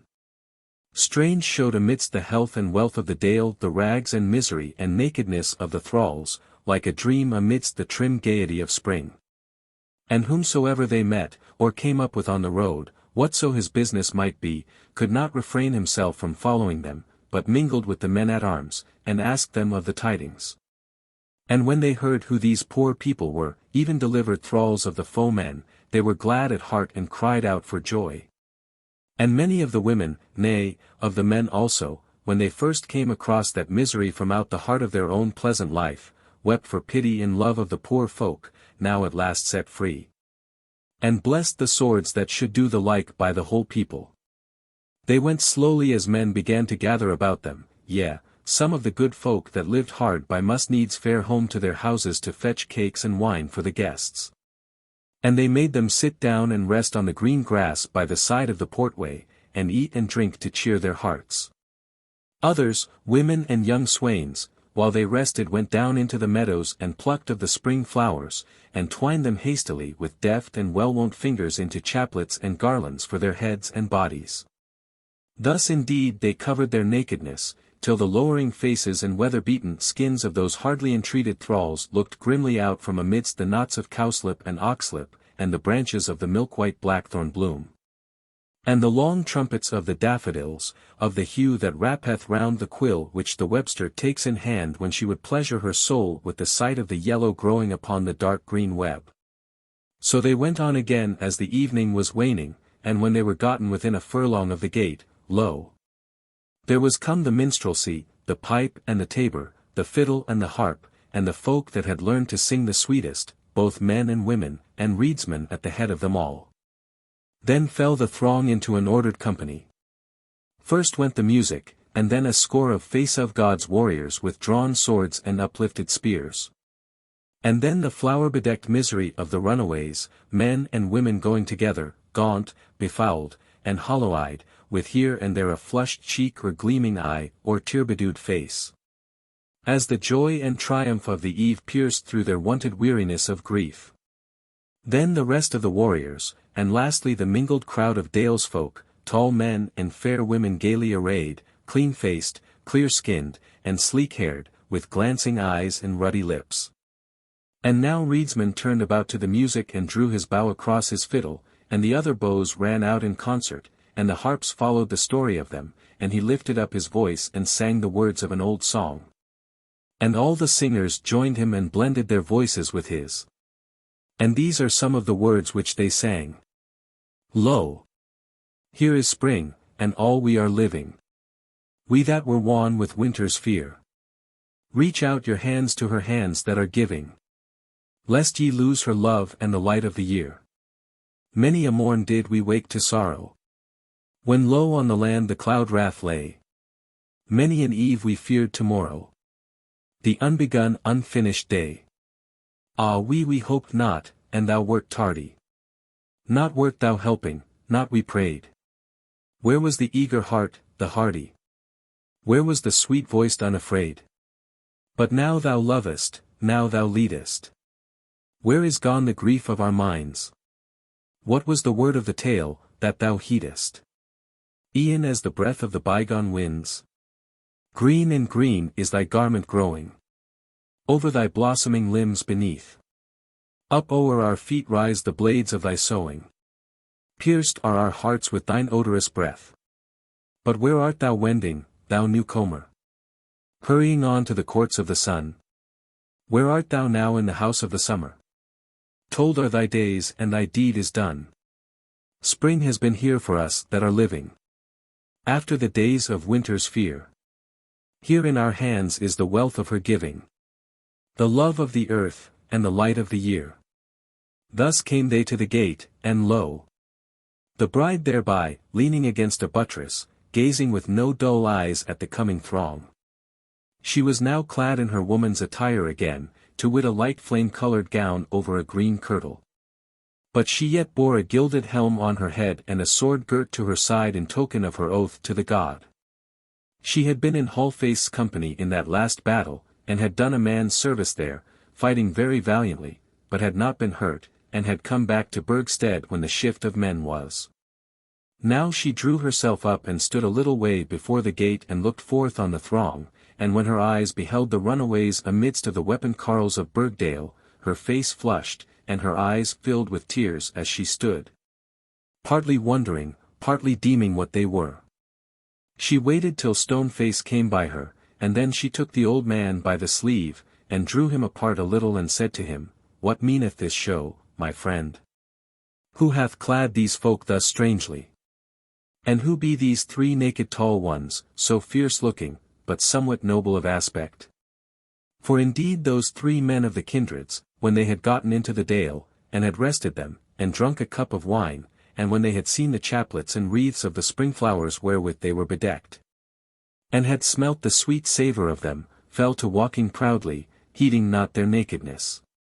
For no rag had they upon them save breech-clouts of deerskin, they had changed weapons with the Burgdale carles, and one had gotten a great axe, which he bore over his shoulder, and the shaft thereof was all done about with copper. And another had shouldered a long heavy thrusting spear, and the third, an exceeding tall man, bore a long broad-bladed war-sword. Thus they went, brown of skin beneath their flower garlands, their long hair bleached by the sun falling about their shoulders, high they strode amongst the shuffling carles and tripping women of the later-come thralls. But when they heard the music, and saw that they were coming to the gate in triumph, strange thoughts of old memories swelled up in their hearts, and they refrained them not from weeping, for they felt that the joy of life had come back to them. Nor must it be deemed that these were the only ones amongst the runaways whose hearts were cheered and softened, already were many of them coming back to life, as they felt their worn bodies caressed by the clear soft air of Burgdale, and the sweetness of the flowers that hung about them, and saw all round about the kind and happy faces of their well-willers. So Stoneface looked on the bride as she stood with face yet tear-bedewed, awaiting his answer, and said, Daughter, thou sayest who clad these folk thus? It was misery that hath so dight them. And they are the images of what we shall be if we love foul life better than fair death, and so fall into the hands of the felons, who were the masters of these men. As for the tall naked men, they are of our own blood, and kinsmen to face of God's new friends, and they are of the best of the vanquished. It was in early days that they fled from thraldom, as we may have to do. Now, daughter, I bid thee be as joyous as thou art valiant, and then shall all be well. Therewith she smiled on him, and he departed, and she stood a little while, as the throng moved on and was swallowed by the gate, and looked after them. And for all her pity for the other folk, she thought chiefly of those fearless tall men who were of the blood of those with whom it was lawful to wed. There she stood as the wind dried the tears upon her cheeks, thinking of the sorrow which these folk had endured, and their stripes and mocking, their squalor and famine. And she wondered and looked on her own fair and shapely hands with the precious finger rings thereon, and on the dainty cloth and trim broidery of her sleeve. And she touched her smooth cheek with the back of her hand, and smiled, and felt the spring sweet in her mouth, and its savour goodly in her nostrils. And therewith she called to mind the aspect of her lovely body, as whiles she had seen it imaged, all its full measure, in the clear pool at midsummer, or piecemeal, in the shining steel of the westland mirror. She thought also with what joy she drew the breath of life, yea, even amidst of grief, and of how sweet and pure and well-nurtured she was, and how well beloved of many friends and the whole folk. And she set all this beside those woeful bodies and lowering faces, and felt shame of her sorrow of heart, and the pain it had brought to her. And ever amidst shame and pity of all that misery rose up before her the images of those tall fierce men, and it seemed to her as if she had seen something like to them in some dream or imagination of her mind. So came the Burgdalers and their guests into the street of Burgstead amidst music and singing, and the throng was great there. Then Face of God bade make a ring about the strangers, and they did so, and he and the runaways alone were in the midst of it. And he spake in a loud voice and said, Men of the Dale and the Burg, these folk whom here ye see in such a sorry plight are they whom our deadly foes have rejoiced to torment, let us therefore rejoice to cherish them. Now let those men come forth who deem that they have enough and more, so that they may each take into their houses some 2 or 3 of these friends such as would be fain to be together. And since I am war leader, and have the right hereto, I will first choose them whom I will lead into the house of the Face. And lo you! Will I have this man, and he laid his hand on Dalek, who is he whom I first came across, and who found us all these others, and next I will have yonder tall carles, the 3 of them, because I perceive them to be men meet to be with a war leader. And to follow him in battle. Therewith he drew the 3 men of the wolf towards him, but Dalek already was standing beside him. And folk rejoiced in Face of God. But the bride came forward next, and spake to him meekly and simply. War leader, let me have of the women those who need me most, that I may bring them to the house of the steer, and try if there be not some good days yet to be found for them. Wherein they shall but remember the past grief as an ugly dream. Then Face of God looked on her, and him seemed he had never seen her so fair. And all the shame wherewith he had beheld her of late was gone from him, and his heart ran over with friendly love towards her as she looked into his face with kindly eyes. And he said, Kinswoman, take thy choice as thy kindness biddeth, and happy shall they be whom thou choosest. She bowed her head soberly, and chose from among the guests 4 women of the saddest and most grievous, and no man of their kindred spake for going along with them. Then she went her ways home, leading one of them by the hand, and strange was it to see those twain going through sun and shade together, that poor wretch along with the goodliest of women. Then came forward one after other of the worthy good men of the Dale, and especially such as were old, and they led away one man, and another 2, and another 3, and often would a man crave to go with a woman or a woman with a man. And it was not gainsaid them. So were all the guests apportioned, and ill content were those good men that had to depart without a guest, and one man would say to another, Such an one, be not downcast. This guest shall be between us, if he will, and shall dwell with thee and me month about, but this first month with me, since I was first comer. And so forth was it said. Now to prevent the time to come, it may be said about the runaways, that when they had been a little while amongst the Burgdalers, well fed and well clad and kindly cherished, it was marvellous how they were bettered in aspect of body. And it began to be seen of them that they were well-favoured people, and divers of the women exceeding goodly, black-haired and grey-eyed, and very clear-skinned and white-skinned. Most of them were young, and the oldest had not seen above 40 winters. They of Rosedale, and especially such as had first fled away to the wood, were very soon seen to be merry and kindly folk. But they who had been longest in captivity, and notably those from Silverdale who were not of the kindreds, were for a long time sullen and heavy, and it availed little to trust to them for the doing of work. Albeit they would follow about their friends of Burgdale with the love of a dog, also they were, divers of them, somewhat thievish, and if they lacked anything would liefer take it by stealth than ask for it. Which forsooth the Burgdale men took not amiss, but deemed of it as a jest rather. Very few of the runaways had any will to fare back to their old homes, or indeed could be got to go into the wood, or, after a day or 2, to say any word of Rosedale or Silverdale. In this and other matters the Burgdalers dealt with them as with children who must have their way, for they deemed that their guests had much time to make up. Also they were well content when they saw how goodly they were, for these Dales men loved to see men goodly of body and of a cheerful countenance. As for Dalek and the 3 silver Dalemen of the Kindred, they went gladly whereas the Burgdale men would have them, and 50 others took weapons in their hands when the war was foughten, concerning which more hereafter. But on the even whereof the tale now tells, Face of God and Stoneface and their company met after nightfall in the hall of the Face clad in glorious raiment, and therewith were Dalek and the men of Silverdale.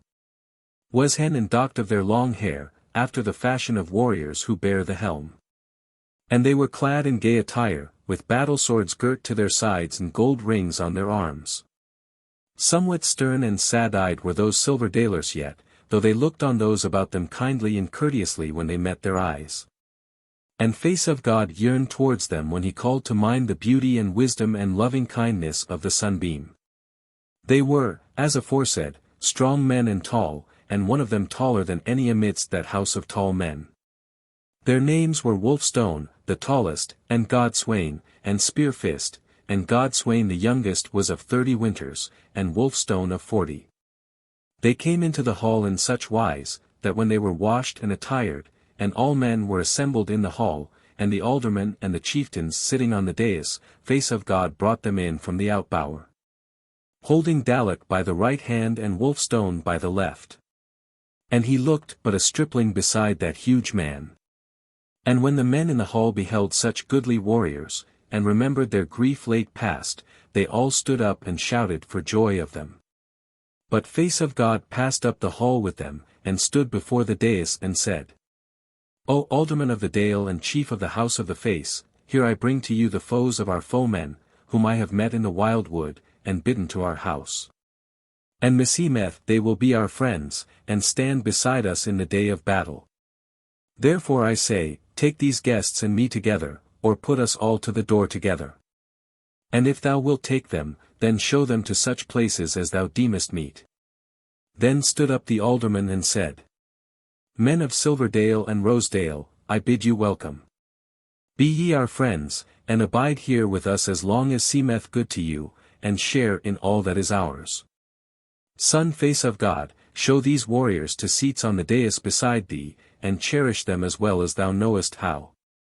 Then Face of God brought them up onto the dais and sat down on the right hand of his father, with Dalek on his right hand, and then Wolfstone out from him.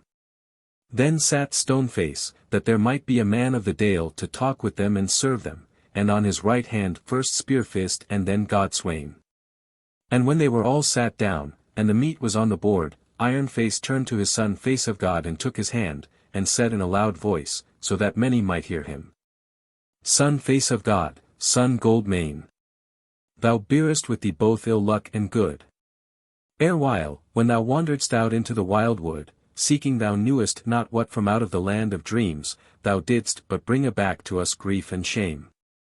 But now that thou hast gone forth with the neighbours seeking thy foemen, thou hast come aback to us with thine hands full of honour and joy for us, and we thank thee for thy gifts, and I call thee a lucky man. Herewith, kinsman, I drink to thee and the lasting of thy luck. Therewith he stood up and drank the health of the war leader and the guests, and all men were exceeding joyous thereat, when they called to mind his wrath at the gate thing, and they shouted for gladness as they drank that health. And the feast became exceeding merry in the house of the Face. And as to the war to come, it seemed to them as if it were over and done in all triumph. Chapter 30. Hallface goeth toward Rosedale. On the morrow Face of God took counsel with Hallface and Stoneface as to what were best to be done, and they sat on the dais in the hall to talk it over. Short was the time that had worn since that day in Shadowy Vale, for it was but 8 days since then. Yet so many things had befallen in that time, and, to speak shortly, the outlook for the Burgdalers had changed so much, that the time seemed long to all the 3, and especially to Face of God. It was yet 20 days till the great Folk-Mote should be holden, and to Hallface the time seemed long enough to do somewhat, and he deemed it were good to gather force and fall on the Dusky Men in Rosedale. Since now they had gotten men who could lead them the nighest way and by the safest passes, and who knew all the ways of the foemen. But to Stoneface this rede seemed not so good, for they would have to go and come back, and fight and conquer, in less time than 20 days, or be belated of the Folk-Mote, and meanwhile much might happen. For, said Stoneface, we may deem the fighting men of Rosedale to be little less than 1,000, and however we fall on them, even if it be unawares at first, they shall fight stubbornly. So that we may not send against them many less than they be, and that shall strip Burgdale of its fighting men, so that whatever befalls, we that be left shall have to bide at home. Now was Face of God of the same mind as Stoneface. And he said moreover, when we go to Rosedale we must abide there a while unless we be overthrown. For if ye conquer it and come away at once, presently shall the tidings come to the ears of the Dusky Men in Silverdale, and they shall join themselves to those of Rosedale who have fled before you. And between them they shall destroy the unhappy people therein. For ye cannot take them all away with you, and that shall they do all the more now, when they look to have new thralls in Burgdale, both men and women. And this we may not suffer, but must abide till we have met all our foemen and have overcome them, so that the poor folk there shall be safe from them till they have learned how to defend their dale. Now my rede is, that we send out the war arrow at once up and down the dale, and to the shepherds and woodlanders, and appoint a day for the muster and weapon show of all our folk, and that day to be the day before the spring market. That is to say, 4 days before the great Folk-Mote, and meantime that we keep sure watch about the border of the wood, and now and again scour the wood, so as to clear the dale of their wandering bands. Yea, said Hallface, and I pray thee, brother, let me have 100 of men in thy Dalek, and let us go somewhat deep into the wood towards Rosedale, and see what we may come across. Peradventure it might be something better than hart or wild swine. Said Face of God, I see no harm therein, if Dalek goeth with thee freely, for I will have no force put on him or any other of the runaways. Yet meseemeth it were not ill for thee to find the road to Rosedale, for I have it in my mind to send a company thither to give those Rosedale manquellers somewhat to do at home when we fall upon Silverdale. Therefore go find Dalek, and get thy men together at once, for the sooner thou art gone on thy way the better. But this I bid thee, go no further than 3 days out, that ye may be back home betimes. At this word Hallface's eyes gleamed with joy, and he went out from the hall straightway and sought Dalek, and found him at the gate. Iron Face had given him a new sword, a good one, and had bidden him call it Thicket Clearer, and he would not leave it any moment of the day or night, but would lay it under his pillow at night as a child does with a new toy. And now he was leaning against a buttress and drawing the said sword half out of the scabbard and poring over its blade, which was indeed fair enough, being wrought with dark grey waving lines like the eddies of the weltering water. So Hallface greeted him, and smiled and said, Guest, if thou wilt, thou mayst take that new blade of my father's work which thou lovest so, a journey which shall rejoice it. Yea, said Dalek, I suppose that thou wouldest fare on thy brother's footsteps, and deemest that I am the man to lead thee on the road, and even farther than he went.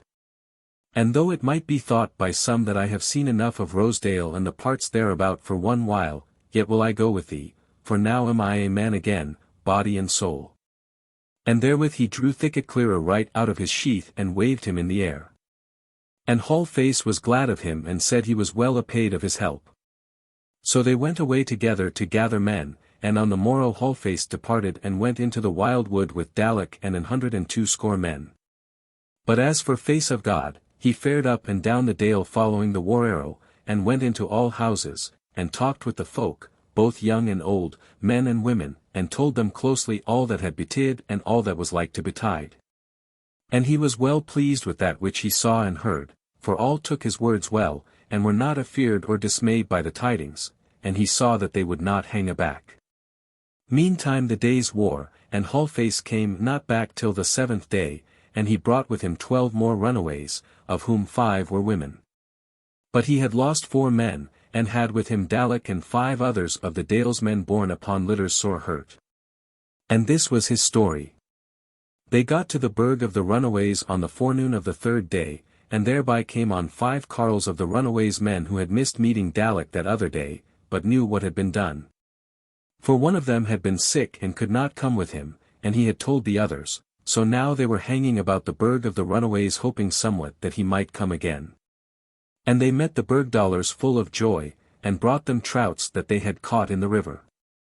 As for the other runaways, namely, 5 women and 2 more carles. They had gotten them close to the entrance into Silverdale, where by night and cloud they came on encampment of the Dusky Men, who were leading home these 7 poor wretches. Runaways whom they had caught, that they might slay them most evilly in Rose's stead. So Whole-Face fell on the Dusky Men, and delivered their captives, but slew not all the foe, and they that fled brought pursuers on them who came up with them the next day, so near was Rosedale, though they made all diligence homeward. The Burgdalers must needs turn and fight with those pursuers, and at last they drave them aback so that they might go on their ways home. They let not the grass grow beneath their feet thereafter, till they were assured by meeting a band of the Woodlanders, who had gone forth to help them, and with whom they rested a little. But neither so were they quite done with the foemen, who came upon them next day a very many. These however they and the Woodlanders, who were all fresh and unwounded and very valiant, speedily put to the worse. And so they came on to Burgstead, leaving those of them who were sorest hurt to be tended by the Woodlanders at Carlstead, who, as might be looked for, deal with them very lovingly. It was in the first fight that they suffered that loss of slain and wounded, and therein the newly delivered thralls fought valiantly against their masters. As for Dalek, it was no marvel, said Whole-Face, that he was hurt. But rather a marvel that he was not slain, so little he recked of point and edge, if he might but slay the foemen. Such was Whole-Face's tale, and Face of God deemed that he had done unwisely to let him go that journey. For the slaying of a few Dusky Men was but a light gain to set against the loss of so many Burgdalers, yet was he glad of the deliverance of those runaways, and deemed it a gain indeed. But henceforth would he hold all still till he should have tidings of Folk-Mote, so naught was done thereafter save the warding of the Dale, from the country of the shepherds to the waste above the eastern passes. But Face of God himself went up amongst the shepherds, and abode with a goodman hight Hound under Greenbury, who gathered to him the folk from the countryside, and they went up on to Greenbury. And sat on the green grass while he spoke with them and told them, as he had told the others, what had been done and what should be done. And they heard him gladly, and he deemed that there would be no blenching in them, for they were all in one tale to live and die with their friends of Burgdale. And they said that they would have no other word save that to bear to the great Folk-Mote. So he went away well pleased, and he fared on thence to the Woodlanders, and guested at the house of a valiant man hight Wargrove, who on the morrow morn called the folk together to a green lawn of the wildwood. So that there was scarce a soul of them that was not there. Then he laid the whole matter before them. And if the Dalesmen had been merry and ready, and the shepherds stout-hearted and friendly, yet were the Woodlanders more eager still, so that every hour seemed long to them till they stood in their war-gear. And they told him that now at last was the hour drawing nigh which they had dreamed of, but had scarce dared to hope for, when the lost way should be found, and the crooked made straight, and that which had been broken should be mended. That their meat and drink, and sleeping and waking, and all that they did were now become to them but the means of living till the day was come whereon the 2 remnants of the children of the wolf should meet and become one folk to live or die together. Then went Face of God back to Burgstead again, and as he stood anigh the Thingstead once more, and looked down on the Dale as he had beheld it last autumn, he bethought him that with all that had been done and all that had been promised, the earth was clearing of her trouble, and that now there was naught betwixt him and the happy days of life which the Dale should give to the dwellers therein, save the gathering hosts of the battlefield and the day when the last word should be spoken and the first stroke smitten. So he went down on to the portway well content. Thereafter till the day of the weapon show there is naught to tell of, save that Dalek and the other wounded men began to grow whole again. And all men sat at home, or went on the woodland ward, expecting great tidings after the holding of the Folk-Mote. Chapter 31. Of the weapon show of the men of Burgdale and their neighbours. Now on the day appointed for the weapon show came the folk flock meal to the great and wide meadow that was cleft by Wildlake as it ran to join the weltering water. Early in the morning, even before sunrise, had the wains full of women and children begun to come thither. Also there came little horses and asses from the shepherd country with 1 or 2 or 3 damsels or children sitting on each, and by wainside or by beast strode the men of the house, merry and fair in their war-gear. The Woodlanders, moreover, man and woman, elder and swain and young damsel, streamed out of the wood from Carlstead, eager to make the day begin before the sunrise, and end before his setting.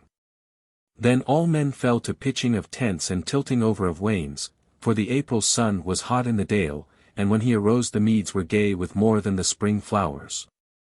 For the tents and the tilts were stained and broidered with many colours, and there was none who had not furbished up his war-gear so that all shone and glittered. And many wore gay surcoats over their armour, and the women were clad in all their bravery, and the houses mostly of a suit. For one bore blue and another corn colour, and another green, and another Brazil, and so forth, and all gleaming and glowing with broidery of gold and bright hues. But the women of the shepherds were all clad in white, embroidered with green boughs and red blossoms, and the woodland women wore dark red kirtles. Moreover, the women had set garlands of flowers on their heads and the helms of the men, and for the most part they were slim of body and tall and light-limbed, and as dainty to look upon as the willow boughs that waved on the brookside. Thither had the good men who were guesting the runaways brought their guests, even now much bettered by their new soft days, and much the poor folk marvelled at all this joyance, and they scarce knew where they were. But to some it brought back to their minds days of joyance before the thraldom and all that they had lost, so that their hearts were heavy a while. Till they saw the warriors of the kindred streaming into the mead and bethought them why they carried steel. Now by then the sun was fully up, there was a great throng on the portway, and this was the folk of the burg on their way to the weapon mead. The men-at-arms were in the midst of the throng, and at the head of them was the war-leader, with the banner of the face before him, wherein was done the image of the god with the ray-ringed head. But at the rearward of the warriors went the aldermen and the burg wardens, before whom was borne the banner of the burg pictured with the gate and its towers. But in the midst betwixt those two was the banner of the steer, a white beast on a green field. So when the dale wardens who were down in the meadow heard the music and beheld who were coming, they bade the companies of the dale and the shepherds and the woodlanders who were down there to pitch their banners in a half-circle about the ingle of the meadow which was made by the streams of Wildlake and the weltering water. And gather to them to be ordered there under their leaders of scores and half-hundreds and hundreds. And even so they did. But the banners of the dale without the burg were the bridge, and the bull, and the vine, and the sickle. And the shepherds had 3 banners, to wit Greenbury, and the fleece, and the thorn. As for the woodlanders, they said that they were abiding their great banner, but it should come in good time, and meantime, said they, here are the war tokens that we shall fight under. For they are good enough banners for us poor men, the remnant of the valiant of time past. Therewith they showed 2 great spears, and athwart the one was tied an arrow, its point dipped in blood, its feathers singed with fire. And they said, this is the banner of the warshaft. On the other spear there was not. But the head thereof was great and long, and they had so burnished the steel that the sun smote out a ray of light from it, so that it might be seen from afar. And they said, this is the banner of the spear. Down yonder where the ravens are gathering ye shall see a banner flying over us.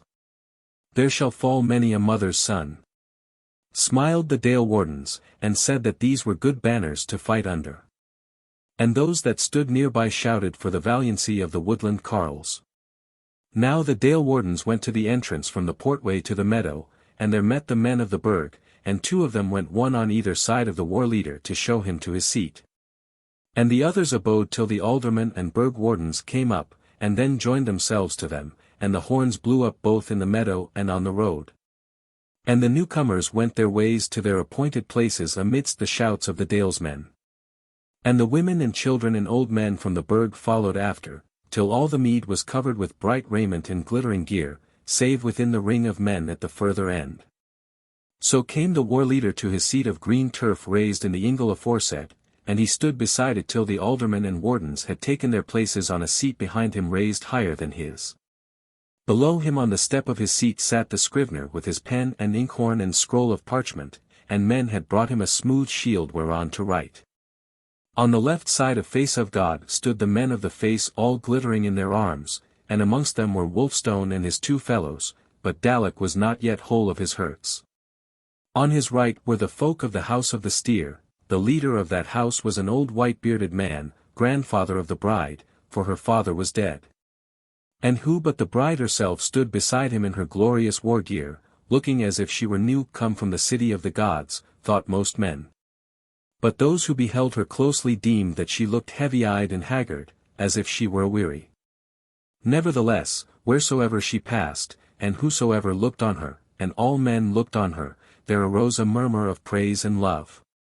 And the women, and especially the young ones, said how fair her deed was, and how meet she was for it, and some of them were for doing on war gear and faring to battle with the carles.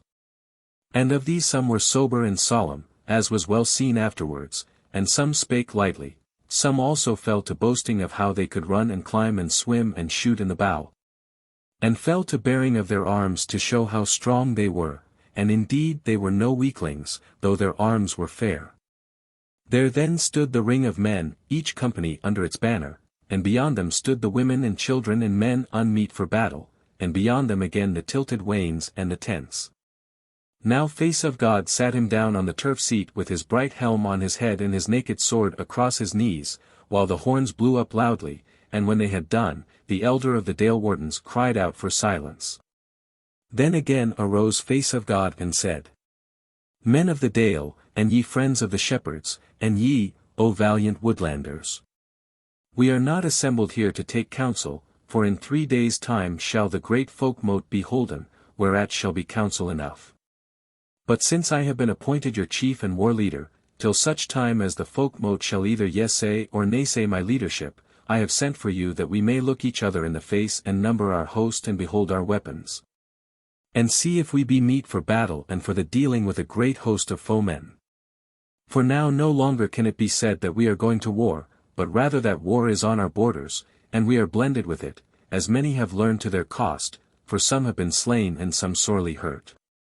Therefore I bid you now, all ye that are weaponed, wend past us that the tale of you may be taken. But first let every 100 leader and half-100 leader and score leader make sure that he hath his tale aright. And give his word to the captain of his banner that he in turn may give it out to the scrivener with his name and the house and company that he letteth. So he spake and sat him adown, and the horns blew again in token that the company should go past. And the first that came was Hallward of the house of the steer, and the first of those that went after him was the bride, going as if she were his son. So he cried out his name, and the name of his house, and said, 150, and passed forth, his men following him in most goodly array. Each man was girt with a good sword and bore a long heavy spear over his shoulder, save a score who bare bows, and no man lacked a helm, a shield, and a coat of fence. Then came a goodly man of 30 winters, and stayed before the scrivener and cried out. Write down the house of the bridge of the upper Dale at 100, and Warwell their leader.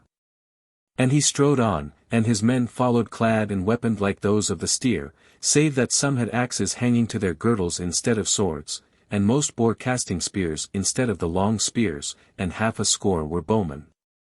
Then came Fox of Upton leading the men of the Bull of Midale, 150 lacking 2, very great and tall were his men, and they also bore long spears, and 102 were bowmen. Then Forkbeard of Leah, a man well on in years, led on the men of the Vine, 150 and 5 men thereto, 2 of them bare bow in hand and were girt with sword. The rest bore their swords naked in their right hands, and their shields, which were but small bucklers, hanging at their backs, and in the left hand each bore 2 casting spears. With these went 2 doughty women at arms among the bowmen, tall and well knit, already growing brown with the spring sun, for their work lay among the stalks of the vines on the southward looking bents. Next came a tall young man, yellow-haired, with a thin red beard, and gave himself out for Redbeard of the Knolls. He bore his father's name, as the custom of their house was, but the old man, who had long been head man of the house of the sickle, was late dead in his bed, and the young man had not seen 20 winters. He bade the scrivener write the tale of the men of the sickle at 150, and his folk fared past the war leader joyously, being 1/2 of them bowmen, and fell shooters they were. The other half were girt with swords, and bore withal long ashen staves armed with great blades curved inwards, which weapon they called heftsacks. All these bands, as the name and the tale of them was declared, were greeted with loud shouts from their fellows and the bystanders. But now arose a greater shout still, as Stoneface, clad in goodly glittering array, came forth and said, I am Stoneface of the House of the Face, and I bring with me 200 of men with their best war gear and weapons, write it down. Scrivener. And he strode on like a young man after those who had gone past, and after him came the tall Hallface and his men, a gallant sight to see, 20 bowmen girt with swords, and the others with naked swords waving aloft. And each bearing 2 casting spears in his left hand. Then came a man of middle age, broad-shouldered, yellow-haired, blue-eyed, of wide and ruddy countenance, and after him a goodly company, and again great was the shout that went up to the heavens. For he said, Scrivener, write down that hound under Greenbury, from amongst the dwellers in the hills where the sheep feed, letteth the men who go under the banner of Greenbury, to the tale of 180. Therewith he passed on, and his men followed, stout, stark, and merry-faced, girt with swords, and bearing over their shoulders long staved axes, and spears not so long as those which the Dalesmen bore. And they had but a 50 of arrow-shot with them. Next came a young man, blue-eyed also, with hair the colour of flax on the distaff, broad-faced and short-nosed, low of stature, but very strong-built, who cried out in a loud, cheerful voice. I am Strongitharm of the shepherds.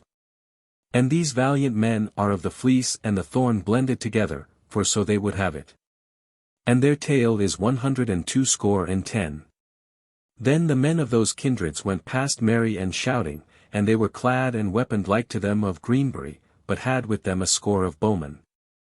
And all these shepherd folk wore over their hauberks white woolen surcoats broidered with green and red. Now again uprose the cry, and there stood before the war leader a very tall man of 50 winters, dark-faced and grey-eyed, and he spake slowly and somewhat softly, and said, War leader. This is Red Wolf of the Woodlanders leading the men who go under the sign of the war shaft, to the number of 102. Then he passed on, and his men after him, tall, lean, and silent amidst the shouting. All these men bare bows, for they were keen hunters, each had at his girdle a little axe and a wood knife, and some had long swords withal.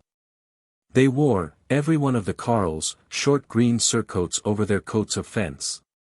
But amongst them were 3 women who bore like weapons to the men, but were clad in red kirtles under their hauberks, which were of good ringmail gleaming over them from throat to knee.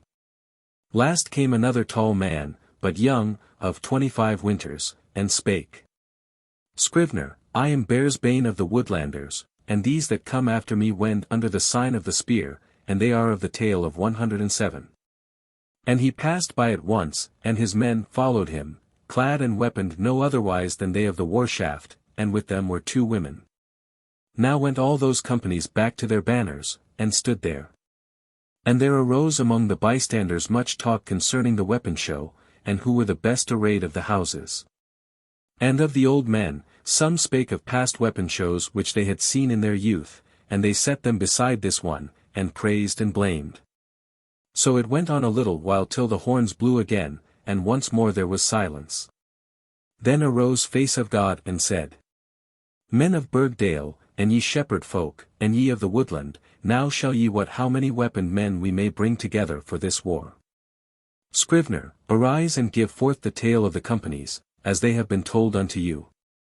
Then the scrivener stood up on the turf bench beside Face of God, and spake in a loud voice, reading from his scroll.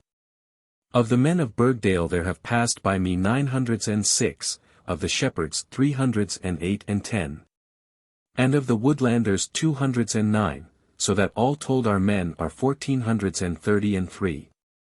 Now in those days men reckoned by long hundreds, so that the whole tale of the host was 1,541, telling the tale in short hundreds.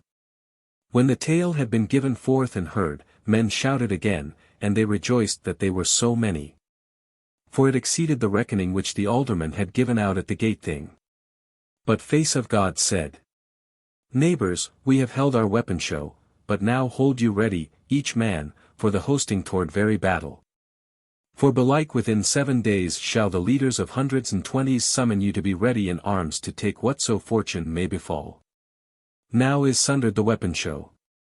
Be ye as merry today as your hearts bid you to be. Therewith he came down from his seat with the aldermen and the wardens, and they mingled with the good folk of the Dale and the shepherds and the Woodlanders, and merry was their converse there. It yet lacked an hour of noon. So presently they fell to and feasted in the green meadow, drinking from wain to wain and from tent to tent, and thereafter they played and sported in the meads, shooting at the butts and wrestling, and trying other masteries. Then they fell to dancing one and all, and so at last to supper on the green grass in great merriment. Nor might you have known from the demeanour of any that any threat of evil overhung the Dale. Nay, so glad were they, and so friendly, that you might rather have deemed that this was the land whereof tales tell, wherein people die not, but live for ever, without growing any older than when they first come thither. Unless they be born into the land itself, and then they grow into fair manhood, and so abide. In sooth, both the land and the folk were fair enough to be that land and the folk thereof. But a little after sunset they sundered, and some fared home. But many of them abode in the tents and tilted wains, because the morrow was the first day of the spring market, and already were some of the Westland chapmen come, yea, 2 of them were with the bystanders in the meadow. And more were looked for ere the night was far spent. Chapter 32. The men of Shadowy Vale come to the spring market at Burgstead. On the morrow betimes in the morning the Westland chapmen, who were now all come, went out from the house of the face, where they were ever wont to be lodged, and set up their booths adown the street betwixt gate and bridge. Gay was the show, for the booths were tilted over with painted cloths, and the merchants themselves were clad in long gowns of fine cloth, scarlet and blue, and white and green, and black, with broidered welts of gold and silver. And their knaves were gaily attired in short coats of divers hues, with silver rings about their arms, and short swords girt to their sides. People began to gather about these chapmen at once when they fell to opening their bales and their packs, and unloading their wains. There had they iron, both in pigs and forged scrap and nails. Steel they had, and silver, both in ingots and vessel, pearls from oversea. Cinnabar and other colours for staining, such as were not in the mountains, madder from the marshes, and purple of the sea, and scarlet grain from the holm oaks by its edge, and woad from the deep clayey fields of the plain. Silken thread also from the outer ocean, and rare webs of silk, and jars of olive oil, and fine pottery, and scented woods, and sugar of the cane. But gold they had none with them, for that they took there. And for weapons, save a few silver-gilt toys, they had no market. So presently they fell to chaffer, for the carles brought them little bags of the river-borne gold, so that the weights and scales were at work. Others had with them scrolls and tallies to tell the number of the beasts which they had to sell, and the chapmen gave them wares therefore without beholding the beasts, for they wot that the dalesmen lied not in chaffer. While the day was yet young withal came the dalesmen from the mid and nether dale with their wares and set up their booths, and they had with them flasks and kegs of the wine which they had to sell. And bales of the good winter-woven cloth, some grey, some dyed, and pieces of fine linen, and blades of swords, and knives, and axes of such fashion as the Westland men used. And golden cups and chains, and fair rings set with mountain blue stones, and copper bowls, and vessels gilt and parcel gilt, and mountain blue for staining. There were men of the shepherds also with such fleeces as they could spare from the daily chaffer with the neighbours. And of the Woodlanders were 4 carles and a woman with peltries and dressed deer skins, and a few pieces of well-carven woodwork for bedsteads and chairs and such like. Soon was the burg thronged with folk in all its open places, and all were eager and merry, and it could not have been told from their demeanour and countenance that the shadow of a grievous trouble hung over them. True it was that every man of the Dale and the neighbours was girt with his sword, or bore spear or axe or other weapon in his hand, and that most had their bucklers at their backs and their helms on their heads. But this was ever their custom at all meetings of men, not because they dreaded war or were fain of strife, but in token that they were free men, from whom none should take the weapons without battle. Such were the folk of the land. As for the chapmen, they were well-spoken and courteous, and blithe with the folk, as they well might be, for they had good pennyworths of them. Yet they dealt with them without using measureless lying, as behoved folk dealing with simple and proud people, and many was the tale they told of the tidings of the cities and the plain. There amongst the throng was the bride in her maiden's attire, but girt with the sword, going from booth to booth with her guests of the runaways, and doing those poor people what pleasure she might, and giving them gifts from the goods there, such as they set their hearts on. And the more part of the runaways were about among the people of the fair, but Dalek, being still weak, sat on a bench by the door of the house of the Face, looking on well pleased at all the stir of folk. Hall Face was gone on the woodland ward, while Face of God went among the folk in his most glorious attire. But he soon betook him to the place of meeting without the gate, where Stoneface and some of the elders were sitting along with the alderman, beside whom sat the head man of the merchants, clad in a gown of fine scarlet embroidered with the best work of the Dale, with a golden chaplet on his head, and a good sword, golden hilted, by his side, all which the alderman had given to it him that morning. These chiefs were talking together concerning the tidings of the plain, and many a tale the guest told to the Dalesmen, some true, some false. For there had been battles down there, and the fall of kings, and destruction of people, as oft befalleth in the guileful cities. He told them also, in answer to their story of the Dusky Men, of how men even such like, but riding on horses, or drawn in wains, an host not to be numbered, had erewhile overthrown the hosts of the cities of the plain, and had wrought evils scarce to be told of. And how they had piled up the skulls of slaughtered folk into great hills beside the city gates, so that the sun might no longer shine into the streets. And how because of the death and the rapine, grass had grown in the king's chambers, and the wolves had chased deer in the temples of the gods. But, quoth he, I know you, bold tillers of the soil, valiant scourers of the wild wood, that the worst that can befall you will be to die under shield, and that ye shall suffer no torment of the thrall. May the undying gods bless the threshold of this gate, and oft may I come hither to taste of your kindness. May your race, the uncorrupt, increase and multiply, till your valiant men and clean maidens make the bitter sweet and purify the earth. He spake smooth-tongued and smiling, handling the while the folds of his fine scarlet gown, and belike he meant a full half of what he said, for he was a man very eloquent of speech, and had spoken with kings, uncowed and pleased with his speaking. And for that cause and his riches had he been made chief of the chapmen. As he spake the heart of Face of God swelled within him, and his cheek flushed. But Iron Face sat up straight and proud, and a light smile played about his face, as he said gravely, Friend of the Westland, I thank thee for the blessing and the kind word. Such as we are, we are. Nor do I deem that the very gods shall change us. And if they will be our friends, it is well, for we desire not of them save their friendship, and if they will be our foes, that also shall we bear. Nor will we curse them for doing that which their lives bid them to do. What sayest thou, Face of God, my son? Yea, father, said Face of God, I say that the very gods, though they slay me, cannot unmake my life that has been. If they do deeds, yet shall we also do. The Outlander smiled as they spake, and bowed his head to Iron Face and Face of God, and wondered at their pride of heart, marveling what they would say to the great men of the cities if they should meet them.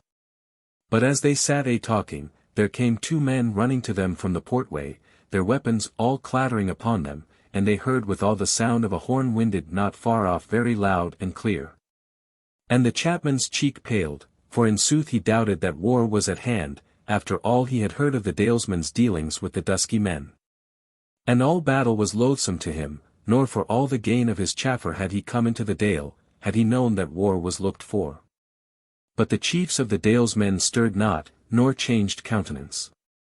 And some of the good men who were in the street nigh the gate came forth to see what was toward, for they also had heard the voice of the horn. Then one of those messengers came up breathless, and stood before the chiefs, and said, New tidings, alderman, here be weaponed strangers come into the Dale. The alderman smiled on him and said, Yea, son, and are they a great host of men? Nay, said the man, not above a score as I deem, and there is a woman with them. Then shall we abide them here, said the alderman, and thou mightest have saved thy breath, and suffered them to bring tidings of themselves. Since they may scarce bring us war. For no man desireth certain and present death, and that is all that such a band may win at our hands in battle today, and all who come in peace are welcome to us. What like are they to behold? Said the man, they are tall men gloriously attired, so that they seem like kinsmen of the gods, and they bear flowering boughs in their hands. The alderman laughed, and said, if they be gods they are welcome indeed. And they shall grow the wiser for their coming, for they shall learn how guest-fain the Burgdale men may be. But if, as I deem, they be like unto us, and but the children of the gods, then are they as welcome, and it may be more so, and our greeting to them shall be as their greeting to us would be. Even as he spake the horn was winded nearer yet, and more loudly, and folk came pouring out of the gate to learn the tidings. Presently the strangers came from off the portway into the space before the gate. And their leader was a tall and goodly man of some 30 winters, in glorious array, helm on head and sword by side, his surcoat green and flowery like the spring meads. In his right hand he held a branch of the blossomed blackthorn, for some was yet in blossom, and his left had hold of the hand of an exceeding fair woman who went beside him. Behind him was a score of weaponed men in goodly attire. Some bearing bows, some long spears, but each bearing a flowering bough in hand. The tall man stopped in the midst of the space, and the aldermen and they with him stirred not. Though, as for face of God, it was to him as if summer had come suddenly into the midst of winter, and for the very sweetness of delight his face grew pale. Then the newcomer drew nigh to the alderman and said, Hail to the gate and the men of the gate! Hail to the kindred of the children of the gods! But the alderman stood up and spake, and hail to thee, tall man! Fair greeting to thee and thy company! Wilt thou name thyself with thine own name, or shall I call thee not save guest? Welcome art thou, by whatsoever name thou wilt be called. Here mayst thou and thy folk abide as long as ye will. Said the newcomer, Thanks have thou for thy greeting and for thy bidding. And that bidding shall we take, whatsoever may come of it, for we are minded to abide with thee for a while. But know thou, O alderman of the Dalemen, that I am not sackless toward thee and thine. My name is Folk-Mote of the children of the wolf, and this woman is the sunbeam, my sister, and these behind me are of my kindred, and are well beloved and trusty. We are no evil men or wrongdoers. Yet have we been driven into sore straits, wherein men must needs at whiles do deeds that make their friends few and their foes many. So it may be that I am thy foeman. Yet, if thou doubtest of me that I shall be a baneful guest, thou shalt have our weapons of us, and then mayest thou do thy will upon us without dread, and here first of all is my sword. Therewith he cast down the flowering branch he was bearing, and pulled his sword from out his sheath, and took it by the point, and held out the hilt to Iron Face. But the alderman smiled kindly on him and said, The blade is a good one, and I say it who know the craft of sword forging, but I need it not, for thou sayest I have a sword by my side. Keep your weapons, one and all. For ye have come amongst many and those no weaklings, and if so be that thy guilt against us is so great that we must needs fall on you, ye will need all your war gear. But hereof is no need to speak till the time of the Folk-Mote, which will be holden in 3 days' wearing, so let us forbear this matter till then, for I deem we shall have enough to say of other matters. Now, Folk-Mote, sit down beside me, and thou also, Sunbeam, fairest of women. Therewith he looked into her face and reddened, and said, Yet belike thou hast a word of greeting for my son, Face of God, unless it be so that ye have not seen him before. Then Face of God came forward, and took Folk-Mote by the hand and kissed him, and he stood before the Sunbeam and took her hand, and the world waxed a wonder to him as he kissed her cheeks. And in no wise did she change countenance, save that her eyes softened, and she gazed at him full kindly from the happiness of her soul. Then Face of God said, Welcome, guests, who erewhile guested me so well, now beginneth the day of your well-doing to the men of Burgdale, therefore will we do to you as well as we may. Then Folk-Mote and the Sunbeam sat them down with the chieftains, one on either side of the alderman, but Face of God passed forth to the others, and greeted them one by one. Of them was Woodfather and his 3 sons, and Baume. And they rejoiced exceedingly to see him, and Baume said, Now it gladdens my heart to look upon thee alive and thriving, and to remember that day last winter when I met thee on the snow. And turn thee back from the perilous path to thy pleasure, which the dusky men were besetting, of whom thou knewest not. Yea, it was merry that tide, but this is better. Nay, friend, she said, it availeth thee not to strive to look out of the back of thine head, let it be enough to thee that she is there. Thou art now become a great chieftain, and she is no less, and this is a meeting of chieftains, and the folk are looking on and expecting demeanour of them as of the gods. And she is not to be dealt with as if she were the daughter of some little goodman with whom one hath made tryst in the meadows. There. Hearken to me for a while. At least till I tell thee that thou seemest to me to hold thine head higher than when last I saw thee, though that is no long time either. Hast thou been in battle again since that day? Nay, he said, I have stricken no stroke since I slew 2 felons within the same hour that we parted. And thou, sister, what hast thou done? She said, the grey goose hath been on the wing thrice since that, bearing on it the bane of evil things. Then said Wood-Wise, kinswoman, tell him of that battle, since thou art deft with thy tongue. She said, weary on battles. It is not save this, 12 days agone needs must every fighting man of the Wolf, Carl or of Queen, wend away from Shadowy Vale. While those unmeet for battle we hid away in the caves at the nether end of the dale, but Sunbeam would not endure that night, and fared with us, though she handled no weapon. All this we had to do because we had learned that a great company of the Dusky Men were overnigh to our dale, and needs must we fall upon them, lest they should learn too much, and spread the story. Well, so wise was Folk-Mote that we came on them unawares by night and cloud at the edge of the pine wood, and but one of our men was slain, and of them not one escaped. And when the fight was over we counted 80 of their arm rings. He said, did that or aught else come of our meeting with them that morning? Nay, she said, naught came of it, those we slew were but a straying band. Nay, the 80 slain in the pine wood knew not of Shadowy Vale belike, and had no intent for it, they were but scouring the wood seeking their warriors that had gone out from Silverdale and came not aback. Thou art wise in war, Baume, said Face of God, and he smiled withal. Baume reddened and said, Friend Goldmane, dost thou perchance deem that there is aught ill in my warring? And the Sunbeam, she naysayeth the bearing of weapons. Though I deem that she hath little fear of them when they come her way. Said Face of God, Nay, I deem no ill of it, but much good. For I suppose that thou hast learned over much of the wont of the Dusky Men, and hast seen their thralls. She knitted her brows, and all the merriment went out of her face at that word, and she answered, Yea, thou hast it, for I have both seen their thralls and been in the dale of thraldom, and how then can I do less than I do?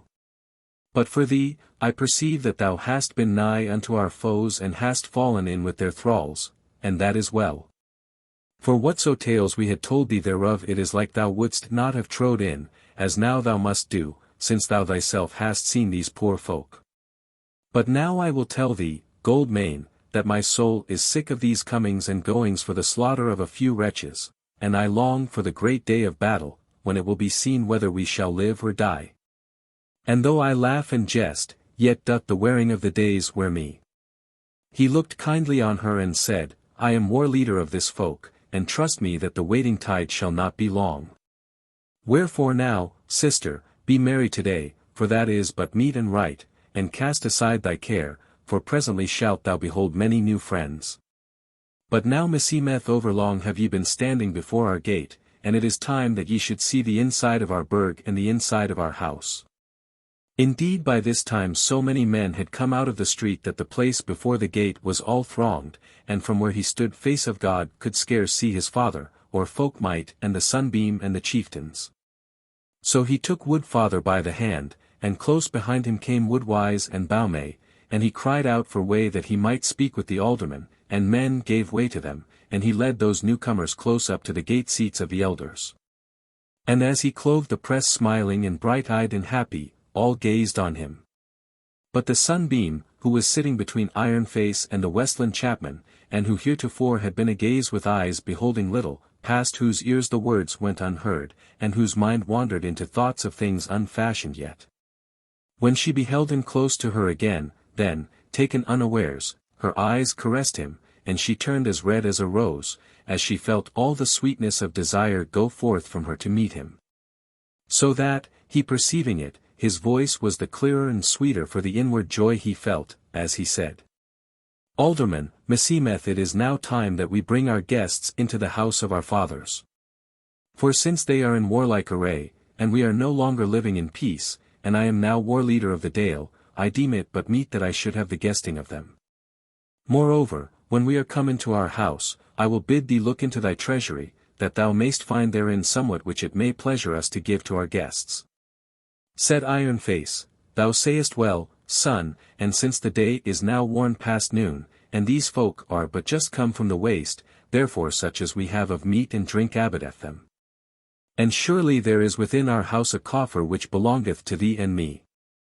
And forsooth I know not why we keep the treasures hoarded therein, save that it be for this cause, that if we were to give to our friends that which we ourselves use and love, which would be of all things pleasant to us, if we gave them such goods, they would be worn and worsened by our use of them. For this reason, therefore, do we keep fair things which we use not, so that we may give them to our friends.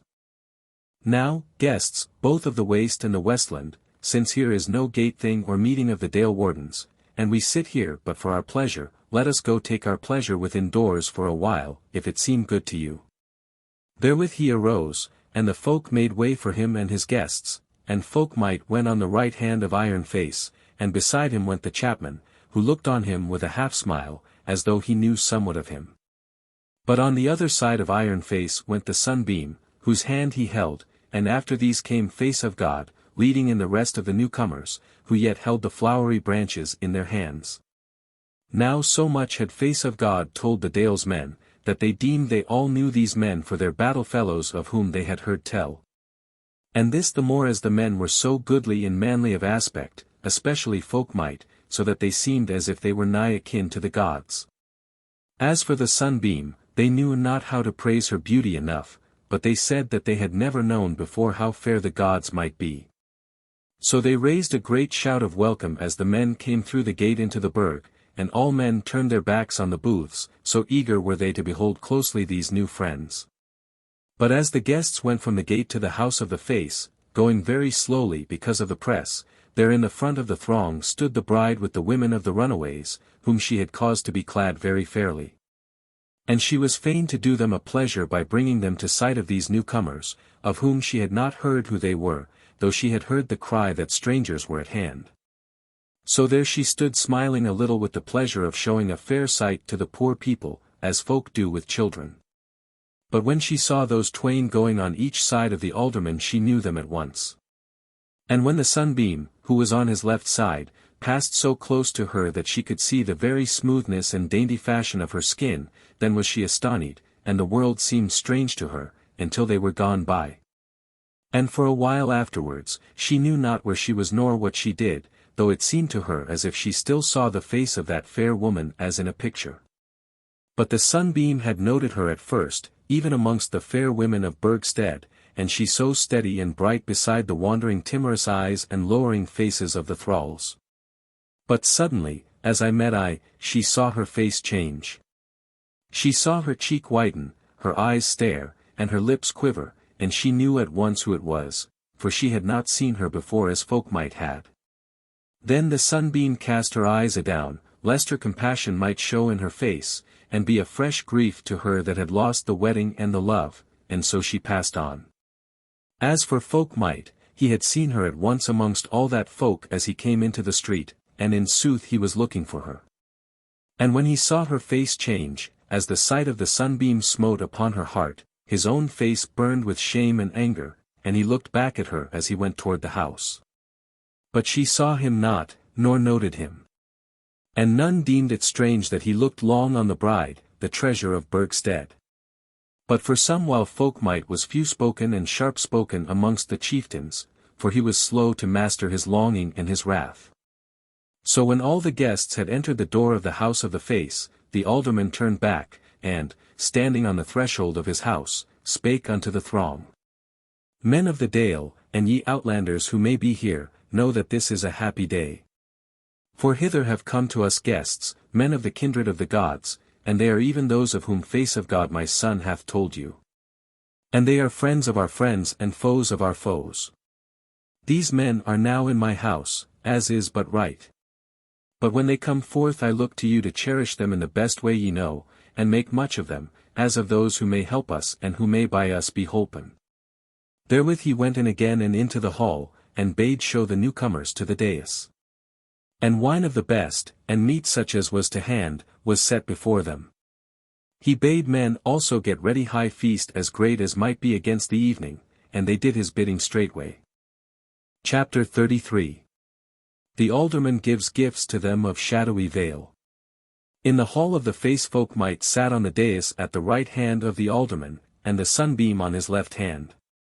But Iron Face also had beheld the bride how her face changed, and he knew the cause, and was grieved and angry and ashamed thereof. Also he bethought him how this stranger was sitting in the very place where the bride used to sit. And of all the love, as of a very daughter, that he had had for her. Howbeit he constrained himself to talk courteously and kindly both to Folk-Mote and the sunbeam, as behoved the chief of the house and the alderman of the dale. Moreover, he was not a little moved by the goodliness and wisdom of the sunbeam and the manliness of Folk-Mote, who was the most chieftain-like of men. But while they sat there face of God went from man to man of the guests, and made much of each, but especially of Wood-Father and his sons and Bowmay, and they loved him, and praised him, and deemed him the best of hallmates. Nor might the sunbeam altogether refrain her from looking lovingly on him, and it could be seen of her that she deemed he was doing well, and like a wise leader and chieftain. So wore away a while, and men were fulfilled of meat and drink. So then the alderman arose and spake, and said, Is it not so, guests, that ye would now gladly behold our market, and the goodly wares which the chapmen have brought us from the cities? Then most men cried out, Yea, yea. And Iron Face said, Then shall ye go, nor be holden by me from your pleasure. And ye kinsmen who are the most guest-fain and the wisest, go ye with our friends, and make all things easy and happy for them. But first of all, guests, I were well pleased if ye would take some small matters out of our abundance, for it were well that ye see them ere ye stand before the chapmen's booths, lest ye chaffer with them for what ye have already. They all praised his bounty and thanked him for his goodwill, so he arose to go to his treasury, and bade certain of his folk go along with him to bear in the gifts. But ere he had taken 3 steps down the hall, Face of God prevented him and said, Kinsman, if thou hast anywhere a hauberk somewhat better than folk are wont to bear, such as thine own hand fashioneth, and a sword of the like stuff, I would have thee give them, the sword to my brother-in-arms Wood-Wights here, and the war-coat to my sister Bowmay, who shooteth so well in the bow that none may shoot closer, and very few as close. And her shaft it was that delivered me when my skull was amongst the axes of the Dusky Men, else had I not been here. Thereat Bowmay reddened and looked down, like a scholar who hath been overpraised for his learning and diligence. But the alderman smiled on her and said, I thank thee, son, that thou hast let me know what these our 2 friends may be fain of, and as for this damsel at arms, it is a little thing that thou askest for her. And we might have found her something more worthy of her goodliness. Yet forsooth, since we are all bound for the place where shafts and staves shall be good cheap, a greater treasure might be of less avail to her. Thereat men laughed, and the alderman went down the hall with those bearers of gifts. And was away for a space while they drank and made merry, but presently back they came from the treasury bearing loads of goodly things which were laid on one of the endlong boards. Then began the gift-giving, and first he gave unto Folk-Mote 6 golden cups marvellously fashioned, the work of 4 generations of wrights in the dale, and he himself had wrought the last 2 thereof. To Sunbeam he gave a girdle of gold, fashioned with great mastery, whereon were images of the gods and the fathers, and warriors, and beasts of the field and fowls of the air. And as he girded about her loins, he said in a soft voice so that few heard, Sunbeam, thou fair woman, time has been when thou wert to us as the edge of the poisonous sword or the midnight torch of the murderer. But now I know not how it will be, or if the grief which thou hast given me will ever wear out or not. And now that I have beheld thee, I have little to do to blame my son. For indeed when I look on thee I cannot deem that there is any evil in thee. Yea, however it may be, take thou this gift as the reward of thine exceeding beauty. She looked on him with kind eyes, and said meekly, Indeed, if I have hurt thee unwittingly, I grieve to have hurt so good a man.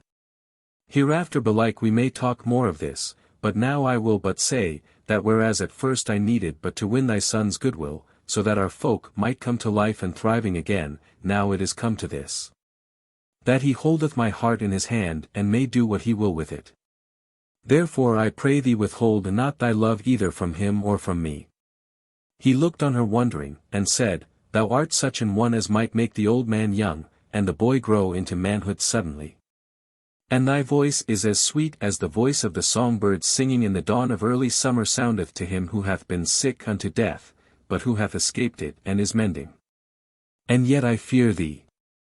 Therewith he kissed her hand and turned unto the others, and he gave unto Baume a hauberk of ring mail of his own fashioning, a sure defence and a wonderful work, and the collar thereof was done with gold and gems. But he said to her, Fair damsel at arms, faithful is thy face, and the fashion of thee is goodly, now art thou become one of the best of our friends, and this is little enough to give thee, yet would we fain ward thy body against the foeman. So grieve us not by gainsaying us. And Baume was exceeding glad, and scarce knew how to cease handling that marvel of ring mail. Then to Woodwise Iron Face gave a most goodly sword, the blade all marked with dark lines like the stream of an eddying river, the hilts of steel and gold marvellously wrought.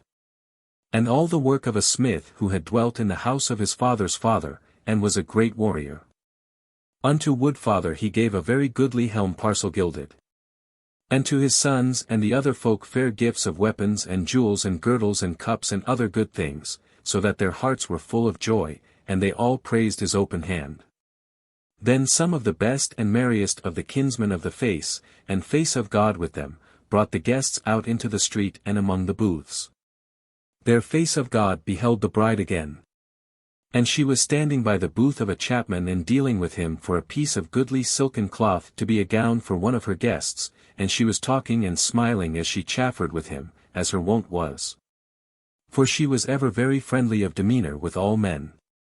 But he noted that she was yet exceeding pale, and he was right sorry thereof, for he loved her friendly. Yet now had he no shame for all that had befallen, when he bethought him of the sunbeam and the love she had for him. And also he had a deeming that the bride would better of her grief. Chapter 34. The chieftains take counsel in the hall of the face. Then turned Face of God back into the hall, and saw where Iron Face sat at the dais, and with him Folk-Mote and Stone Face and the elder of the Dale wardens, and Sunbeam withal. So he went soberly up to the board, and sat himself down thereat beside Stone Face, over against Folk-Mote and his father, beside whom sat the Sunbeam. And Folk-Mote looked on him gravely, as a man powerful and trustworthy, yet was his look somewhat sour. Then the alderman said, My son, I said not to thee come back presently, because I wot that thou wouldst surely do so, knowing that we have much to speak of. For, whatever these thy friends may have done, or whatsoever thou hast done with them to grieve us, all that must be set aside at this present time, since the matter in hand is to save the Dale and its folk. What sayest thou hereon? Since, young as thou mayst be, thou art our war leader, and doubtless shalt so be after the Folk-Mote hath been holden. Face of God answered not hastily. Indeed, as he sat thinking for a minute or two, the fair spring day seemed to darken about them or to glare into the light of flames amidst the night tide. And the joyous clamour without doors seemed to grow hoarse and fearful as the sound of wailing and shrieking. But he spake firmly and simply in a clear voice, and said, There can be no two words concerning what we have to aim at. These dusky men we must slay everyone, though we be fewer than they be. Folk-Mote smiled and nodded his head, but the others sat staring down the hall or into the hangings. Then spake Folk-Mote, Thou wert a boy methought when I cast my spear at thee last autumn, Face of God, but now hast thou grown into a man. Now tell me, what deemest thou we must do to slay them all? Said Face of God, Once again it is clear that we must fall upon them at home in Rosedale and Silverdale. Again Folk-Mote nodded, but Iron Face said, Needeth this? May we not ward the dale and send many bands into the wood to fall upon them when we meet them? Yea, and so doing these our guests have already slain many, as this valiant man hath told me e'en now. Will ye not slay so many at last, that they shall learn to fear us, and abide at home and leave us at peace? But Face of God said, Meseemeth, Father, that this is not thy rede, and that thou sayest this but to try me, and perchance ye have been talking about me when I was without in the street e'en now. Even if it might be that we should thus cow these felons into abiding at home and tormenting their own thralls at their ease, yet how then are our friends of the wolf holpen to their own again? And I shall tell thee that I have promised to this man and this woman that I will give them no less than a man's help in this matter. Moreover, I have spoken in every house of the Dale, and to the shepherds and the Woodlanders, and there is no man amongst them but will follow me in the quarrel. Furthermore, they have heard of the thraldom that is done on men no great way from their own houses, yea, they have seen it. And they remember the old saw, grief in thy neighbour's hall is grief in thy garth, and sure it is, Father, that whether thou or I gainsay them, go they will to deliver the thralls of the Dusky Men, and will leave us alone in the Dale. This is no less than sooth, said the Dale warden, never have men gone forth more joyously to a merrymaking than all men of us shall wend to this war. But, said Face of God, of one thing ye may be sure, that these men will not abide our pleasure till we cut them all off in scattered bands, nor will they sit deedless at home. Nor indeed may they. For we have heard from their thralls that they look to have fresh tribes of them come to hand to eat their meat and waste their servants, and they must find new abodes and new thralls. And they are now warned by the overthrows and slayings that they have had at our hands that we are astir, and they will not delay long, but will fall upon us with all their host, it might even be today or tomorrow.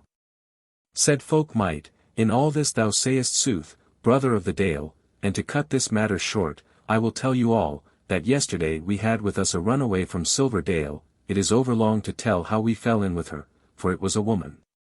But she told us that this very moon is a new tribe come into the Dale, 6 long hundreds in number, and twice as many more are looked for in 2/8 of days, and that ere this moon hath waned, that is, in 24 days. They will wend their ways straight for Burgdale, for they know the ways thereto. So I say that Face of God is right in all wise. But tell me, brother, hast thou thought of how we shall come upon these men? How many men wilt thou lead into battle, said Face of God. Folk-Mote reddened, and said, a few. Maybe 200s all told. Yea, said Face of God, but some special gain wilt thou be to us. So I deem at least, said Folk-Mote. Said Face of God, good is that. Now have we held our weapon show in the Dale, and we find that we together with you be 16 long hundreds of men. And the tale of the foemen that be now in Silverdale, newcomers and all, shall be 3,000s or thereabout, and in Rosedale hard on 1,000. Scarce so many, said Folk-Mote, some of the felons have died. We told over our silver arm rings yesterday, and the tale was 386. Besides, they were never so many as thou deemest. Well, said Face of God, yet at least they shall outnumber us sorely. We may scarce leave the Dale unguarded when our host is gone, therefore I deem that we shall have but 1,000 of men for our onslaught on Silverdale. How come ye to that, said Stone-Face. Said Face of God, abide a while, fosterer. Though the odds between us be great, it is not to be hidden that I wot how ye of the wolf know of privy passes into Silverdale, yea, into the heart thereof, and this is the special gain ye have to give us. Therefore we, the 1,000 men, falling on the foe unawares, shall make a great slaughter of them. And if the murder be but grim enough, those thralls of theirs shall fear us and not them, as already they hate them and not us, so that we may look to them for rooting out these sorry weeds after the overthrow. And what with one thing, what with another, we may cherish a good hope of clearing Silverdale at one stroke with the said 1,000 men. There remaineth Rosedale, which will be easier to deal with. Because the Dusky Men therein are fewer and the thralls as many, that also would I fall on at the same time as we fall on Silverdale with the men that are left over from the Silverdale onslaught. Wherefore my rede is, that we gather all those unmeet for battle in the field into this burg, with 10 tens of men to strengthen them. Which shall be enough for them, along with the old men, and lads, and sturdy women, to defend themselves till help comes, if aught of evil befall, or to flee into the mountains, or at the worst to die valiantly.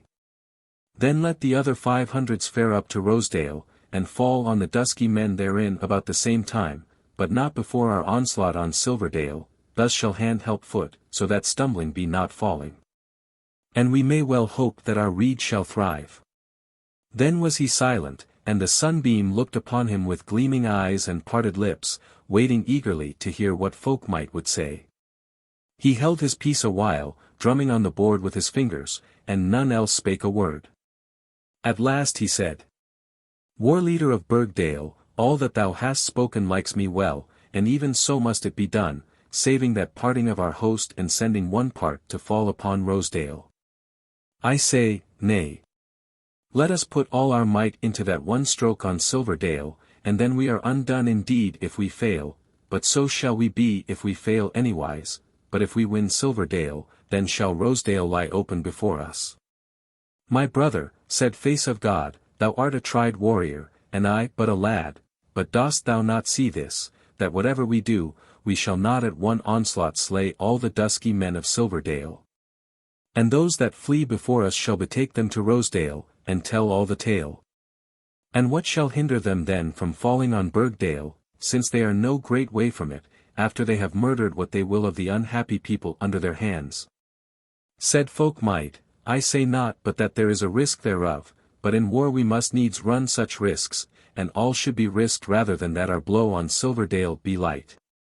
For we be the fewer. And if the foemen have time to call that to mind, then are we all lost. Said Stoneface, Meseemeth, war leader, that there is not much to dread in leaving Rosedale to itself for a while.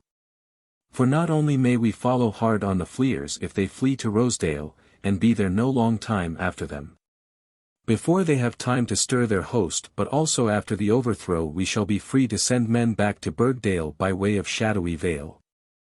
I deem that herein Folk-Mote hath the right of it. Even so say I, said the alderman, besides, we might theft leave more folk behind us for the warding of the dale. So, son, the risk whereof thou speakest groweth the lesser the longer it is looked on. Then spake the dale warden, yet saving your wisdom, alderman, the risk is there yet. For if these felons come into the dale at all, even if the folk left behind hold the burg and keep themselves unmurdered, yet may they not hinder the foe from spoiling our homesteads. So that our folk coming back in triumph shall find ruin at home, and spend weary days in hunting their foemen, who shall, many of them, escape into the wildwood. Yea, said the sunbeam, sooth is that. And Face of God is wise to think of it and of other matters. Yet one thing we must bear in mind, that all may not go smoothly in our day's work in Silverdale, so we must have force there to fall back on, in case we miss our stroke at first. Therefore, I say, send we no man to Rosedale, and leave we no able man-at-arms behind in the burg, so that we have with us every blade that may be gathered. Iron Face smiled and said, Thou art wise, damsel. And I marvel that so fair-fashioned a thing as thou can think so hardly of the meeting of the fallow blades. But hearken. Will not the Dusky Men hear that we have stripped the dale of fighting men, and may they not then give our host the go-by and send folk to ruin us? There was silence while Face of God looked down on the board. But presently he lifted up his face and said, Folk-Mote was right when he said that all must be risked. Let us leave Rosedale till we have overcome them of Silverdale. Moreover, my father, thou must not deem of these felons as if they were of like wits to us, to forecast the deeds to come, and weigh the chances nicely, and unravel tangled clues. Rather they move like to the stairs in autumn, or the winter wild geese, and will all be thrust forward by some sting that entereth into their imaginations. Therefore, if they have appointed one moon to wear before they fall upon us, they will not stir till then, and we have time enough to do what must be done. Wherefore am I now of one mind with the rest of you. Now meseemeth it were well that these things which we have spoken here, and shall speak, should not be noised abroad openly. Nay, at the Folk-Mote it would be well that not be said about the day or the way of our onslaught on Silverdale, lest the foe take warning and be on their guard. Though, sooth to say, did I deem that if they had word of our intent they of Rosedale would join themselves to them of Silverdale, and that we should thus have all our foes in one net, then were I fain if the word would reach them. For my soul loathes the hunting that shall befall up and down the wood for the slaying of a man here, and 2 or 3 there, and the wearing of the days in wandering up and down with weapons in the hand. And the spinning out of hatred and delaying of peace. Then Ironface reached his hand across the board and took his son's hand, and said, Hail to thee, son, for thy word. Herein thou speakest as if from my very soul, and fain am I of such a war leader. And Desire drew the eyes of the sunbeam to face of God, and she beheld him proudly. But he said, All hath been spoken that the others of us may speak. And now it falleth to the part of Folk-Mote to order our goings for the tryst for the onslaught, and the trysting place shall be in Shadowy Vale. How sayest thou, chief of the wolf? Said Folk-Mote, I have little to say. And it is for the war leader to see to this closely and piecemeal. I deem, as we all deem, that there should be no delay. Yet were it best to wend not altogether to Shadowy Vale, but in divers bands, as soon as ye may after the Folk-Mote, by the sure and nigh ways that we shall show you. And when we are gathered there, short is the rede, for all is ready there to wend by the passes which we know throughly, and whereby it is but 2 days' journey to the head of Silverdale, nigh to the caves of the silver. Where the felons dwell the thickest. He set his teeth, and his colour came and went, for as constantly as the onslaught had been in his mind, yet whenever he spake of the great day of battle, hope and joy and anger wrought a tumult in his soul. And now that it was so nigh withal, he could not refrain his joy. But he spake again, Now therefore, war leader, it is for thee to order the goings of thy folk.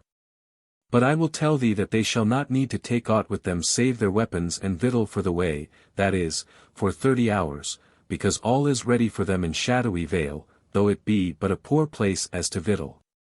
Canst thou tell us, therefore, what thou wilt do? Face of God had knit his brows and become gloomy of countenance. But now his face cleared, and he set his hand to his pouch, and drew forth a written parchment, and said, This is the order whereof I have bethought me. Before the Folk-Mote I and the wardens shall speak to the leaders of hundreds, who be mostly here at the fair, and give them the day and the hour whereon they shall, each 100, take their weapons and wend to Shadowy Vale. And also the place where they shall meet the men of yours who shall lead them across the waste. These 100 leaders shall then go straightway and give the word to the captains of scores, and the captains of scores to the captains of tens. And if, as is scarce doubtful, the Folk-Mote says the onslaught and the fellowship with you of the wolf, then shall those leaders of tens bring their men to the trysting place, and so go their ways to Shadowy Vale.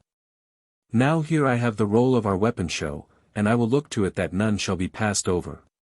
And if ye ask me in what order they had best get on the way, my rede is that a 200 should depart on the very evening of the day of the Folk-Mote, and these to be of our folk of the upper dale.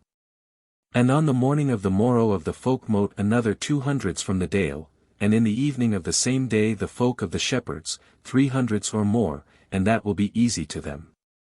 Again on the next day 2 more bands of the lower dale, 1 in the morning, 1 in the evening. Lastly, in the earliest dawn of the 3rd day from the Folk-Mote shall the Woodlanders wend their ways. But 100 of men let us leave behind for the warding of the burg, even as we agreed before.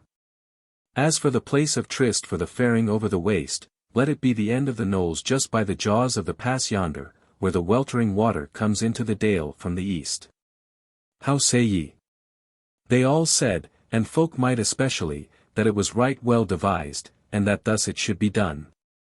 Then turned Face of God to the Dale warden, and said, It were good, brother, that we saw the other wardens as soon as may be, to do them to wit of this order, and what they have to do.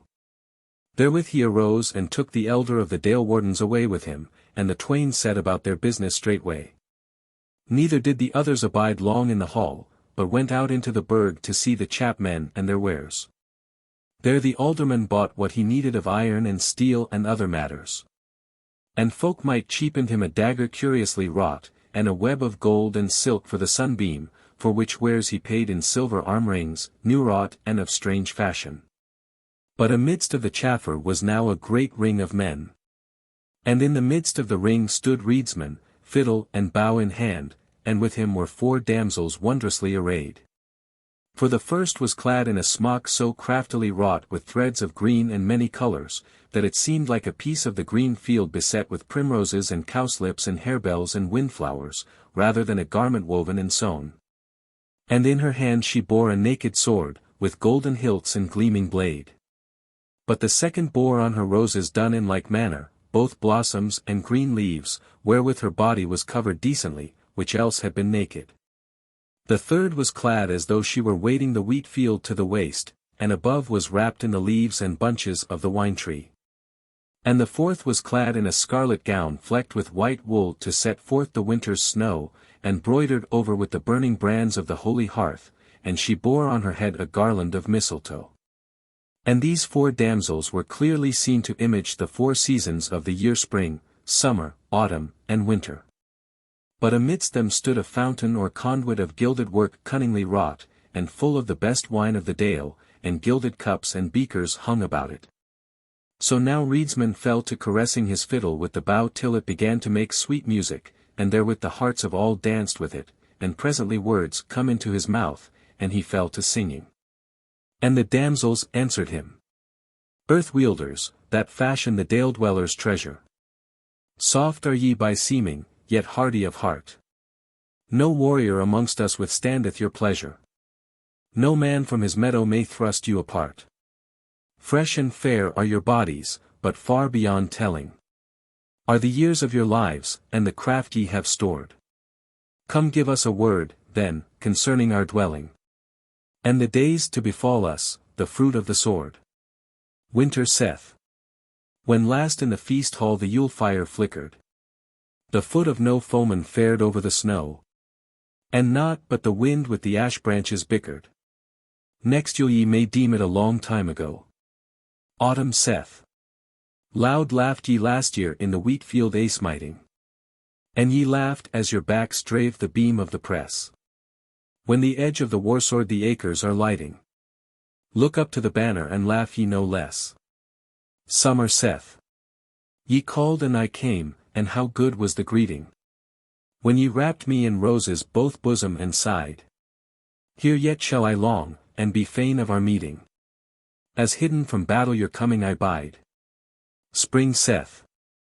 I am here for your comfort, and lo, what I carry, the blade with the bright edges bared to the sun. To the field, to the work then, that e'en I may tarry, for the end of the tale in my first days begun. Therewith the throng opened, and a young man stepped lightly into the ring, clad in very fair armour, with a gilded helm on his head. And he took the sword from the hand of the maiden of spring, and waved it in the air till the westering sun flashed back from it. Then each of the 4 damsels went up to the swain and kissed his mouth. And reedsman drew the bow across the strings, and the 4 damsels sang together, standing round about the young warrior. It was but a while since for earth's sake we trembled, lest the increase our life days had won for the Dale. All the wealth that the moons and the years had assembled should be but a mock for the days of your bale. But now we behold the sun smite on the token, in the hand of the champion, the heart of a man. We look down the long years and see them unbroken. Forth fareth the folk by the ways it began. So bid ye these chapmen in autumn returning, to bring iron for ploughshares and steel for the scythe, and the oversea oil that hath felt the sun's burning, and fair webs for your women soft-spoken and blithe. And pledge ye your word in the market to meet them, as many a man and as many a maid, as eager as ever, as guest fain to greet them, and bide till the booth from the wagon is made. Come, guests of our lovers, for we, the year-wielders, bid each man and all to come hither and take a cup from our hands midst the peace of our shielders, and drink to the days of the Dale that we make. Then went the damsels to that wine fountain, and drew thence cups of the best and brightest wine of the Dale, and went round about the ring, and gave drink to whomsoever would, both of the chapmen and the others. While the weaponed youth stood in the midst bearing aloft his sword and shield like an image in a holy place, and Reedsman's bow still went up and down the strings, and drew forth a sweet and merry tune. Great game it was now to see the stark Burgdale carles dragging the men of the plain, little loath, up to the front of the ring, that they might stretch out their hands for a cup, and how many a one, as he took it, took as much as he might of the damsel's hand withal. As for the damsels, they played the holy play very daintily, neither reddening nor laughing, but faring so solemnly, and withal so sweetly and bright-faced, that it might well have been deemed that they were in very sooth maidens of the god of earth sent from the ever-enduring hall to cheer the hearts of men. So simply and blithely did the men of Burgdale disport them after the manner of their fathers, trusting in their valour and beholding the good days to be. So wore the evening, and when night was come, men feasted throughout the burg from house to house, and every hall was full. But the guests from Shadowy Vale feasted in the hall of the Face in all glee and goodwill. And with them were the chief of the chapmen and 2 others, but the rest of them had been laid hold of by good men of the burg, and dragged into their feast halls, for they were fain of those guests and their tales.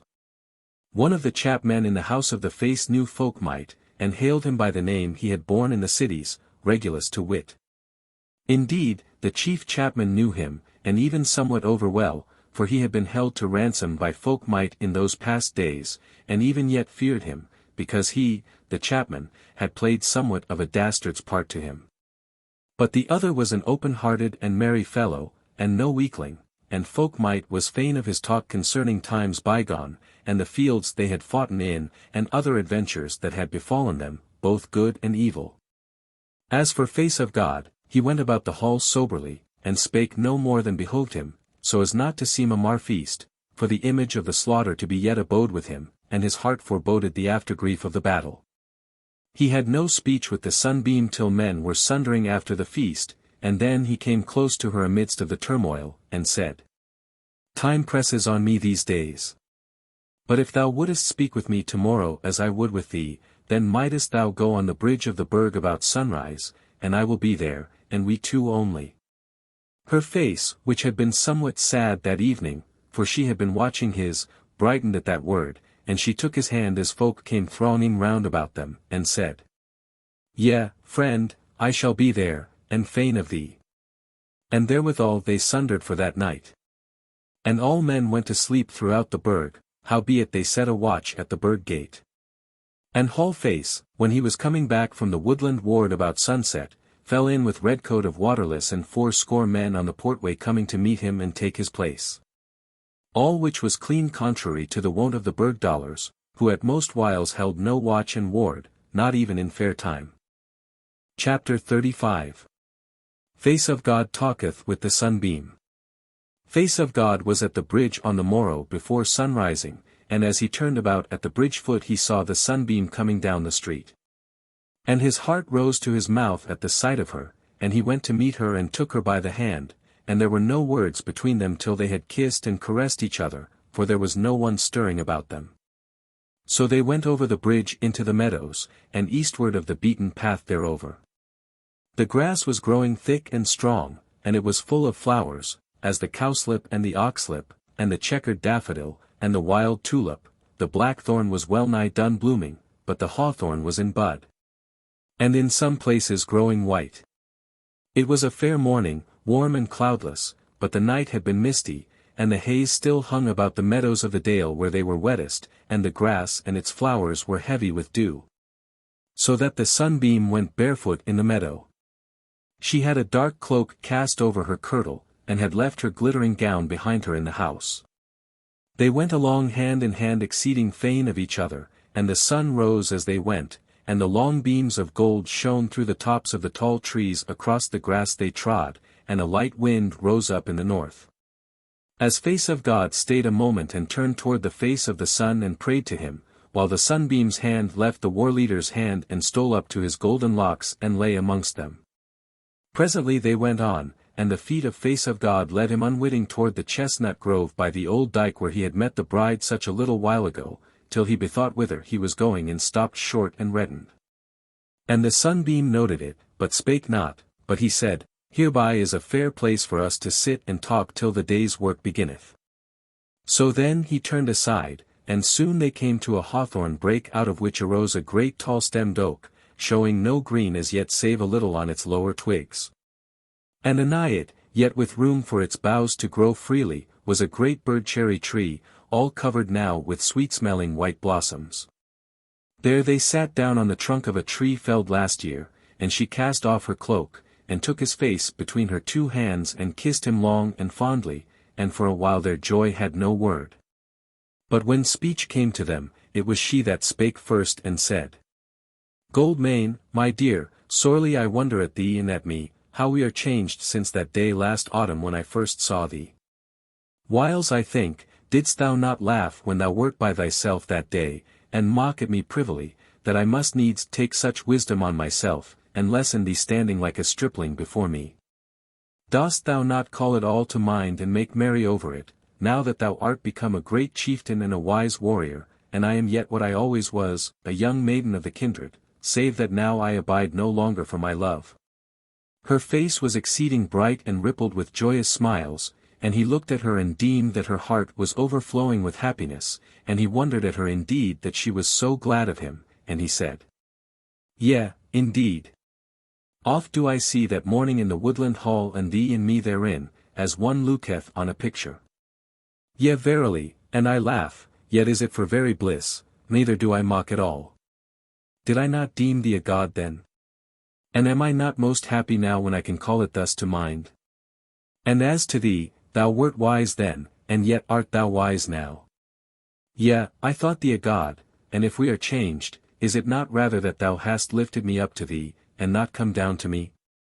Yet therewithal he knit his brows somewhat and said, Yet thou hast not to tell me that all thy love for thy folk, and thy yearning hope for its recoverance, was but a painted show.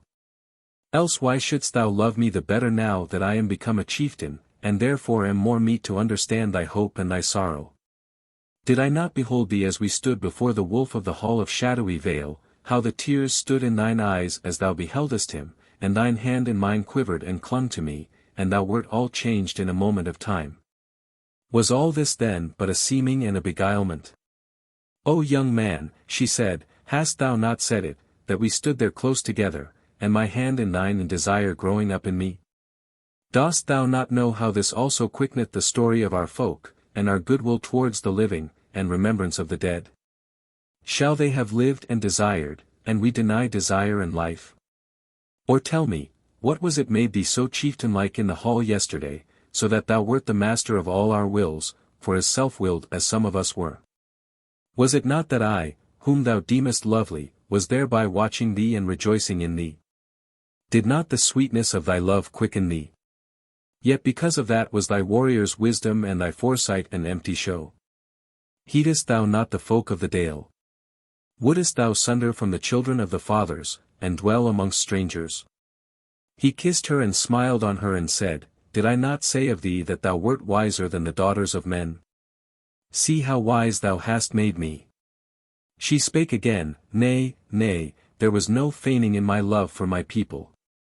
How couldst thou think it, when the fathers and the kindred have made this body that thou lovest, and the voice of their songs is in the speech thou deemest sweet? He said, Sweet friend, I deemed not that there was feigning in thee, I was but wondering what I am and how I was fashioned, that I should make thee so glad that thou couldst for a while forget thy hope of the days before we met. She said, Oh how glad, how glad! Yet was I not hapless. In despite of all trouble I had no downweighing grief, and I had the hope of my people before me.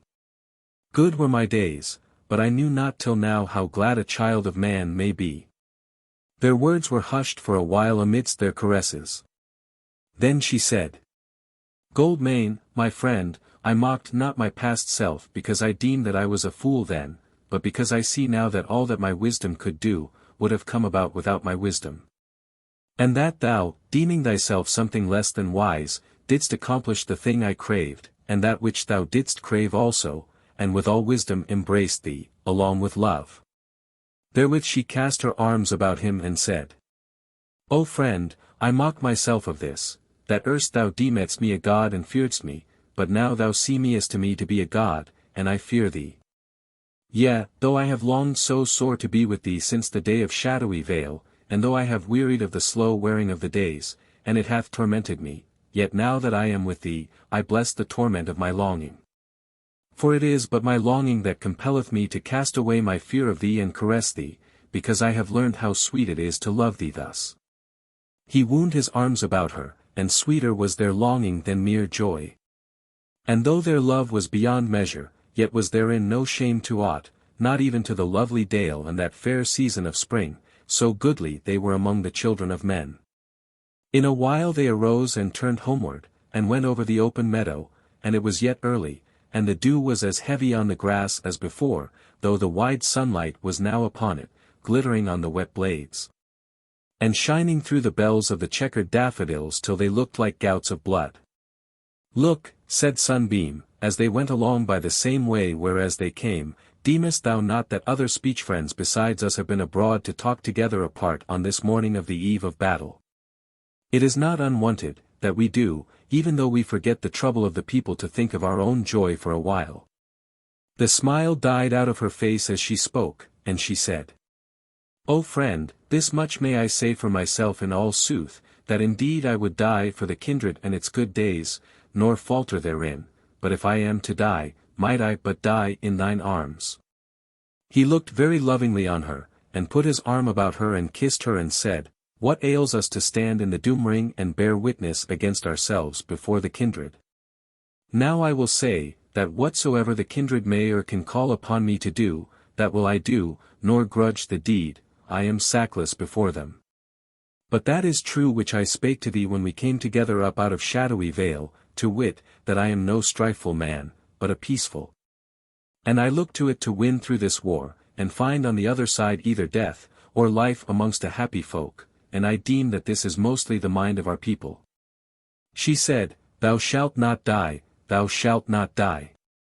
Mayhappen not, he said.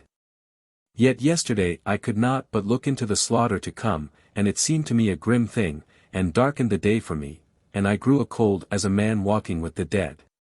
But tell me, thou sayest I shall not die. Dost thou say this only because I am become dear to thee, or dost thou speak it out of thy foresight of things to come? She stopped and looked silently a while over the meadows towards the houses of the thorp. They were standing now on the border of a shallow brook that ran down toward the weltering water. It had a little strand of fine sand like the seashore, driven close together, and all moist, because that brook was used to flood the meadow for the feeding of the grass. And the last evening the hatches which held up the water had been drawn, so that much had ebbed away and left the strand aforesaid. After a while the sunbeam turned to face of God, and she was become somewhat pale. She said, Nay, I have striven to see, and can see not save the picture of hope and fear that I make for myself. So it oft befalleth for seeing women, that the love of a man cloudeth their vision. Be content, dear friend. It is for life or death, but which so it be, the same for me and thee together. Yea, he said, and well content I am. So now let each of us trust in the other to be both good and dear, even as I trusted in thee the first hour that I looked on thee. It is well, she said, it is well. How fair thou art! And how fair is the morn, and this our Dale in the goodly season, and all this abideth us when the battle is over.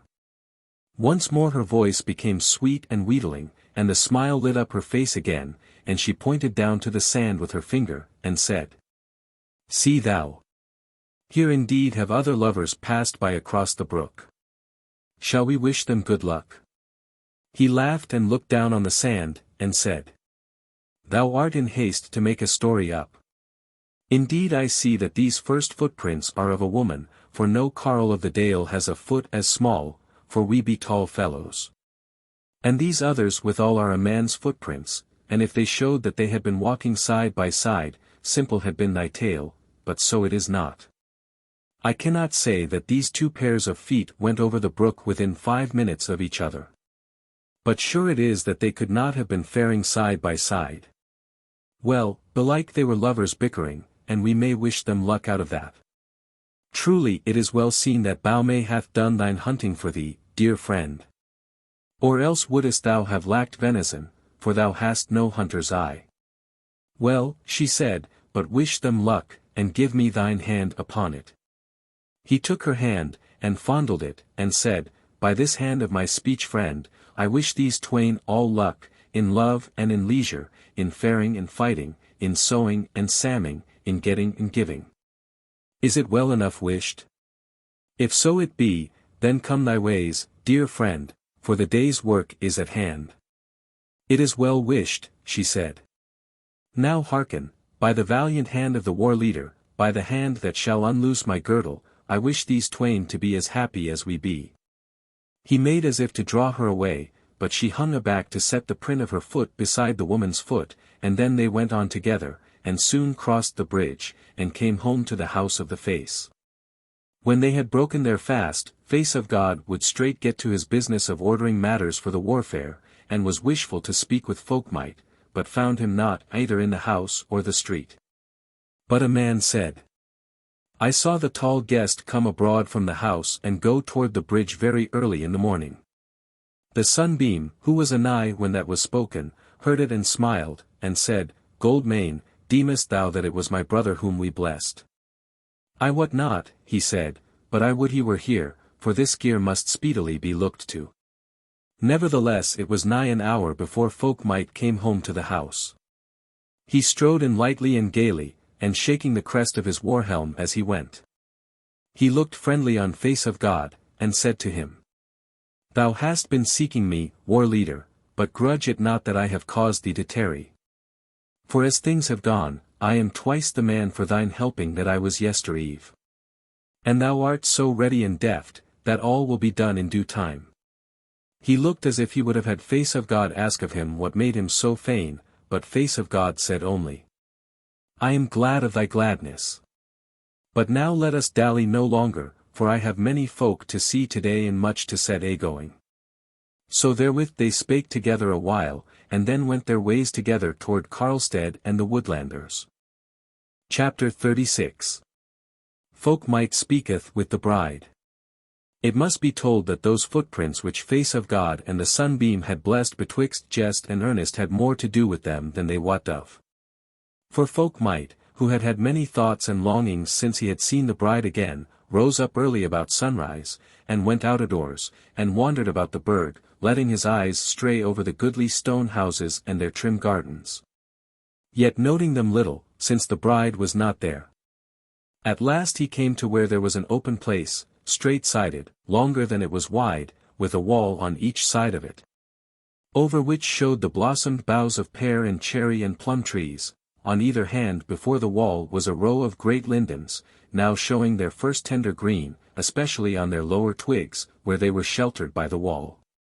At the nether end of this place Folk-Mote saw a grey stone house, and he went towards it betwixt the lindens, for it seemed right great, and presently was but a score of paces from its door, and as yet there was no man, carle or queen, stirring about it. It was a long low house with a very steep roof, but belike the hall was built over some undercroft, for many steps went up to the door on either hand, and the doorway was low, with a straight lintel under its arch. This house, like the house of the Face, seemed ancient and somewhat strange, and Folk-Mote could not choose but take note of it. The front was all of good ashlar work, but it was carven all over, without heed being paid to the joints of the stones, into one picture of a flowery meadow, with tall trees and bushes in it, and fowl perched in the trees and running through the grass, and sheep and kine and oxen and horses feeding down the meadow. And over the door at the top of the stair was wrought a great steer bigger than all the other neat, whose head was turned toward the sun rising and uplifted with open mouth, as though he were lowing aloud. Exceeding fair seemed that house to Folk-Mote, and as though it were the dwelling of some great kindred. But he had scarce gone over it with his eyes, and was just about to draw nigh yet to it, when the door at the top of those steps opened, and a woman came out of the house clad in a green kirtle and a gown of Brazil, with a golden-hilted sword girt to her side. Folk-Mote saw at once that it was the bride, and drew aback behind one of the trees so that she might not see him, if she had not already seen him, as it seemed not that she had, for she stayed but for a moment on the top of the stair. Looking out down the tree rose, and then came down the stair and went soberly along the road, passing so close to Folk-Mote that he could see the fashion of her beauty closely, as one looks into the work of some deftest artificer. Then it came suddenly into his head that he would follow her and see whither she was wending. At least, said he to himself, if I come not to speech with her, I shall be nigh unto her, and shall see somewhat of her beauty. So he came out quietly from behind the tree, and followed her softly, and he was clad in no garment save his kirtle, and bare no weapons to clash and jingle, though he had his helm on his head for lack of a softer hat. He kept her well in sight, and she went straight onward and looked not back. She went by the way whereas he had come, till they were in the main street, wherein as yet was no one afoot. She made her way to the bridge, and passed over it into the meadows. But when she had gone but a few steps, she stayed a little and looked on the ground, and as she did so turned a little toward Folk-Mote, who had drawn back into the last of the refuges over the upstream buttresses. He saw that there was a half-smile on her face, but he could not tell whether she were glad or sorry. A light wind was beginning to blow, that stirred her raiment and raised a lock of hair that had strayed from the golden fillet round about her head, and she looked most marvellous fair. Now she looked along the grass that glittered under the beams of the newly risen sun, and noted belike how heavy the dew lay on it, and the grass was high already, for the spring had been hot, and haysel would be early in the dale. So she put off her shoes, that were of deerskin and broidered with golden threads, and turned somewhat from the way, and hung them up amidst the new green leaves of a hawthorn bush that stood near by. And so went thwart the meadow somewhat eastward straight from that bush, and her feet shone out like pearls amidst the deep green grass. Folk-Mote followed presently, and she stayed not again, nor turned, nor beheld him. He recked not if she had, for then would he have come up with her and hailed her, and he knew that she was no foolish maiden to start at the sight of a man who was the friend of her folk. So they went their ways till she came to the strand of the water-meadow brook aforesaid, and she went through the little ripples of the shallow without staying, and on through the tall deep grass of the meadow beyond, to where they met the brook again. For it swept round the meadow in a wide curve, and turned back toward itself, so it was some half furlong over from water to water.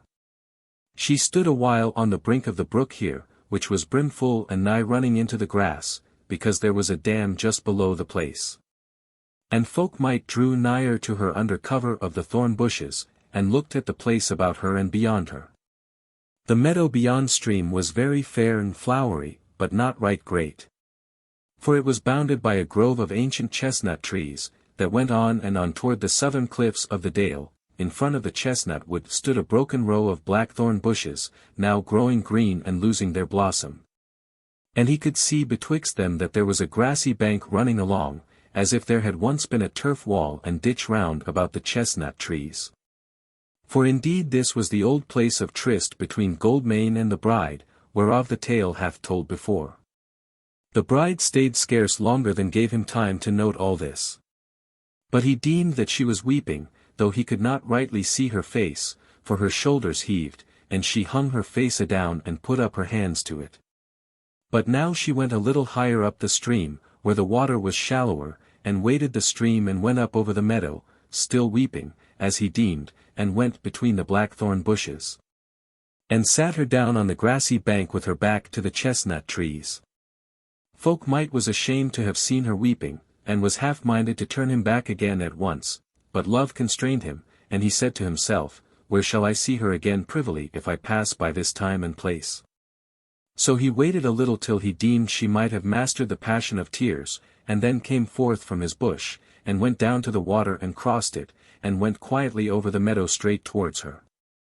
But he was not halfway across, when she lifted up her face from between her hands and beheld the man coming. She neither started nor rose up, but straightened herself as she sat, and looked right into Folk-Mote's eyes as he drew near, though the tears were not dry on her cheeks. Now he stood before her, and said, Hail to the daughter of a mighty house. Mayst thou live happy. She answered, Hail to thee also, guest of our folk. Hast thou been wandering about our meadows, and happened on me perchance? Nay, he said, I saw thee come forth from the house of the steer, and I followed thee hither. She reddened a little, and knit her brow, and said, Thou wilt have something to say to me? I have much to say to thee, he said, yet it was sweet to me to behold thee, even if I might not speak with thee. She looked on him with her deep simple eyes, and neither reddened again, nor seemed wroth. Then she said, Speak what thou hast in thine heart, and I will hearken without anger whatsoever it may be. Even if thou hast but to tell me of the passing folly of a mighty man, which in a month or two he will not remember for sorrow or for joy. Sit here beside me, and tell me thy thought. So he sat him adown and said, Yea, I have much to say to thee, but it is hard to me to say it. But this I will say, today and yesterday make the third time I have seen thee. The first time thou wert happy and calm, and no shadow of trouble was on thee, the second time thine happy days were waning, though thou scarce knewest it. But today and yesterday thou art constrained by the bonds of grief, and wouldest loosen them if thou mightest. She said, What meanest thou? How knowest thou this? How may a stranger partake in my joy and my sorrow? He said, As for yesterday, all the people might see thy grief and know it. But when I beheld thee the first time, I saw thee that thou wert more fair and lovely than all other women. And when I was away from thee, the thought of thee and thine image were with me, and I might not put them away, and oft at such and such a time I wondered and said to myself, What is she doing now? Though God would I was dealing with tangles and troubles and rough deeds enough. But the second time I beheld thee, when I had looked to have great joy in the sight of thee, my heart was smitten with a pang of grief. For I saw thee hanging on the words and the looks of another man, who was like-minded toward thee, and that thou wert troubled with the anguish of doubt and fear. And he knew it not, nor saw it, though I saw it. Her face grew troubled, and the tearful passion stirred within her. But she held it aback, and said, as anyone might have said it, How wert thou in the dale, mighty man? We saw thee not. He said, I came hither hidden in other semblance than mine own. But meddle not therewith, it availeth not. Let me say this, and do thou hearken to it. I saw thee yesterday in the street, and thou wert as the ghost of thine old gladness. Although belike thou hast striven with sorrow, for I see thee with a sword by thy side, and we have been told that thou, O fairest of women, hast given thyself to the warrior to be his damsel. Yea, she said, that is sooth. He went on, but the face which thou baredst yesterday against thy will, amidst all the people, that was because thou hadst seen my sister the sunbeam for the first time, and face of God with her, hand clinging to hand, lip longing for lip. Desire unsatisfied, but glad with all hope. She laid hand upon hand in the lap of her gown, and looked down, and her voice trembled as she said, Doth it avail to talk of this? He said, I know not, it may avail, for I am grieved, and shall be whilst thou art grieved. And it is my wont to strive with my griefs till I amend them. She turned to him with kind eyes and said, O mighty man, canst thou clear away the tangle which besetteth the soul of her whose hope hath bewrayed her? Canst thou make hope grow up in her heart? Friend, I will tell thee that when I wed, I shall wed for the sake of the kindred, hoping for no joy therein.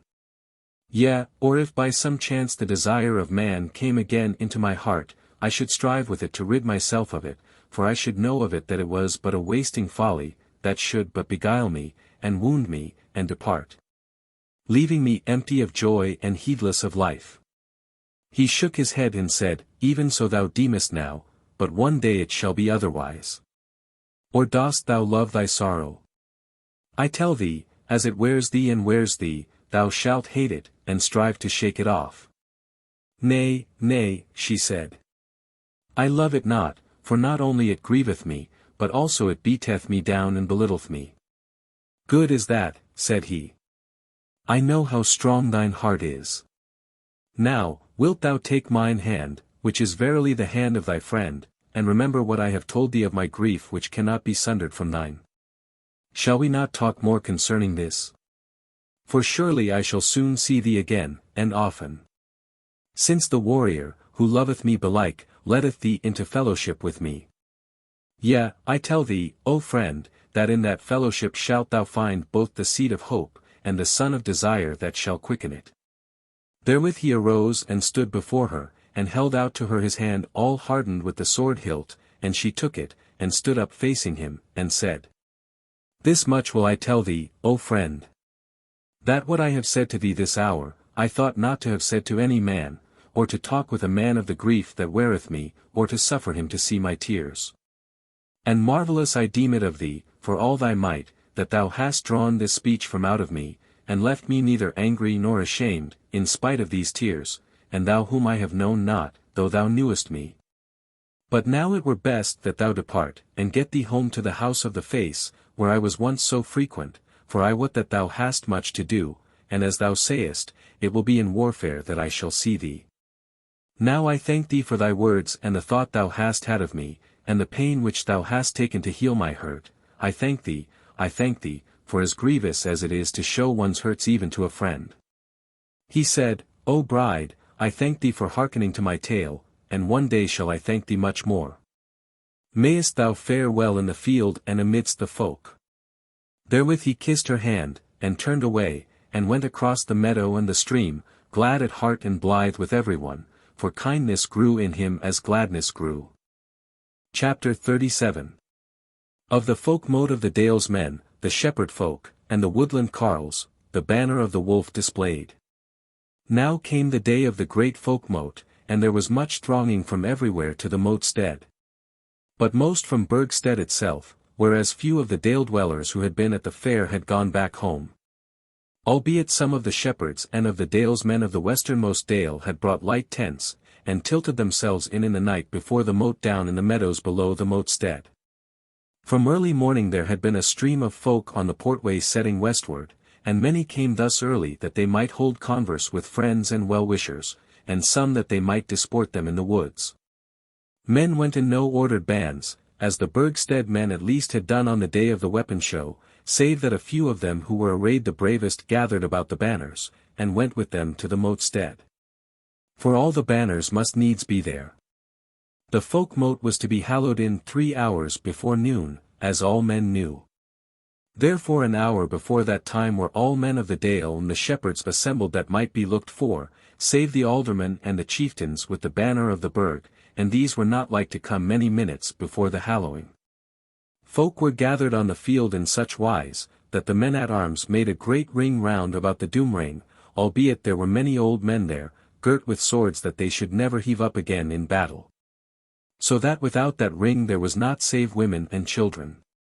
But when all the other houses were assembled, men looked around, and beheld the place of the Woodlanders that it was empty, and they marvelled that they were thus belated. For now all was ready, and a watcher had gone up to the tower on the height, and had with him the great horn of warning, which could be heard past the Mote-stead and a great way down the dale, and if he saw foes coming from the east he should blow one blast. If from the south, 2, if from the west, 3, if from the north, 4.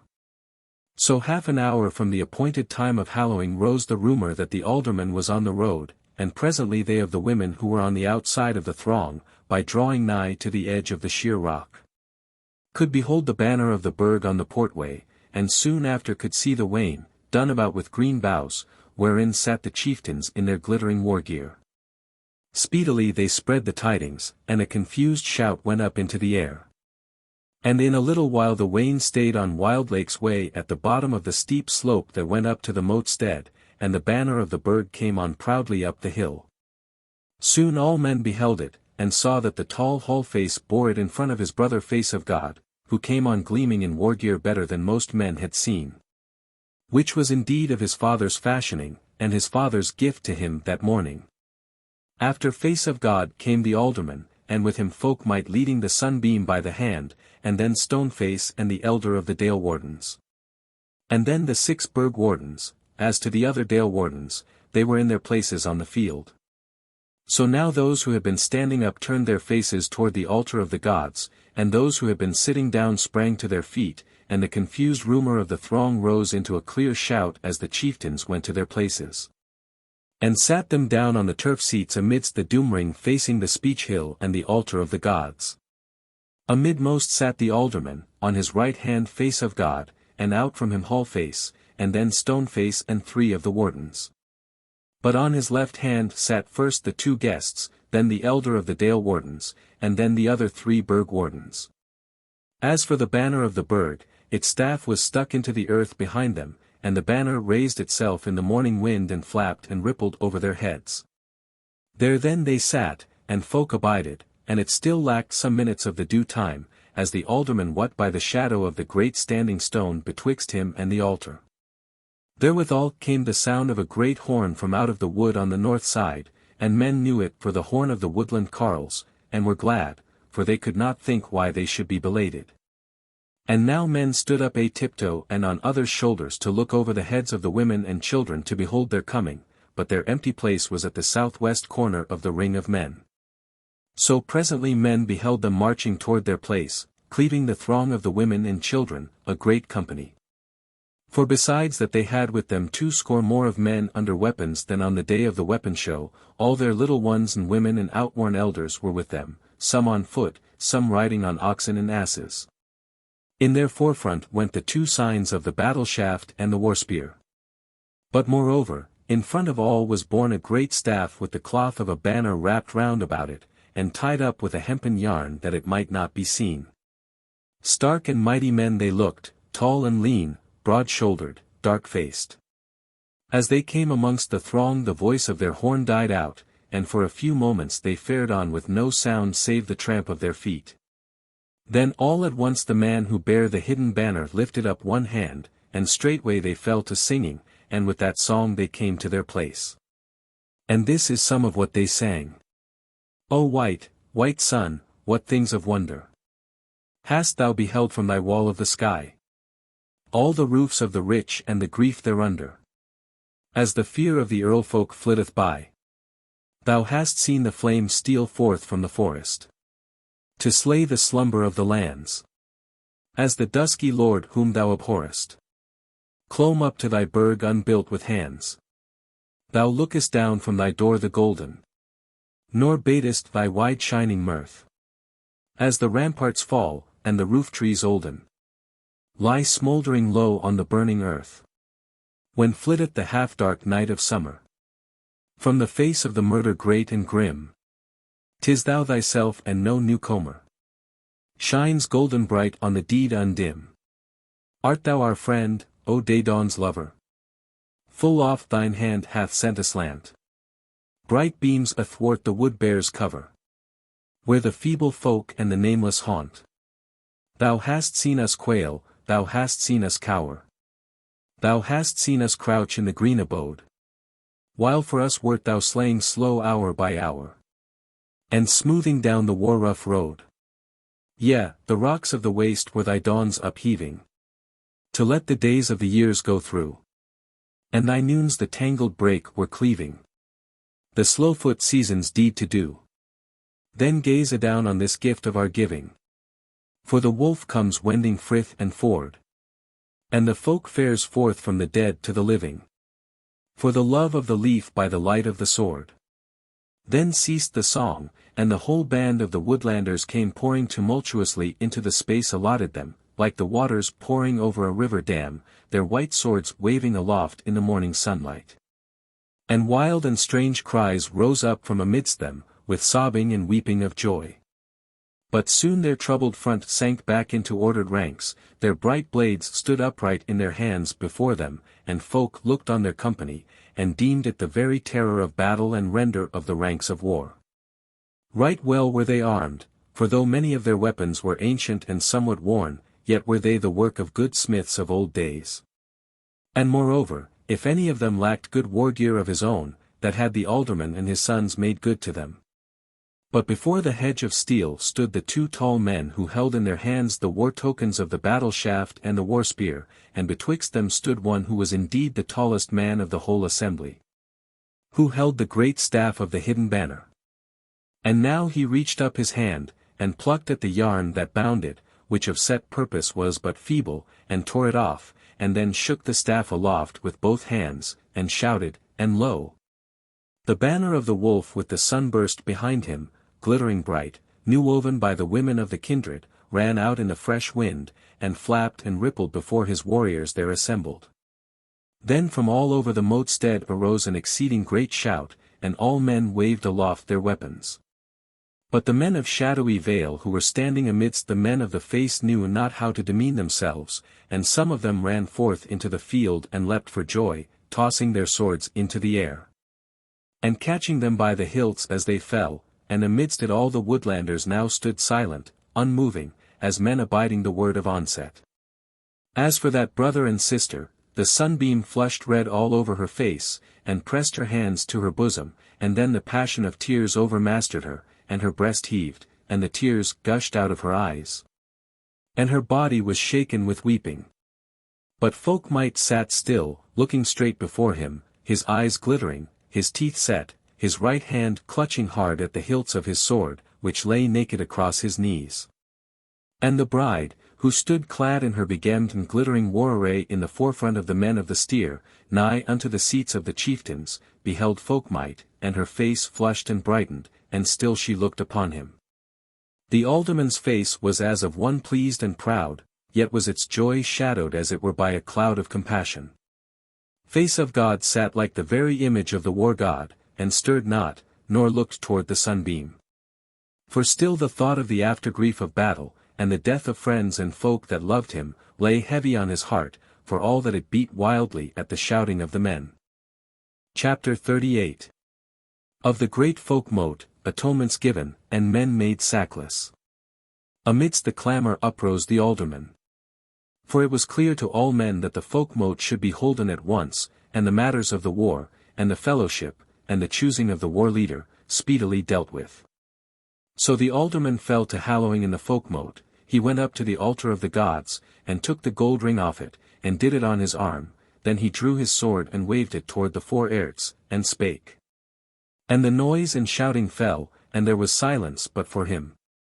Herewith I hallow in this Folk-Mote of the men of the dale and the sheepcotes and the woodland, in the name of the warrior and the earth god and the fathers of the kindreds. Now let not the peace of the mote be broken. Let not man rise against man, or bear blade or hand, or stick or stone against any. If any man break the peace of the holy mote, let him be a man accursed, a wild beast in the holy places. An outcast from home and hearth, from bed and board, from mead and acre, not to be holpen with bread, nor flesh, nor wine, nor flax, nor wool, nor any cloth, nor with sword, nor shield, nor axe, nor plowshare, nor with horse, nor ox, nor ass. With no saddle beast nor draught beast, nor with wain, nor boat, nor way-leading, nor with fire nor water, nor with any world's wealth. Thus let him who hath cast out man be cast out by man. Now is hallowed in the Folk-Mote of the men of the dale and the sheepcotes and the woodlands. Therewith he waved his sword again toward the four Erts, and went and sat down in his place. But presently he arose again, and said, Now if man hath aught to say against man, and claimeth boot of any, or would lay guilt on any man's head, let him come forth and declare it. And the judges shall be named, and the case shall be tried this afternoon or tomorrow. Yet first I shall tell you that I, the alderman of the Dale's men, doomed one iron face of the house of the face to pay a double fine, for that he drew a sword at the gate thing of Burgstead with the intent to break the peace thereof. Thou, green sleeve, bring forth the peacebreaker's fine, that iron face may lay the same on the altar.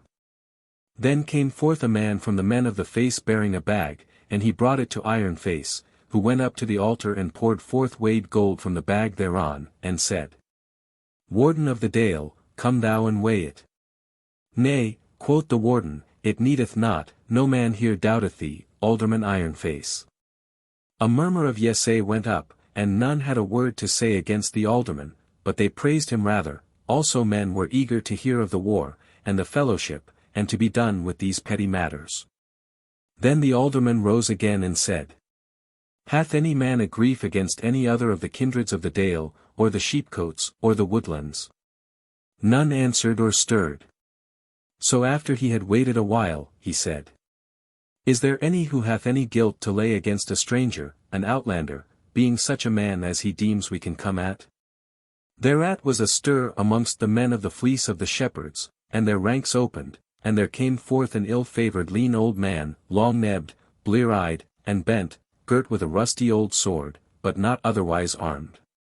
And all men knew Penny Thumb, who had been ransacked last autumn. As he came forth, it seemed as if his neighbours had been trying to hold him back. But a stout, broad-shouldered man, black-haired and red-bearded, made way for the old man, and led him out of the throng, and stood by him, and this man was well armed at all points, and looked at doughty Carl. He stood side by side with Penny Thumb, right in front of the men of his house, and looked about him at first somewhat uneasily, as though he were ashamed of his fellow, but though many smiled, none laughed aloud. And they forbore, partly because they knew the man to be a good man, partly because of the solemn tide of the Folk-Mote, and partly in sooth because they wished all this to be over, and were as men who had no time for empty mirth. Then said the alderman, "What wouldest thou, Penny Thumb, and thou, Bristler, son of Brightling?" Then Penny Thumb began to speak in a high squeaky voice.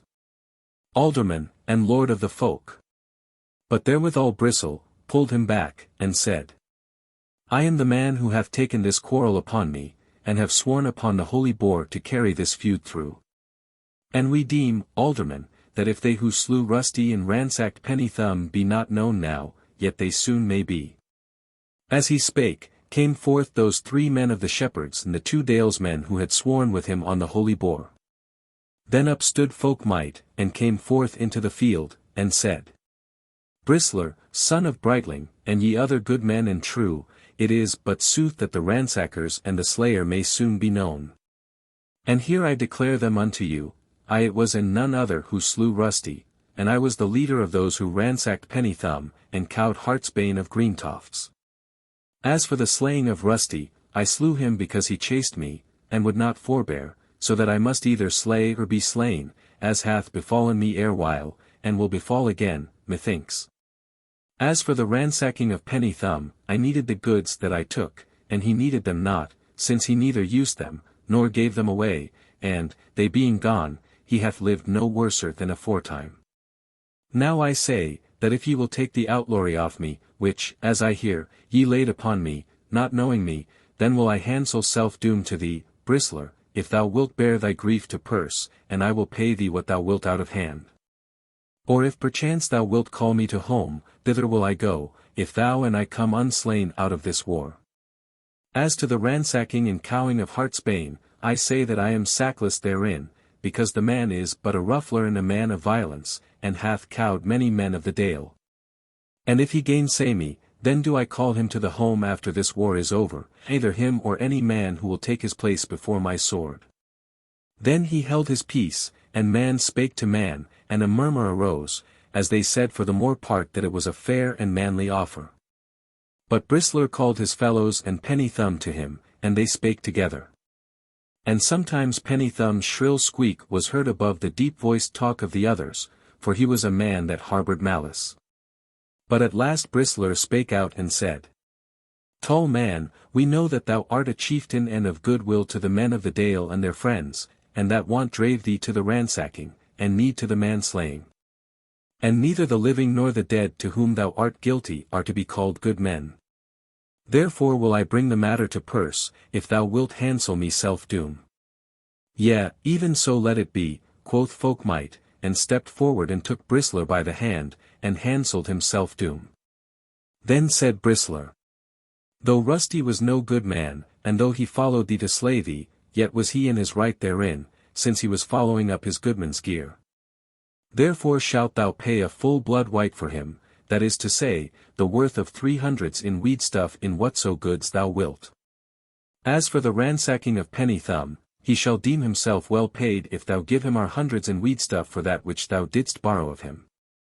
Then Penny Thumb set up his squeak again, but no man hearkened to him, and each man said to his neighbour that it was well doomed of Bristler, and neither too much nor too little. But Folk-Mote bade Woodwonte to bring thither to him that which he had borne to the moat, and he brought forth a big sack, and Folk-Mote emptied it on the earth, and lo! the silver rings of the slain felons, and they lay in a heap on the green field, and they were the best of silver. Then the elder of the Dale wardens weighed out from the heap the blood white for rusty, according to the due measure of the 100 and wheat stuff, and delivered it unto Bristler. And Folk-Mote said, Draw nigh now, Penny Thumb, and take what thou wilt of this gear, which I need not, and grudge not at me henceforward. But Penny Thumb was afraid, and abode where he was. And Bristler laughed, and said, Take it, goodman, take it, spare not other men's goods as thou dost thine own. And Folk-Mote stood by, smiling faintly, so Penny Thumb plucked up a heart, and drew nigh trembling, and took what he durst from that heap, and all that stood by said that he had gotten a full double of what had been awarded to him. But as for him, he went his ways straight from the moat stead, and made no stay till he had gotten him home, and laid the silver up in a strong coffer. And thereafter he bewailed him sorely that he had not taken the double of that which he took, since none would have said him nay. When he was gone, the alderman arose and said, Now, since the fines have been paid duly and freely, according to the dooming of Bristler, take we off the outlawry from Folk-Mote and his fellows, and account them to be sackless before us. Then he called for other cases, but no man had aught more to bring forward against any man, either of the kindreds or the strangers. Chapter 39. Of the great Folk-Mote, men take rede of the warfaring, the fellowship, and the war leader. Folk-Mote telleth whence his people came. The Folk-Mote sundered. Now a great silence fell upon the throng, and they stood as men abiding some new matter. Unto them arose the alderman, and said, Men of the Dale, and ye shepherds and woodlanders.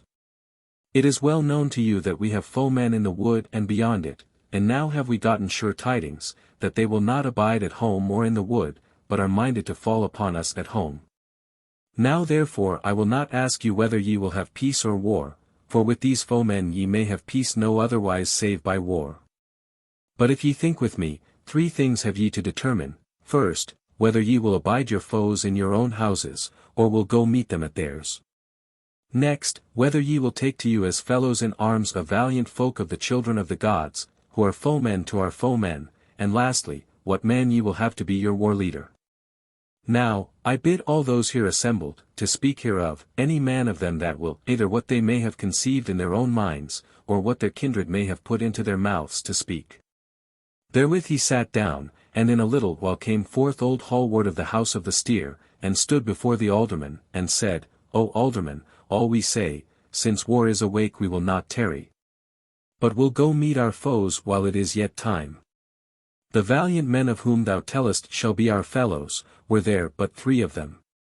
We know no better war leader than Face of God of the house of the Face. Let him lead us. Therewith he went his ways. And next came forth Warwell, and said, The house of the bridge would have Face of God for war leader, these tall men for fellows, and the shortest way to meet the foe. And he went back to his place. Next came Fox of Upton, and said, Time presses, or much might be spoken. Thus saith the house of the Bull, Let us go meet the foe, and take these valiant strangers for way leaders, and Face of God for war leader. And he also went back again. Then came forth 2 men together, an old man and a young, and the old man spake as soon as he stood still, The men of the vine bid me say their will, they will not stay at home to have their houses burned over their heads. Themselves slain on their own hearths, and their wives haled off to thraldom. They will take any man for their fellow in arms who will smite stark strokes on their side. They know Face of God, and were liefer of him for war leader than any other, and they will follow him wheresoever he letteth. Thus my kindred biddeth me say, and I hight Forkbeard of Leah.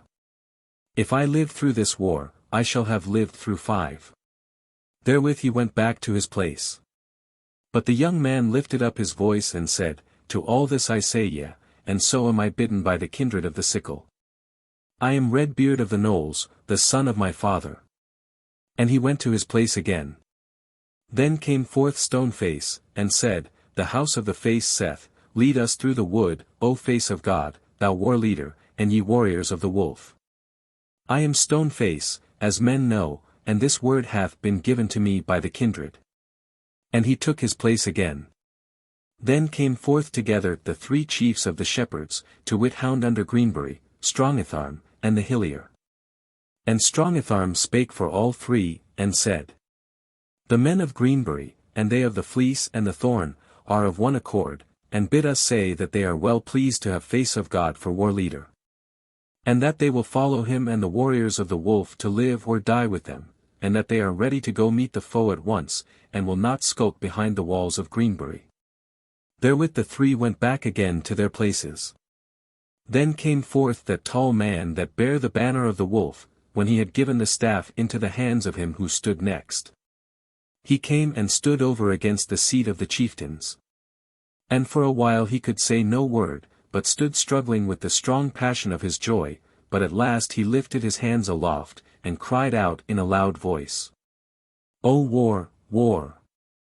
O death! O wounding and grief! O loss of friends and kindred! Let all this be rather than the drawing back of meeting hands and the sundering of yearning hearts, and he went back hastily to his place. But from the ranks of the Woodlanders ran forth a young man, and cried out. As is the word of Red Wolf, so is my word, Bearsbane of Carlstead, and this is the word which our little folk hath put into our mouths, and oh! That our hands may show the meaning of our mouths, for naught else can. Then indeed went up a great shout, though many forbore to cry out, for now were they too much moved for words or sounds. And in special was Face of God moved. And he scarce knew which way to look, lest he should break out into sobs and weeping, for of late he had been much among the Woodlanders, and loved them much. Then all the noise and clamour fell, and it was to men as if they who had come thither a folk, had now become an host of war. But once again the alderman rose up and spake. Now have ye said three things, that we take Face of God of the house of the Face for our war leader, that we fare under weapons at once against them who would murder us. And that we take the valiant folk of the Wolf for our fellows in arms. Therewith he stayed his speech, and this time the shout arose clear and most mighty, with the tossing up of swords and the clashing of weapons on shields. Then he said, Now, if any man will speak, here is the war leader, and here is the chief of our new friends, to answer to whatso any of the kindred would have answered. Thereon came forth the fiddle from amongst the men of the sickle, and drew somewhat nigh to the alderman, and said, Alderman, we would ask of the war leader if he hath devised the manner of our assembling, and the way of our warfaring, and the day of our hosting. More than this I will not ask of him, because we wot that in so great an assembly it may be that the foe may have some spy of whom we wot not, and though this be not likely, yet some folk may babble. Therefore it is best for the wise to be wise everywhere and always. Therefore my rede it is, that no man ask any more concerning this, but let it lie with the war leader to bring us face to face with the foe as speedily as he may. All men said that this was well counselled. But Face of God arose and said, Ye men of the Dale, ye shepherds and woodlanders, meseemeth the fiddle hath spoken wisely. Now therefore I answer him and say, that I have so ordered everything since the gate thing was holden at Burgstead, that we may come face to face with the foemen by the shortest of roads. Every man shall be duly summoned to the hosting, and if any man fail, let it be accounted a shame to him for ever. A great shout followed on his words, and he sat down again. But Fawkes of Upton came forth and said, O alderman, we have said the fellowship of the valiant men who have come to us from out of the waste. But this we have done, not because we have known them, otherwise than by what our kinsman Face of God hath told us concerning them, but because we have seen clearly that they will be of much avail to us in our warfare. Now, therefore, if the tall chieftain who sitteth beside thee were to do us to wit what he is, and whence he and his are come, it were well, and fain were we thereof, but if he listeth not to tell us, that also shall be well.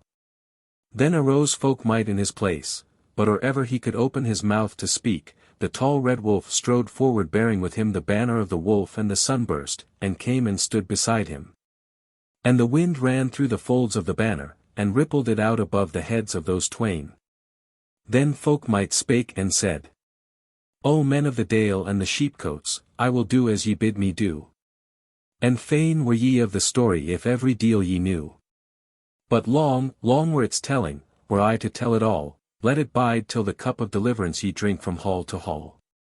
Like you we be of the kindreds, of the sons of the gods we come, midst the mid-earth as mighty woodland of old we had our home, but of older time we abided neath the mountains of the earth, o'er which the sun ariseth to waken woe and mirth. Great were we then and many, but the long days wore us thin, and war, wherein the winner hath weary work to win. And the woodland wall behind us e'en like ourselves was worn, and the tramp of the hosts of the foemen adown its glades was borne on the wind that bent our wheat fields. So in the morn we rose, and left behind the stubble and the autumn-fruited close, and went our ways to the westward, nor turned aback to see the glare of our burning houses rise over brake and tree. But the foe was fierce and speedy, nor long they tarried there, and through the woods of battle our laden wains must fare. And the sons of the wolf were minished, and the maids of the wolf waxed few, as amidst the victory singing we fared the wild wood through. So saith the ancient story, that west and west we went, and many a day of battle we had in brake, on bent. Whilst here a while we tarried, and there we hastened on, and still the battle harvest from many a folk we won. Of the tale of the days who wotteth? Of the years what man can tell, while the sons of the wolf were wandering, and knew not where to dwell? But at last we clomb the mountains, and mickle was our toil, as high the spearwood clambered of the drivers of the spoil.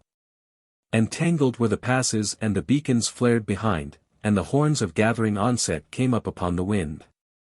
So saith the ancient story, that we stood in a mountain cleft, where the ways and the valleys sundered to the right hand and the left. There in the place of sundering all woeful was the reed, we knew no land before us, and behind was heavy need. As the sword cleaves through the byrnie, so there the mountain flank cleft through the godkin's people. And ne'er again we drank the wine of war together, or feasted side by side in the feast hall of the warrior on the fruit of the battle tide. For there we turned and sundered. Unto the north we went and up along the waters, and the clattering stony bent, and unto the south and the sheepcotes down went our sisters' sons, and oh for the years passed over since we saw those valiant ones. He ceased, and laid his right hand on the banner staff a little below the left hand of Red Wolf. And men were so keen to hear each word that he spake, that there was no cry nor sound of voices when he had done, only the sound of the rippling banner of the wolf over the heads of those twain. The sunbeam bowed her head now, and wept silently. But the bride, she had drawn her sword, and held it upright in her hand before her, and the sun smote fire from out of it.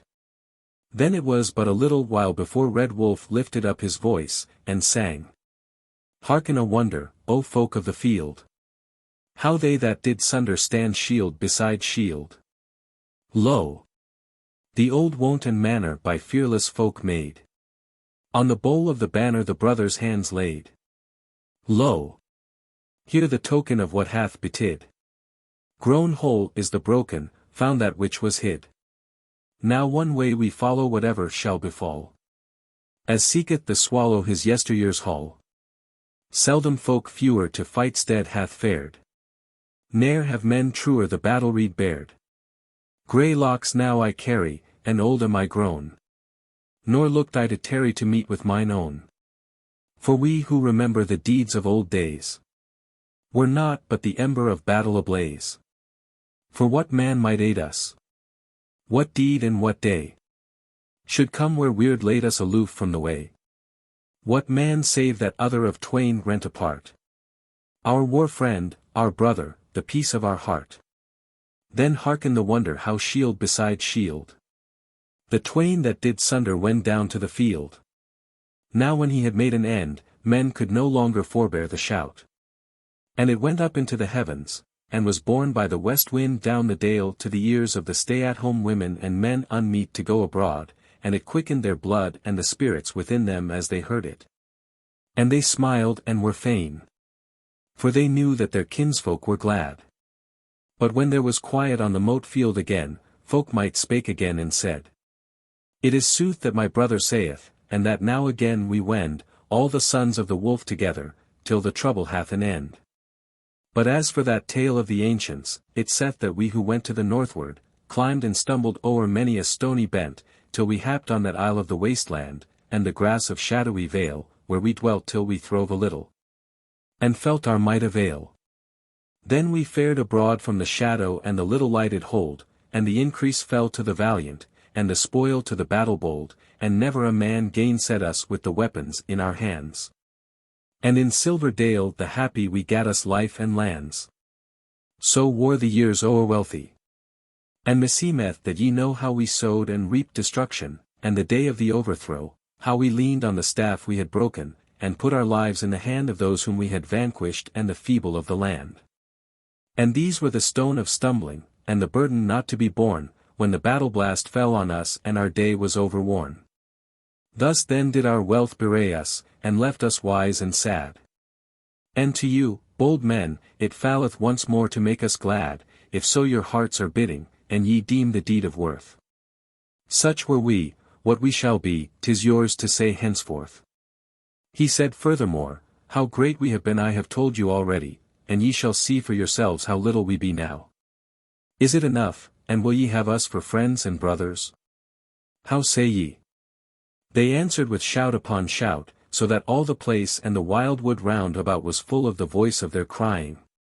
But when the clamour fell, then spake the alderman and said, Friend, and chieftain of the wolf, thou mayst hear by this shouting of the people that we have no mind to naysay our yesay. And know that it is not our use and manner to seek the strong for friends, and to thrust aside the weak, but rather to choose for our friends them who are of like mind to us, men in whom we put our trust. From henceforth then there is brotherhood between us, we are yours, and ye are ours, and let this endure for ever. Then were all men full of joy, and now at last the battle seemed at hand, and the peace beyond the battle. Then men brought the hallowed beasts all garlanded with flowers into the doomrain, and there were they slain and offered up unto the gods, to wit the warrior, the earth god, and the fathers. And thereafter was solemn feast holden on the field of the Folk-Mote, and all men were fain and merry. Nevertheless, not all men abode there the feast through. For or ever the afternoon was well worn, were many men wending along the portway eastward toward the upper dale, each man in his war gear and with a scrip hung about him. And these were they who were bound for the trysting place and the journey over the waste. So the Folk-Mote was sundered, and men went to their houses, and there abode in peace the time of their summoning. Since they wot well that the hosting was afoot. But as for the Woodlanders, who were at the Mote-stead with all their folk, women, children, and old men, they went not back again to Carlstead. But prayed the neighbours of the middle dale to suffer them to abide there a while, which they said with a good will.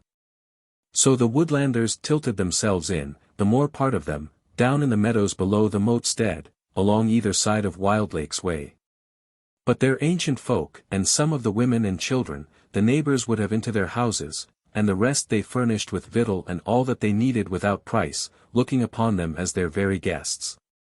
For indeed they deemed that they could see that these men would never return to Carlstead, but would abide with the men of the Wolf in Silverdale, once it were won. And this they deemed but meet and right, yet were they sorry thereof.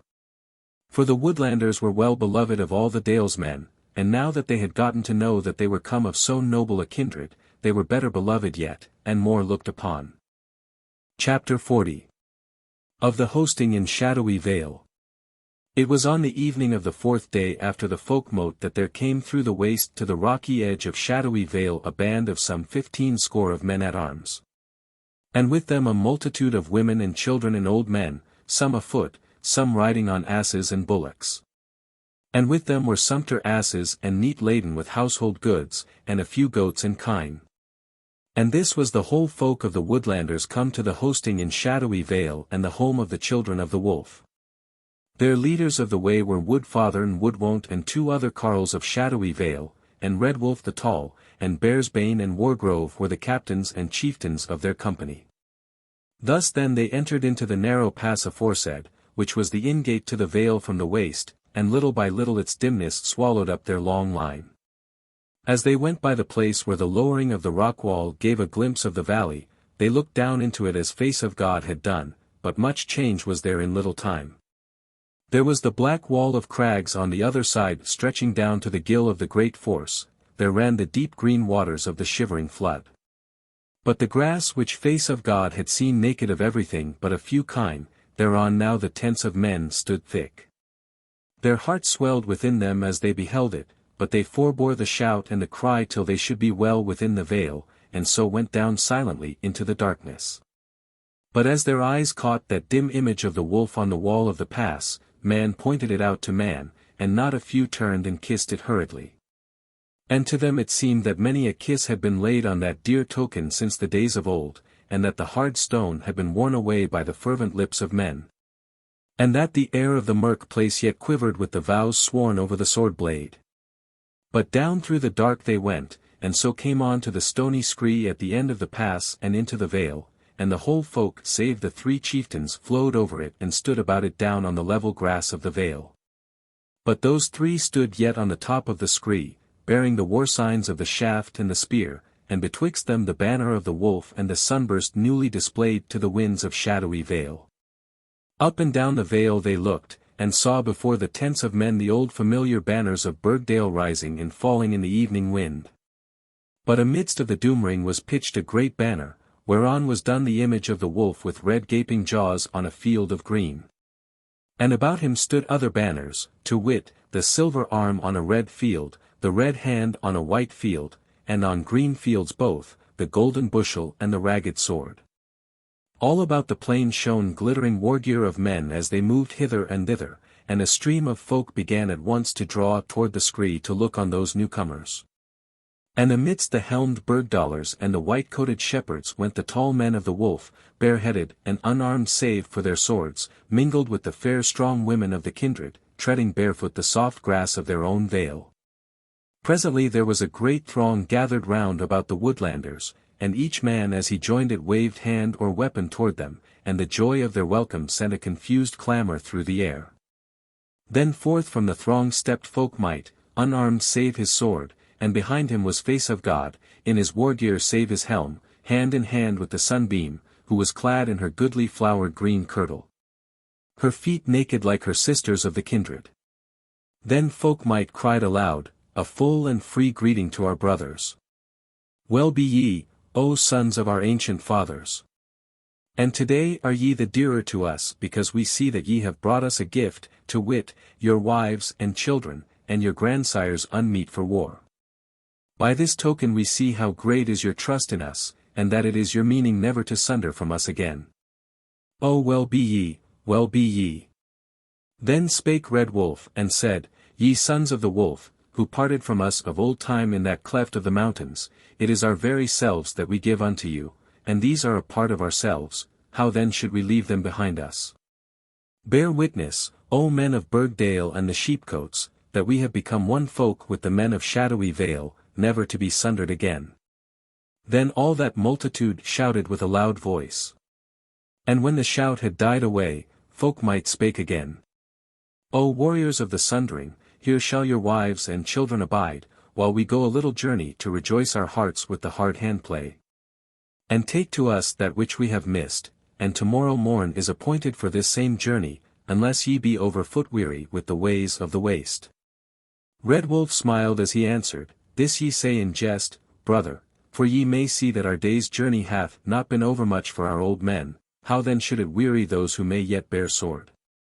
We are ready for the road and eager for the hand play. This is well, said Folk-Mote, and what was to be looked for. Therefore, brother, do ye and your council-mates come straightway to the hall of the wolf. Wherein, after ye have eaten and drunken, shall we take counsel with our brethren of Burgdale and the sheepcotes, so that all may be ordered for battle. Said Red Wolf, Good is that, if we must needs abide till tomorrow. For verily we came not hither to eat and drink and rest our bodies, but it must be as ye will have it. Then the sunbeam left the hand of Face of God and came forward, and held out both her palms to the woodland folk, and spake in a voice that was heard afar, though it were a woman's, so clear and sweet it was. And she said, O warriors of the sundering, ye who be not needed in the hall, and ye our sisters with your little ones and your fathers, come now to us and down to the tents which we have arrayed for you. And there think for a little that we are all at our very home that we long for and have yet to win, and be ye merry with us and make us merry. Therewith she stepped forward daintily and entered into their throng, and took an old man of the Woodlanders by the hand, and kissed his cheek and led him away, and the coming rest seemed sweet to him. And then came other women of the Vale, kind and fair and smiling, and led away, some an old mother of the Woodlanders, some a young wife, some a pair of lads. And not a few forsooth kissed and embraced the stark warriors, and went away with them toward the tents, which stood along the side of the shivering flood where it was at its quietest, for there was the grass the softest and most abundant. There on the green grass were tables arrayed, and lamps were hung above them on spears, to be litten when the daylight should fail. And the best of the victual which the Vale could give was spread on the boards, along with wine and dainties, bought in Silverdale, or on the edges of the westland with sword-strokes and arrow-flight. There then they feasted and were merry. And the Sunbeam and Baume and the other women of the Vale served them at table, and were very blithe with them, caressing them with soft words, and with clipping and kissing, as folk who were grown exceeding dear to them. So that eve of battle was softer and sweeter to them than any hour of their life. With these feasters were Godswain and Spearfist of the delivered thralls of Silverdale as glad might be. But Wolfstone their eldest was gone with Dalek to the council in the hall. The men of Burgdale and the shepherds feasted otherwhere in all content, nor lacked folk of the Vale to serve them. Amongst the men of the face were the 10 delivered thralls who had heart to meet their masters in arms, 7 of them were of Rosedale and 3 of Silverdale. The bride was with her kindred of the steer, with whom were many men of Shadowy Vale, and she served her friends and fellows clad in her war gear, save helm and hauberk, bearing herself as one who is serving dear guests. And men equalled her for her beauty to the gods of the high place and the choosers of the slain. And they who had not beheld her before marvelled at her, and her loveliness held all men's hearts in a net of desire, so that they forbore their meat to gaze upon her. And if perchance her hand touched some young man, or her cheek or sweet-breathed mouth came nigh to his face, he became bewildered and wist not where he was, nor what to do. Yet was she as lowly and simple of speech and demeanour as if she were a gooseherd of 14 winters. In the hall was a goodly company, and all the leaders of the folk were therein, and Folk-Mote and a war leader sitting in the midst of those stone seats on the dais. There then they agreed on the whole ordering of the battle and the wending of the host, as shall be told later on, and this matter was long a-doing, and when it was done, men went to their places to sleep, for the night was well worn. But when men had departed and all was still, Folk-Mote, light-clad and without a weapon, left the hall and walked briskly toward the nether end of the Vale. He passed by all the tents, the last whereof were of the house of the steer, and came to a place where was a great rock rising straight up from the plain like sheaves of black staves standing close together. And it was called Staff Stone, and tales of the elves had been told concerning it, so that Stoneface had beheld it gladly the day before. The moon was just shining into Shadowy Vale, and the grass was bright wheresoever the shadows of the high cliffs were not, and the face of Staff Stone shone bright grey as Folk-Mote came within sight of it. And he beheld someone sitting at the base of the rock, and as he drew nigher he saw that it was a woman, and knew her for the bride. For he had prayed her to abide him there that night, because it was nigh to the tents of the house of the steer, and his heart was glad as he drew nigh to her. She sat quietly on a fragment of the black rock, clad as she had been all day, in her glittering kirtle, but without hauberk or helm, a wreath of windflowers about her head, her feet crossed over each other. Her hands laid palm uppermost in her lap. She moved not as he drew nigh, but said in a gentle voice when he was close to her. Chief of the Wolf, great warrior, thou wouldest speak with me. And good it is that friends should talk together on the eve of battle, when they may never meet alive again. He said, My talk shall not be long, for thou and I both must sleep tonight, since there is work to hand tomorrow. Now since, as thou sayest, O fairest of women, we may never meet again alive, I ask thee now at this hour, when we both live and are near to one another, to suffer me to speak to thee of my love of thee and desire for thee. Surely thou, who art the sweetest of all things the gods and the kindreds have made, wilt not gainsay me this? She said very sweetly, yet smiling, Brother of my father's sons, how can I gainsay thee thy speech? Nay, hast thou not said it? What more canst thou add to it that will have fresh meaning to mine ears? He said, Thou sayest sooth, might I then but kiss thine hand? She said, no longer smiling, Yes surely, even so may all men do who can be called my friends, and thou art much my friend. He took her hand and kissed it, and held it thereafter, nor did she draw it away. The moon shone brightly on them. But by its light he could not see if she reddened, but he deemed that her face was troubled. Then he said, It were better for me if I might kiss thy face, and take thee in mine arms. Then said she, This only shall a man do with me when I long to do the like with him. And since thou art so much my friend, I will tell thee that as for this longing, I have it not. Bethink thee what a little while it is since the lack of another man's love grieved me sorely. The time is short, said Folk-Mote, if we tell up the hours thereof, but in that short space have a many things betid. She said, Dost thou know, canst thou guess, how sorely ashamed I went amongst my people? I durst look no man in the face for the aching of mine heart, which methought all might see through my face. I knew it well, he said. Yet of me wert thou not ashamed but a little while ago, when thou didst tell me of thy grief. She said, True it is, and thou wert kind to me. Thou didst become a dear friend to me, methought. And wilt thou hurt a dear friend, said he. Oh no, she said, if I might do otherwise. Yet how if I might not choose? Shall there be no forgiveness for me then? He answered nothing, and still he held her hand that strove not to be gone from his, and she cast down her eyes. Then he spake in a while. My friend, I have been thinking of thee and of me, and now hearken, if thou wilt declare that thou feelest no sweetness embracing thine heart when I say that I desire thee sorely, as now I say it. Or when I kiss thine hand, as now I kiss it. Or when I pray thee to suffer me to cast mine arms about thee and kiss thy face, as now I pray it, if thou wilt say this, then will I take thee by the hand straightway, and lead thee to the tents of the house of the steer. And say farewell to thee till the battle is over. Canst thou say this out of the truth of thine heart? She said, What then if I cannot say this word? What then? But he answered nothing.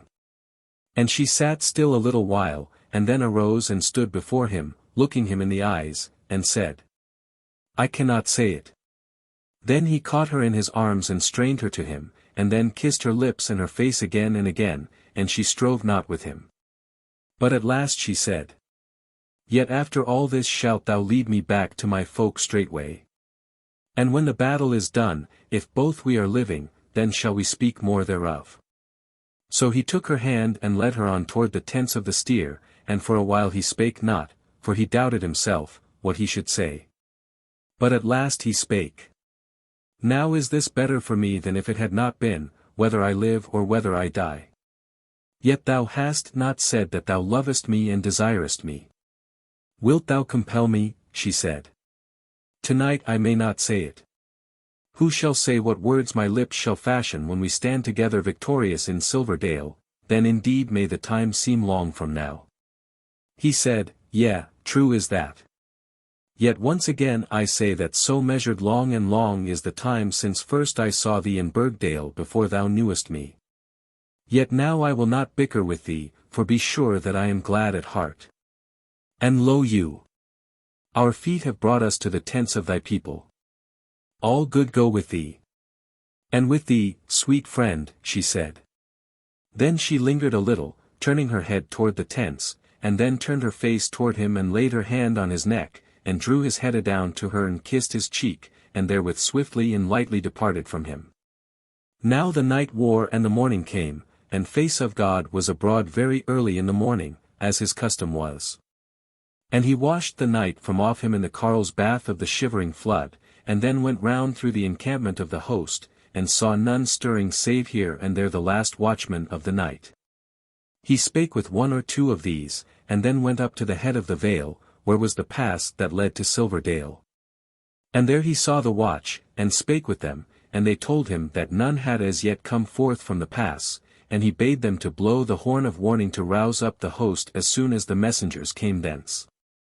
For forerunners had been sent up the pass, and had been set to hold watch at divers places therein to pass on the word from place to place. Thence went Face of God back toward the hall. But when he was yet some way from it, he saw a slender glittering warrior come forth from the door thereof, who stood for a moment looking round about, and then came lightly and swiftly toward him, and lo! It was the Sunbeam, with a long hauberk over her kirtle falling below her knees, a helm on her head and plated shoes on her feet. She came up to him, and laid her hand to his cheek and the golden locks of his head, for he was bareheaded, and said to him, smiling, Goldmane, thou badest me bear arms, and Folk-Mote also constrained me thereto. Lo thou! Said Face of God, Folk-Mote is wise then, even as I am, and forsooth as thou art. For bethink thee if the bow drawn at a venture should speed the eyeless shaft against thy breast, and send me forth a wanderer from my folk. For how could I bear the sight of the fair dale, and no hope to see thee again therein? She said, The heart is light within me today. Deemest thou that this is strange? Or dost thou call to mind that which thou spakest the other day, that it was of no avail to stand in the doomring of the folk and bear witness against ourselves? This will I not. This is no light-mindedness that thou beholdest in me, but the valiancy that the fathers have set in mine heart. Deem not, O Goldmane, fear not, that we shall die before they dight the bride bed for us. He would have kissed her mouth, but she put him away with her hand, and doffed her helm and laid it on the grass, and said, This is not the last time that thou shalt kiss me, Goldmane, my dear. And yet I long for it as if it were, so high as the fathers have raised me up this morn above fear and sadness. He said not, but drew her to him, and wonder so moved him, that he looked long and closely at her face before he kissed her. And forsooth he could find no blemish in it, it was as if it were but new come from the smithy of the gods, and exceeding longing took hold of him. But even as their lips met, from the head of the vale came the voice of the great horn. And it was answered straightway by the watchers all down the tents. And presently arose the shouts of men and the clash of weapons as folk armed themselves, and laughter therewith, for most men were battle-merry, and the cries of women shrilly clear as they hastened about, busy over the morning meal before the departure of the host. But Face of God said softly, still caressing the sunbeam, and she him, Thus then we depart from this valley of the shadows, but as thou saidst when first we met therein, there shall be no sundering of thee and me. But thou shalt go down with me to the battle. And he led her by the hand into the hall of the wolf, and there they ate a morsel, and thereafter Face of God tarried not, but busied himself along with Folk-Mote and the other chieftains in arraying the host for departure. Chapter 41. The host departeth from Shadowy Vale, the first day's journey. It was about 3 hours before noon that the host began to enter into the pass out of Shadowy Vale by the riverside. And the women and children, and men unfightworthy, stood on the higher ground at the foot of the cliffs to see the host wend on the way. Of these a many were of the Woodlanders, who were now one folk with them of Shadowy Vale. And all these had chosen to abide Tidings in the Vale, deeming that there was little danger therein, since that last slaughter which Folk-Mote had made of the Dusky Men. Albeit Face of God had offered to send them all to Burgstead with 210 men at arms to guard them by the way and to eke out the warders of the burg. Now the fighting men of Shadowy Vale were 200 lacking 5. Of whom 210 were women, and 310 lads under 20 winters, but the women, though you might scarce see fairer of face and body, were doughty in arms, all good shooters in the bow. And the swains were eager and lightfoot, cragsmen of the best, wont to scaling the cliffs of the vale in search of the nests of gerfalcons and such like fowl, and swimming the strong streams of the shivering flood. Tough bodies and wiry, stronger than most grown men, and as fearless as the best. The order of the departure of the host was this. The Woodlanders went first into the pass, and with them were 200 of the ripe warriors of the wolf.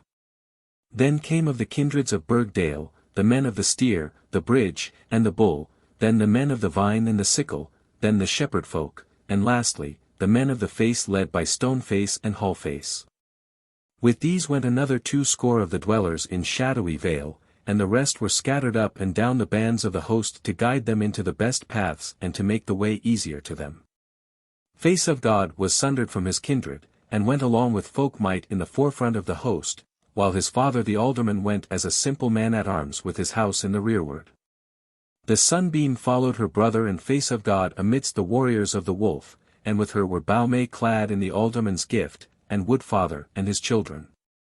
Baume had caused her to doff her hauberk for that day, whereon they looked to fall in with no foeman. As for the bride, she went with her kindred in all her war gear. And the morning sun shone in the gems of her apparel, and her jewelled feet fell like flowers upon the deep grass of the upper vale, and shone strange and bright amongst the black stones of the pass. She bore a quiver at her back and a shining yew bow in her hand, and went amongst the bowmen, for she was a very deft archer. So fared they into the pass, leaving peace behind them, with all their banners displayed, and the banner of the red-mouthed wolf went with the wolf and the sunburst in the forefront of their battle next after the two captains. As for their road, the grassy space between the rock wall and the water was wide and smooth at first, and the cliffs rose up like bundles of spear shafts high and clear from the green grass with no confused litter of fallen stones.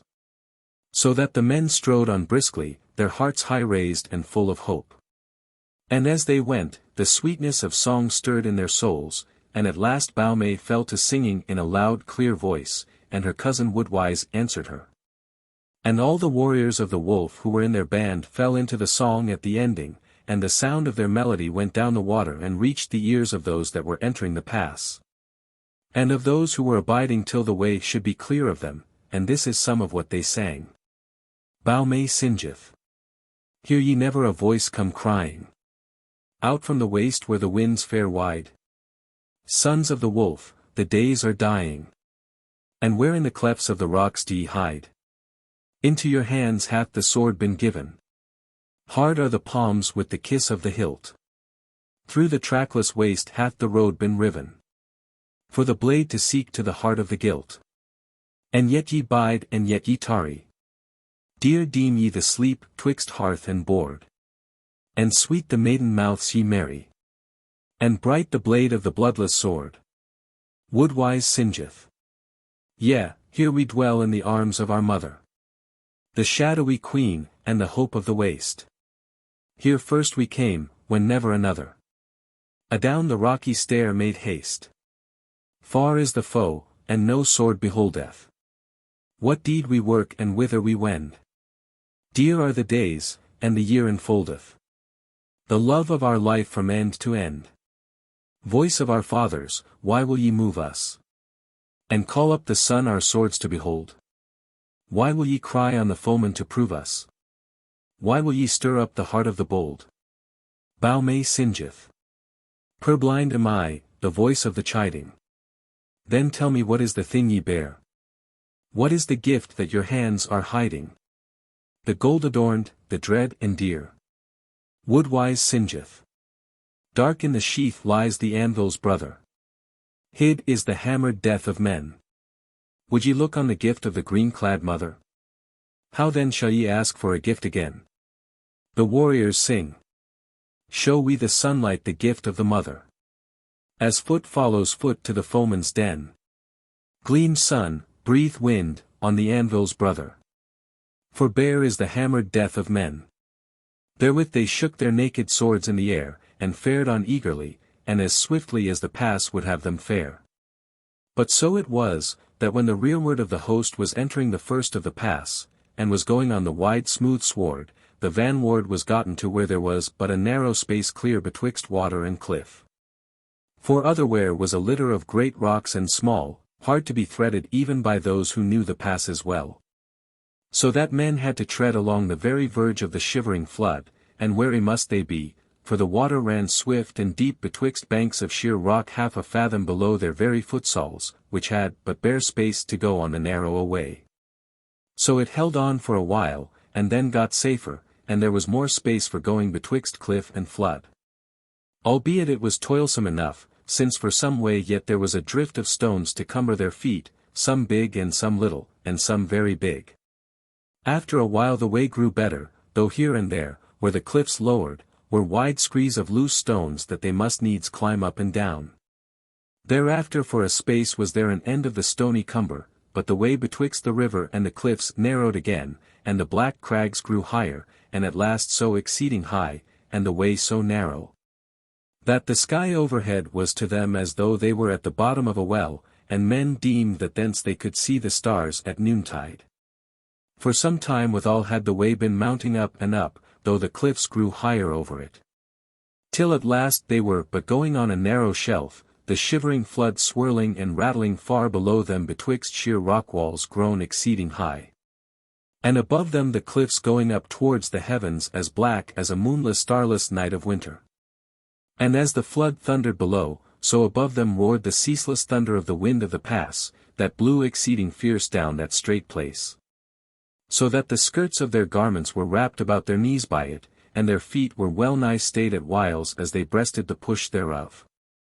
But as they mounted higher and higher yet, the noise of the waters swelled into a huge roar that drowned the bellowing of the prison wind, and down the pass came drifting a fine rain that fell not from the sky. For between the clouds of that drift could folk see the heavens bright and blue above them. This rain was but the spray of the great force up to whose steps they were climbing. Now the way got rougher as they mounted, but this toil was caused by their gain. For the rock wall, which thrust out a buttress there as if it would have gone to the very edge of the gap wherethrough the flood ran, and so have cut the way off utterly, was here somewhat broken down, and its stones scattered down the steep bent, so that there was a passage, though a toilsome one. Thus then through the wind-borne drift of the great force, through which men could see the white waters tossing down below, amidst the clattering thunder of the shivering flood and the rumble of the wind of the gap, that tore through their garments and hair as if it would rend all to rags and bear it away, the banners of the wolf won their way to the crest of the midmost height of the pass, and the long line of the host came clambering after them. And each band of warriors as it reached the top cast an unheard shout from amidst the tangled fury of wind and waters. A little further on and all that turmoil was behind them. The sun, now grown low, smote the wavering column of spray from the force at their backs, till the rainbows lay bright across it. And the sunshine lay wide over a little valley that sloped somewhat steeply to the west right up from the edge of the river. And beyond these western slopes could men see a low peak spreading down on all sides to the plain, till it was like to a bossed shield, and the name of it was Shield Broad. Dark grey was the valley everywhere, save that by the side of the water was a space of bright greensward hedged about toward the mountain by a wall of rocks tossed up into wild shapes of spires and jagged points. The river itself was spread out wide and shallow, and went rattling about great grey rocks scattered here and there amidst it, till it gathered itself together to tumble headlong over 3 slant steps into the mighty gap below. From the height in the pass those grey slopes seemed easy to traverse. But the warriors of the wolf knew that it was far otherwise, for they were but the molten rock sea that in time long past had flowed forth from Shield Broad and filled up the whole valley endlong and overthwart, cooling as it flowed. And the tumbled hedge of rock round about the green plain by the river was where the said rock sea had been stayed by meeting with soft ground, and had heaped itself up round about the greensward. And that great rock flood as it cooled split in diverse fashions. And the rain and weather had been busy on it for ages, so that it was worn into a maze of narrow paths, most of which, after a little, brought the wayfarer to a dead stop, or else led him back again to the place whence he had started. So that only those who knew the passes thoroughly could thread that maze without immeasurable labor. Now when the men of the host looked from the high place whereon they stood toward the green plain by the river, they saw on the top of that rock wall a red pennon waving on a spear, and beside it 3 or 4 weaponed men gleaming bright in the evening sun. And they waved their swords to the host, and made lightning of the sunbeams, and the men of the host waved swords to them in turn. For these were the outguards of the host. And the place whereon they were was at whiles dwelt in by those who would drive the spoil in Silverdale, and midmost of the greensward was a booth builded of rough stones and turf, a refuge for a score of men in rough weather. So the men of the vanward gat them down the hill, and made the best of their way toward the grassy plain through that rocky maze which had once been as a lake of molten glass. And as short as the way looked from above, it was 2 hours or ever they came out of it on to the smooth turf, and it was moonlight and night ere the house of the face had gotten on to the greensward. There then the host abode for that night, and after they had eaten lay down on the green grass and slept as they might. Baume would have brought the sunbeam into the booth with some others of the women, but she would not enter it, because she deemed that otherwise the bride would abide without. And the bride, when she came up, along with the house of the steer, beheld the sunbeam, that Wood-Father's children had made a lair for her without like a hare's form. And forsooth many a time had she lain under the naked heaven in Shadowy Vale and the waste about it, even as the bride had in the meadows of Burgdale. So when the bride was bidden thereto, she went meekly into the booth, and lay there with others of the damsels at arms. Chapter 42. The host cometh to the edges of Silverdale. So wore the night, and when the dawn was come were the two captains afoot, and they went from band to see that all was ready, and all men were astir betimes. And by the time that the sun smote the eastern side of Shield Broad Ruddy, they had broken their fast and were dight for departure. Then the horns blew up beside the banners, and rejoiced the hearts of men. But by the command of the captains this was the last time that they should sound till they blew for onset in Silverdale, because now would they be drawing nigher and nigher to the foemen. And they wot not but that wandering bands of them might be hard on the lips of the pass, and might hear the horn's voice, and turn to see what was toward. Forth then went the banners of the wolf, and the men of the vanward fell to threading the rock maze toward the north, and in 2 hours' time were clear of the dale under Shield Broad. All went in the same order as yesterday. But on this day the sunbeam would bear her hauberk, and had a sword girt to her side, and her heart was high and her speech merry. When they left the dale under Shield Broad the way was easy and wide for a good way, the river flowing betwixt low banks, and the pass being more like a string of little valleys than a mere gap, as it had been on the other side of the dale. But when 1/3 of the day was past, the way began to narrow on them again, and to rise up little by little, and at last the rock walls drew close to the river, and when men looked toward the north they saw no way, and naught but a wall. For the gap of the shivering flood turned now to the east, and the flood came down from the east in many falls, as it were over a fearful stair, through a gap where there was no path between the cliffs and the water. Naught but the boiling flood and its turmoil. So that they who knew not the road wondered what they should do. But Folk-Mote led the banners to where a great buttress of the cliffs thrust itself into the way, coming well nigh down to the water, just at the corner where the river turned eastward, and they got them about it as they might. And on the other side thereof lo! Another gap exceeding straight, scarce 20 foot over, wall-sided, rugged beyond measure, going up steeply from the great valley. A little water ran through it, mostly filling up the floor of it from side to side, but it was but shallow. This was now the battle road of the host, and the vanward entered it at once, turning their backs upon the shivering flood. Full toilsome and dreary was that straight way. Often great stones hung above their heads, bridging the gap and hiding the sky from them, nor was there any path for them save the stream itself. So that whiles were they wading its waters to the knee or higher, and whiles were they striding from stone to stone amidst the rattle of the waters, and whiles were they stepping warily along the ledges of rock above the deeper pools.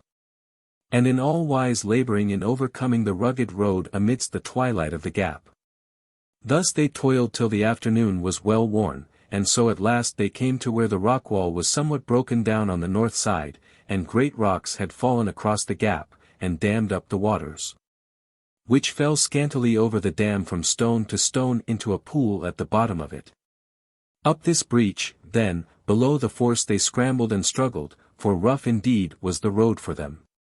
And so came they up out of the gap on to the open hillside, a great shoulder of the heath sloping down from the north, and littered over with big stones, borne thither belike by some ice river of the earlier days. And one great rock was in special as great as the hall of a wealthy goodman, and shapen like to a hall with hipped gables, which same the men of the wolf called house stone. There then the noise and clatter of the vanward rose up on the face of the heath, and men were exceeding joyous that they had come so far without mishap. Therewith came weaponed men out from under house stone, and they came toward the men of the vanward, and they were a half-score of the forerunners of the wolf.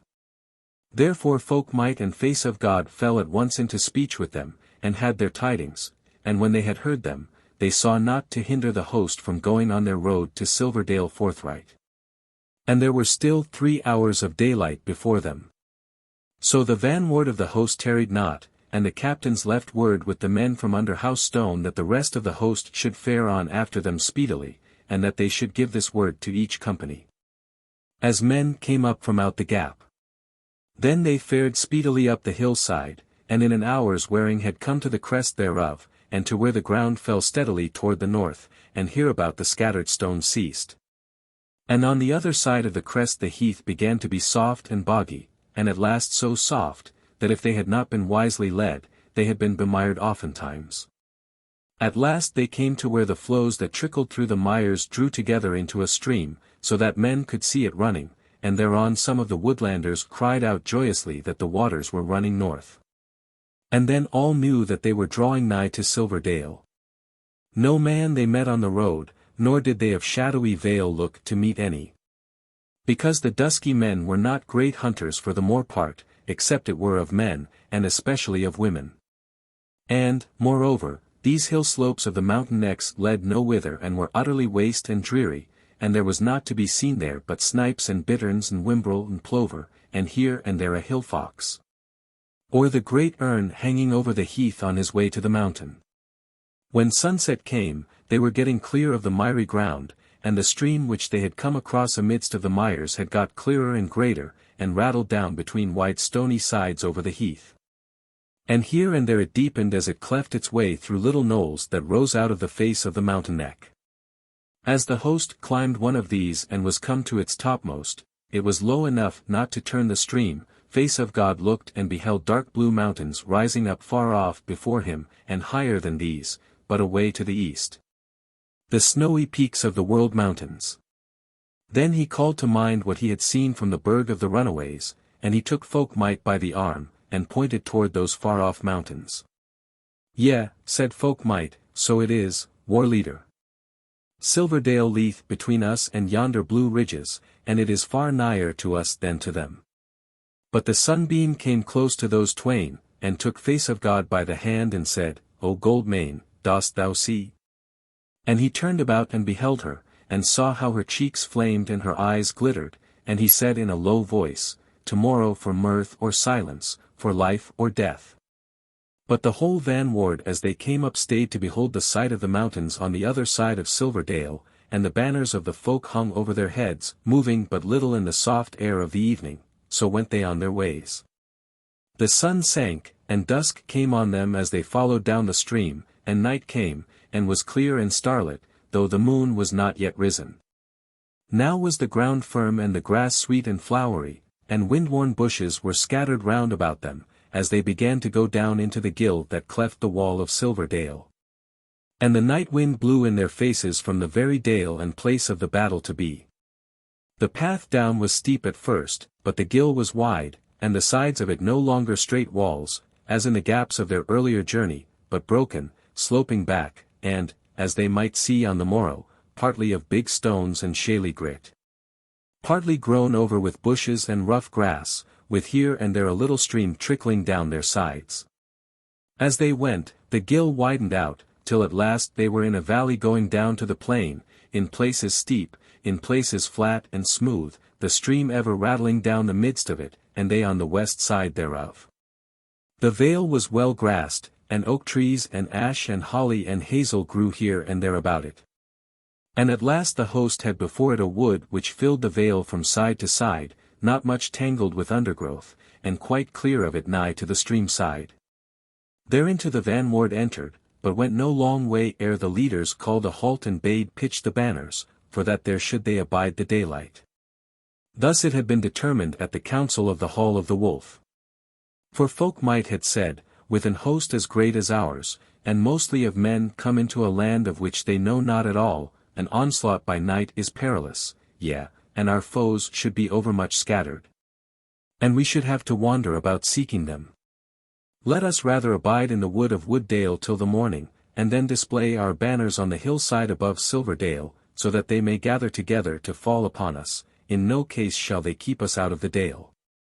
There then they stayed, and as each company came up to the wood, they were marshalled into their due places, so that they might set the battle in array on the edge of Silverdale. Chapter 43. Face of God looketh on Silverdale, the bowman's battle. There then they rested, as folk wearied with the toilsome journey, when they had set sure watches round about their campment. And they ate quietly what meat they had with them, and so gat them to sleep in the wood on the eve of battle. But not all slept. For the two captains went about amongst the companies, Folk-Mote to the east, Face of God to the west, to look to the watches, and to see that all was ordered duly. Also the sunbeam slept not, but she lay beside Baume at the foot of an oak tree. She watched Face of God as he went away amidst the men of the host, and watched and waked abiding his returning footsteps. The night was well worn by then he came back to his place in the vanward, and on his way back he passed through the folk of the steer laid along on the grass, all save those of the watch. And the light of the moon high aloft was mingled with the light of the earliest dawn. And as it happed he looked down, and lo! Close to his feet the face of the bride as she lay beside her grandsire, her head pillowed on a bundle of bracken. She was sleeping soundly like a child who has been playing all day, and whose sleep has come to him unsought and happily. Her hands were laid together by her side, her cheek was as fair and clear as it was wont to be at her best. Her face looked calm and happy, and a lock of her dark red hair strayed from her uncovered head over her breast and lay across her wrists, so peacefully she slept. Face of God turned his eyes from her at once, and went by swiftly, and came to his own company. The sunbeam saw him coming, and rose straightway to her feet from beside Baume, who lay fast asleep, and she held out her hands to him.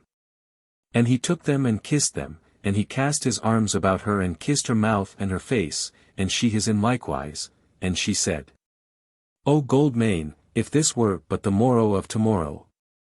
Yet shall all be well, shall it not? Her voice was low, but it waked Baume, who sat up at once broad awake, after the manner of a hunter of the waste ever ready for the next thing to betide, and moreover the sunbeam had been in her thoughts these 2 days, and she feared for her, lest she should be slain or maimed. Now she smiled on the sunbeam and said, What is it? Does thy mind forebode evil? That needeth not. I tell thee it is not so ill for us of the sword to be in Silverdale. Thrice have I been there since the overthrow, and never more than a half-score in company, and yet am I whole today. Yea, sister, said Face of God, but in past times ye did your deed and then fled away. But now we come to abide here, and this night is the last of lurking. Ah, she said, a little way from this I saw such things that we had good will to abide here longer, few as we were, but that we feared to be taken alive. What things were these? Said Face of God. Nay, she said, I will not tell thee now. But mayhap in the lighted winter feast hall, when the kindred are so nigh us and about us that they seem to us as if they were all the world, I may tell it thee, or mayhap I never shall. Said the sunbeam, smiling, Thou wilt ever be talking, Baume. Now let the war leader depart, for he will have much to do. And she was well at ease that she had seen Face of God again, but he said, Nay, not so much, all is well nigh done. In an hour it will be broad day, and 2 hours thereafter shall the banner be displayed on the edge of Silverdale. The cheek of the sunbeam flushed, and paled again, as she said, Yea, we shall stand even as our fathers stood on the day when, coming from off the waste, they beheld it and knew it would be theirs. Ah me! How have I longed for this morn! But now tell me, Gold Mane, dost thou deem that I am afraid? And I whom thou hast deemed to be a god? Quoth Baume, Thou shalt deem her twice a god ere noontide, brother Gold Mane. But come now. The hour of deadly battle is at hand, and we may not laugh that away, and therefore I bid thee remember, Gold Mane, how thou didst promise to kiss me once more on the verge of deadly battle. Therewith she stood up before him, and he tarried not, but kind and smiling took her face between his 2 hands and kissed her lips, and she cast her arms about him and kissed him, and then sank down on the grass again, and turned from him. And laid her face amongst the grass and the bracken, and they could see that she was weeping, and her body was shaken with sobs. But the sunbeam knelt down to her, and caressed her with her hand, and spake kind words to her softly, while Face of God went his ways to meet Folk-Mote. Now was the dawn fading into full daylight. And between dawn and sunrise were all men stirring, for the watch had waked the 100 leaders, and they the leaders of scores and half-scores, and they the whole folk, and they sat quietly in the wood and made no noise. In the night the watch of the sickle had fallen in with a thrall who had stolen up from the dale to set gins for hares, and now in the early morning they brought him to the war leader. He was even such a man as those with whom face of God had fallen in before, neither better nor worse than most of them. He was sore afraid at first, but by then he was come to the captains he understood that he had happened upon friends. But he was dull of comprehension and slow of speech. Albeit Folk-Mote gathered from him that the Dusky Men had some inkling of the onslaught. For he said that they had been gathering together in the marketplace of Silverstead, and would do so again soon. Moreover, the captains deemed from his speech that those new tribes had come to hand sooner than was looked for, and were even now in the dale. Folk-Mote smiled as one who is not best pleased when he heard these tidings. But face of God was glad to hear thereof, for what he loathed most was that the war should drag out in hunting of scattered bands of the foe. Herewith came Dalemen to them as they talked, for face of God had sent for him, and he fell to questioning the man further. By whose answers it seemed that many men also had come into the dale from Rosedale, so that they of the kindreds were like to have their hands full. Lastly Dalemen drew from the thrall that it was on that very morning that the great Folk-Mote of the Dusky Men should be holden in the marketplace of the stead, which was right great. And about it were the biggest of the houses wherein the men of the kindred had once dwelt. So when they had made an end of questioning the thrall, and had given him meat and drink, they asked him if he would take weapons in his hand and lead them on the ways into the dale. Bidding him look about the wood and note how great and mighty an host they were. And the carle said this, after staring about him a while, and they gave him spear and shield, and he went with the vanward as a way leader. Again presently came a watch of the shepherds, and they had found a man and a woman dead and stark naked hanging to the boughs of a great oak tree deep in the wood. This men knew for some vengeance of the Dusky Men, for it was clear to see that these poor people had been sorely tormented before they were slain. Also the same watch had stumbled on the dead body of an old woman, clad in rags, lying amongst the rank grass about a little flow. She was exceeding lean and hunger-starved, and in her hand was a frog which she had half eaten. And Dalemen, when he heard of this, said that it was the wont of the Dusky Men to slay their thralls when they were past work, or to drive them into the wilderness to die. Lastly came a watch from the men of the face, having with them 2 more thralls, lusty young men. These they had come upon in company of their master, who had brought them up into the wood to shoot him a buck, and therefore they bare bows and arrows. The watch had slain the master straightway while the thralls stood looking on. They were much afraid of the weaponed men, but answered to the questioning much readier than the first man, for they were household thralls, and better fed and clad than he, who was but a twaller in the fields. They said all his tale, and said moreover that the Folk-Mote of the Dusky Men should be holden in the marketplace that forenoon, and that most of the warriors should be there, both the newcomers and the Rosedale lords. And that without doubt they should be under arms. To these men also they gave a good sword and a helm each, and bade them be brisk with their bows, and they said yea to marching with the host, and indeed they feared nothing so much as being left behind. For if they fell into the hands of the Dusky Men, and their master missing, they should first be questioned with torments, and then slain in the evilest manner. Now whereas things had thus betid, and that they knew thus much of their foemen, face of God called all the chieftains together, and they sat on the green grass and held counsel amongst them. And to one and all it seemed good that they should suffer the Dusky Men to gather together before they meddled with them, and then fall upon them in such order and such time as should seem good to the captains watching how things went.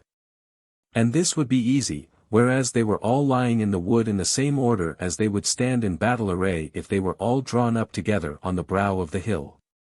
Albeit face of God deemed it good, after he had heard all that they who had been in the stead could tell him thereof, that the shepherd folk, who were more than 3 long hundreds, and they of the steer, the bridge, and the bull, 400 in all, should take their places eastward of the Woodlanders who had led the vanward. Straightway the word was borne to these men, and the shift was made, so that presently the Woodlanders were amidmost of the host, and had with them on their right hands the men of the steer, the bridge, and the bull. And beyond them the shepherd folk. But on their left hand lay the men of the vine, then they of the sickle, and lastly the men of the face, and these 3 kindreds were over 500 of warriors. As for the men of the wolf, they abode at first with those companies which they had led through the wastes, though this was changed afterwards. All this being done, Face of God gave out that all men should break their fast in peace and leisure, and while men were at their meat, Folk-Mote spake to Face of God and said, Come, brother, for I would show thee a goodly thing. And thou, Dalek, come with us. Then he brought them by paths in the wood till Face of God saw the sky shine white between the tree boles, and in a little while they were come well nigh out of the thicket, and then they went warily. For before them was naught but the slopes of Wooddale, going down steeply into Silverdale, with naught to hinder the sight of it, save here and there bushes or scattered trees. And so fair and lovely it was that Face of God could scarce forbear to cry out. He saw that it was only at the upper or eastern end, where the mountains of the waste went round about it, that the dale was narrow. It soon widened out toward the west, and for the most part was encompassed by no such straight-sided a wall as was Burgdale, but by sloping hills and bents, mostly indeed somewhat higher and steeper than the pass wherein they were. But such as men could well climb if they had a mind to, and there were any end to their journey. The dale went due west a good way, and then winded about to the southwest, and so was hidden from them thereaway by the bents that lay on their left hand. As it was wider, so it was not so plain a ground as was Burgdale, but rose in knolls and little hills here and there. A river greater than the weltering water wound about amongst the said mounds. And along the side of it out in the open dale were many goodly houses and homesteads of stone. The knolls were mostly covered over with vines, and there were goodly and great trees in groves and clumps, chiefly oak and sweet chestnut and linden. Many were the orchards, now in blossom, about the homesteads. The pastures of the neat and horses spread out bright green up from the waterside, and deeper green showed the acres of the wheat on the lower slopes of the knolls, and in wide fields away from the river. Just below the pitch of the hill whereon they were, lay Silverstead, the town of the dale. Hitherto it had been an unfenced place. But Folk-Mote pointed to where on the western side a new white wall was rising, and on which, young as the day yet was, men were busy laying the stones and spreading the mortar. Fair seemed that town to Face of God. The houses were all builded of stone, and some of the biggest were roofed with lead, which also as well as silver was dug out of the mountains at the eastern end of the dale. The marketplace was clear to see from where they stood, though there were houses on all sides of it, so wide it was. From their standing place it was but 3 furlongs to this heart of Silverdale. And Face of God could see brightly clad men moving about in it already. High above their heads he beheld 2 great clots of scarlet and yellow raised on poles and pitched in front of a great stone-built hall roofed with lead, which stood amidmost of the west end of the place. And betwixt those poles he saw on a mound with long slopes at its side somewhat of white stone, and amidmost of the whole place a great stack of faggot wood built up foursquare. Those red and yellow things on the poles he deemed would be the banners of the murder carles. And Folk-Mote told him that even so it was, and that they were but big bunches of strips of woolen cloth, much like to great ragmops, save that the rags were larger and longer. No other token of war, said Folk-Mote, did those folk carry. Save a crook-bladed sword, smeared with man's blood, and bigger than any man might wield in battle. Art thou far-seeing, war-leader, quoth he. What canst thou see in the marketplace? Said Face of God, far-seeing am I above most men, and I see in the place a man in scarlet standing by the banner, which is pitched in front of the great stone hall, near to the mound with the white stone on it. And meseemeth he beareth a great horn in his hand. Said Folk-Mote, yea, and that stone hall was our moat house when we were lords of the dale, and thence it was that they who are now thralls of the Dusky Men sent to them their message and token of yielding. And as for that white stone, it is the altar of their god, for they have but one, and he is that same crook-bladed sword. And now that I look, I see a great stack of wood amidmost the marketplace, and well I know what that betokeneth. Lo you! Said Face of God, the man with the horn is gone up on to the altar mound, and meseemeth he is setting the little end of the horn to his mouth. Hearken then, said Folk-Mote. And in a moment came the hoarse tuneless sound of the horn down the wind towards them, and Folk-Mote said, I deem I should know what that blast meaneth, and now is it time that the host drew nigher to set them in array behind these very trees. But if ye will, war leader, we will abide here and watch the ways of the foemen, and send Dalek with the word to the host. Also I would have thee suffer me to bid hither at once 210 of the best of the bowmen of our folk and the Woodlanders, and Wood-Wights to lead them, for he knoweth well the land hereabout, and what is good to do. It is good, said Face of God. Be speedy, Dalek. So Dalek departed, running lightly, and the two chiefs abode there, and the horn in Silverstead blew at whiles for a little, and then stayed, and Folk-Mote said, Lo you! They come flock meal to the Mote stead, the place will be filled ere long. Said Face of God, will they make offerings to their God at the hallowing in of their Folk-Mote? Where then are the slaughter beasts? They shall not long be lacking, said Folk-Mote. See you it is getting thronged about the altar and the Mote house. Now there were 4 ways into the marketplace of Silverstead turned toward the 4 Erts, and the midmost of the Kindred's battle looked right down the southern one, which went up to the wood, but stopped there in a mere woodland path. And the more part of the town lay north and west of this way, albeit there was a way from the east also. But the hillside just below the 2 captains lay 2 furlongs west of this southern way. And it went down softly till it was gotten quite near to the backs of the houses on the south side of the marketplace, and was sprinkled scantly with bushes and trees as aforesaid. But at last were there more bushes, which well nigh made a hedge across it, reaching from the side of the southern way. And a foot or 2 beyond these bushes the ground fell by a steep and broken bent down to the level of the marketplace. And betwixt that fringe of bushes and the backs of the houses on the south side of the place was less it may be than a full furlong, but the southern road aforesaid went down softly into the marketplace, since it had been fashioned so by men. Now the 2 chiefs heard a loud blast of horns come up from the town, and lo! A great crowd of men wending their ways down the road from the north, and they came into the marketplace with spears and other weapons tossing in the air, and amidst of these men, who seemed to be all of the warriors, they saw as they drew nigher some 210 of men clad in long raiment of yellow and scarlet, with tall spiring hats of strange fashion on their heads, and in their hands long staves with great blades like scythes done onto them. And again, in the midst of these yellow and red glaive-bearers, in the very heart of the throng were some score of naked folk, they deemed both men and women, but were not sure, so close was the throng, nor could they see if they were utterly naked.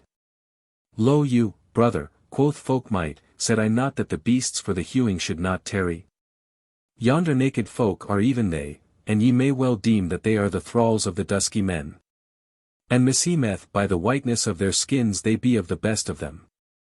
For these felons, it is like, look to winning great plenty of thralls in Burgdale, and so set the less store on them they have, and may expend them freely. As he spake they heard the sound of men marching in the wood behind them, and they turned about and saw that there was come Wood-Wights, and with him upwards of 210 of the bowmen of the Woodlanders and the wolf huntsmen, cragsmen, and scourers of the waste. Men who could shoot the chaffinch on the twig 100 yards aloof, who could make a hiding place of the bennets of the wayside grass, or the stem of the slender birch tree.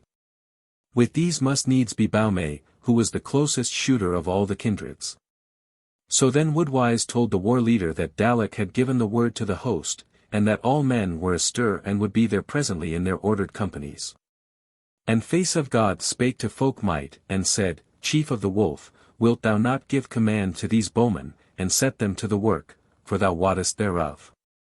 Yea, that will I, said Folk-Mote, and turned to Wood-Wights, and said, Wood-Wights, get ye down the slope, and loose on these felons, who have a murder on hand, if so be ye have a chance to do it wisely.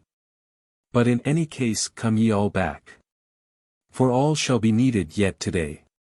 So flee if they pursue, for ye shall have us to flee to. Now be ye wary, nor let the curse of the wolf and the face lie on your slothfulness. Wood-Wights did but nod his head and lift his hand to his fellows, who set off after him down the slope without more tarrying. They went very warily, as if they were hunting a quarry which would flee from them.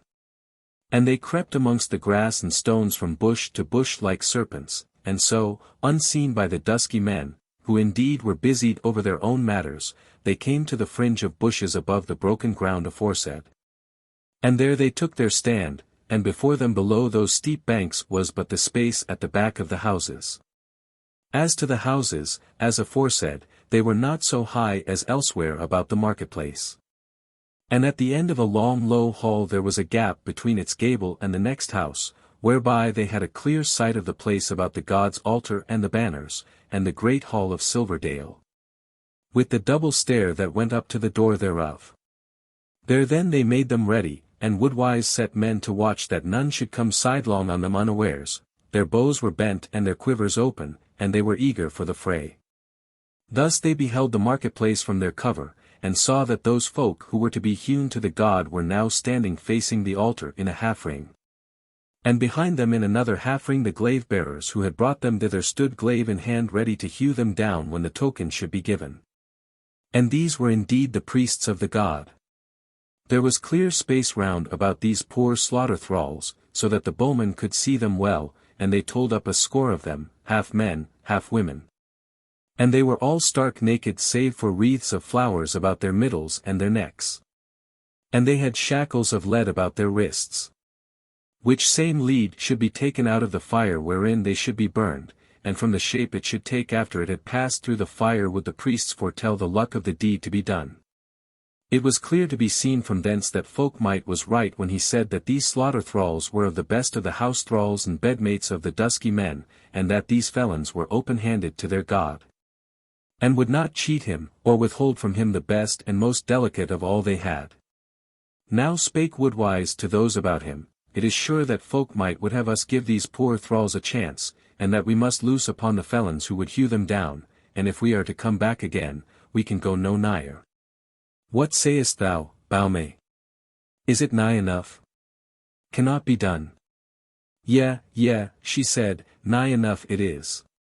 But let Goldring be with me in half a score of the very best, whether they be of our folk or the Woodlanders, men who cannot miss such a mark, and when we have loosed, then let all loose, and stay not till our shot be spent. Haste, now haste. Time presseth, for if the host showeth on the brow of the hill, these felons will hew down their slaughter beasts before they turn on their foemen. Let the grey goose wing speed trouble and confusion amongst them. But ere she had done her words Woodwise had got to speaking quietly with the Woodlanders, and Bearsbane, who was amidst them, chose out 8 of the best of his folk, men who doubted nothing of hitting whatever they could see in the marketplace. And they took their stand for shooting, and with them besides Baume were 2 women and 4 men of the Wolf, and Goldring withal, a carle of 50 winters, long, lean, and wiry, a fell shooter if ever anyone were. So all these notched their shafts and laid them on the yew, and each had between the 2 last fingers of the shaft hand another shaft ready, and a half score more stuck into the ground before him.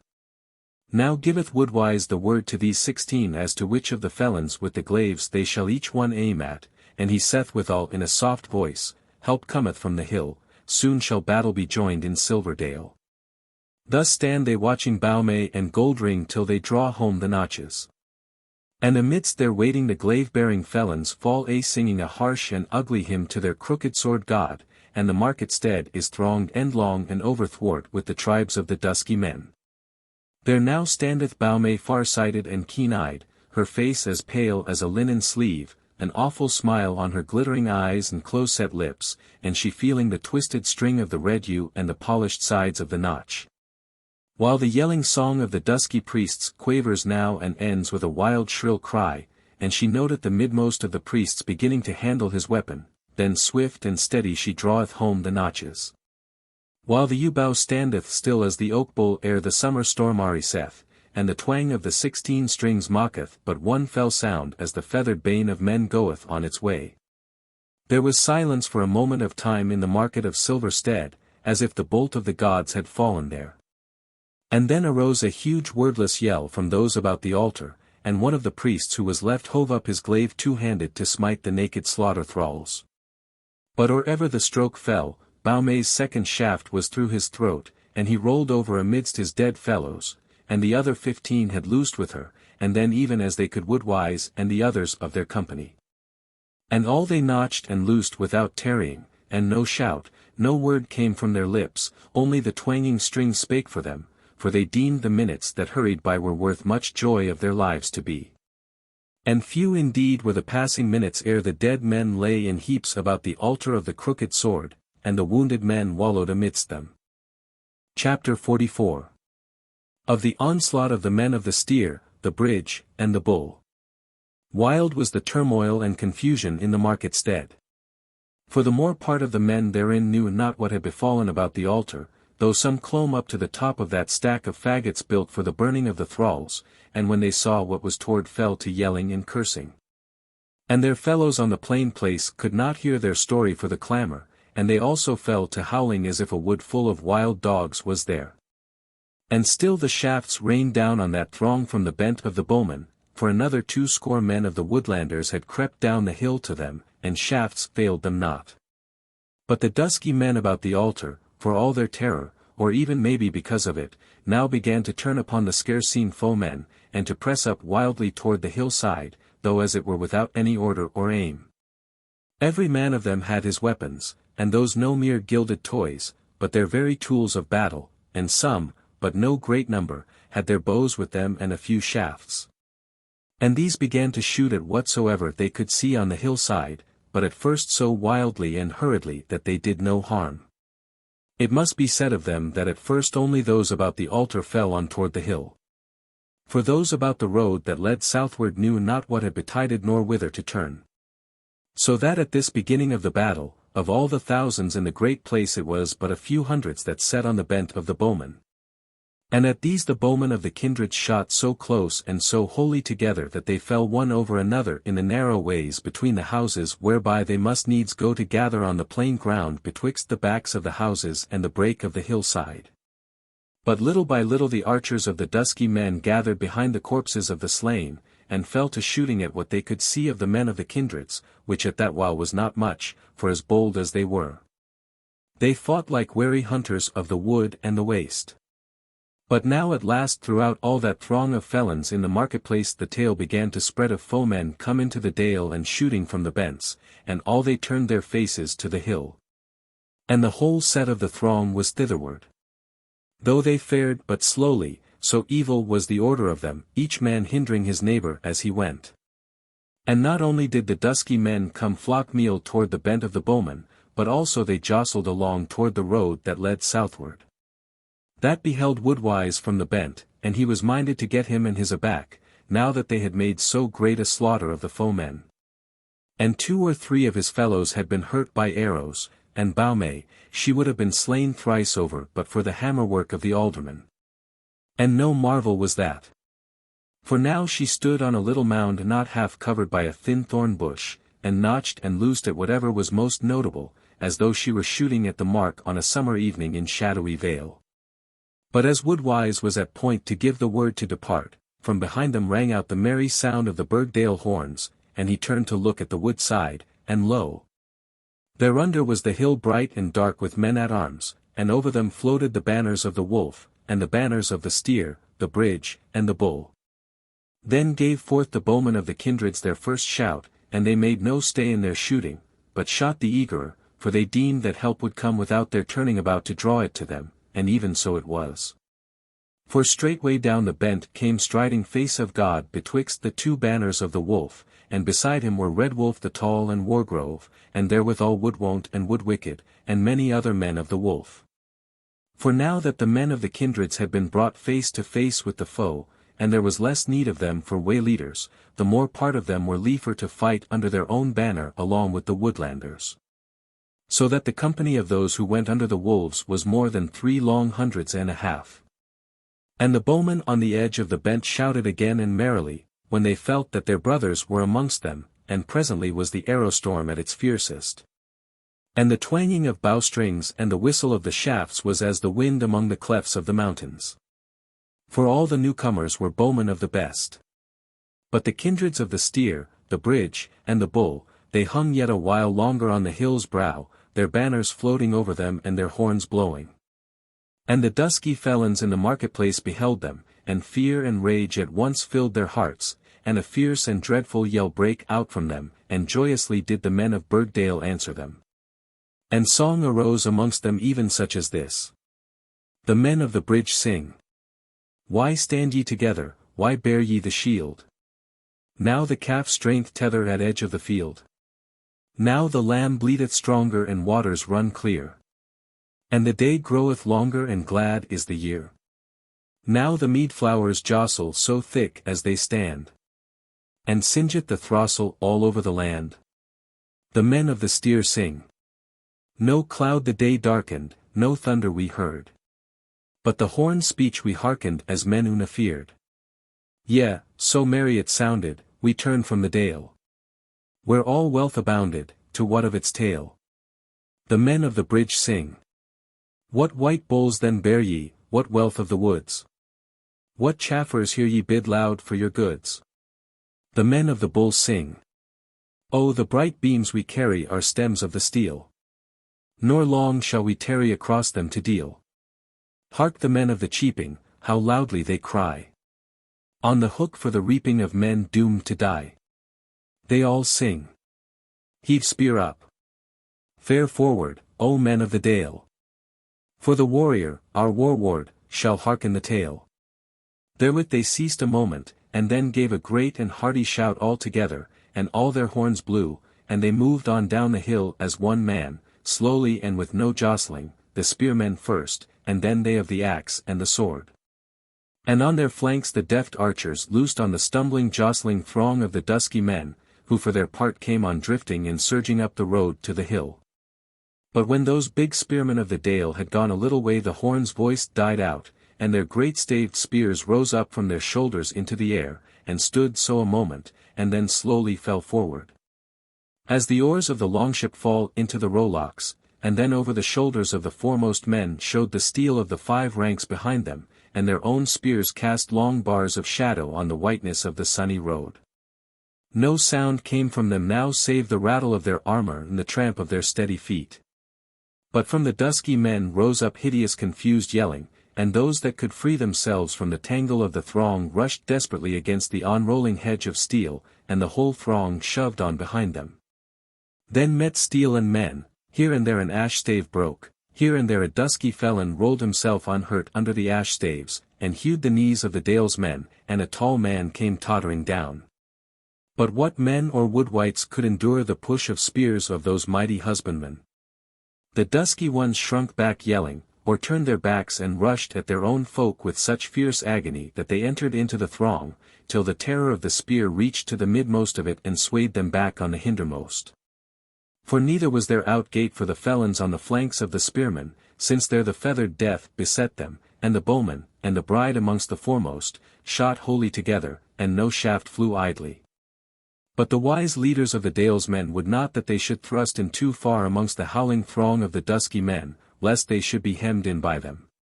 For they were but a handful in regard to them, so there they stayed, barring the way to the Dusky Men, and the bowmen still loosed from the flanks of them, or aimed deftly from betwixt the ranks of the spearmen.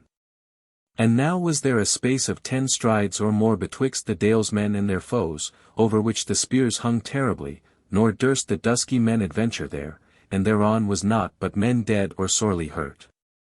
Then suddenly a horn rang thrice shrilly over all the noise and clamour of the throng, and the ranks of the spearmen opened, and forth into that space strode 20 of the swordsmen and axe-wielders of the Dale. Their weapons raised in their hands, and he who led them was Iron Hand of the House of the Bull. Tall he was, wide-shouldered, exceeding strong, but beardless and fair-faced. He bore aloft a 2-edged sword, broad-bladed, exceeding heavy, so that few men could wield it in battle, but not right long. It was an ancient weapon, and his father before him had called it the barley scythe. With him were some of the best of the kindreds, as Wolf of Whitegarth, Longhand of Oakholt, Heart of Highcliffe, and Warwell the captain of the bridge. These made no tarrying on that space of the dead, but cried aloud their cries, for the burg and the steer. For the dale and the bridge. For the dale and the bull, and so fell at once on the felons, who fled not, nor had room to flee. And also they feared not the edge weapons so sorely as they feared those huge spears. So they turned fiercely on the swordsman, and chiefly on Iron Hand, as he entered in amongst them the first of all, hewing to the right hand and the left, and many a man fell before the barley scythe, for they were but little before him. Yet as one fell another took his place, and hewed at him with the steel axe and the crooked sword. And with many strokes they clave his shield and brake his helm and rent his byrnie, while he heeded little save smiting with the barley scythe, and the blood ran from his arm and his shoulder and his thigh. But Warwell had entered in among the foe on his left hand, and unshielded hove up a great broad-bladed axe, that clave the iron helms of the Dusky Men, and rent their horn-scaled byrnies. He was not very tall, but his shoulders were huge and his arms long, and naught could abide his stroke. He cleared a ring round Iron Hand, whose eyes were growing dim as the blood flowed from him, and hewed 3 strokes before him. Then turned and drew the champion out of the throng, and gave him into the arms of his fellows to stanch the blood that drained away the might of his limbs. And then with a great wordless roar leaped back again on the Dusky Men as the lion leapeth on the herd of swine, and they shrank away before him, and all the swordsmen shouted, "For the bridge, for the bridge!" and pressed on the harder, smiting down all before them. On his left hand now was Hart of Highcliffe wielding a good sword hight Chipdriver, wherewith he had slain and hurt a many, fighting wisely with sword and shield, and driving the point home through the joints of the armor. But even therewith, as he drave a great stroke at a lord of the Dusky Ones, a cast spear came flying and smote him on the breast, so that he staggered, and the stroke fell flatlings on the shield boss of his foe. And Chipdriver brake a twain nigh the hilts. But Hart closed with him, and smote him on the face with the pommel, and tore his axe from his hand and clave his skull therewith, and slew him with his own weapon, and fought on valiantly beside Warwell. Now Warwell had fought so fiercely that he had rent his own hauberk with the might of his strokes, and as he raised his arm to smite a huge stroke, a deft man of the felons thrust the spike of his war-axe up under his arm. And when Warwell felt the smart of the steel, he turned on that man, and, letting his axe fall down to his wrist and hang there by its loop, he caught the foeman up by the neck and the breech, and drave him against the other Dusky Ones before him. So that their weapons pierced and rent their own friend and fellow.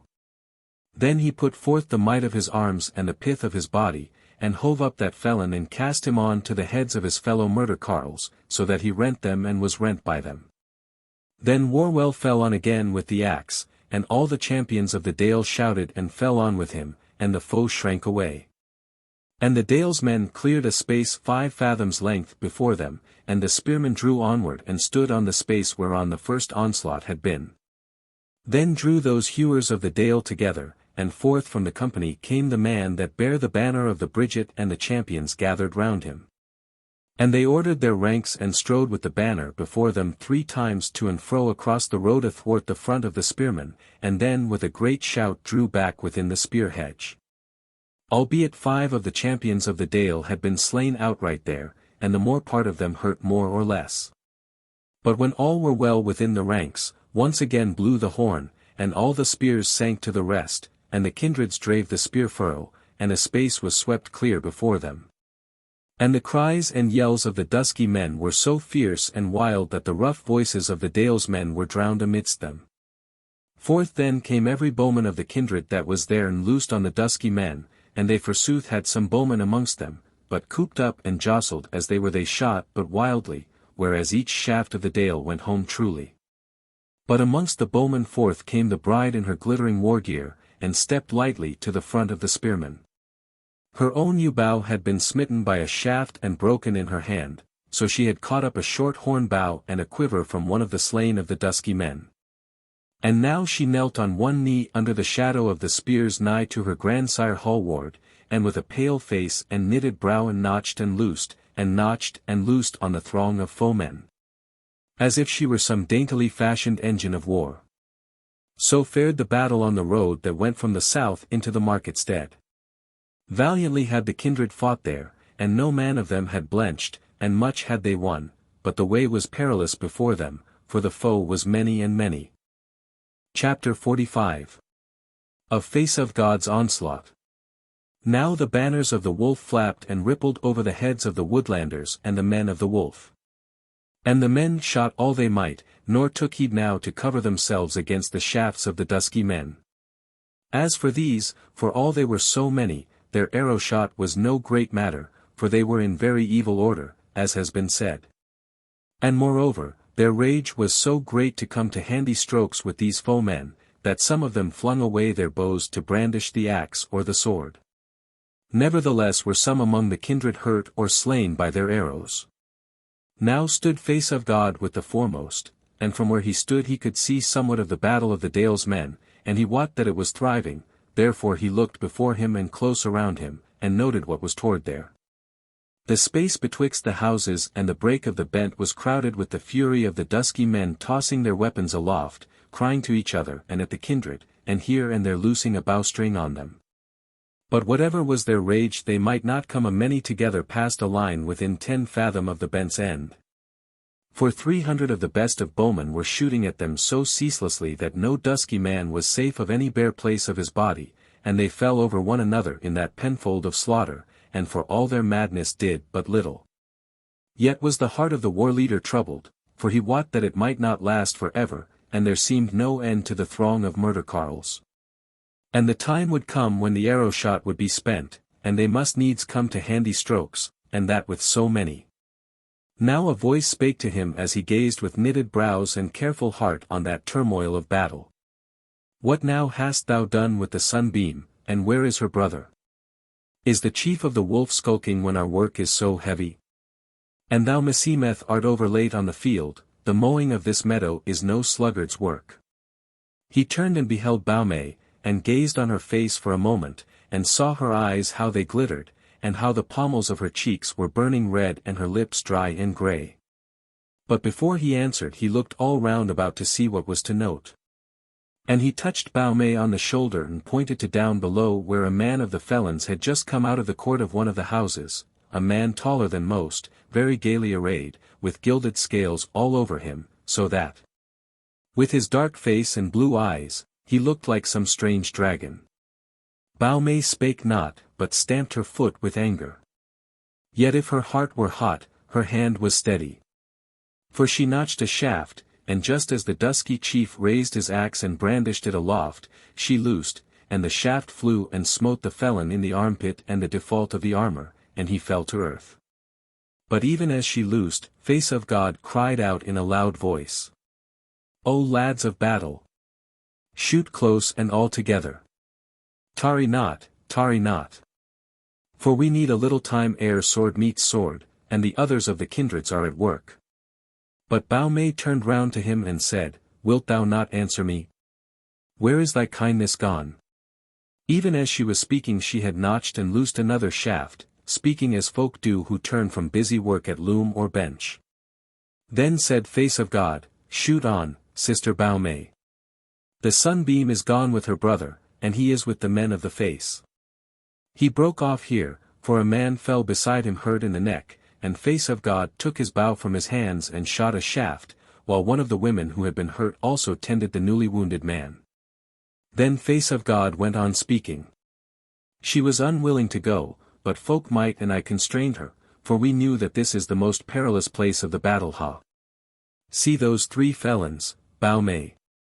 They are aiming hither. And again he loosed and Baume also, but a shaft rattled on his helm withal and another smote a woodlander beside him, and pierced through the calf of his leg, as he turned and stooped to take fresh arrows from a sheath that lay there. But the carle took it by the notch and the point, and brake it and drew it out, and then stood up and went on shooting. And Face of God spake again. Folk-Mote skulketh not. Nor the men of the vine, and the sickle, and the face, nor the shepherd folk, soon shall they be making our work easy to us, if we can hold our own till then. They are on the other roads that lead into the square. Now suffer me, and shoot on. Therewith he looked round about him, and he saw on the left hand that all was quiet. And before him was the confused throng of the Dusky Men trampling their own dead and wounded, and not able as yet to cross that death line of the arrow so near to them. But on his right hand he saw how they of the kindreds held them firm on the way.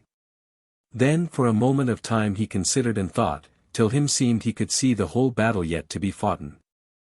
And his face flushed, and he said sharply, Baume, abide here and shoot, and show the others where to shoot, while the arrows hold out, but we will go further for a while, and ye shall follow when we have made the rent great enough. She turned to him and said, Why art thou not more joyous? Thou art like an host without music or banners. Nay, said he, heed not me, but my bidding. She said hastily, I think I shall die here. Since for all we have shot we minish them nowise.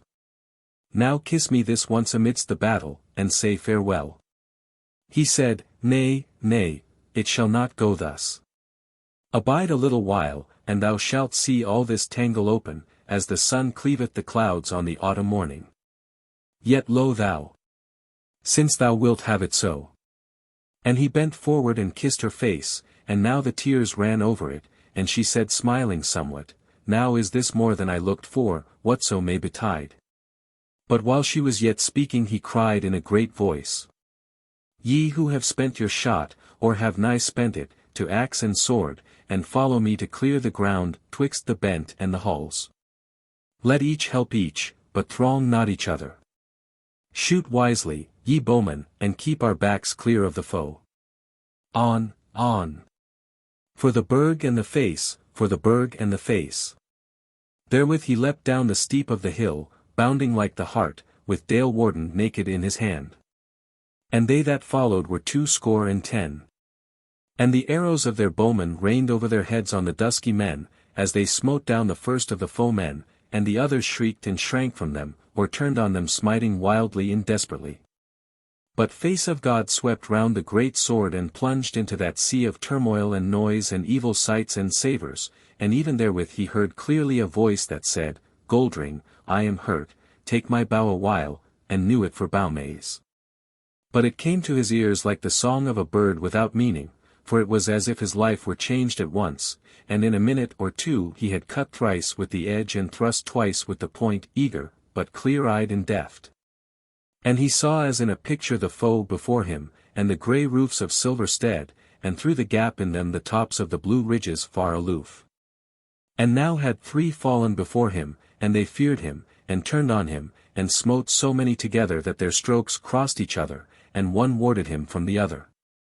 And he laughed aloud and shielded himself, and drave the point of Dale Warden amidst the tangle of weapons through the open mouth of a captain of the felons, and slashed a cheek with a backstroke. And swept round the edge to his right hand and smote off a blue-eyed snub-nosed head. And therewith a poleaxe smote him on the left side of his helm, so that he tottered. But he swung himself round, and stood stark and upright, and gave a short hack with the edge, keeping Dale Warden well in hand, and a gold-clad felon, a champion of them, and their tallest on the ground, fell aback. His throat gaping more than the mouth of him. Then Face of God shouted and waved Dale Warden aloft to the banner of the wolf that floated behind and above him, and he cried out, As I have promised so have I done. And he looked about, and beheld how valiantly his fellows had been doing. For before him now was a space of earth with no man standing on his feet thereon, like the swathe of the mowers of June, and beyond that was the crowd of the Dusky Men wavering like the tall grass abiding the scythe. But a minute, and they fell to casting at Face of God and his fellows spears and knives and shields and whatsoever would fly, and a spear smote him on the breast, but entered not. And a bossed shield fell over his face withal, and a plummet of sling lead smote his helm, and he fell to earth, but leapt up again straightway, and heard as he arose a great shout close to him, and a shrill cry, and lo! At his left side Baume, her sword in her hand, and the hand red with blood from a shaft graze on her wrist, and a white cloth stained with blood about her neck, and on his right side Wood-Wights bearing the banner and crying the wolf-whoop. For the whole company was come down from the slope and stood around him. Then for a little while was there such a stilling of the tumult about him there, that he heard great and glad cries from the road of the south of the Burg and the Steer. The Dale and the Bridge. The Dale and the Bull. And thereafter a terrible great shrieking cry, and a huge voice that cried, Death, death, death to the Dusky Men. And thereafter again fierce cries and great tumult of the battle. Then Face of God shook Dale Warden in the air, and strode forward fiercely, but not speedily, and the whole company went foot for foot along with him. And as he went, would he or would he not, song came into his mouth, a song of the meadows of the dale, even such as this. The wheat is done blooming and rusts on the sickle. And green are the meadows grown after the scythe. Come, hands for the dance. For the toil hath been mickle. And, twixt haysell and harvest 'tis time to be blithe. And what shall the tale be now dancing is over. And kind on the meadow sits maiden by man. And the old man bethinks him of days of the lover. And the warrior remembers the field that he won. Shall we tell of the dear days wherein we are dwelling? The best days of our mother, the cherishing dale. When all round about us the summer is telling. To ears that may hearken, the heart of the tale. Shall we sing of these hands and these lips that caress us? And the limbs that sun-dappled lie light here beside. When still in the morning they rise but to bless us. And oft in the midnight our footsteps abide. Oh nay, but to tell of the fathers were better. And of how we were fashioned from out of the earth. Of how the once lowly spurned strong at the fetter. Of the days of the deeds and beginning of mirth. And then when the feast tide is done in the morning. Shall we whet the grey sickle that bedecked the wheat? Till wan grow the edges, and gleam forth a warning. Of the field and the fallow where edges shall meet. And when cometh the harvest, and hook upon shoulder. We enter the red wheat from out of the road. We shall sing, as we wend, of the bold and the bolder. And the burg of their building, the beauteous abode. As smitteth the sickle amid the sun's burning. We shall sing how the sun saw the token unfurled. When forth fared the folk, with no thought of returning. In the days when the banner went wide in the world. Many saw that he was singing, but heard not the words of his mouth, for great was the noise and clamour. But he heard Baume, how she laughed by his side, and cried out. Gold mane, dear heart, now art thou merry indeed. And glad am I, though they told me that I am hurt, ah. Now beware, beware. For indeed the Dusky Men, seeing the wall of steel rolling down on them, and cooped up by the houses, so that they scarce knew how to flee, turned in the face of death, the foremost of them, and rushed furiously on the array of the Woodlanders. And all those behind pressed on them like the big wave of the ebbing sea when the gust of the wind driveth it landward. The Woodlanders met them, shouting out, the greenwood and the wolf, the greenwood and the wolf. But not a few of them fell there, though they gave not back a foot. For so fierce now were the Dusky Men, that hewing and thrusting at them availed not, unless they were slain outright or stunned. And even if they fell they rolled themselves up against their tall foemen, heeding not death or wounds if they might but slay or wound. There then fell Wargrove and 10 others of the Woodlanders, and 4 men of the wolf, but none before he had slain his foeman, and as each man fell or was hurt grievously, another took his place. Now a felon leapt up and caught Goldring by the neck and drew him down, while another strove to smite his head off. But the stout carle drave a wood knife into the side of the first felon, and drew it out speedily and smote the other, the smiter, in the face with the same knife, and therewith they all 3 rolled together on the earth amongst the feet of men. Even so did another felon by Baume, and dragged her down to the ground, and smote her with a long knife as she tumbled down, and this was a feat of theirs, for they were long-armed like apes. But as to this felon, Dale Warden's edge split his skull, and Face of God gathered his might together and bestrode Baume, till he had hewed a space round about him with great 2-handed strokes, and yet the blade brake not. Then he caught up Baume from the earth, and the felon's knife had not pierced her hauberk, but she was astonied, and might not stand upon her feet. And Face of God turned aside a little with her, and half bore her, half thrust her through the throng to the rearward of his folk, and left her there with 2 carlines of the wolf who followed the host for leechcraft's sake. And then turned back shouting, for the face, for the face. And there followed him back to the battle, a band of those who were fresh as yet, and their blades unbloodied, the young men of the woodlands. The wearier fighters made way for them as they came on shouting, and Face of God was ahead of them all, and leapt at the foemen as a man unwearied in striking his first stroke, so wondrous hale he was. And they drave a wedge amidst of the Dusky Men, and then turned about and stood back to back hewing at all that drifted on them. But as face of God cleared a space about him, lo! Almost within reach of his sword point up rose a grim shape from the earth, tall, grey-haired, and bloody-faced, who uttered the wolf whoop from amidst the terror of his visage, and turned and swung round his head an axe of the Dusky Men. And fell to smiting them with their own weapon. The Dusky Men shrieked in answer to his whoop, and all shrunk from him in face of God, but a cry of joy went up from the kindred, for they knew Goldring, whom they deemed had been slain. So they all pressed on together, smiting down the foe before them, and the Dusky Men, some turned their backs and drave those behind them, till they too turned and were strained through the passages and courts of the houses. And some were overthrown and trodden down as they strove to hold face to the Woodlanders, and some were hewn down where they stood. But the whole throng of those that were on their feet drifted toward the marketplace, the Woodlanders following them ever with point and edge, till betwixt the bent and the houses no foeman stood up against them.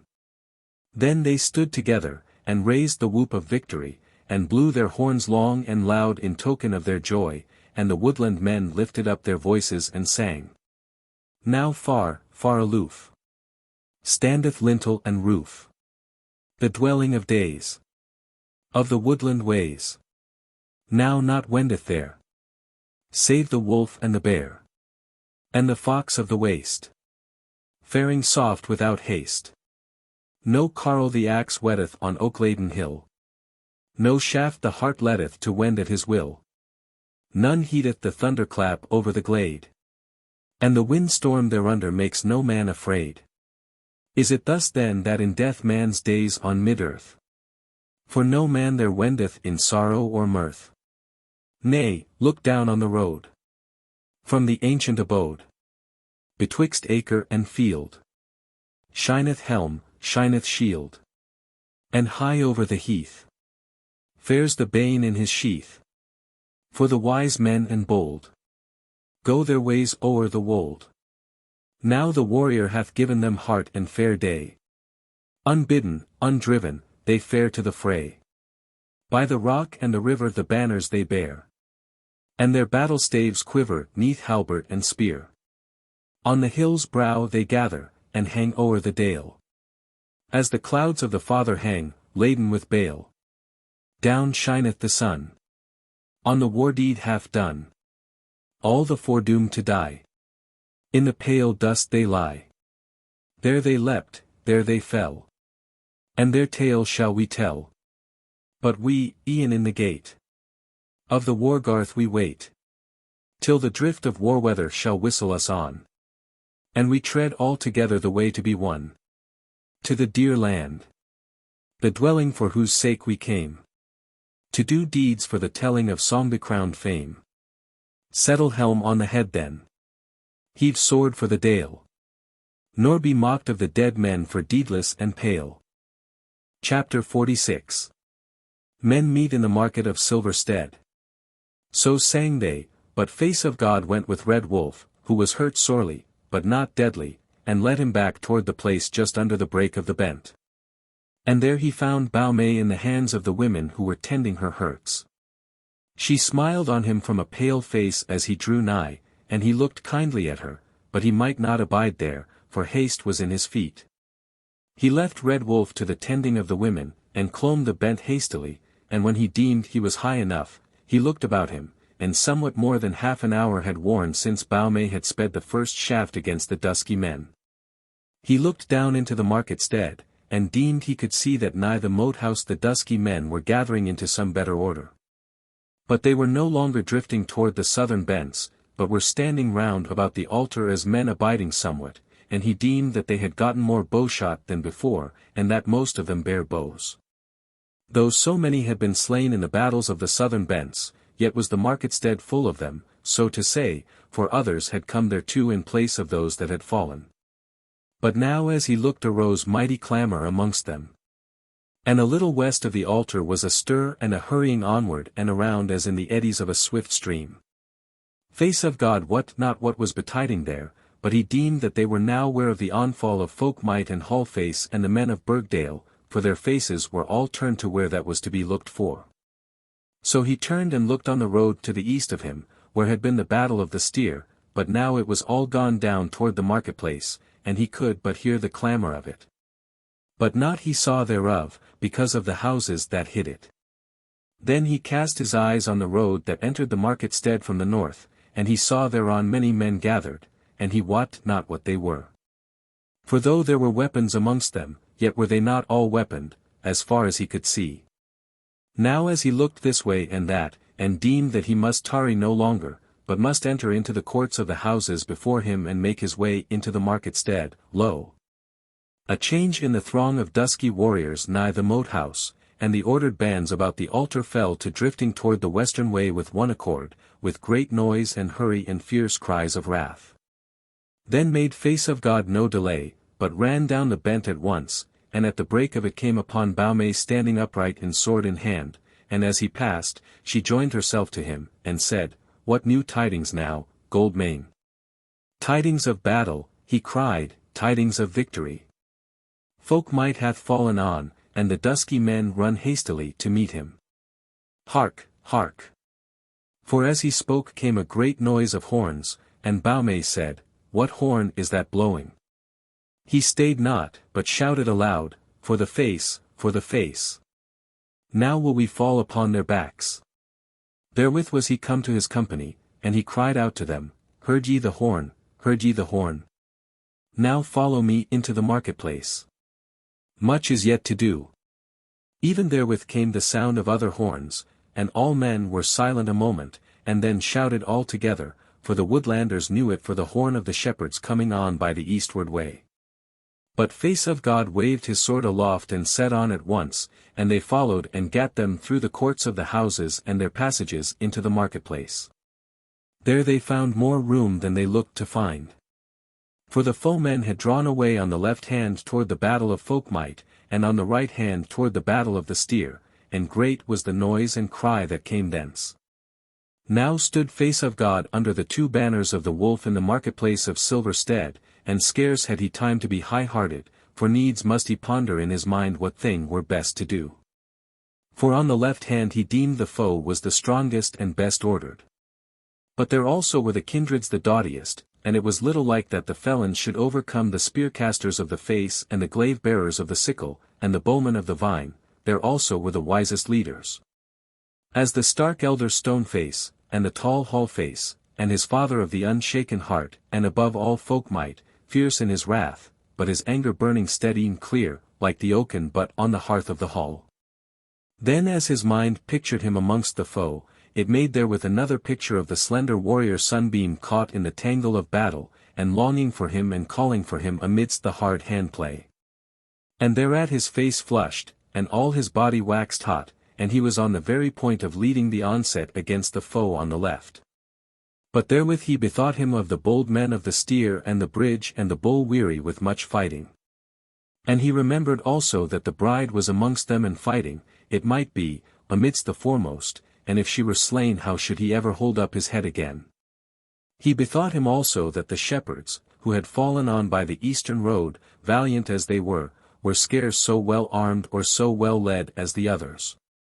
Therewithal he bethought him, and again it came like a picture into his mind, of falling on the foemen by whom the southern battle was beset, and then the twain of them meeting the shepherds, and lastly, all those three companies joined together clearing the marketplace, and meeting the men under Folk-Mote in the midst thereof. Therefore, scant had he been pondering these things in his mind for a minute ere he cried out, Blow up horns, blow up! Forward banners, and follow me, O valiant men! To the helping of the steer, the bridge, and the bull. Deep have they thrust into the dusky throng, and belike are hard pressed. Hark how the clamour ariseth from their besetters. On now, on! Therewith hung a star of sunlight on his sword as he raised it aloft, and the wolf whoop rang out terribly in the marketplace, for now had the Woodlanders also learned it. And the hearts of the foemen sank as they heard the might and the mass thereof. Then the battle of the Woodlanders swept round and fell upon the flank of them who were besetting the kindreds, as an iron bar smitteth the soft fir wood. And they of the kindreds heard their cry, but faintly and confusedly, so great was the turmoil of battle about them. Now once more was Baume by the side of face of God. And if she had not the might of the mightiest, yet had she the deftness of the deftest. And now was she calm and cool, shielding herself with a copper-bossed target, and driving home the point of her sharp sword. White was her face, and her eyes glittered amidst it, and she seemed to men like to those on whose heads the warrior hath laid the holy bread. As to Wood-Wights, he had given the banner of the red-jawed wolf to Stone Wolf, a huge and dreadful warrior some 40 winters old, who had fought in the great overthrow, and now hewed down the Dusky Men, wielding a heavy short sword left-handed.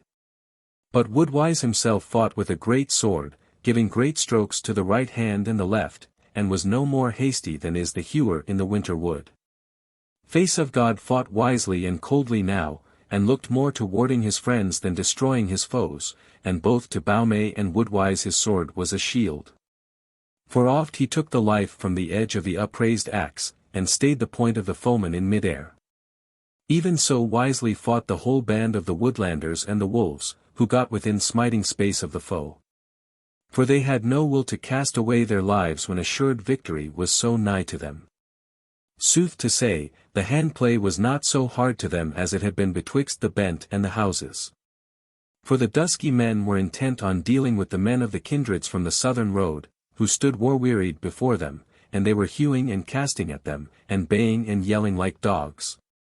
And though they turned about to meet the storm of the Woodlanders, yet their hearts failed them withal, and they strove to edge away from betwixt those two fearful sides of war, fighting as men fleeing, not as men in onset. But still the Woodlanders and the wolves came on, hewing and thrusting, smiting down the foemen in heaps, till the dusky throng grew thin, and the staves of the Dalemen and their bright banners in the morning sun were clear to see. And at last their very faces, kindly and familiar, worn and strained with the stress of battle, or laughing wildly, or pale with the fury of the fight. Then rose up to the heavens the blended shout of the Woodlanders and the Dalemen, and now there was not a foeman betwixt them save the dead and the wounded. Then Face of God thrust his sword into its sheath all bloody as it was, and strode over the dead men to where Hallward stood under the banner of the steer, and cast his arms about the old carle, and kissed him for joy of the victory. But Hallward thrust him aback and looked him in the face, and his cheeks were pale and his lips clenched, and his eyes haggard and staring, and he said in a harsh voice, "O young man, she is dead. I saw her fall. The bride is dead, and thou hast lost thy troth-plight maiden. O death, death to the Dusky Men." Then grew Face of God as pale as a linen sleeve, and all the newcomers groaned and cried out. But a bystander said, "Nay, nay, it is not so bad as that, she is hurt, and sorely, but she liveth yet." Face of God heard him not. He forgot Dale Warden lying in his sheath, and he saw that the last speaker had a great wood axe broad and heavy in his hand, so he cried, "Man, man, thine axe," and snatched it from him, and turned about to the foe again, and thrust through the ranks, suffering none to stay him till all his friends were behind and all his foes before him. And as he burst forth from the ranks waving his axe aloft, bareheaded now, his yellow hair flying abroad, his mouth crying out, "Death, death, death to the Dusky Men." Fear of him smote their hearts, and they howled and fled before him as they might, for they said that the Dalesmen had prayed their gods into the battle. But not so fast could they flee, but he was presently amidst them, smiting down all about him, and they so terror-stricken that scarce might they raise a hand against him. All that blended host followed him mad with wrath and victory, and as they pressed on, they heard behind them the horns and war-cries of the shepherds falling on from the east. Not they heeded that now, but drave on a fearful storm of war, and terrible was the slaughter of the felons. It was but a few minutes ere they had driven them up against that great stack of faggots that had been dight for the burnt offering of men, and many of the felons had mounted up onto it. And now in their anguish of fear were shooting arrows and casting spears on all about them, heeding little if they were friend or foe. Now were the men of the Kindreds at point to climb this Twiggen Burg, but by this time the fury of Face of God had run clear, and he knew where he was and what he was doing, so he stayed his folk, and cried out to them, "Forbear, climb not. Let the torch help the sword. And therewith he looked about and saw the fire pot which had been set down there for the kindling of the bale fire, and the coals were yet red in it. So he snatched up a dry brand and lighted it thereat, and so did divers others, and they thrust them among the faggots, and the fire caught at once, and the tongues of flame began to leap from faggot to faggot till all was in a light low. For the wood had been laid for that very end, and smeared with grease and oil so that the burning to the god might be speedy. But the fierceness of the kindreds heated not the fire, nor overmuch the men who leapt down from the stack before it, but they left all behind them, faring straight toward the western outgate from the market-stead. And Face of God still led them on, though by now he was wholly come to his right mind again, albeit the burden of sorrow yet lay heavy on his heart. He had broken his axe, and had once more drawn Dalewarden from his sheath, and many felt his point and edge. But now, as they chased, came a rush of men upon them again, as though a new onset were at hand. That saw Face of God and Hallward and Warwell, and otherwise leaders of men, and they bade their folk forbear the chase, and lock their ranks to meet the onfall of this new wave of foemen. And they did so, and stood fast as a wall, but lo! The onrush that drave up against them was but a fleeing shrieking throng, and no longer an array of warriors, for many had cast away their weapons, and were rushing they knew not whither. For they were being thrust on the bitter edges of Face of God's companies by the terror of the fleers from the onset of the men of the Face, the Sickle, and the Vine, whom Hallface and Stoneface were leading, along with Folk-Mote. Then once again the men of Face of God gave forth the whoop of victory, and pressed forward again, hewing their way through the throng of fleers, but turning not to chase to the right or the left. While at their backs came on the shepherd folk, who had swept down all that withstood them, for now indeed was the market-stead getting thinner of living men. So led the war leader his ordered ranks, till at last over the tangled crowd of runaways he saw the banners of the Burg and the Face flashing against the sun, and heard the roar of the kindreds as they drave the chase towards them. Then he lifted up his sword, and stood still, and all the host behind him stayed and cast a huge shout up to the heavens, and there they abode the coming of the other Dalesmen. But the war leader sent a message to Hound under Greenbury, bidding him lead the shepherds to the chase of the Dusky Men, who were now all fleeing toward the northern outgate of the market. Howbeit he called to mind the throng he had seen on the northern road before they were come into the market-stead, and deemed that way also death awaited the foemen, even if the men of the kindreds forbore them. But presently the space betwixt the Woodlanders and the men of the Face was clear of all but the dead, so that friend saw the face of friend. And it could be seen that the warriors of the Face were ruddy and smiling for joy, because the battle had been easy to them, and but few of them had fallen. For the Dusky Men who had left the market-stead to fall on them, had had room for fleeing behind them, and had speedily turned their backs before the spear-casting of the men of the Face and the onrush of the swordsmen. There then stood these victorious men facing one another, and the banner-bearers on either side came through the throng, and brought the banners together between the two hosts. And the wolf kissed the Face, and the Sickle and the Vine met the steer and the bridge and the bull, but the shepherds were yet chasing the fleers.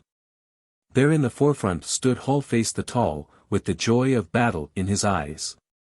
And Stoneface, the wise carle in war, stood solemn and stark beside him, and there was the goodly body in the fair and kindly visage of the alderman smiling on the faces of his friends. But as for Folk-Mote, his face was yet white and awful with anger, and he looked restlessly up and down the front of the kindreds, though he spake no word.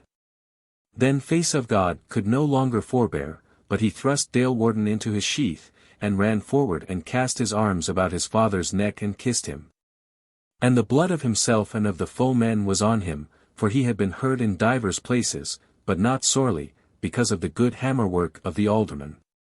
Then he kissed his brother and Stoneface, and he took Folk-Mote by the hand, and was on the point of speaking some word to him, when the ranks of the Face opened, and lo! The sunbeam in her bright war gear, and the sword girt to her side, and she unhurt and unsullied. Then was it to him as when he met her first in Shadowy Vale, and he thought of little else than her. But she stepped lightly up to him, and unashamed before the whole host she kissed him on the mouth, and he cast his mailed arms about her, and joy made him forget many things and what was next to do. Though even at that moment came afresh a great clamour of shrieks and cries from the northern outgate of the market-stead, and the burning pile behind them cast a great wavering flame into the air, contending with the bright sun of that fair day. Now come hard on noontide. But ere he drew away his face from the sunbeams, came memory to him, and a sharp pang shot through his heart, as he heard Folk-Mote say, Where then is the shield May of Burgstead? Where is the bride? And Face of God said under his breath, She is dead, she is dead. And then he stared out straight before him and waited till someone else should say it aloud. But Bow stepped forward and said, Chief of the Wolf, be of good cheer. Our kinswoman is hurt, but not deadly. The alderman's face changed, and he said, Hast thou seen her, Bow? Nay, she said. How should I leave the battle? But others have told me who have seen her. Folk-Mote stared into the ranks of men before him, but said nothing. Said the alderman, Is she well tended? Yea, surely, said Bow, since she is amongst friends, and there are no foemen behind us. Then came a voice from Folk-Mote which said, Now were it best to send good men and deft in arms, and who know Silverdale, from house, to search for foemen who may be lurking there. The alderman looked kindly and sadly on him and said, Kinsman Stoneface, and Hallface my son, the brunt of the battle is now over, and I am but a simple man amongst you. Therefore, if ye will give me leave, I will go see this poor kinswoman of ours, and comfort her. They bade him go, so he sheathed his sword, and went through the press with 2 men of the steer toward the southern road. For the bride had been brought into a house nigh the corner of the marketplace. But Face of God looked after his father as he went, and remembrance of past days came upon him, and such a storm of grief swept over him, as he thought of the bride lying pale and bleeding and brought anigh to her death, that he put his hands to his face and wept as a child that will not be comforted. Nor had he any shame of all those bystanders, who in sooth were men good and kindly, and had no shame of his grief or marvelled at it, for indeed their own hearts were sore for their lovely kinswoman, and many of them also wept with Face of God. But the sunbeam stood by and looked on her betrothed, and she thought many things of the bride, and was sorry, albeit no tears came into her eyes. Then she looked askance at Folk-Mote and trembled. But he said coldly, and in a loud voice, Needs must we search the houses for the lurking felons, or many a man will yet be murdered. Let Wood-Wicked lead a band of men at once from house to house. Then said a man of the Wolf-Hight Hardgrip, Wood-Wicked was slain betwixt the bent and the houses. Said Folk-Mote, Let it be Wood-Wise then. But Bow said, Wood-Wise is even now hurt in the leg by a wounded felon, and may not go afoot. Then said Folk-Mote, Is Crow the shaft-speeder anigh? Yea, here am I, quoth a tall man of 50 winters, coming from out the ranks where stood the wolves. Said Folk-Mote, Kinsman Crow, do thou take 210 of doughty men who are not too hot-headed, and search every house about the marketplace. But if ye come on any house that makes a stout defence, send ye word thereof to the Mote house, where we will presently be, and we shall send you help. Slay every felon that ye fall in with. But if ye find in the houses any of the poor folk crouching and afraid, comfort their hearts all ye may, and tell them that now is life come to them. So Crow fell to getting his band together, and presently departed with them on his errand.